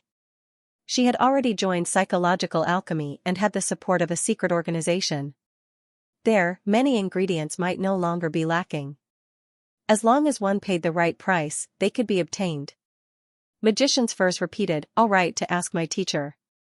Witnessing such a development, Klein felt rather gratified. After a long period of hard work, Tarot had finally opened up two major channels, psychological alchemy and the House of Abraham. Many things would become simpler. The world chuckled and said, your answers fill me with hope. However, you have to take care to protect yourselves and do it in a way that doesn't arouse suspicion. Mr. World, it's rare for you to speak so much, Audrey replied with a faint smile. I got a little carried away and didn't notice the world's original persona. Klein immediately made up for it and made the world chuckle. You've already become valuable enough. I hope that such transactions can be maintained for a long, long time. That's why I'm reminding you. Thank you. Audrey gracefully expressed her gratitude. At this moment, Sun hesitated and said, I'll give it a try as well. I'll give it a try too. I've completed quite a few patrol missions recently, and nothing abnormal has happened. Very good. Klein thought to himself, making the world shut his mouth. After a brief silence, the Hanging Man Alger looked thoughtfully at Miss Justice. I want to know the details of the Duke of Negan's assassination. What payment do you need? Why me? As someone who has a close relationship with the Church of the Storm, shouldn't you already be fully aware of the details of the case? Audrey was taken aback at first, but she immediately understood Mr. the Hanging Man's intentions. He wanted to ask about the organization or faction that drove the Desire Apostle, but it wasn't appropriate for him to directly consult Mr. Fool. He felt that it would be too abrupt and would appear to be an interrogation. Therefore, he took a detour and opened up the topic by asking me, gently shifting the focus to what he wants to know. He knows that I'm a noble lady and should be concerned about the Duke of Negan's assassination, so he doesn't have to worry that I won't answer. Mr. the Hanging Man sure is experienced. The corners of Audrey's mouth curled up slightly. No, there's no need for payment. Isn't it the purpose of our tarot to exchange general knowledge of our respective regions for free? Only by doing so can our tarot develop rapidly. She thought with a sense of ownership. Your words make me ashamed. The Hanging Man Alger was stunned for 2 seconds before he pressed his chest and leaned forward slightly. The fool Klein, who was shrouded in a thick gray fog, chuckled dryly in his heart. Audrey pursed her lips and deliberated over her words. The Desire Apostle used a special setting to complete the assassination of the Duke of Negan with his ability to ignite his thoughts and desires. At the cost of being seriously injured, he successfully broke out of the encirclement and infiltrated the sewers. By the time the Nighthawks caught up to him, he was already dead. Hero Bandit Dark Emperor was still at the scene. This gentleman wasn't there to silence him. His goal was the organization that commissioned the Desire Apostle. That organization? Just as the Hanged Man was muttering to himself in puzzlement, the fool, Klein, who was sitting at the end of the long bronze table, silently praised Miss Justice. He then looked at her and casually reminded her, don't worry. He looked at her and casually reminded, in the outside world, don't mention the organization's name, nor do you write it down. Why? Audrey blurted out in surprise. Klein leaned back in his chair and replied calmly, I'm sorry. Anything that is said will be known. Anything that is said will be known. Audrey subconsciously looked at Mr. Fool and felt that his blurry eyes hidden in the gray fog seemed to be emphasizing something. Does Mr. Fool mean that as long as I'm not around? Doesn't the divine kingdom have nothing to do with it? As long as I mention or write the name of the Twilight Hermit Order, they will use some method or item to sense it. That should be the meaning. What an extremely secretive and prestigious organization. To a certain extent, it's even more terrifying than the Church of the Seven Deities. And Mr. Fool, as well as our tarot, are searching for their traces. Audrey felt that she had understood many things at once. She immediately straightened her back and said, "As you command." Anything that is said will be known. A secret organization that can't even be mentioned by name? A powerful organization that I'm completely unaware of? This is the faction behind the Desire Apostle? Mr. Fool is sending his blessed to search for them? The situation at the higher levels of this world is indeed more complicated than I imagined. There are more secrets that I can't figure out. The hanging man Alger nodded indiscernibly, feeling both shocked and excited. At this moment, he had the urge to pay Mr. Fool in exchange for the name of the organization. But on careful thought, he felt that there was no need for that. Although understanding the situation at the higher levels was beneficial for him to perfect his future plans and play an important role in certain situations, he was currently at the bottom of the mid-sequence, so it was basically impossible for him to come into contact with matters related to the mysterious organization. What he needed more urgently was the formula and ingredients for Wind Blessed, so he had to accumulate enough wealth for this. After I advance successfully, I'll find a chance to consult Mr. Fool. The hanging man Alger made a mental note of this matter. Magician's Furs was slightly confused when she heard this. The Desire Apostle and the organization that anything that is said will be known were completely different from what she knew from the newspapers. There are indeed many secrets and undercurrents behind the assassination of a duke. It's a pity that I can't write down the name of the organization. Otherwise, it would definitely be a classic if I used it as the villain of a future novel. I still lack 10 diary pages, and I haven't bought the Spirit Eater's stomach pouch. There's no need to spend money to understand such high-end matters for the time being. Well, the secrets and knowledge circulating on the tarot are 10 times more than Mr. A's gathering, or even more. Furs suppressed the curiosity of an author. As for Sun, he didn't know who the Duke of Negan was anyway, so he didn't care who the assassin was. He sat in silence, as quiet as if he was in class. After the matter with the Twilight Hermit Order came to an end, Furs looked around and probed, "What's the matter with the Twilight Hermit Order? Ladies and gentlemen, do you have a solution to the problem of accumulating too many Beyonder characteristics of the same level?" The hanging man Alger looked at Magician's Furs and asked, "What's the matter? You were forced to drink the second apprentice potion? How did you guess it so easily? It's like you saw it on the spot." Furs cleared her throat uncomfortably. "Yes, let's take it that way. What solutions do you have? What do you want me to exchange for it?" Alger stole a glance at Mr. Fool, and seeing that he didn't have any reaction, he calmly replied in a deep voice, "That's right. I don't need a reward, because I definitely can't meet your needs." Without waiting for the magicians and Miss Justice to ask, he casually explained, "High-sequence Beyonders can decide whether or not to pass on their Beyonder characteristics to their descendants, as well as how much they pass on. Sequence 6 and 5 will naturally pass on a portion without their control. Although it won't be too much each time and won't affect their strength, if you have enough children, it can still cause you to regress. Such children are born with relatively high spiritual perception and certain imperfect Beyonder powers." Audrey was enlightened as she understood the origins of certain special groups of people. The hanging man nodded. If they want to become a Beyonder, they can only choose the corresponding pathway. Of course, such people don't necessarily come from heredity.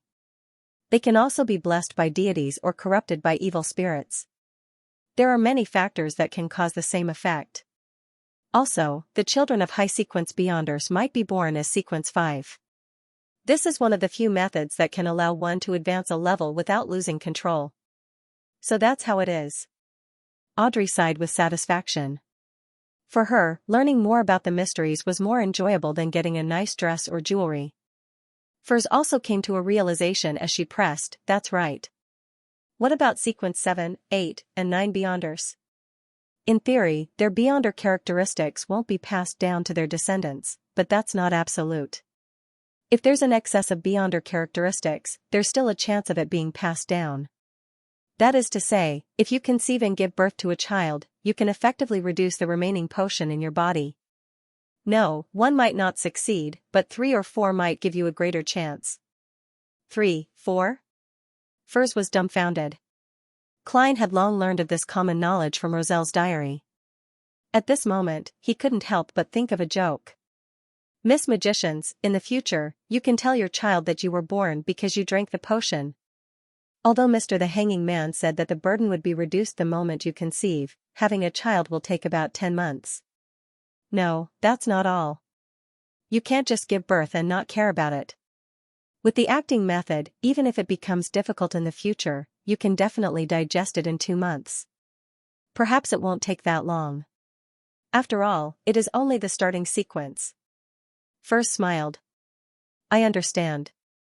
The best method is still to hanging whom sister. Man alway king. Beyonder. It would take 1.5 years, 2 years, 3 years, 5 years, or even 6 years to digest. Perhaps having a child would be an easier solution, he added in his heart. After digesting it for 1.5 years, 2, 3, 5, or 6 years, having a child might be a simpler solution, he added inwardly. There was silence for a few seconds as the two ladies digested the knowledge they had just obtained. And to Derek, this was common sense. He adjusted his sitting posture and said, "That's right." And to Sun, this was all common knowledge. Explore where? The Hanging Man Alger turned his head and asked. It's still that half-destroyed temple of the fallen creator, Derek answered in a casual manner. It sounds like there's a certain level of safety guarantee. Audrey didn't interrupt. The Hanging Man thought for 2 seconds and said, Elder Shepherd is still in the dungeon? Yes, the exploration this time will be led by the chief. Sun didn't hide anything. This way, the danger level will be much lower than the last time. I can give it a try. The Hanging Man Alger couldn't help but glance at Mr. Fool. This way, the danger level will be much lower than the last time. I can give it a try. Alger couldn't help but glance at Mr. Fool again. This way, the danger level will be much lower than before. I can give it a try. Alger couldn't help but glance at Mr. Fool. Unable to read any meaning from the other party's blurry eyes, he continued speaking to Sunday. The information you sent out previously was that Amon and the fallen creator were mortal enemies, and they didn't hesitate to expose themselves to destroy the other party's scheme. During the exploration of the fallen creator's temple, as long as you don't show any abnormalities, the 6-member council can basically determine that you're no longer under Amon's influence. Mr. the Hanging Man sure is experienced. It's as though he's the one who planned this operation. Son Derek memorized it and asked, apart from this, what else do I need to pay attention to? At the end of the long bronze table, the fool, who was watching quietly from the sidelines, spoke. Flesh and blood. Ravings. Klein only gave 2 words, leaving the rest to the tarot members to figure out. This was the demeanor of an important figure. The Hanging Man thought seriously for a few seconds and said to Sun, who had thanked Mr. Fool, don't worry. To be specific, don't look at what you shouldn't look at, don't listen to what you shouldn't listen to, don't eat what you shouldn't eat, and don't touch what you shouldn't touch. Which ones shouldn't be seen or heard? Derek asked, puzzled. The Hanging Man said with a deep voice, after entering the temple, everything belongs to this category. Then how should I explore it? Derek asked in surprise. The Hanging Man chuckled. Aren't there other members? Isn't there still a chief? It's indeed Mr. the Hanging Man style. Audrey subconsciously wanted to reach out to cover her face, but the education and habits that were engraved in her made her know that such an action wasn't elegant. Hence, she forcefully changed her approach and pushed her drooping hair behind her ears. Sun found this method somewhat unacceptable. Noticing his reaction, the Hanging Man, Alger, cursed inwardly and said, what I mean is, listen to the chief's instructions. What I mean is that you listen to the first seat's orders and only do what he tells you to do. Other than that, don't make your own decisions. I understand. Thank you, Mr. the Hanging Man. Sun instantly relaxed. Phew. Alger exhaled and turned to look at the lady opposite him. Miss Justice, I would like to know the political changes in Bakeland after the death of the Duke of Negan. Audrey recalled the recent news she had heard directly or indirectly. The death of the Duke of Negan has caused a split in the House of Lords. Although his eldest son is about to inherit the title and become a member of the House of Lords, his prestige isn't enough to quell the dispute. Nearly 10 members of the House of Lords have jointly proposed to allow the nobles who have just been conferred a title to have a fixed seat in the House of Lords.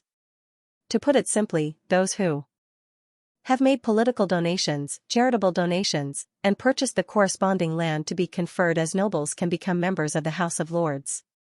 Upon hearing this, the hanging man Alger laughed. Don't the nobles with a certain amount of history despise people who obtain their titles through unorthodox means? Isn't their greatest pride and glory hereditary and fixed seats in the House of Lords? Ignoring the hanging man's inadvertent mockery, Audrey calmly explained, You're right. When you have tens of thousands of pounds, hundreds of thousands of pounds, or even more debts, you will make the same choice. Owing money was not a fatal threat to many nobles, but the other party could apply to the court to use their land to pay off the debt. Without the minimum amount of land required for a noble title, their status as nobles would be on the verge of collapse. And then? The hanging man Alger didn't harp on the question from before. Audrey gave a general description. Such disputes have put many bills on hold, including but not limited to raising workers' pay, improving working hours, and amending the poor law. What's gratifying is that the unified examinations for government employees are still progressing steadily without stopping. The investigations into Bakeland's air pollution are also deepening. There won't be a war in the near future. The hanging man muttered and turned to discuss other matters with the other members. Klein, who was worried that staying in the washroom for too long would arouse suspicion, announced the end of the tarot after they came to an end. After returning to her room, Audrey wasn't in a hurry to get up. She first quietly sorted out what she had to do. She looked at the mirror in front of her and played with the accessory on her earlobe. With a faint smile, she muttered to herself, There's a psychology class tomorrow afternoon. I can tell Miss Escalante that I met someone in a circle of Beyonders who wants to buy the human-skinned shadow characteristic. He promised to give an abnormally generous reward. I wonder if psychological alchemy is interested. Also, I can't forget Roselle's diary and the wind-blessed formula. Yes, I have to gather information on psychiatrist as soon as possible. Audrey, you can't slack off. Susie is already sequence 8. I can't let it catch up to her. Furs paced back and forth in the room before finally making up her mind and pulling out a chair. She found a piece of paper and a pen, prepared for nearly a minute, and began to write to Dorian Gray. She described the human-skinned shadow characteristic and the requirements of the wind-blessed potion formula, expressing her curiosity about Roselle's notebook. The capital of the Rorstad archipelago, city of generosity. Alger Wilson walked out of the hotel and headed for a secret underground market. His goal was the deep-sea Naga's hair. If there was a human-skinned shadow characteristic there, he wouldn't miss it. I'm short of money. Klein sat in the living room and sighed again. He was still short of a lot of cash to ensure that he could buy the human-skinned shadow characteristic when there were subsequent clues. Klein thought for a long time, considering if he should find another channel to sell the interrogator's Beyonder characteristic and not wait for Miss Zio to have money again. After an unknown period of time, the jingling of the doorbell broke the silence of the afternoon. The visitor was a man in a dark green postman uniform. He smiled obsequiously at Klein. Are you Mr. Sherlock Moriarty? Yes. Klein vaguely guessed the purpose of the other party's visit. The visitor immediately raised his right hand and handed over a palm-sized object that was wrapped in layers of black gauze. Your package. Please sign for it. Klein deliberately expressed his doubts. Shouldn't you give me a list and let me pick it up at the corresponding post office? The postal system of the Kingdom of Rouen was a perfect copy of Intis. Even its flaws were copied. Any mail that couldn't be directly stuffed into the mailbox, no matter what it was, would only be given a pickup slip, leaving the recipient to busy themselves. Haha, because it's more valuable, I have to deliver it to you personally, the postman said after a moment of surprise. It seems you're not professional enough to be a real postman. Klein didn't ask any further questions. He took the package, pen, and list and signed for it. He closed the door and returned to the living room. He wasn't in a hurry to open the package. Instead, he took out a gold coin and threw it into the air like a juggler. Klein caught the gold coin and looked down to see if it was a portrait or a number. The number pointing up indicates a negative. There's no hidden danger. Klein nodded slightly, put away the gold coin, touched the paper figurine in his pocket, and carefully opened the package. After the layers of black gauze were removed, the things inside were clearly revealed to him. They were a pale gold pocket watch with elegant patterns, a handkerchief stained with dark red blood, 7 or 8 short brown curly hairs tied together, and a stack of notes. Talam's personal belongings, hair, flesh, and daily records are all here. Prince Edisak is very efficient. It's not even night yet. Klein looked at the items spread out on the coffee table and suddenly felt that there were many eyes watching him. An ancient angel family with more than 2,000 years of heritage definitely has an unimaginable foundation. If I get involved in the royal family's internal strife, I can be crushed into powder at any time. Perhaps I'm already being monitored. I have to appear mediocre and useless enough to ensure my own safety. Klein had already thought of what to do. He calmly checked his pocket watch, handkerchief, and hair. During this process, his spiritual intuition didn't give him any warning or stop him from divining. With some confidence, Klein took out a piece of paper in the living room, picked up a fountain pen, and wrote a divination statement, the real cause of Talam Dumont's death. He acted magnanimously, as if he didn't feel like he was being monitored. Picking up the curly hair and handkerchief, Klein silently recited a divination statement as he leaned back against the back of the sofa. His eyes turned deep as he entered cogitation. After 7 times, he arrived in the world of dreams and saw the familiar hall of the Quelag Club. Following that, he once again saw Talam Dumont clench his heart as he collapsed with a twisted expression. This revelation shows that Talam did indeed die of a sudden heart disease. Klein opened his eyes and whispered to himself. He frowned, revealing a puzzled, and contemplative expression. He repeated using different divination statements several times and obtained the same result. He got up and paced back and forth several times. He clenched his fist and hit himself in the head, as if angry that he wasn't good enough to help his friend track down the murderer. Finally, he sat down dejectedly and didn't move for a long time. In the dim room, he looked like the silhouette of a stone statue. It's about time. I can't use too much force.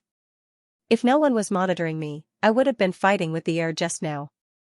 Klein shook his head in a self-deprecating manner, got up, and walked to the kitchen. After dinner, he seemed to perk up again as he carefully read the contents of the stack of notes, including what Talam had done and who he had met on the day of his death and the days before it. Home, Red Rose Manor, the Quelag Club, Viscount Conrad's mansion. There's nothing out of the ordinary. Klein picked up a sharpened pencil and drew several circles, marking the places he would visit and the targets he wanted to inquire about in the next few days. After doing all of this, he let out a long sigh, packed his things without much confidence, washed up, and went to bed.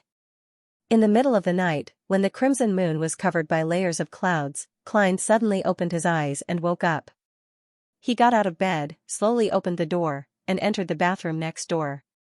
He used a paper figurine substitute to hide his true body.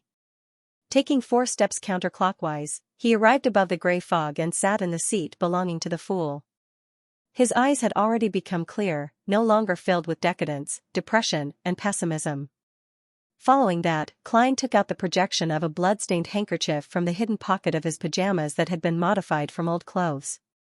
When he was packing his things, he had used the beyonder powers of a magician to secretly pull out the handkerchief and hide it on his body. Taking a deep breath, Klein conjured a pen and paper and wrote down the divination statement that was no different from the beginning, the true cause of Talam Dumont's death. After reciting it 7 times in a calm and peaceful manner, he took the paper and handkerchief, leaned back in his chair, and fell asleep in the silent and empty ancient palace. In the gray, fragmented, and illusory world, Klein saw a completely different scene from before. What appeared in front of him was a palm-sized puppet that had been casually carved. It had eyes, a nose, and a mouth. There were a few drops of dark red blood on the puppet's body, dyeing it with a demonic color. A palm stretched out. The skin was fair, delicate, smooth, and well-proportioned. The fingers were slender and beautiful, and the flesh was even. The most eye-catching thing was the unique ring inlaid with a sapphire on the little finger of the palm. The index finger of the palm was surrounded by illusory black flames as it tapped on the puppet's heart. Without a sound, the scene shattered, and Klein woke up from his dream. His initial judgment wasn't wrong. Talum had indeed died from the curse, but the problem was, why wasn't there a full picture of the moment he received the curse? The mysterious space above the gray fog can eliminate interference. Klein was momentarily puzzled. Normally speaking, the revelation he received was too abstract and easy to misinterpret. It was a problem of his own divination skills being limited. It was a problem of the difficulty of the matter he wanted to divine. It had nothing to do with the gray fog, so it was understandable. However, he had clearly seen the scene before and after the curse, but it was limited to a very small portion. It didn't provide a relatively effective revelation, which was rather puzzling. Was there a similar situation in the past? Klein dug for a reason from his own experience. Suddenly, he sat up straight and recalled a similar experience. In Tianjin, when he divined the true reason behind a few coincidences, a similar situation had occurred. He clearly saw the house with a red chimney, but he couldn't touch an Zhangwil and sealed artifact 0-08 inside the house. This is an object or person at the level of a grade 0 sealed artifact resisting the power of the gray fog? Klein suddenly narrowed his eyes. No, not necessarily. There are still many possibilities. I have to confirm it again. He tried his best to calm himself down. As for how to confirm it, it wasn't difficult for the experienced him. The method was very simple, and that was to do the same divination again. If the revelation he received didn't change, it meant that the matter wasn't that terrifying. If the divination was no longer successful, it meant that the target or something around the target could resist the gray fog to a certain extent, just like 0-08. Taking a deep breath, Klein calmly repeated the divination from before. The true cause of Talum Dumont's death. He leaned back in his chair and recited in a low voice, his eyes gradually darkening. In the dream, all he saw was a hazy, shattered gray fog. There were no more puppets or fingers. Whoosh, Klein straightened his back, his expression abnormally solemn. What exactly is Talum involved in? He muttered to himself with a frown. He no longer had any doubts about what to do next. It was to be passive and perfunctory. He would first fool Prince Edisac for a while, then tell him that he really couldn't find out the truth. Phew, this world is really terrifying. If I'm not careful, I'll come into contact with something extremely terrifying. Klein sighed inwardly and didn't dare to stay any longer. He quickly returned to the bathroom in reality. Tuesday morning, 9 o'clock in the morning, Crown Cemetery. Dressed in a black shirt, a black vest, and a black tweed coat, Klein held the flowers he had bought for 12 soldi and stood at the edge of the crowd. He watched with a solemn expression as Talum Dumont's coffin was carried over and buried into the ground bit by bit. During this process, Talum's mother's eyes were red and swollen. She wanted to speak a few times, but she was sobbing uncontrollably. His father's hair was white and he looked haggard. Just standing there made him look like he was trembling. As the scene reflected in his eyes, Klein tilted his head slightly and closed his eyes. After the funeral attendees left one after another, he walked over, bent down, and placed the plain white flowers in his hand on top of his kind. I'm sorry, he silently said in his heart. He stood up straight and retreated to the side. Just as he was about to leave, Klein saw reporter Mike and Surgeon Allen approach him. What a pity. I never expected Talum to actually, sigh. Mike's expression was pained and he couldn't finish his sentence. Allen, who was always cold and indifferent, took off his glasses, wiped the corners of his eyes, and sighed softly. He's a passionate guy. He shouldn't have ended up like this. That's right. He had hopes of getting rid of the bad reputation left behind by his grandfather, Klein echoed. At that moment, he saw a female figure wearing a thick black dress and a veil covering her face walk towards Talum's grave. She was also holding a bouquet of white flowers in her hand. Klein indifferently looked away, leaving only the light in his eyes to stare in that direction. The woman bent down to release the flowers, revealing her left palm wearing a black gauze glove. On the pinky of her left palm, a blue gem faintly appeared. Klein's scalp went numb. His entire body was numb. He wasn't unfamiliar with such a feeling, and the experienced Klein immediately used his clown powers to control his facial expression and the slight trembling of his body. He gently but unhurriedly retracted his gaze, making it so that the casual glance didn't reveal too much abnormality. Sigh, Talum is so young. He's not even married and has no children. Klein took the opportunity to sigh. The reason he said this was because this sentence gave him a reasonable enough explanation for the subtle reaction he had when he saw the woman who offered the flowers. From the woman who had a certain relationship with Talum, he thought of the other party's marriage and family situation, and how his friend had died young, so he was overwhelmed with grief. That's right. Actually, at his age, he should have gotten married 4 to 5 years ago. Unfortunately, his grandfather's matter left him with an extremely strong psychological trauma. He had always rejected marriage, and it was only recently that things improved. Mike echoed with a sigh.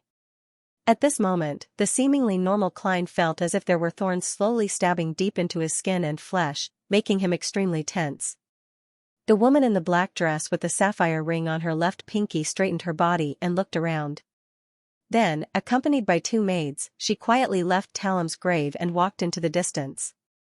Phew. Klein silently heaved a sigh of relief. The feeling of being stabbed in his back quickly turned into a cold sweat. Who is she, and why did she come to offer flowers at the grave? Talum's lover? However, how could Talum, who had no money, power, status, have a relationship with a terrifying figure that involved a grade 0 sealed artifact or a demigod of the same level? This isn't a novel. Furthermore, she was probably the one who used a curse to kill Talum. The waters behind this run so deep. Klein listened with a calm expression as Mike and Surgeon Allen recounted Talum's past. He quickly let his thoughts wander and felt that the most confusing thing about this matter was the death of an ordinary person with no money, power, status, or strength would actually involve a grade 0 sealed artifact or a powerhouse of the same level. This was simply unbelievable, but this isn't the only case. There's another similar case around me. Klein suddenly thought of something and looked at Surgeon Allen. This ordinary person's home might very well contain a sequence 1 snake of Mercury. Following this train of thought, Klein recalled the nearly 5 months since he transmigrated. He was surprised to realize that he had unknowingly become involved with many demigods and terrifying sealed artifacts. The woman who had just killed Talum, Snake of Mercury Willasepton, Blasphemer Amon, the mysterious woman in the Royal Museum, a high-sequence beyonder of the Rose School of Thought, 0-08, 1-42, in Sanguil, the mutated sun's sacred emblem, the Antigonus family's notebook, the suspected descendant of death, Mr. Azek, Mr. Eggers, Mr. Dorr, the Twilight Hermit Order. One name after another flashed through Klein's mind, and every time he counted one, he drew a cold gasp. He calmed his mind and thought carefully. This doesn't even include the true Creator and the eternal blazing sun, who are above them. Strictly speaking, I can also be ranked among them. After all, I came because of black divination and am an otherworldly soul that controls the strange gray fog. Could this be the cusp of another era after Roselle? That's why demigods and terrifying sealed artifacts are entering real life. As these thoughts flashed through Klein's mind, the grief-stricken reporter, Mike, and Surgeon Allen bade farewell one after another, and he left the cemetery unhurriedly. Just as he was looking around for a rental carriage, a familiar carriage drove out from a hidden spot and stopped in front of him. Although the coat of arms on the black carriage had been skillfully concealed, Klein could still recognize it at a glance that it was Prince Edisac's carriage. Silently, the carriage door opened, and an old butler with meticulously combed hair alighted. He politely made an inviting gesture. His Highness is waiting for you. All right. Klein didn't feel the slightest bit guilty as he entered the spacious and warm carriage. Prince Edisac wore a dark blue coat with a large collar and a golden ribbon-like attire on his chest, making him look exceptionally noble. He rubbed his diamond brooch, his long and narrow eyes sighing. Even when I attend a friend's funeral, I'm restricted. I can't be there directly, and I can only watch from afar. I can only send someone to present flowers for me. This is the lack of freedom of the royal family. If Talum's grandfather hadn't lost his title, you probably wouldn't have to avoid anything. Klein followed Prince Edisac's gesture and sat across from him. Edisac picked up the blood-red Ormer wine and said, "Sigh. I originally planned on finding an opportunity to help Talem's father restore his title to a certain extent, but unfortunately." He delved deeper into the topic and asked, "Sherlock, did you receive that package?" "Yes." Klein answered whatever he asked without giving too much of a description. Edisac nodded slightly. "Have you made any progress?" "I used Talem's hair, flesh, and belongings to make a few divinations, but the conclusion was that he died of a sudden heart disease." Klein used an emotionless and smooth narration to crazily imply that my sequence isn't high, my skills are limited, although I'm good at divination, the other party is stronger, and I definitely won't be able to investigate the truth. Edisac revealed an expression of disappointment that was difficult to hide as he sighed. "How do you plan on investigating after that?" "I'll start with the people and places Talem came into contact with a few days before his death," Klein replied according to the plan. Edisac glanced at the old butler. "There's definitely going to be some coercion, interrogation, and bribery." Give Sherlock £100 for the investigation." "Yes, Your Highness." The old butler took out a stack of notes from his pocket. Directly giving him £100 for the investigation? Klein once again felt Prince Edisac's generosity. "I'll do my best to investigate." He took the £100 and put it in his pocket without counting it. "I hope we can let Talem rest in peace." Prince Edisac clenched his right fist and lightly struck his left chest. As he spoke, he tilted his head and looked out of the window at the Crown Cemetery not far away. He still has some feelings for Talem. Klein sighed to himself as he was led out of the carriage by the old butler. In Queens, Earl Hall's luxurious villa. Audrey looked at Escalante, the psychology teacher with waist-length hair, and pretended to look around cautiously. She then lowered her voice and said, "Teacher Escalante, I recently attended a new Beyonder gathering. Someone was buying the human-skinned shadow characteristic and the wind-blessed potion formula at a high price." "Oh, different people. These should be mid-sequence items, right?" "That sounds interesting." "Oh right, are you guys interested?" Escalante froze for a moment and pondered for a few seconds. "I'll go back and ask." "Okay," Audrey replied briskly, as if she simply found such a mid-sequence transaction interesting. Escalante retracted her attention and said seriously, "Miss Audrey, although you're already a Sequence 8 Beyonder, you haven't received any formal mysticism education. You don't have enough understanding of the applied techniques of spectator and telepathist, as well as the corresponding theoretical foundations. From today onwards, I'll guide you to gradually become a true Beyonder." "That's exactly what I want," Audrey said sincerely. Susie, the big golden retriever, also wagged her tail happily, as if she was happy for her owner. Klein, who had made up his mind to slack off, took a carriage back to 15, Minsk Street. He opened the door and entered the room. Just as he was about to take off his hat, he suddenly froze. His spiritual intuition told him that a stranger had entered the living room and the room. "This seems to be a form of concealment. Is this a warning?" "A warning is better than no warning at all." Klein stood in the hall and remained silent for a long time. Then, he turned around and left the room, taking a rental carriage to the Steam Cathedral. The cathedral had a towering chimney and a bell tower. The former represented the power of steam, while the latter hung a complicated clock that symbolized the beauty of machinery. It wasn't a weekend, nor was it noon or evening. There were only a few believers quietly praying in the cathedral hall. Klein sat down by the aisle, leaned on his cane, took off his hat, and faced the sacred emblem in front of him. He pretended to pray for 10 minutes. Then, he took his things, walked along the aisle to the altar, and said to the bishop standing beside him, "I want to repent." "All right, God is watching you." The kind-looking, white-haired bishop led the way to the confessional at the side.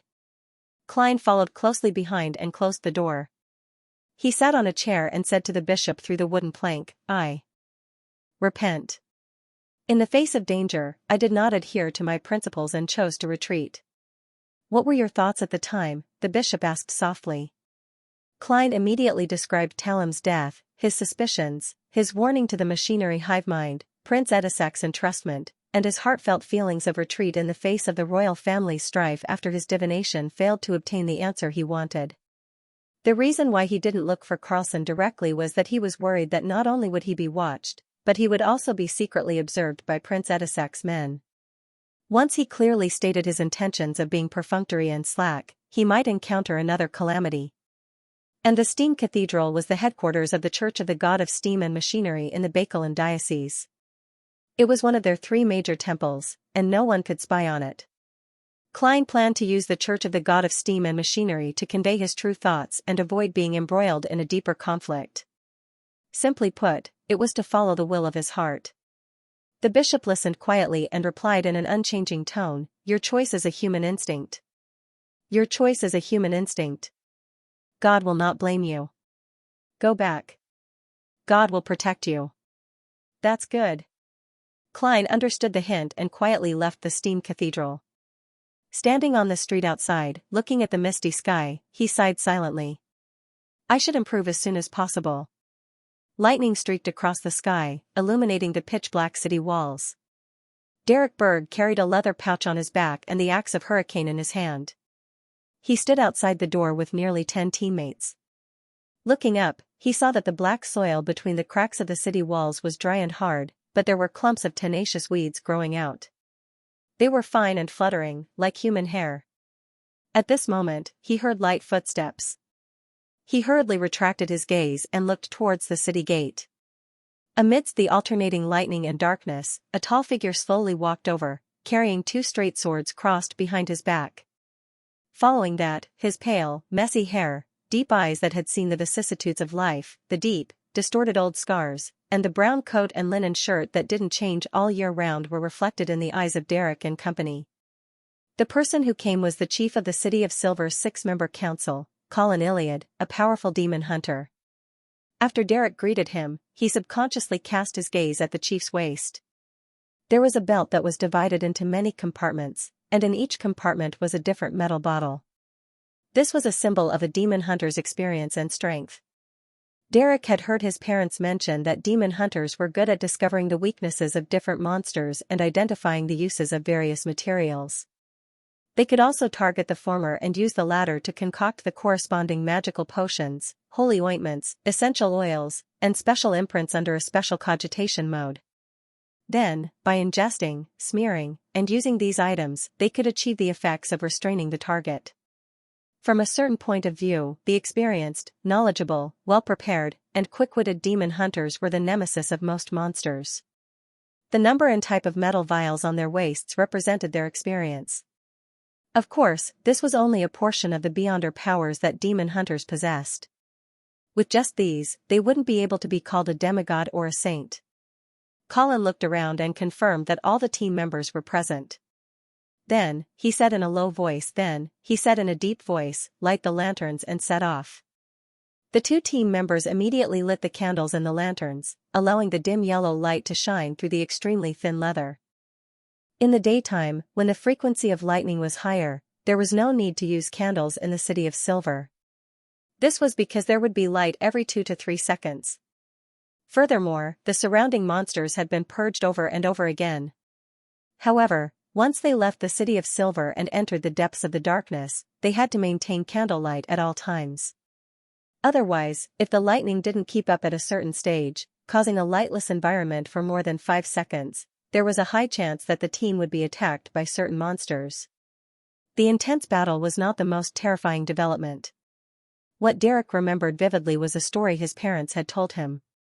One time, when they were exploring the depths of the darkness, the candles were not replaced in time due to the battle with the corpses, so they had to endure 8 seconds of deep darkness. When the lightning came again and the candles reappeared, they were shocked to see that only 5 of their original 8 teammates were left. The other 3 had disappeared without a trace, never to be seen again. Taking a deep breath, Derek gripped the axe of Hurricane tightly and walked in the middle of the team, following the chief in a predetermined direction. A bolt of lightning flashed, causing the plains filled with long black grass to appear like a gloomy oil painting. The exploration team consisting of 10 beyonders walked on the path filled with jagged gravel and went deep into the black grass. The lightning subsided, and the thick darkness instantly swept back, almost completely engulfing them. The dim yellow candlelight penetrated the leather, weakly and shakily defending the surrounding area. East Borough, in a cheap greasy coffee shop. According to their previous agreement, Klein found old Kohler, who was spreading margarine on his toast. He glanced at the wrinkled cigarette on the table and laughed. "Did you buy it recently?" "No, it's from the past. I've never smoked it again, but I always carry it with me. Occasionally, I'll take it out and sniff it. Heh, it reminds me of my wandering life. Back then, I really felt like I could die at any moment." Old Kohler's tone carried a hint of lingering fear. Klein took out the 20 soldi he had exchanged for an advance and pushed it to the other party as he sat down. "I'm very satisfied with the information from last time." Without waiting for old Kohler to be modest, he turned to look at the counter. A loaf of oatmeal bread, 2 slices of toast, a piece of butter, a portion of beef stew with potatoes, and a penny for tea. "Mr. Moriarty, you didn't have dinner yesterday?" Old Kohler held the notes and was stunned for a moment. Klein shook his head and smiled. "I'll be very busy from now on. I might not have time for lunch." He had to pretend that he was very active and serious. After all, he had taken £100 from Prince Edisac. Old Kohler didn't ask further. He looked around warily as he stuffed the notes into his pocket. "There's an answer to the matter you asked me to find out.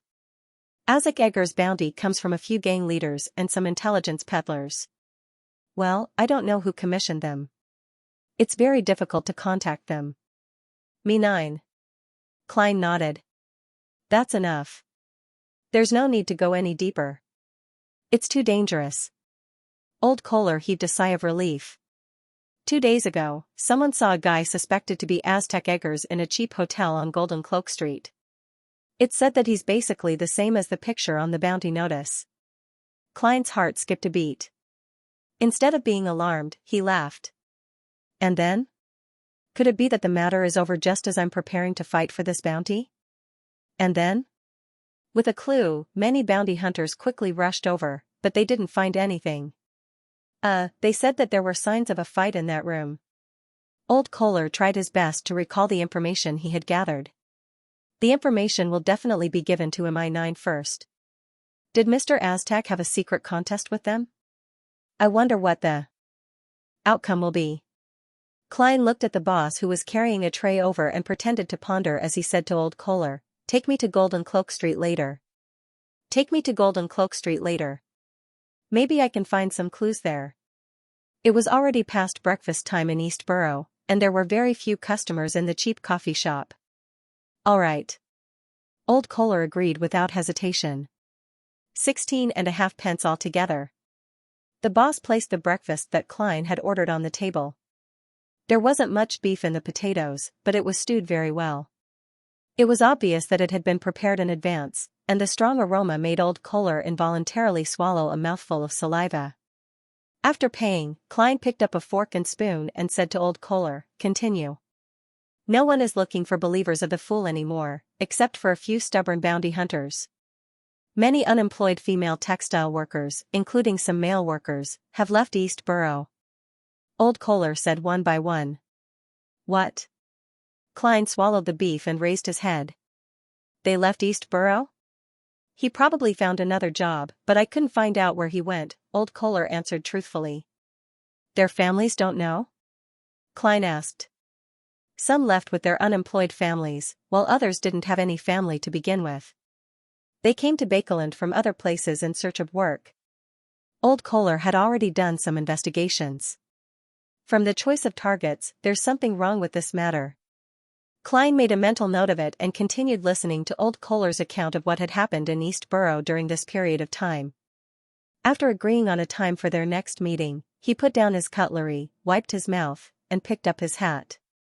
To Golden Cloak Street. In the only cheap hotel on Golden Cloak Street.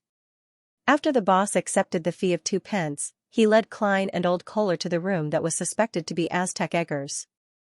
"A lot of bounty hunters have come over during this period of time. I've made quite a bit of money, so I've kept it the same." The boss opened the door with a key and pointed inside. Klein looked over and saw a toppled chair and rags scattered everywhere. Other than that, there were no other signs of a fight. With his high spiritual perception, Klein cast his gaze under the bed. After staring at it for 2 seconds, he walked over and bent down to pat the bed. Pfft! Some dust flew up, and a light black rat jumped out from under the bed.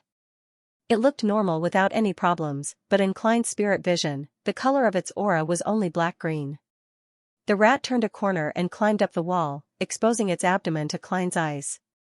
The soft area was covered in green flesh that flowed with pus. He could directly see the rotting organs inside. Klein retracted his gaze thoughtfully and said to Old Kohler, who hadn't noticed the rat at all. "Has the bounty on Aztec eggers been withdrawn?" "No." Old Kohler shook his head with certainty. Klein examined it again and walked out. "Let's go. There aren't any valuable clues." 15 Minsk Street. After a busy day outside, Klein lay down in bed early and entered the dream world. Fragments that were sometimes continuous and sometimes fragmented flashed past. Klein suddenly woke up and realized that he was dreaming. A force has invaded my dream.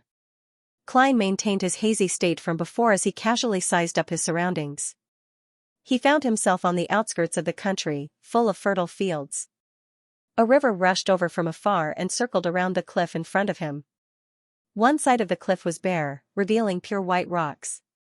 From afar, it had an abnormally holy beauty. At the bend of the river, nearly 10 men and women in black coats or dark jackets surrounded a hidden underground entrance with all sorts of artifacts.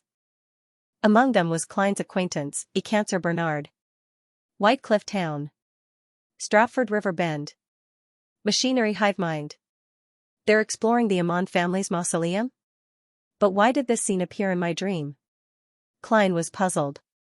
At that moment, he saw the surface of the river ripple and quickly outline a line of white words. "Your loyal servant, Erodes, reports to you on the situation of the exploration." Klein's mouth opened slightly, momentarily speechless. A voice echoed in his mind. "Why did a mirror like you become a snitch?" In the blink of an eye, Klein switched to the unfathomable state of the fool, who looked down on everything. He nodded slightly and said, "Not bad." The river in front of him surged, and the white word squirmed and changed before taking shape again. "The following is the exploration process recorded by your loyal servant, Erodes. You can choose to speed up or skip certain scenes at any time." After this sentence froze for 2 seconds, the scene suddenly zoomed in. Klein arrived beside Xianxia Bernard, but no one noticed him. He looked around and felt that he was surrounded by living people and scenery. It didn't feel fake at all, making him feel unusually immersed. It can even speed up or skip certain scenes. This mirror of Erodes's is actually a virtual reality home theater. Klein couldn't help but lampoon. He examined the machinery hive mind members again and discovered that the leader was an elder wearing a white priest robe and a clergyman's bonnet. His face was abnormally benevolent, and his expression was calm and gentle. "Your Grace, everyone is ready." Xianxia approached the old man and bowed. "Archbishop. This is the Archbishop of the Church of Steam and Machinery's Bakelin Diocese, the demigod, Hormick Haydn." The machinery hive mind is indeed cautious and not careless. Perhaps they even have a grade 1 sealed artifact on them and have done a divination ahead of time. After all, they are in control of the mystery prior pathway. Thankfully, I can basically confirm that the Grey Fog's anti-divination or divination interference ability is like the cards of blasphemy, making the outcome appear the most normal, most natural, and least suspicious. Otherwise, it might expose certain things. However, there's a certain chance that the scene of my meeting with Miss Sharon will be replayed. This is because it's not something harmful to me. It all depends on whether the race instinct to interfere with divination can affect the machinery hive mind's attempt. Wait, the machinery hive mind is most likely relying on Erodes. From its performance just now and before, it's not impossible for it to censor a mosaic to curry favor with me. Klein thought in enlightenment. At this moment, Hormick Haydn drew a triangular sacred emblem on his chest. "Let's begin. God will protect us." Nearly 10 Beyonders descended one after another, with Klein following closely behind. He didn't fast forward at all. He had always been curious about the combat methods of the low and mid-sequence Beyonders of the machinery hive mind and planned to take this opportunity to see for himself. In addition, he was very interested in how a demigod would fight and what secrets were hidden in the Amon family's mausoleum. The black marble staircase had been eroded by time for 1 or 2,000 years, but it still maintained sufficient hardness without any signs of corrosion. The members of the machinery hive mind followed it all the way underground and saw asymmetrical stone pillars and patterns that were extremely characteristic of the fourth epoch. The pillars stood on both sides of a wide path, and in front of them was a huge, heavy, double dark gray stone door. The stone door had already been cracked open enough for 2 people to enter and exit side by side. It was dark inside. The members of the machinery hive mind weren't in a hurry to enter. With lanterns that provided good illumination, they carefully searched the periphery but didn't find anything of value. According to the plan, the first team will do the initial cleanup. After obtaining the Archbishop's consent, Xianxia pressed down on the hat on his head and pressed down his fluffy hair again. Cleanup? Beside him, Klein ruminated over the word. Amidst his puzzlement, the 2 strongest and most burly male members of the machinery hive mind each put down the long black boxes on their backs and opened them. Inside the long box was a sturdy, heavy, iron-black, cannon-shaped object. It was engraved with dense, strange patterns. The other was a complicated and exquisite gun with a pale golden bullet chain inserted into it. One of the 2 members carried the cannon-shaped object and walked to the open stone door with heavy footsteps. The other machinery hive mind member picked up the strange gun, hung the bullet chain, and followed behind, slightly slower by 2 steps. After the 2 of them looked at each other, the cannon-shaped object the former was carrying quickly lit up, outlining a noisy and blazing imprint and patterns. Boom, a golden fireball that looked like a miniature sun flew out of the cannon barrel and into the darkness. Boom, the ground trembled slightly, and a fierce light emerged from the cracks. The body of the machinery hive mind member holding the cannon barrel clearly sank, and his feet trembled. Boom. Boom. Boom, he repeatedly used the Beyonder weapon, shooting the golden cannonballs one after another at different locations. The mausoleum shook from the explosions, but no dust fell. After he calmed down a little, the member holding the strange gun took 2 steps forward and pulled the trigger. Da-da-da-da-da-da. The sound of a machine gun firing rang out as light golden bullets flew out one after another, purifying the danger in the depths of the darkness. Isn't this the effect I've always wanted? And they're using Beyonder consumables like purifying bullets and exorcism cannonballs. How extravagant. Is this the machinery hive mind's combat style? Klein's eyes widened and his mouth gaped slightly. After a series of indiscriminate bombardments, Xianxia raised his voice amidst the rumbling echoes. The second team will do the follow-up cleanup. Also, Klein felt a little numb. The second team also had 2 members. They used scrolls made of different leather. They chanted a short incantation to activate the scrolls and threw them inside. The building behind the stone gate was suddenly enveloped by a gentle and pure light. Drops of pale golden sacred rain fell and cleansed everything within range. Klein watched the scene with a stupefied expression. He suddenly felt that it was a little ridiculous. Wait, aren't you here for archaeology? Aren't you professional archaeologists? Wasn't he afraid that the mausoleum would collapse if he used this method to clean it up? While he was thinking, the second group finished cleaning up and shouted to Xianxia, "Deacon," as expected, the structure of the building was not damaged. They were obviously prepared. Okay, keep going, Xianxia ordered. Klein walked in the middle and passed through the stone door. There were piles of stains and debris on the ground. It was impossible to tell what kind of monsters had been active here, and it was impossible to guess the purpose of the traps that had been set here. After a few waves of cleansing, as long as they didn't avoid it in advance, Beyonders below high-sequence Beyonders wouldn't be able to withstand it. Klein once again gained a deep understanding of the aesthetics of violence and what it meant to be simple, crude, and unreasonable. In the following process, the scene from before was repeated. The members of the machinery hive mind successfully approached and explored one area after another. From time to time, they would harvest Beyonder characteristics that were beginning to gather. There are no murals. Seeing that the main tomb chamber was in sight, the Archbishop of the Church of Steam and Machinery, Haydn, stopped and muttered to himself in puzzlement. Klein, who was considered half a historian, was equally puzzled. Normally speaking, the tomb of a noble would more or less have something that indicated their status and glory during their lifetime. And when the tomb became a mausoleum or even a mausoleum with a large enough space, it was very common to use murals to describe the owner's life. This wasn't rare in even more ancient and ignorant eras. It was even the most common method. Humans were the first to learn how to draw, not how to write. Therefore, it was indeed strange that there were no such murals in the tomb of a fourth epoch noble. Hearing the archbishop's question, Xianxia immediately ordered his team members to spread out in groups of 2 and search the vicinity for the corresponding traces. Watching all of this from the sidelines, Klein couldn't help but want to fast forward and see the results directly. At this moment, he discovered that the 2 machinery hive mind members in the left corner had suddenly become 3. One of them looked identical to Xianxia Bernard, and his hair was so fluffy that it reached the top of his hat. This? Klein was first stunned before he had a guess. Just as he had this thought, Xianxia walked towards the team member closest to him. He cleared his throat and lowered his voice. "Did you find anything?" The team member turned around warily and immediately relaxed when he saw that it was Deacon Xianxia. "No." Before he could finish his sentence, the Xianxia in front of him suddenly turned into a piece of human skin and covered his body. The pale human skin tightly wrapped around him, and the outline of his face began to outline his facial features. During this process, there were no unnecessary sounds, and no abnormal movements were triggered. Suddenly, rays of light shone from under the human skin, like the light of the rising sun. The human skin immediately turned translucent and quickly soared into the air as if it had been burned. A black whip lashed out and struck its body, causing its movements to become noticeably slower. In such a battle, slowness was an original sin.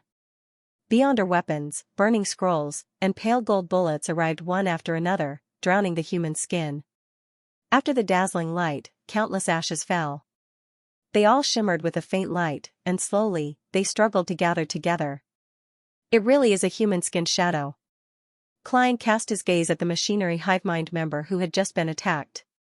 The man tugged at his collar and pulled out a talisman. There were many symbols and magic labels related to the sun on it. Fortunately, the archbishop allowed us to wear these things. Holding the lantern, he exclaimed sincerely. Only then did Klein realize that his brooch had the sense of the tranquility of the night, his ring had the fierceness of a storm, and his belt gave off a tangible feeling of strength. Although not all of them were mystical items, and most of them were charms, accessories, and beyonder weapons. Their effects would quickly decline, but they were still worth a lot. If one wasn't an artisan or a tycoon beyonder, there's no way they could get so many. Is this the machinery hive mind's combat style? Burning money. Klein suddenly felt as if he had suffered a blow, and it took him a long time to recover. At this moment, the human-skinned shadow's characteristics had already taken shape. It was like a huge diamond, with countless cross-sections that reflected light, and each surface reflected a different face. The faces were densely packed and stacked on top of each other, making one dizzy. "I'm just short of this." Klein was delighted. After the machinery hive mind processed their harvest, they continued searching for the murals, but they didn't find any traces. They had no choice but to gather again and walk towards the tunnel that led to the main tomb. After another round of bombardment, the passageway into the main tomb appeared before the eyes of the machinery hive mind members. There was debris everywhere on the ground, and another diamond-shaped beyonder characteristic that reflected a human face lay quietly at the bottom of the right wall, reflecting the other 2 glowing items. The entire passageway, including the walls on both sides and the stone slabs at the top, was filled with potholes. However, there was one thing that remained intact. It was a picture frame hanging 7 or 8 meters in front of him. It was brownish-yellow in color, and the wood grain was obvious. For the time being, only its side was revealed. There was no need for anyone to remind them. All the beyonders present could tell that it was strange. At this moment, the Archbishop of the Church of Steam and Machinery, Haydn, who hadn't made any major movements, took a step forward and said in a gentle voice, "It should be the ghost portrait frame that belongs to the Amon family. It should be the ghost portrait frame that belongs to the Amon family according to the records." As long as one walks into its range and is illuminated by it, their spirit body will instantly leave their flesh and blood and become a portrait, forever sealed in it. In such a state, even if the portrait is replaced, without the corresponding method, there's no way to save them. If it's been sealed for too long, the body will already be dead. Even if one grasps the correct method to remove the seal, the spirit will quickly dissipate. As he spoke, Hormick walked forward step by step, approaching the strange picture frame. Klein subconsciously felt a little worried, not daring to watch the demigod fight against the sealed artifact. However, he quickly came to a realization. He was only looking at the holographic image provided by the magic mirror, Erodes. What was there to be afraid of? It's very normal. It's just like watching horror movies or playing dark games in real time. Klein consoled himself as he quickened his pace to catch up with Hormick Haydn. The demigod archbishop quickly walked to the mystical item that needed to be sealed. His figure, dressed in a white priest robe and a clergyman's bonnet, was slowly reflected into the glass on the surface of the picture frame. Glass? Glass existed in the fourth epoch? That seems to be the case. At least in the history of the fifth epoch, there's always been glass, and there's no mention of who invented it. Klein waited with interest for the demigod's battle with the strange sealed artifact. Hormick's upper body was completely revealed in the ghost portrait frame, but his eyes didn't lose their luster. He walked towards the picture frame, facing each other. The figure in the frame began to fluctuate, as if it was trying to shrink inwards, but was unable to do so. Hormick stopped and took out a large piece of black cloth that he had long prepared. It was almost opaque and covered the ghost picture frame. The painting frame trembled a few times before it was finally completely covered by the black cloth and returned to normal. Hormick didn't seem to be affected at all. He easily removed the spectre portrait frame, wrapped it in black cloth, and tied a knot on the back. This isn't mysticism. Wasn't it said that the spirit body would be sucked into the painting and turned into a portrait?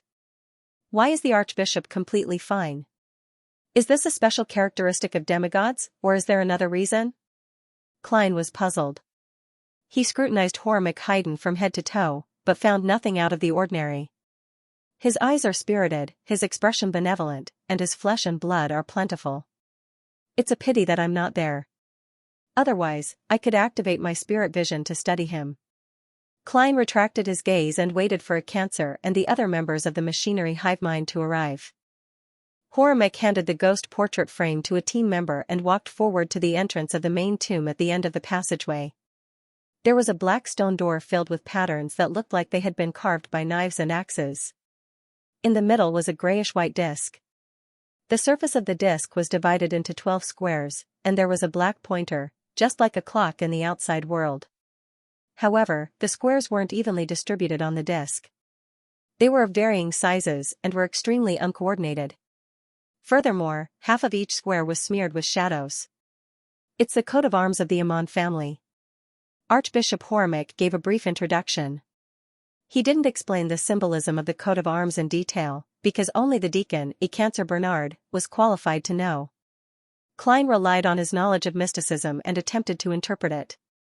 The combination of the disc, 12 squares, and pointer clearly represents time. It matches the worm of time left behind after the death of Amon's avatar. The 12 squares that should have been evenly distributed on the disc are of different sizes and are shrouded in a certain shadow. Does this mean that the Amon family is the dark side of time? Where does their title of blasphemer come from? As Klein's thoughts raced, Archbishop Hormick pushed open the stone door without any protection. The heavy stone door opened, revealing an extremely spacious tomb. There was a high platform in the middle of the tomb, and on it was a dark black coffin.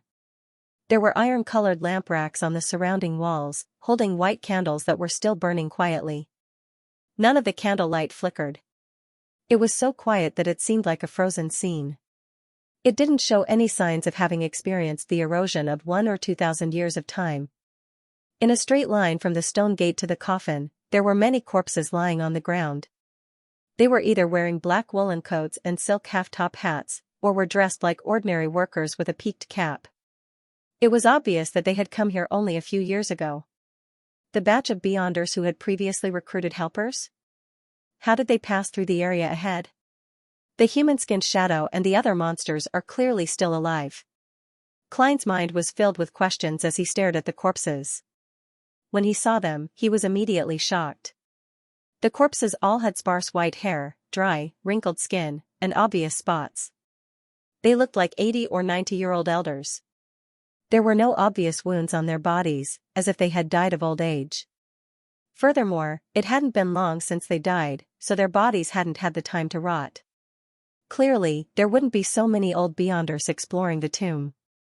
Even if they discovered that the people here were old, they would try their best to choose the young and strong when recruiting helpers. There's something strange here. Klein frowned slightly and looked around again. He quickly thought of the worm of time left behind by Amon's avatar and the Amon family's coat of arms on the stone door that had the meaning of time. Making people age quickly is one of the Beyonder powers of the Amon family? The dark side of time. A loophole in time. Could it be that while making others age quickly, the members of the Amon family will regain their youth and obtain a longer lifespan? Wait a minute, these Beyonders easily barged in here. Perhaps the owner of the tomb is deliberately indulging them. He wants to plunder the time of others to maintain his own existence. Klein looked at the black coffin on the platform with some guesses. At this moment, Hormik Haydn, the demigod powerhouse, raised his left hand and pressed it down. All of you stop here. Yes, Your Grace, Xianxia and the others answered without hesitation. As members of official organizations, they had all read a large number of Beyonder incident dossiers. They knew that in such situations, they had to absolutely obey the will of a high-sequence Beyonder. They absolutely couldn't make their own decisions or force themselves to do things. Otherwise, they wouldn't even know how they died. Hormik looked forward and his gaze stopped on an upside-down picture frame at the bottom of the platform. Without a change in expression, he strode forward at an unhurried pace. He didn't make any preparations at all? The characteristic of a demigod is recklessness? Klein was rather astonished when he saw this. He could almost imagine Hormik losing all his teeth, withering white hair, dry and wrinkled skin, and rapidly aging. 1 step, 2 steps, 3 steps. The originally normal Hormik suddenly trembled, and a sharp grinding sound came from his body. His pace began to slow down, and his movements were a little stiff. His skin was clearly drying up. This isn't right. This isn't the aging of a normal human. What was that grinding sound just now? Klein muttered inwardly. 4 steps, 5 steps, 6 steps. A tearing sound came from Hormik's body as something fell to the ground with a clang. Klein subconsciously looked over and saw a gear. A gear covered in rust. Hormik continued forward, and from time to time, things would fall from his body. There were rusty screws, melted wax, yellowed bones, and loose springs. His figure became thinner and thinner as he swayed, as though he could disintegrate at any moment. This is like a robot. In the terminology of this era, it's like a living puppet. Klein suddenly came to a realization. He remembered that before old Neil died, he had said that a sequence 4 of the Church of Earth Mother was good at life alchemy, and the corresponding sequences of the Savant pathway could barely do it. And Hormik was a high-sequence Beyonder of the Savant pathway. The Hormik in front of me isn't the real him. He's just a refined puppet. The reason why the Spectre portrait frame was ineffective was because the puppet didn't have a spirit body. The real Hormik should still be hanging far away. As expected of a demigod.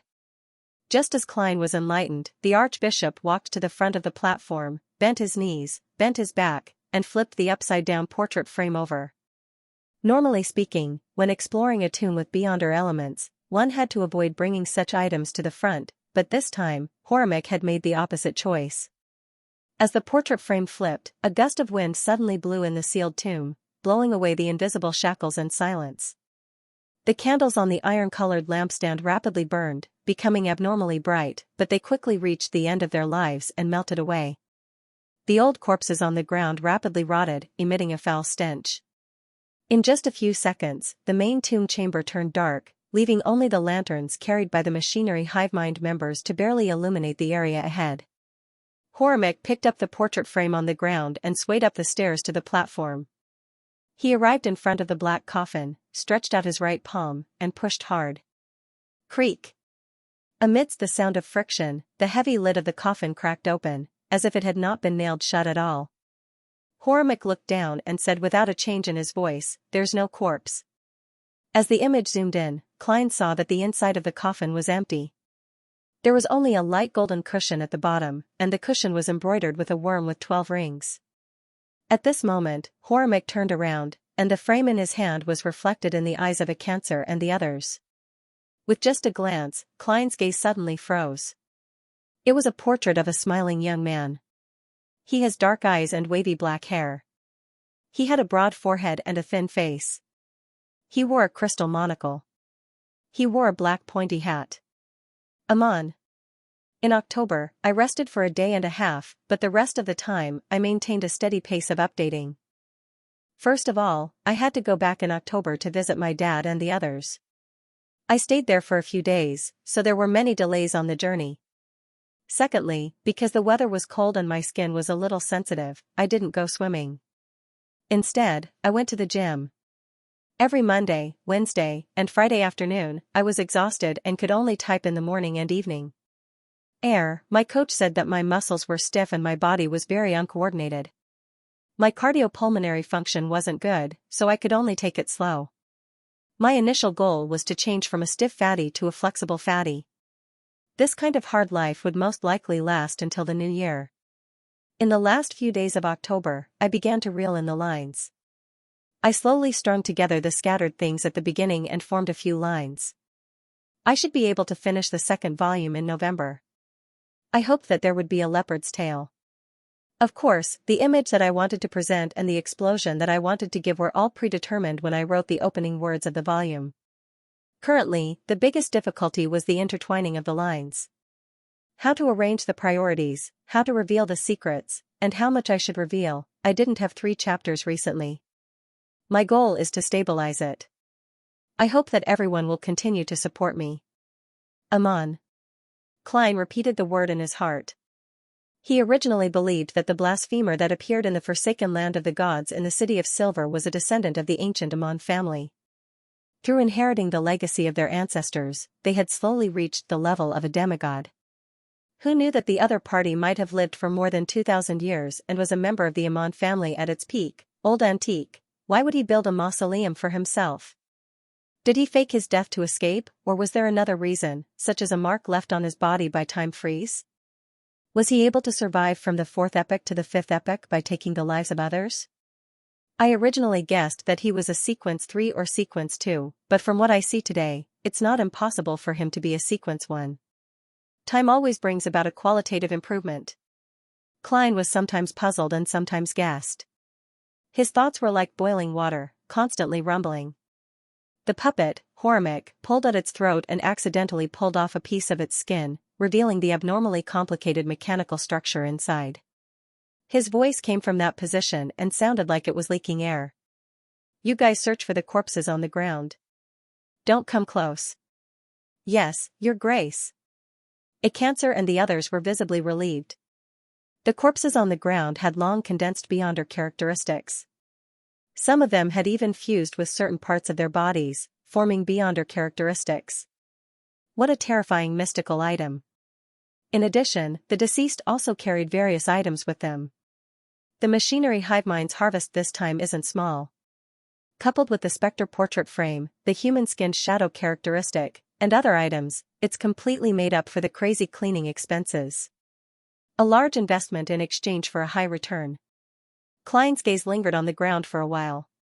He took a deep breath, looked away, and followed the puppet Horimek, who wasn't carrying a lantern, to the wall on the other side of the coffin. At this moment, a rose brightened up the image in a fawning manner, making the things in front of it clear. Klein saw that the opposite wall had become mottled due to the rapid weathering just now. Many of the murals had been destroyed and could no longer be restored to their original appearance. The only one that was relatively complete and barely visible was a colorful mural at the top of the wall. It occupied a small part of the dome. It described a majestic mountain range, and on the highest peak stood a huge cross that was even taller than the mountain. The cross was shrouded in layers of radiance, appearing exceptionally holy. In front of it, there was a tall and majestic figure. The mountains were like pets crawling under his feet. This figure was surrounded by angels with 2 wings, 4 wings, and 6 wings. They were either holding horns, playing harps, or blowing flutes. They looked pious and cheerful. At the bottom of the mountain range, 2 angels with 12 wings on their backs, each carrying a baby, humbly walked towards the top of the mountain. The baby on the left had slightly curly black hair, while the baby on the right had light blonde hair. One of them had pitch black eyes, while the other had golden eyes.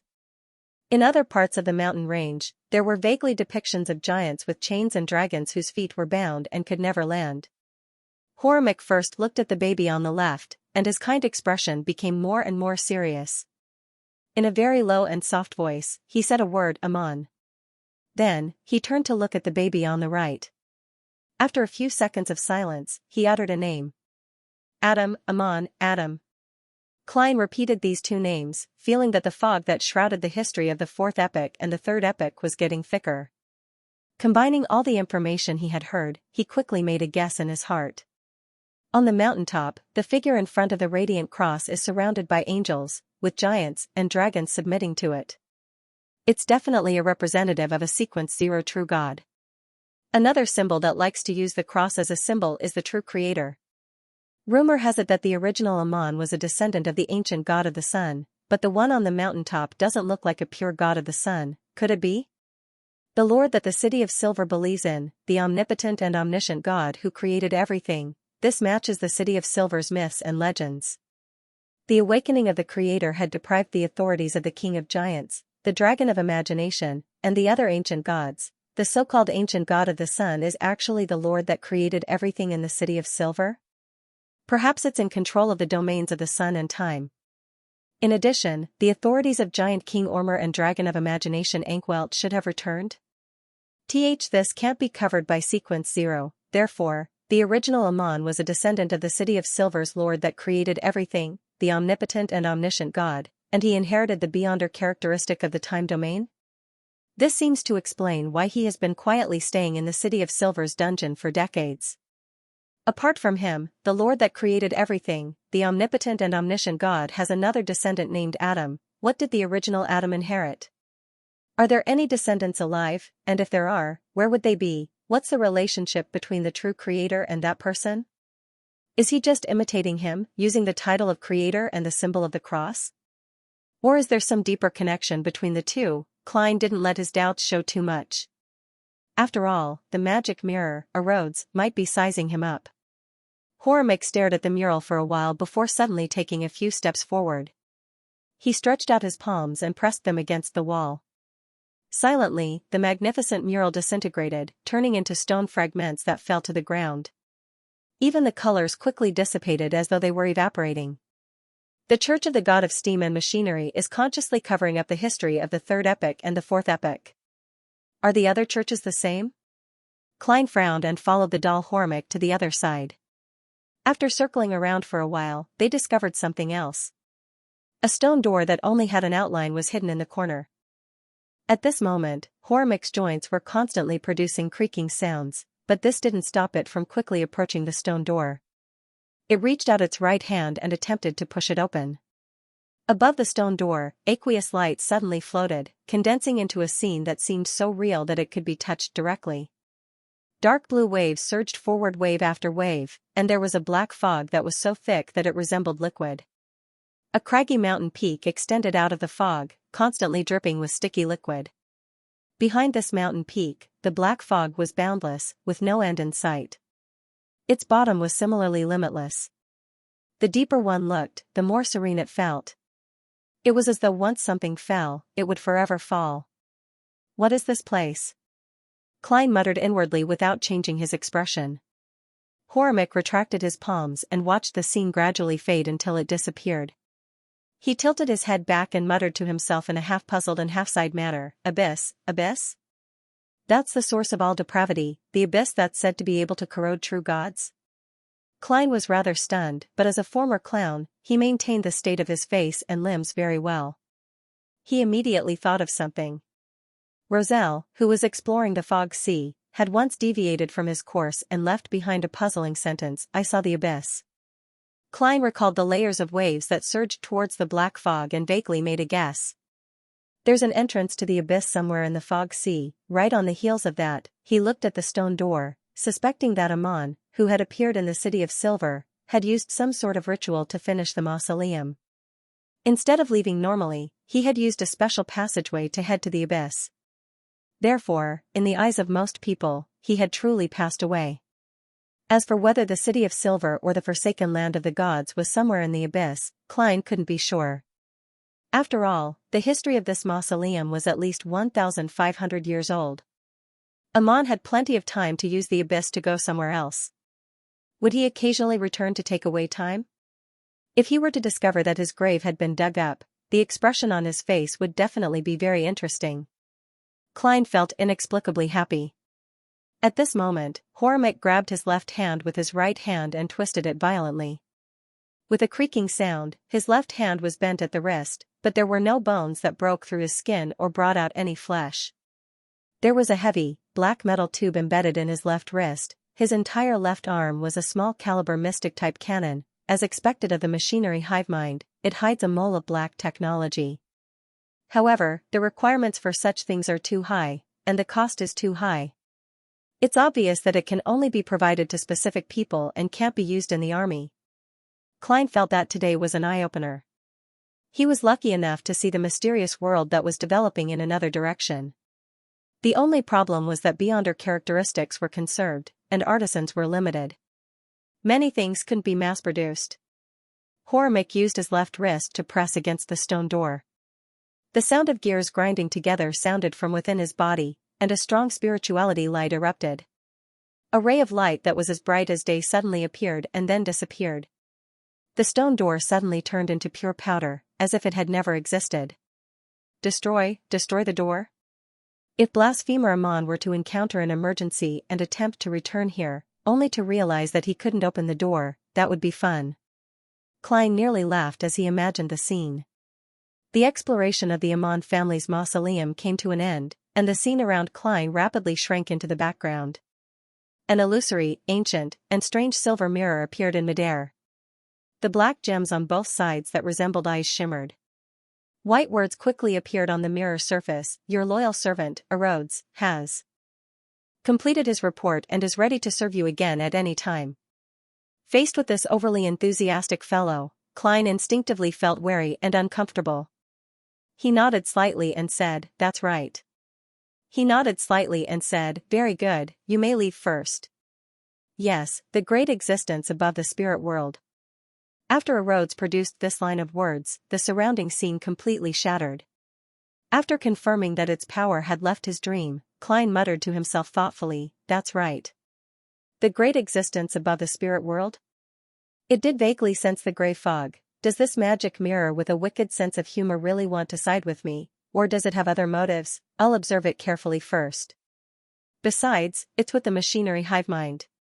I don't want to be bombarded by 3 rounds of cannon fire. Putting away his thoughts, Klein began to look forward to tomorrow. After the machinery hive mind sorted out the spoils, it would likely let him choose the items. In Empress Borough, the luxurious villa of Earl Hall's family. The cold air was blocked out by the windows and walls. The room was as warm as spring, and the fireplace was elegant. Audrey Hall was being measured by the fashion designer, Mrs. Xianxia, so that she could conceive a costume for the New Year's ball based on her recent physical and temperament state. At this moment, her personal maid, Annie, leaned close to her ear and whispered, "Ma'am Escalante is here to visit. Ma'am Escalante is here to visit." There's feedback so soon? Audrey was delighted, but she didn't show any obvious changes on her face. She smiled faintly and said, "Get her to wait in my studio." "Oh, 5 minutes. Art studio?" Annie asked in surprise. "Yes, I want to invite her to admire the oil painting I recently completed." She said that the content depicted in a relaxed state can easily reveal one's true thoughts and emotions, Audrey explained unhurriedly. Annie was immediately enlightened. Yes, Mississippi. In less than 5 minutes, Audrey entered the studio and saw Escalante admiring the painting on the wall. "That's Mr. Xianxia's Inner Night, a masterpiece that makes one feel at peace." She smiled as she introduced Escalante to the painting. "Xianxia's Inner Night? The top 10 of the Tussock Times top 100 paintings of the century last year?" Escalante was clearly the kind of person who often read newspapers. And as a beyonder of the spectator pathway, her memory was excellent. Yes, Audrey replied simply, as though it was a trivial matter. I'm actually lucky enough to see the real thing. Escalante looked up again at the oil painting. She swallowed the words "it's worth at least a manor" back down her throat, not wanting to appear too vulgar. Audrey didn't introduce the other paintings and found a reason to send Annie away. She then signaled Susie with her eyes to stand guard outside the door. Susie took her cue without any trouble, and ran out, wagging her tail and bouncing her bottom. Escalante closed the door and returned to the easel. Before Audrey could ask, she took the initiative to say, "We have the characteristics of human-skinned shadow and the potion formula of wind-blessed, but there's no need to sell them unless the other party can give us something we can't refuse." If he was willing to negotiate, it meant that there was hope. Audrey's eyes turned slightly as she chuckled. "What do you hope to obtain?" Escalante stroked her hair and replied with a prepared answer, "That's right. The human-skinned shadow characteristic, 2,500 pounds. The wind-blessed potion formula, 3,000 pounds. That's a lot of premium." Audrey didn't feel that it was expensive. She only sighed at the fact that psychological alchemy's premium was more than 50%. According to the hanging man's description, under normal circumstances, the price of a sequence 6 potion formula was less than 2,000 pounds. However, the closer one was to a sequence, the fewer the potion formulas were in circulation. It was very difficult to buy them, and there was no normal situation at all. More importantly, even if one happened to encounter one, it was very difficult to verify its authenticity. At this moment, Escalante added, "Don't worry. If the other party can use a mystical item to exchange for it, it's fine as long as the value is roughly the same. That is to say, you are more interested in obtaining mystical items and are willing to accept a price reduction. The psychological alchemy is one of the youngest secret organizations. It's clearly lacking in this aspect compared to the others." Audrey pursed her lips. "I'll give feedback, but I can't guarantee that they'll accept it." She wasn't worried that the psychological alchemy would discover that she hadn't participated in any Beyonder gatherings recently. This was because her schedule was rather tight. Afternoon tea, music lessons, banquets, dances, equestrian training, language lessons, and dance lessons alternated.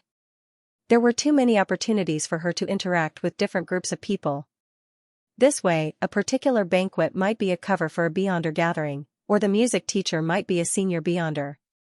It was almost impossible for the psychological alchemy to investigate the matter clearly if she was hiding in the dark and couldn't act openly. At this point, Audrey asked curiously, "Teacher Escalante, I originally thought that you wouldn't sell the wind-blessed potion formula. It's already at sequence 6. Hee, if there's a chance to spread it, it might be more useful to us," Escalante answered vaguely. In her heart, although Miss Audrey was a valued new member of the organization, she was still a new member. There were many things that she could not know. Why?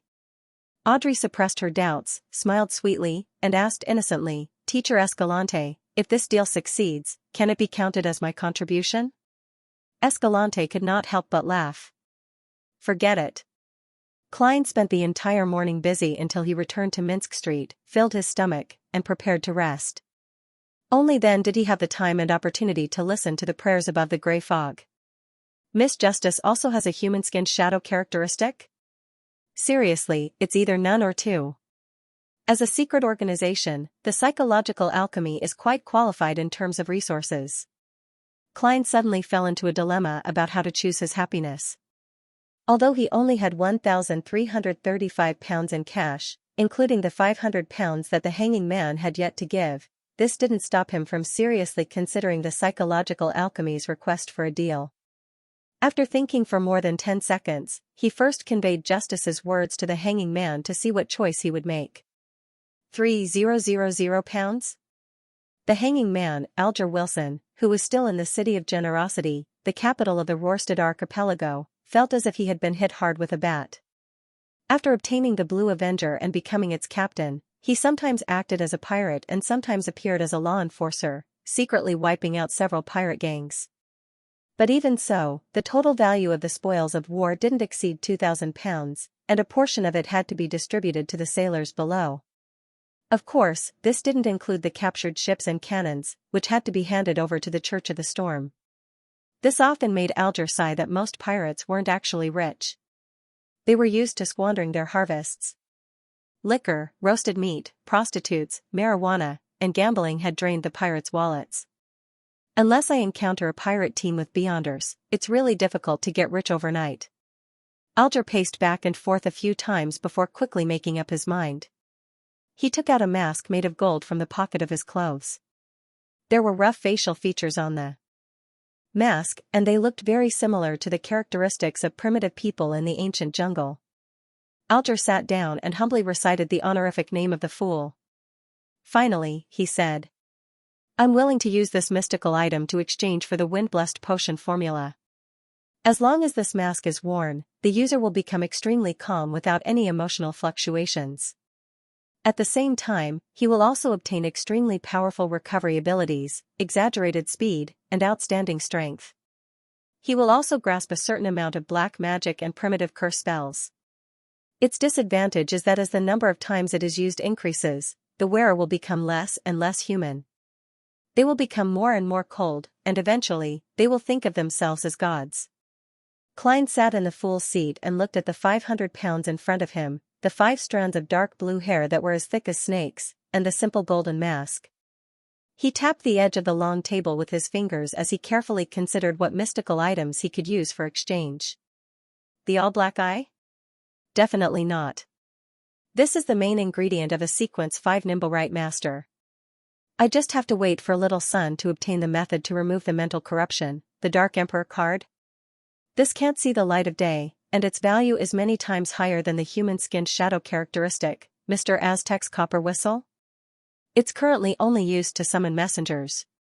It's an important tool for communication, so it's impossible to sell. The copper whistle of the charismatic order member who left the white feather in the coffin? Similarly, it can only summon messengers, and the other side of the messenger seems to be very dangerous. Sun brooch? This is something I need for myself. It can effectively make up for my shortcomings. Master key? There are too many secrets when it comes to Mr. Door.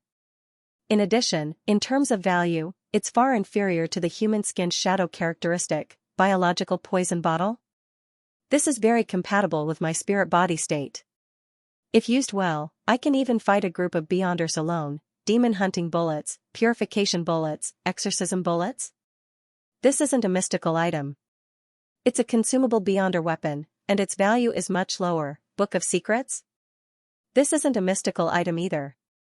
Psychological alchemy likely doesn't lack such knowledge. From the looks of it, only the interrogator Beyonder characteristic can be sold, but the other party wants a mystical item. Furthermore, the trading venue is in Bakeland, so it's easy to expose information about the hero bandit Dark Emperor. Klein took this opportunity to sort out the things he had and finally came up with a perfect idea. He first conjured Mr. World and controlled him to take on a praying posture before replying hoarsely, "Mr. World." He hoarsely replied, "I accept the price of 2,500 pounds, but give me 2 days to raise the funds." Right on the heels of that, Klein threw the image of the hanging man and World's reply into the crimson star that symbolized Miss Justice. After receiving Miss Justice's reply that there were no problems, Klein waited patiently at Minsk Street for the entire afternoon. It wasn't until dusk that the Machinery Hivemind member, Carlson, rang his doorbell. Klein didn't ask further and followed him all the way to the Lever Cathedral near the West Balham dock. He then entered the 3-story building next door. The signboard here was Bakeland Machinery Research Institute. How academic. Klein suddenly thought of the Blackthorn Security Company, and the corners of his mouth curled into a smile. Under Carlson's guidance, he passed through some strange devices and found himself in a windowless room. On the long table in the room were many items with strong spirituality, including the characteristic of a human-skinned shadow and a specter portrait frame covered with a black cloth. However, there weren't any characteristics left behind by the dead Beyonders. Clearly, the upper echelons of the Machinery Hivemind don't want me to know about the law of Beyonder characteristics conservation and indestructibility. Klein wasn't surprised. You can choose one. The hatless Xianxia pointed at the long table. Klein carefully observed it a few times and sighed. There's nothing I want. If I were to convert it into gold pounds, how much would I get? He had already decided not to obtain the human-skinned shadow characteristic from the machinery hive mind. Although this could be explained as the need to create certain mystical items or attempt unique ritualistic magic, there was still a chance of exposing his sequence. In a situation where a better choice appeared, Klein didn't want to take the risk. Therefore, he planned on using pure money, and this would not only help him gather the 2,500 pounds required by the psychological alchemy, but it would also effectively dispel the machinery hive mind's wariness. A Cancer clearly heaved a sigh of relief. He combed his hair and replied with a smile, 500 pounds. However, we encourage you to choose money, so the total is 2,000 pounds. Klein immediately revealed a sincere smile. All right. With the help of the bestowment ritual, Klein handed 2,500 pounds in cash and the simple golden mask provided by the hanging man to Miss Justice. He also used the image of the world praying to urge her to complete the transaction as soon as possible. In the past 2 weeks, I've spent about 5,000 pounds. If I hadn't left Tingen, this amount of money would have been enough for me to retire in old age. Furthermore, I would have been able to maintain my landlady's standard of living. Dolls ruin a person's life, and taking medicine to drink would make me poor for 3 generations. Klein looked at the boundless fog and ancient palace that had returned to silence. He felt a little disappointed, as though he had lost something important. He calmed down for a few seconds before returning to the real world. He picked up the remaining 830 pounds on his desk and specially counted 6 5-pound notes. Then, Klein placed the 30 pounds in his completely deflated wallet and solemnly stuffed it into the inner pocket of his clothes. He split the remaining 800 pounds into 2 folds and placed one in each of his pockets. Immediately after that, Klein pulled open the drawer and took out 2 of the 5 deep-sea Naga strands of hair that he had brought back to the real world. He wrapped them in layers of paper and carefully placed them in a secret pocket of his clothes. After doing all of this, he picked up his hat and cane and walked to the end of the street under the illumination of the street lamps. He took a carriage and headed straight for the Bravehearts bar in the Bakeland Bridge area. In the lively and noisy environment, Klein insisted on finishing his glass of Southville beer. Then, he leisurely walked through the waves of cheers from the boxers, left the bar, and boarded a rental carriage. Feeling the wheels rolling, he deliberately closed his eyes. Suddenly, he heard the sound of someone knocking on the window. The muscles on Klein's face twitched slightly as he opened his eyes to look ahead. He saw the pale and exquisite Miss Sharon sitting quietly opposite him. Without waiting for her to ask, Klein smiled and said, "I sold the information you provided last time for a good price." "I sold the information you provided last time for a good price." "The one in the Amon family mausoleum." Sharon didn't say a word as she looked at him in silence. Klein leaned on his cane and took out 2 stacks of cash and a small ball of paper from his pocket. 800 pounds plus 2 deep-sea Naga hairs, the total value is around 1,000 pounds. This is what you deserve. Klein took a silent breath and handed over the cash and paper ball with a smile. Sharon glanced at him and reached out to take the 2 items. She lowered her head and looked at the item in her hand, her voice drifting and illusory. "How much did you sell?" 2,000 pounds, half each. Klein chuckled. "If the machinery hive mind only gives me 1,500 pounds according to the original plan, then I'll have to owe a portion of it," he thought, feeling rather fortunate. Sharon's bloodless palm flipped over, and the cash and paper balls disappeared. She raised her head and replied with a "Hmm." "What's in the mausoleum?" "I don't know. I didn't go." Klein didn't reveal Rhodes's help. At this moment, he felt that if he were to describe his experience in detail, Miss Sharon would definitely listen attentively with one hand resting on her cheek, just like before. This wraith miss seems to have a hobby of watching dramas and listening to all kinds of rumors. Klein summarized. Sharon's expression didn't change as she fell silent for a few seconds. "Someone is digging a tunnel to the underground ruins." "Ah?" Klein was momentarily unable to react to what she was talking about. But he quickly understood what Sharon was referring to when she mentioned the underground ruins.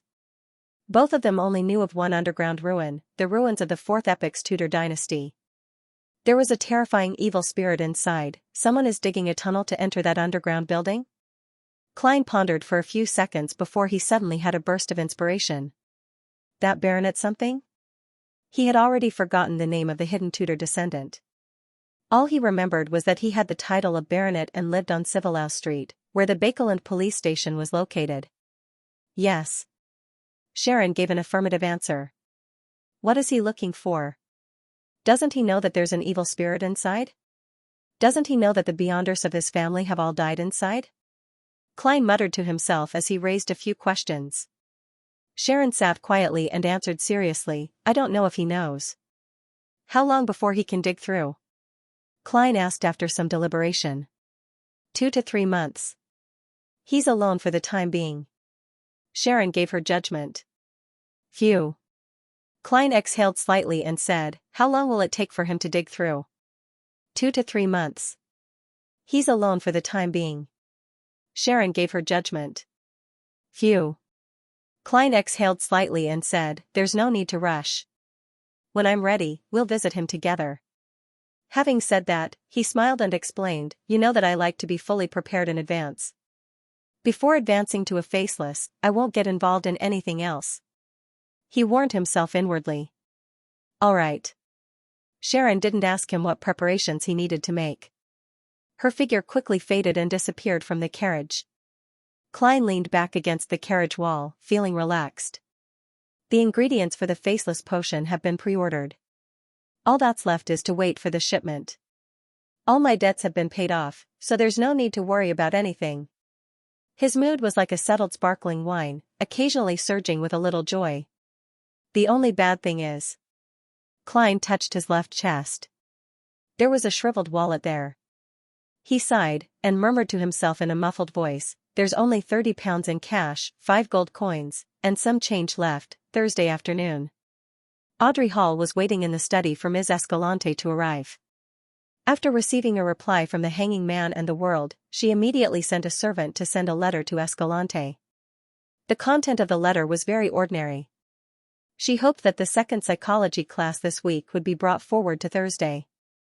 In fact, Audrey had already agreed with Escalante that once she expressed similar intentions, it would mean that the other party in the transaction had agreed to the conditions. Tick-tock. Tick-tock. The wall clock on the wall moved briskly. Escalante, with long hair that reached her waist, entered the room with a few textbooks in hand. Audrey immediately gave Susie a look. The golden retriever reluctantly jumped out and lay in the shadows nearby to observe the people coming and going. Escalante closed the door to the study and slowly looked around. Then, she sat across the small white round table and put down the textbooks. Did they pay with money or a mystical item? The psychological alchemy member asked in a low voice. One directly gave £2,500, and the other provided a mystical item. Audrey said briskly as she took out a white cardboard box from her medium-sized orange handbag. The box was covered with a wall of spirituality. After removing the wall of spirituality, she opened the lid of the box, revealing the simple golden mask. Then, she repeated the flaws and effects of the mask. Frankly speaking, when she received the mystical item, she was very curious and wanted to test its effects. After all, this was the first mystical item she had come into contact with. But in the end, she restrained herself. She didn't want to become cold. The value is basically the same. Escalante gave it a try and heaved a sigh of relief. After pausing for 2 seconds, she pulled out the thickest textbook and flipped to page 48. The middle of the textbook had been hollowed out, and there was a palm-sized iron box and a rolled-up piece of goatskin. Human skin shadow characteristic. Wind-blessed potion formula. Escalante introduced and displayed it. Audrey's gaze was cast on the diamond-like characteristic, and she felt her head spin from the faces formed by the light and shadows inside. This has the ability to restrain a spectator. Is this Mr. World Sequence Pathway? No wonder. Audrey looked away and sized up the potion formula. Sequence 6, Wind Blessed. Main ingredients, 6 crystal feathers of a blue shadow falcon, a pair of eyes of a dragon-eyed sea condor. Before Audrey could examine the supplementary ingredients, Escalante had already rolled up the goatskin in time. Following that, she fixed the wall of spirituality on the iron box, closed the textbook, and pushed the thick book to Audrey. Audrey held the book, but she didn't hand over the golden mask and 2,500 pounds in cash to Escalante in time. Facing her puzzled gaze, she, who was already prepared, smiled and said, "The other party is worried that the characteristics don't match and that the formula is fake. They wish to verify it first. And before the verification is completed, the money and items will be kept by me. They believe that I'm very trustworthy, and I don't want to lose this reputation. I understand their concerns." Escalante paused and said, "We also believe in you." Since the money and items were in the hands of her own members, she wasn't worried about being cheated. Besides, Miss Audrey is rich and has status. She can vouch for her, and she's trustworthy. Escalante thought in relief. Above the gray fog, in the ancient palace, Klein held a spirit pendulum and divined the authenticity of the wind-blessed potion formula. He didn't want to lose the most experienced and powerful member of Tarot, Mr. the Hanging Man, due to negligence.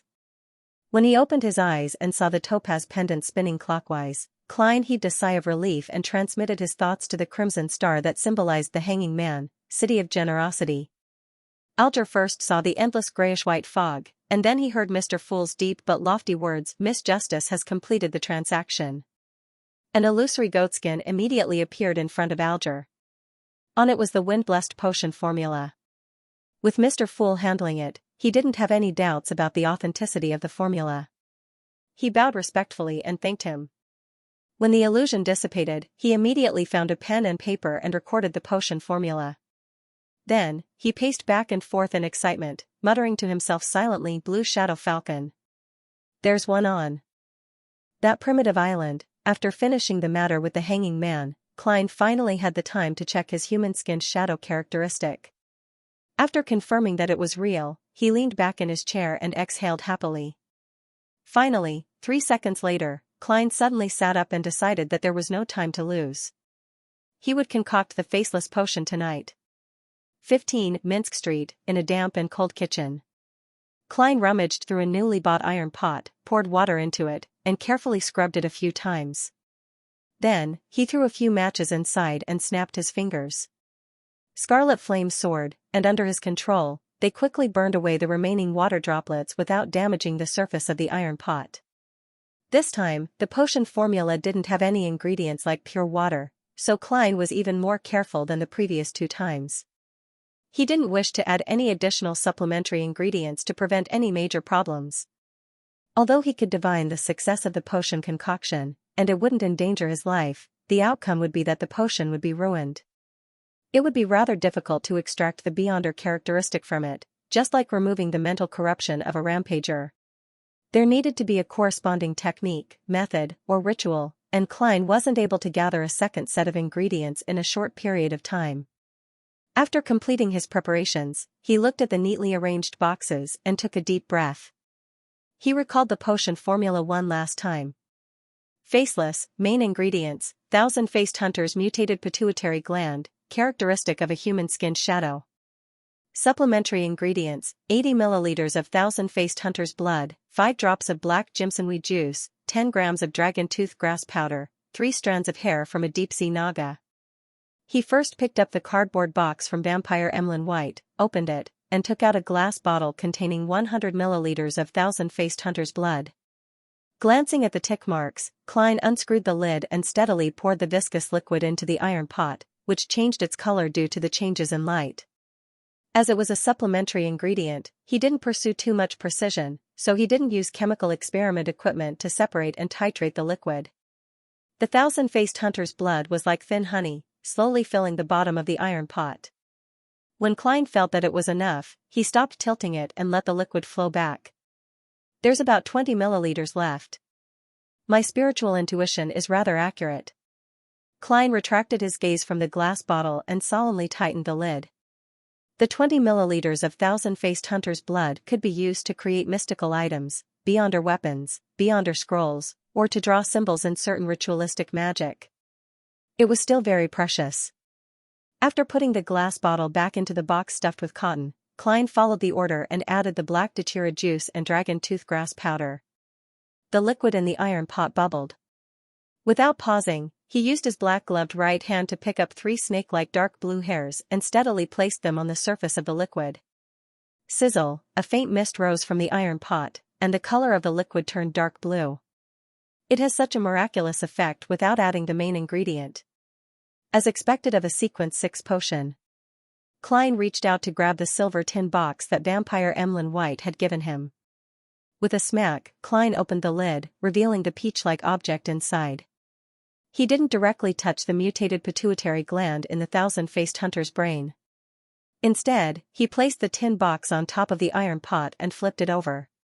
The yellow-brown object that had brain-like bumps and depressions fell down and collided with the dark blue liquid. At this moment, there were no droplets of water splashing up. The pituitary gland that was constantly changing its appearance silently melted. The grayish-white and yellow-brown colors rapidly fused with the dark blue, and the bubbling bubbles increased in size. At this point, Klein was already a little nervous, but he still managed to control himself. He picked up the last box and poured the huge diamond-like human-skinned shadow characteristic into the iron pot. Suddenly, all the mist converged. Even the light from the gas wall lamps showed signs of being attracted and devoured, dimming significantly. When everything returned to normal, Klein could clearly see what the final potion looked like. It was blackish-green in color, and from time to time, it would slowly produce bubbles the size of an eye. It was as though it had a life of its own, burping every few seconds. When the bubbles reached the surface, they would immediately burst, and during this process, they would reflect light and all sorts of colors. These colors outlined different faces, and the facial features seemed to be a random combination. Klein picked up the iron pot with one hand and poured the liquid inside into a glass bottle that he had prepared beforehand. Due to the potion's characteristics, there wasn't any residue. After using divination to confirm that the degree of danger was acceptable, which meant that the potion had been successfully concocted, Klein took the bottle of Faceless and walked steadily back to the second floor. He entered his bedroom, which had its curtains drawn. After locking the door, he sat on the edge of the bed and used cogitation to calm himself down. After sitting for more than 10 seconds, Klein unscrewed the bottle cap, raised his right hand, and poured all the potion into his mouth. A slight tingling sensation reverberated in his mouth and esophagus, eventually fermenting into a numbness that made him lose his senses. Klein's mind seemed to be pulled out of his body as he watched his mouth melt, his nose melt, his ears melt, his eyes melt, and his entire face melt. In just 2 to 3 seconds, his face and head had turned into white wax that had been roasted by fire. His body also had a similar abnormality. His bones and skin seemed to be melting in his blood. No, I can't allow this situation to develop. Klein knew that if he didn't control it well, he would be on the verge of losing control at any moment. As a bystander, he tried his best to return his thoughts to his body. He tried his best to visualize the image of layers of overlapping spheres of light, and he tried his best to maintain his cogitation state. After a short but repeated attempt, he finally felt his body again. He tried his best to control every tiny part of his body, so as to stabilize his final bottom line.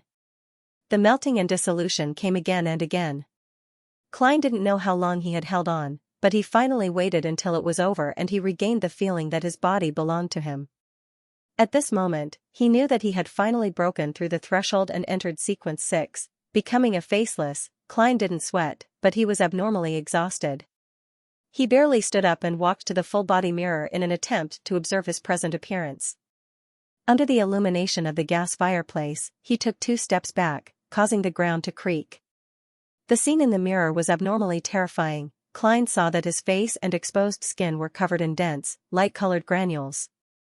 This would make any normal creature feel numb just by looking at it, and they would subconsciously resist it. Those who were a little more timid might even lose their minds.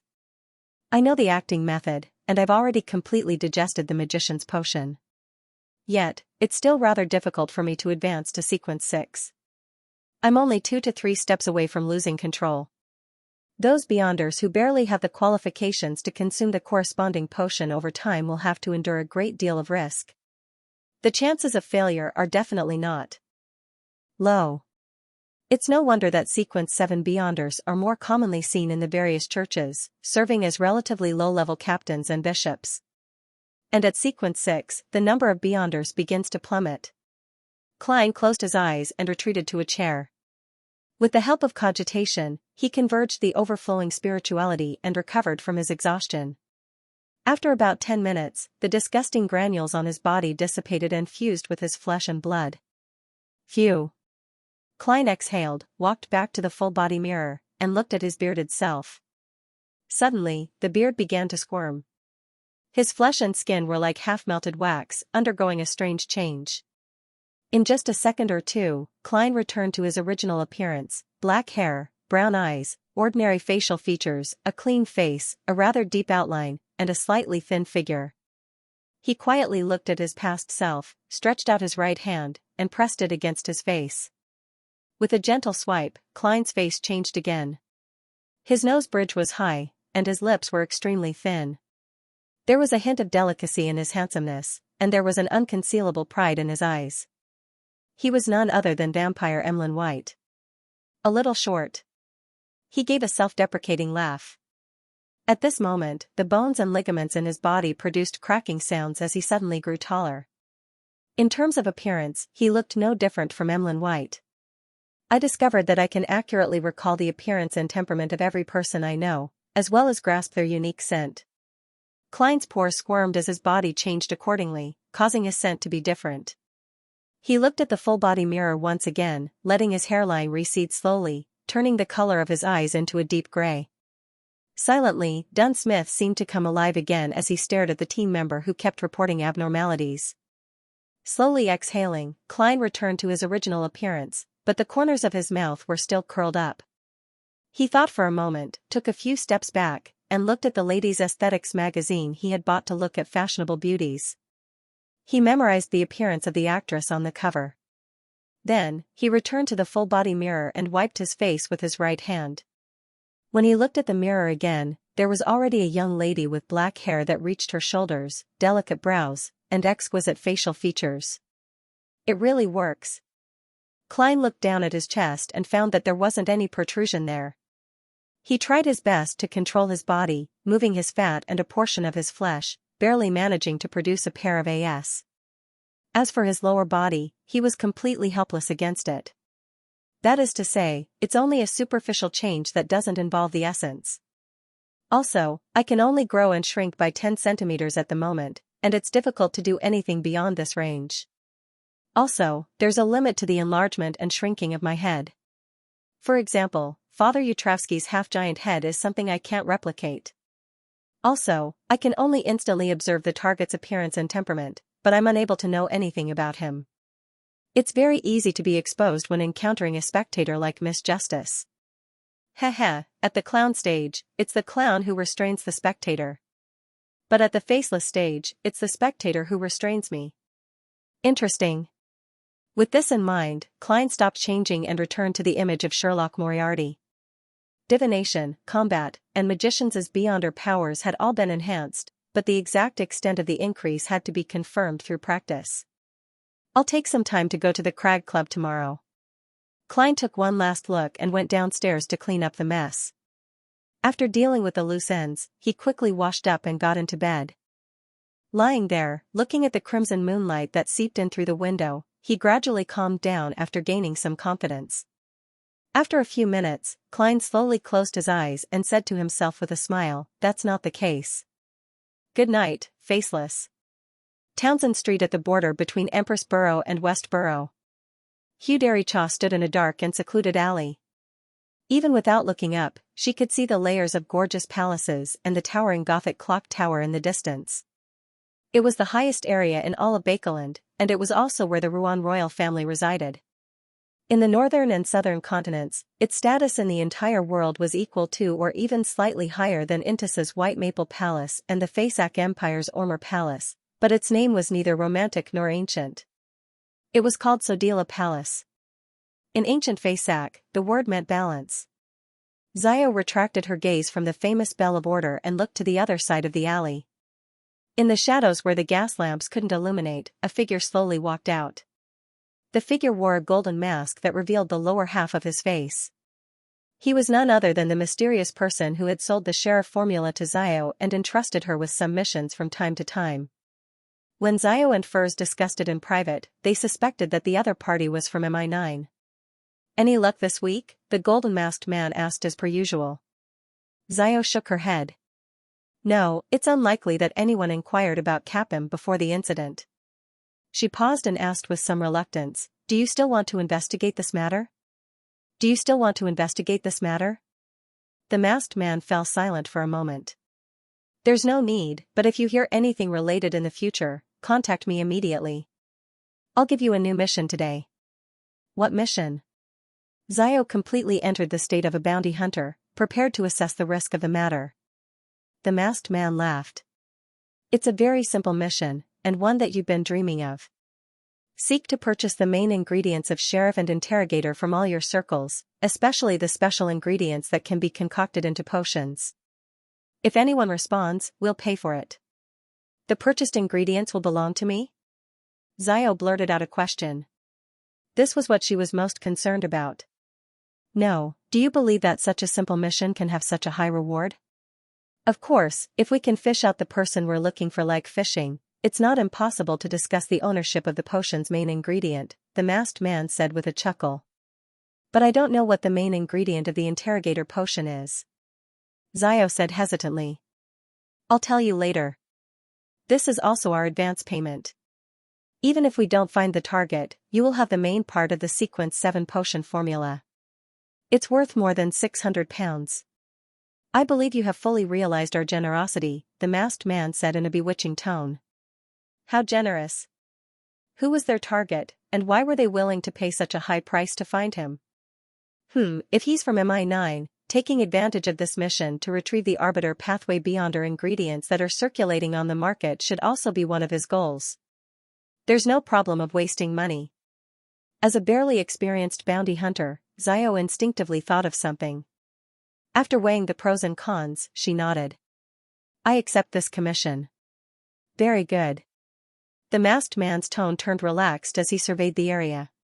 The main ingredients of the interrogator potion are the horn of a black flash snake and a powder of the spirit of the lake. After saying that, he slowly retreated and returned to the shadows, disappearing around the corner of the alley. He really told me the main ingredient of the interrogator potion. Xiao was momentarily stunned. It was only at this moment that she realized how much importance the masked man's faction placed on this mission. I wonder who the target is. The main point seems to be the special ingredient that can be directly concocted into the sheriff and interrogator potions. With this in mind, Xiao suddenly froze. She recalled something. When she advanced to Sequence 8 Sheriff, she had used the special ingredient that could be directly concocted into the corresponding potion. It was a special ingredient that she had purchased through Furs. This is their target? Xiao instinctively decided to hide this matter and not tell the masked man. She rubbed her cheeks that had baby fat on them and walked out to the streets, preparing to take a public carriage back to Cherwood Borough. At this moment, she saw a brown carriage drive past, and her gaze was immediately attracted by the coat of arms on it. The coat of arms' main body was a flower and 2 rings. There wasn't anything too special about it, but Xiao stared at it in a daze, her gaze seemingly frozen. Only when the carriage was far away did she retract her gaze. Her mood instantly turned extremely downcast. Even though she had returned to the apartment they rented together, her mood didn't improve completely. Realizing that her friend was in a bad state, Furs poured 2 glasses of red wine and brought it over. What happened?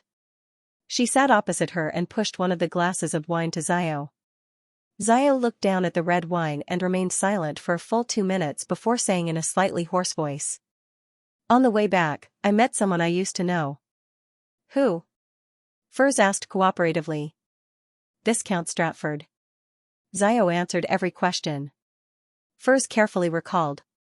This Viscount seems to be the captain of the Royal Guards? As a best-selling author, she would receive invitations from aristocrats who liked literature from time to time. She would participate in afternoon tea and banquets, and due to her professional habits as a writer, she would definitely take the initiative to understand the more famous aristocrats. It was at such gatherings that she met Viscount Glaint. Yes, he was once my father's deputy, Xiao said with some difficulty. Your father? Furs knew that Xiao came from a declining aristocratic family and had some secrets, but she wasn't aware of the exact situation. Zio picked up the glass of red wine and gulped it down. She choked and coughed a few times. After a while, she said, at its most illustrious, it even served as the Earl of the Summer Palace. Earl of the Summer Palace? What position is that? Furs asked, half out of curiosity and half as a way to ease her friend's emotions. It's equivalent to being the spokesperson of the royal family, a noble closest to the throne. Zio recalled with a radiant expression. From then on, our family had the fiefdom that a true earl should have. When it came to my father, although he wasn't as illustrious, he was still trusted by the former king, the mighty William VI. He was the commander of the royal guards and the captain of the royal guards. Her tone gradually turned gloomy with unconcealable pain. But 7 years ago, he was accused of participating in a rebellion and was eventually sentenced to death by hanging. He was stripped of his title and fiefdom. My family declined as a result. Many members even died for no reason. In order to live, we changed our surnames and left East Tucker County. I didn't believe that my father would rebel. He was so loyal to the royal family that it exceeded his faith in the goddess. 4. In short, I left my mother and brother and came to Bakelin to find an opportunity to improve myself. I hope to restore my family's glory and my father's reputation. Zio was very vague about some of the matters in the middle, but Furs didn't mind as she sighed. She sighed and said, "This will be very, very difficult." She immediately put on a smile. "But I'll support you. And I still have the mysterious tarot backing me." She added inwardly. Tingen City, 2, Daffodil Street at night. Melissa, who was doing math problems, turned her head to the door and looked at Banson, who had just taken off his half-top hat. "Where did you go? Aren't the results going to be announced tomorrow?" "I'll be able to find out tonight, and I happen to know 2 employees from the city government who are in charge of the exam," Banson said with a curl of his lips. In early December, he had registered for the Government Employee Unified Exam. He had chosen a relatively uncompetitive position, and in the process, he had built friendships with a few government employees and quite a number of examinees through his eloquence and social skills. "How did it go?" Melissa subconsciously put down the fountain pen in her hand. Banson's expression immediately sank, but before Melissa could speak, he revealed a bright smile. "Passed. And it's near the front. That's great." Melissa stood up and paced around. "You have to start preparing for the second round of exams at the end of January. This is in Bakeland, so I have to pack your luggage in advance. When do you plan on setting off?" Seeing his sister worrying about this and that, Banson walked into the living room and smiled. "My plan is to go to Bakeland together after the new year and rent a house there. Regardless of whether I pass the exam or not, I plan to stay in Bakeland and try my luck. You can transfer to a technical school in Bakeland during the New Year holiday to prepare for the entrance exam of the Bakeland University of Technology in June." Just a month ago, Bakeland Institute of Technology had been restructured and officially upgraded to the University of Industry and Technology. Melissa listened quietly and subconsciously pursed her lips. She looked around longingly and replied in a very soft voice, "All right." Friday afternoon, the Quelag Club. Klein walked out and hired a carriage to go to Prince Edisac's Red Rose Manor. That was the place Talum often went to a few days before his death. As a qualified detective, it would be a waste of the £100 he received if he didn't do some investigation. "No matter how lazy I am, I still have to put on a good show." Klein sat in the carriage, admiring the gradually less polluted scenery outside the window as he muttered. After the morning's practice, he had a general grasp of the extent of the improvement in various aspects. Flame control, flaming jump, and other beyonder powers had increased by about 30%. The power of air bullet and the length of the underwater breathing pipe had even doubled. Divination and combat had also been significantly enhanced. Paper figurine substitutes and damage transfer hadn't changed much, but due to the increase in his spirituality, the number of times he could use them had increased. As he staggered, he finally arrived at Red Rose Manor. He explained the reason for his visit to the 2 soldiers guarding the entrance. After passing the message, he met the old butler from before. "You can ask everyone here." The white-haired, meticulous old butler paused and added, "Except for that lady. This is also my wish. I don't want to get involved in trouble." Klein relaxed and smiled. All right. Red Rose Manor, outside a luxurious room filled with antiques. Klein stood at the door and asked the sixth maid he met today. The young maid was wearing a black and white servant dress with the characteristics of this era. She had a pretty appearance and was in the prime of her youth. Her brown hair was naturally curly, and she looked a little playful. Who does Mr. Talum come into contact with when he visits? Klein repeated the previous question with a numb expression. The maid didn't even pause before replying. Mr. Talum usually requests an audience with His Royal Highness, either to accompany him on horseback or to discuss matters. If His Royal Highness happens to be absent, he will meet with that lady. They are very good friends and have obtained the butler's permission.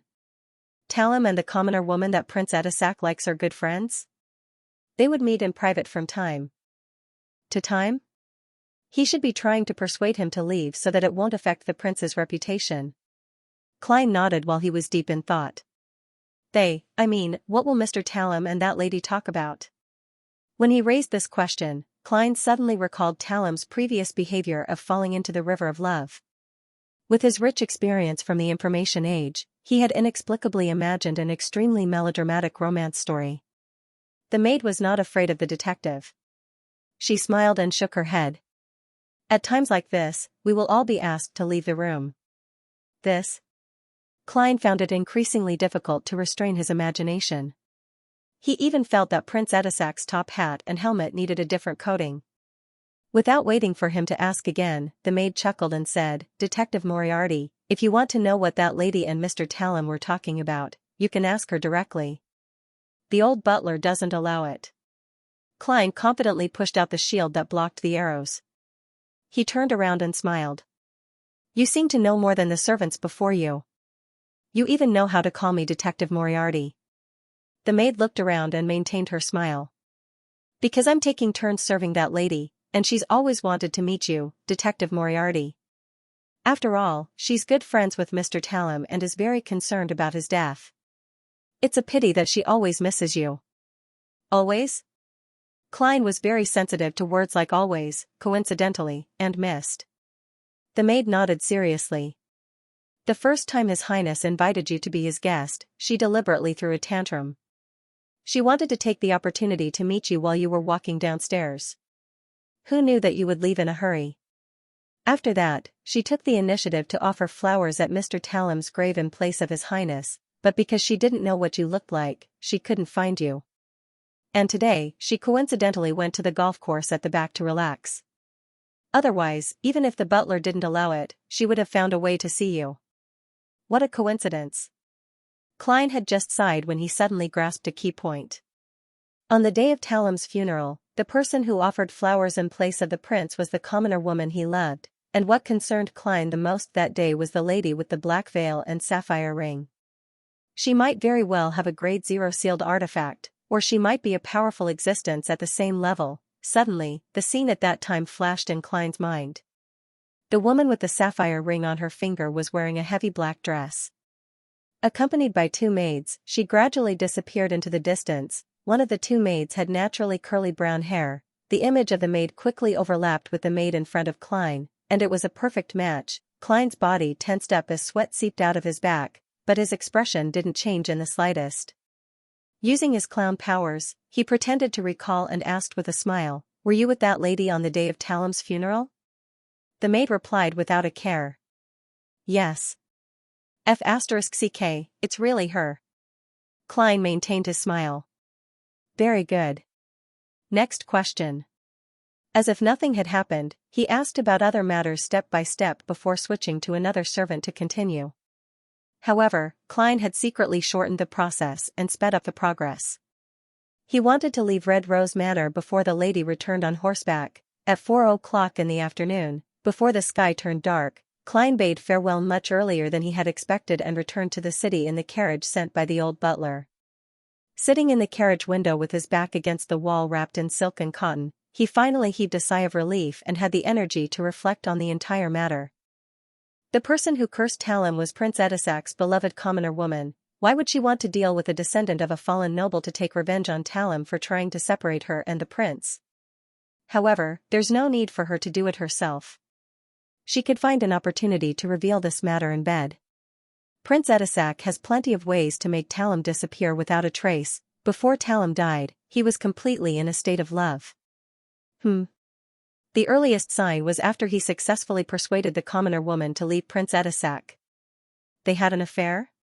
So, in order to eliminate the latent danger, the commoner woman who was brought back to the manor cursed Talim to death. Logically, it makes sense, but the problem is, how can a big shot with a grade 0 sealed artifact or a powerhouse of the same level be restrained by Prince Edisak? Even if Augustus is from an angel family and has enough accumulation, he would still have to use immense power and use special methods to restrain him. This isn't something a prince can do. Furthermore, how could such a figure like Talim, why does she keep wanting to see me?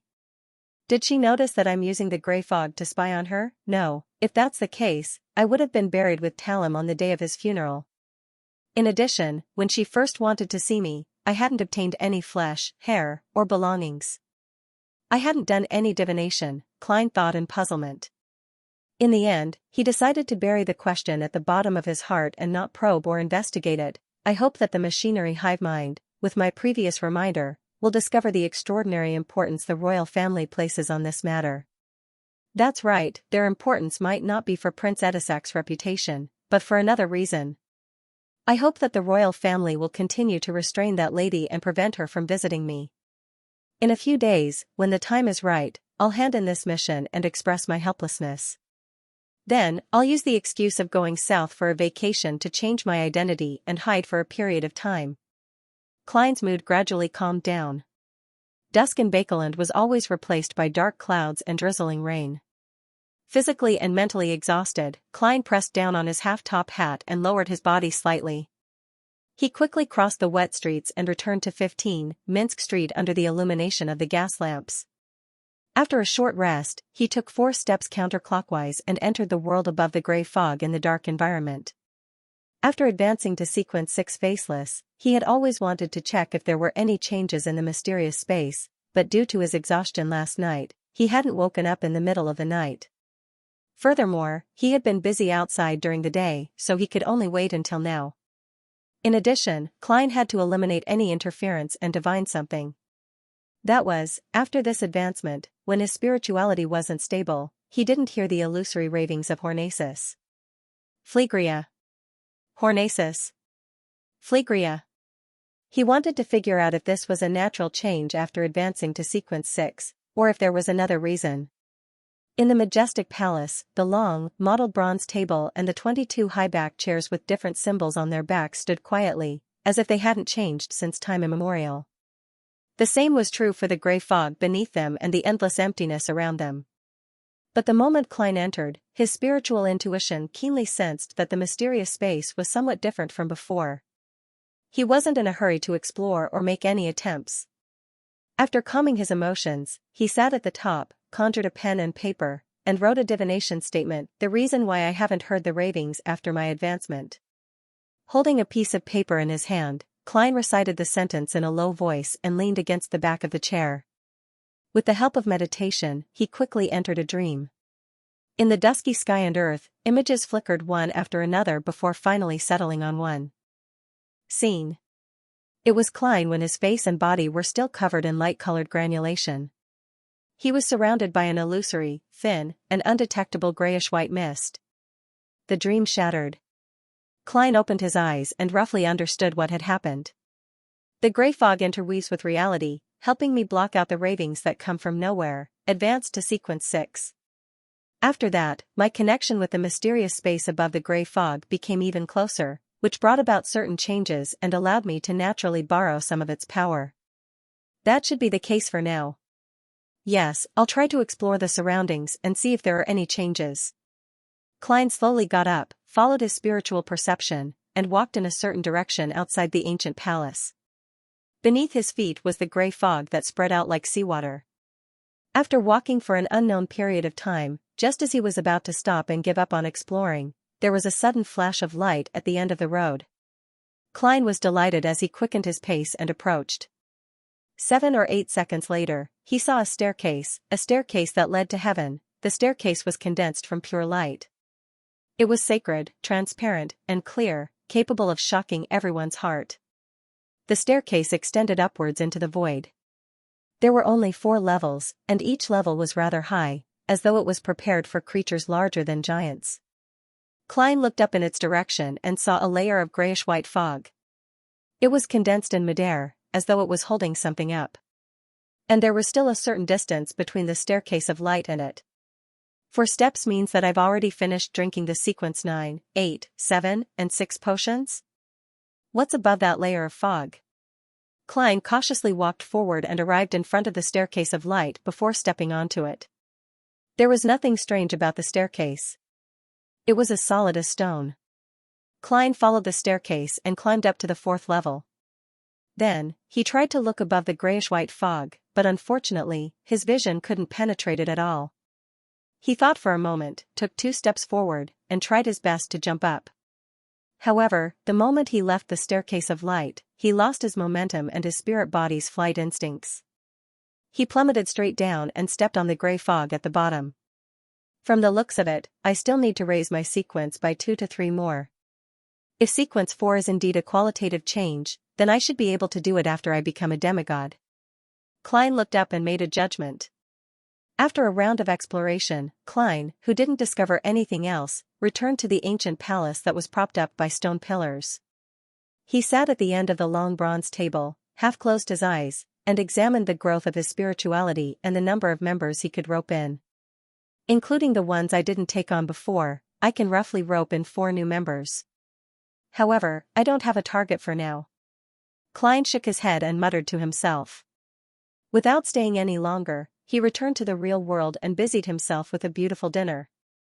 He cut the potatoes, blanched the beef, added the onions, and stir-fried them for a while. After sprinkling white sugar, pepper, and other condiments, Klein poured the prepared hot water into the pot, covered it, and lowered the flame. I have to say that the ability of a magician to control flames is a great helper in the kitchen. Ever since I had it, my culinary skills have improved significantly. If there wasn't any loss of control, monsters, searches, or evil gods, and everyone working to use their powers without causing any harm, the world would be peaceful and beautiful. Klein sighed and left the kitchen to enter the living room. The light from the gas wall lamp spilled out. Klein, who had planned on flipping through a magazine and waiting for an opportunity to add the potatoes and carrots, as well as the right amount of salt, couldn't help but think about how to act as a faceless. When I woke up this morning, my spirituality had completely stabilized. I realized that although the faceless potion in my body showed no signs of digesting, it had a certain degree of compatibility with me. This is a phenomenon that has never happened before after consuming the seer, clown, and magician's potions. With this in mind, Klein looked up at the oriel window. As it was already dark outside, it became like a mirror, faithfully reflecting the black-haired, brown-eyed, bearded, and gold-rimmed glasses figure of Sherlock Moriarty. Klein nodded in thought. This might be because I'd been acting as Klein Moretti all this time. In a sense, Sherlock Moriarty is just Klein in disguise, and not someone else. Although I've received many memory fragments and have some of my original feelings, in essence, I'm still a visitor from another world, Earth's keyboard warrior Zhou Mingrui. I've experienced too many things in the past 5 months. Sometimes, I even think that I'm Klein Moretti. Amidst the silence, thoughts flashed through Klein's mind, giving him many insights. However, I'm still Zhou Mingrui wearing Klein Moretti's skin. I've never given up on returning. He slowly closed his eyes. When he opened them again, the figure reflected in the oriel window had changed. It was a young man with dark brown eyes and short black hair. There was nothing special about his facial features, and he looked rather refined. However, there were obvious bags under his eyes, and there were signs of a double chin. This was Zhou Mingrui from Earth. Long time no see. Klein sighed, raised his hands, and rubbed his face. When he put down his arms, he had already transformed back into Sherlock Moriarty. After some contemplation and adjustment, he inexplicably felt that there was less of a barrier between his spirituality and the potion, and there were signs of them slowly fusing. It's no wonder Nimblewright Master Rosego's teacher, or perhaps his teacher, said that you can disguise as anyone, but you can only be yourself. This should be the core principle of the faceless acting method. Once you forget this point, it's very easy to lose yourself in the constant changes and eventually become a monster. Klein recalled what he had gained from mediumship and came to a realization. He crossed his right leg, leaned back, and quickly made plans for the future. I'll figure out and summarize the specific acting principles of a faceless, in the Beyonder Circle of Bakeland. I'll gather information related to mermaids on the tarot, so as to prepare for the ritual at sea. I'll directly or indirectly obtain the High Priest Sun Potion formula and help Little Sun advance to Sequence 7. I'll be qualified to obtain the method to remove the mental corruption of a rampager and a Beyonder characteristic. But I can't place all my hopes on Little Sunday. I'll have to attempt to gather it myself. Klein, whose mood gradually calmed down, snapped his fingers, reducing the fire in the kitchen. The fragrance of beef began to spread. At that moment, he heard the doorbell ring. The visitor was Lawyer Jurgen. Even though it was drizzling and the ground was wet, Jurgen was still dressed meticulously. He even wore a vertical collar. "What's the matter?" Klein was already quite familiar with him, so he didn't exchange pleasantries and directly asked. Jurgen put away his black umbrella and patted off the water droplets on his double-breasted frock coat. "Sherlock, I'll be leaving Bakeland on Monday next week. I'll be heading south for a vacation with my grandmother. The warm environment and clean air there suit her very well." "That's a very good thing." Klein took the initiative to make a deduction and asked with a smile, "You want me to temporarily adopt Brody?" Jurgen shook his head seriously. "My grandmother couldn't bear to part with Brody and insisted on bringing him along. I've asked around, and as long as we put him in a cage and buy a full fare ticket, he can also board the steam locomotive. However, we have to clean the cage at all times so that the air above isn't polluted. In fact, the smell in the third-class carriage is enough to overwhelm the stench of cat poop." Klein chuckled. "Brody probably doesn't want to go out, right?" "But it can't bear to part with my grandmother," Jurgen replied. He pressed down on his hat and said, "I'm here to inform you that if you need to be released on bail or deal with legal disputes, you can look for my colleague. This is his business card. I've already communicated with him. He won't be leaving Bakeland this year." How professional. He even specially considered this problem. "However, I probably don't need it for the time being. I'm now an informant for the machinery hive mind. Under normal circumstances, I won't be arrested and sent to the police station." Klein thanked him with a smile, took the business card, and stuffed it into his pocket. Jurgen had no intention of chatting or entering. He immediately raised his hand and said, "I still have to visit other clients. Sherlock, see you tomorrow." "No, see you next year." "Then I'll have to say this in advance. Happy New Year to your family." Klein smiled and waved. Watching Jurgen leave with his umbrella, Klein closed the door and sat back in the living room.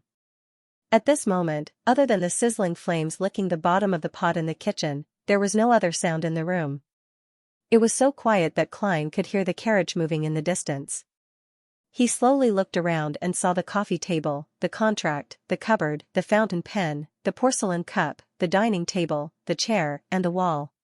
Retracting his gaze, Klein leaned back on the sofa and looked out the window at the dark night and the gas street lamps that emitted a dense glow. In the deep cold and silence, he sighed. New Year, the lightning gradually calmed down, and the darkness became the ruler of the land. After a short trek and sporadic battles, the City of Silver's expedition team finally arrived at their destination. With the help of the animal hide lantern's light that couldn't reach far, Derek Berg saw the city walls that had almost completely collapsed. He saw the tattered streets that didn't even have a single weed. On both sides of the street, most of the houses had collapsed. Only a few were barely holding on, but their surfaces were mottled and filled with the dust of time. The white and blue paint, which was different from the spires of the City of Silver, was already gray, making it hard to imagine what they originally looked like. However, for Derek to be able to use this to pry into the city's past, it must have experienced a long period of time.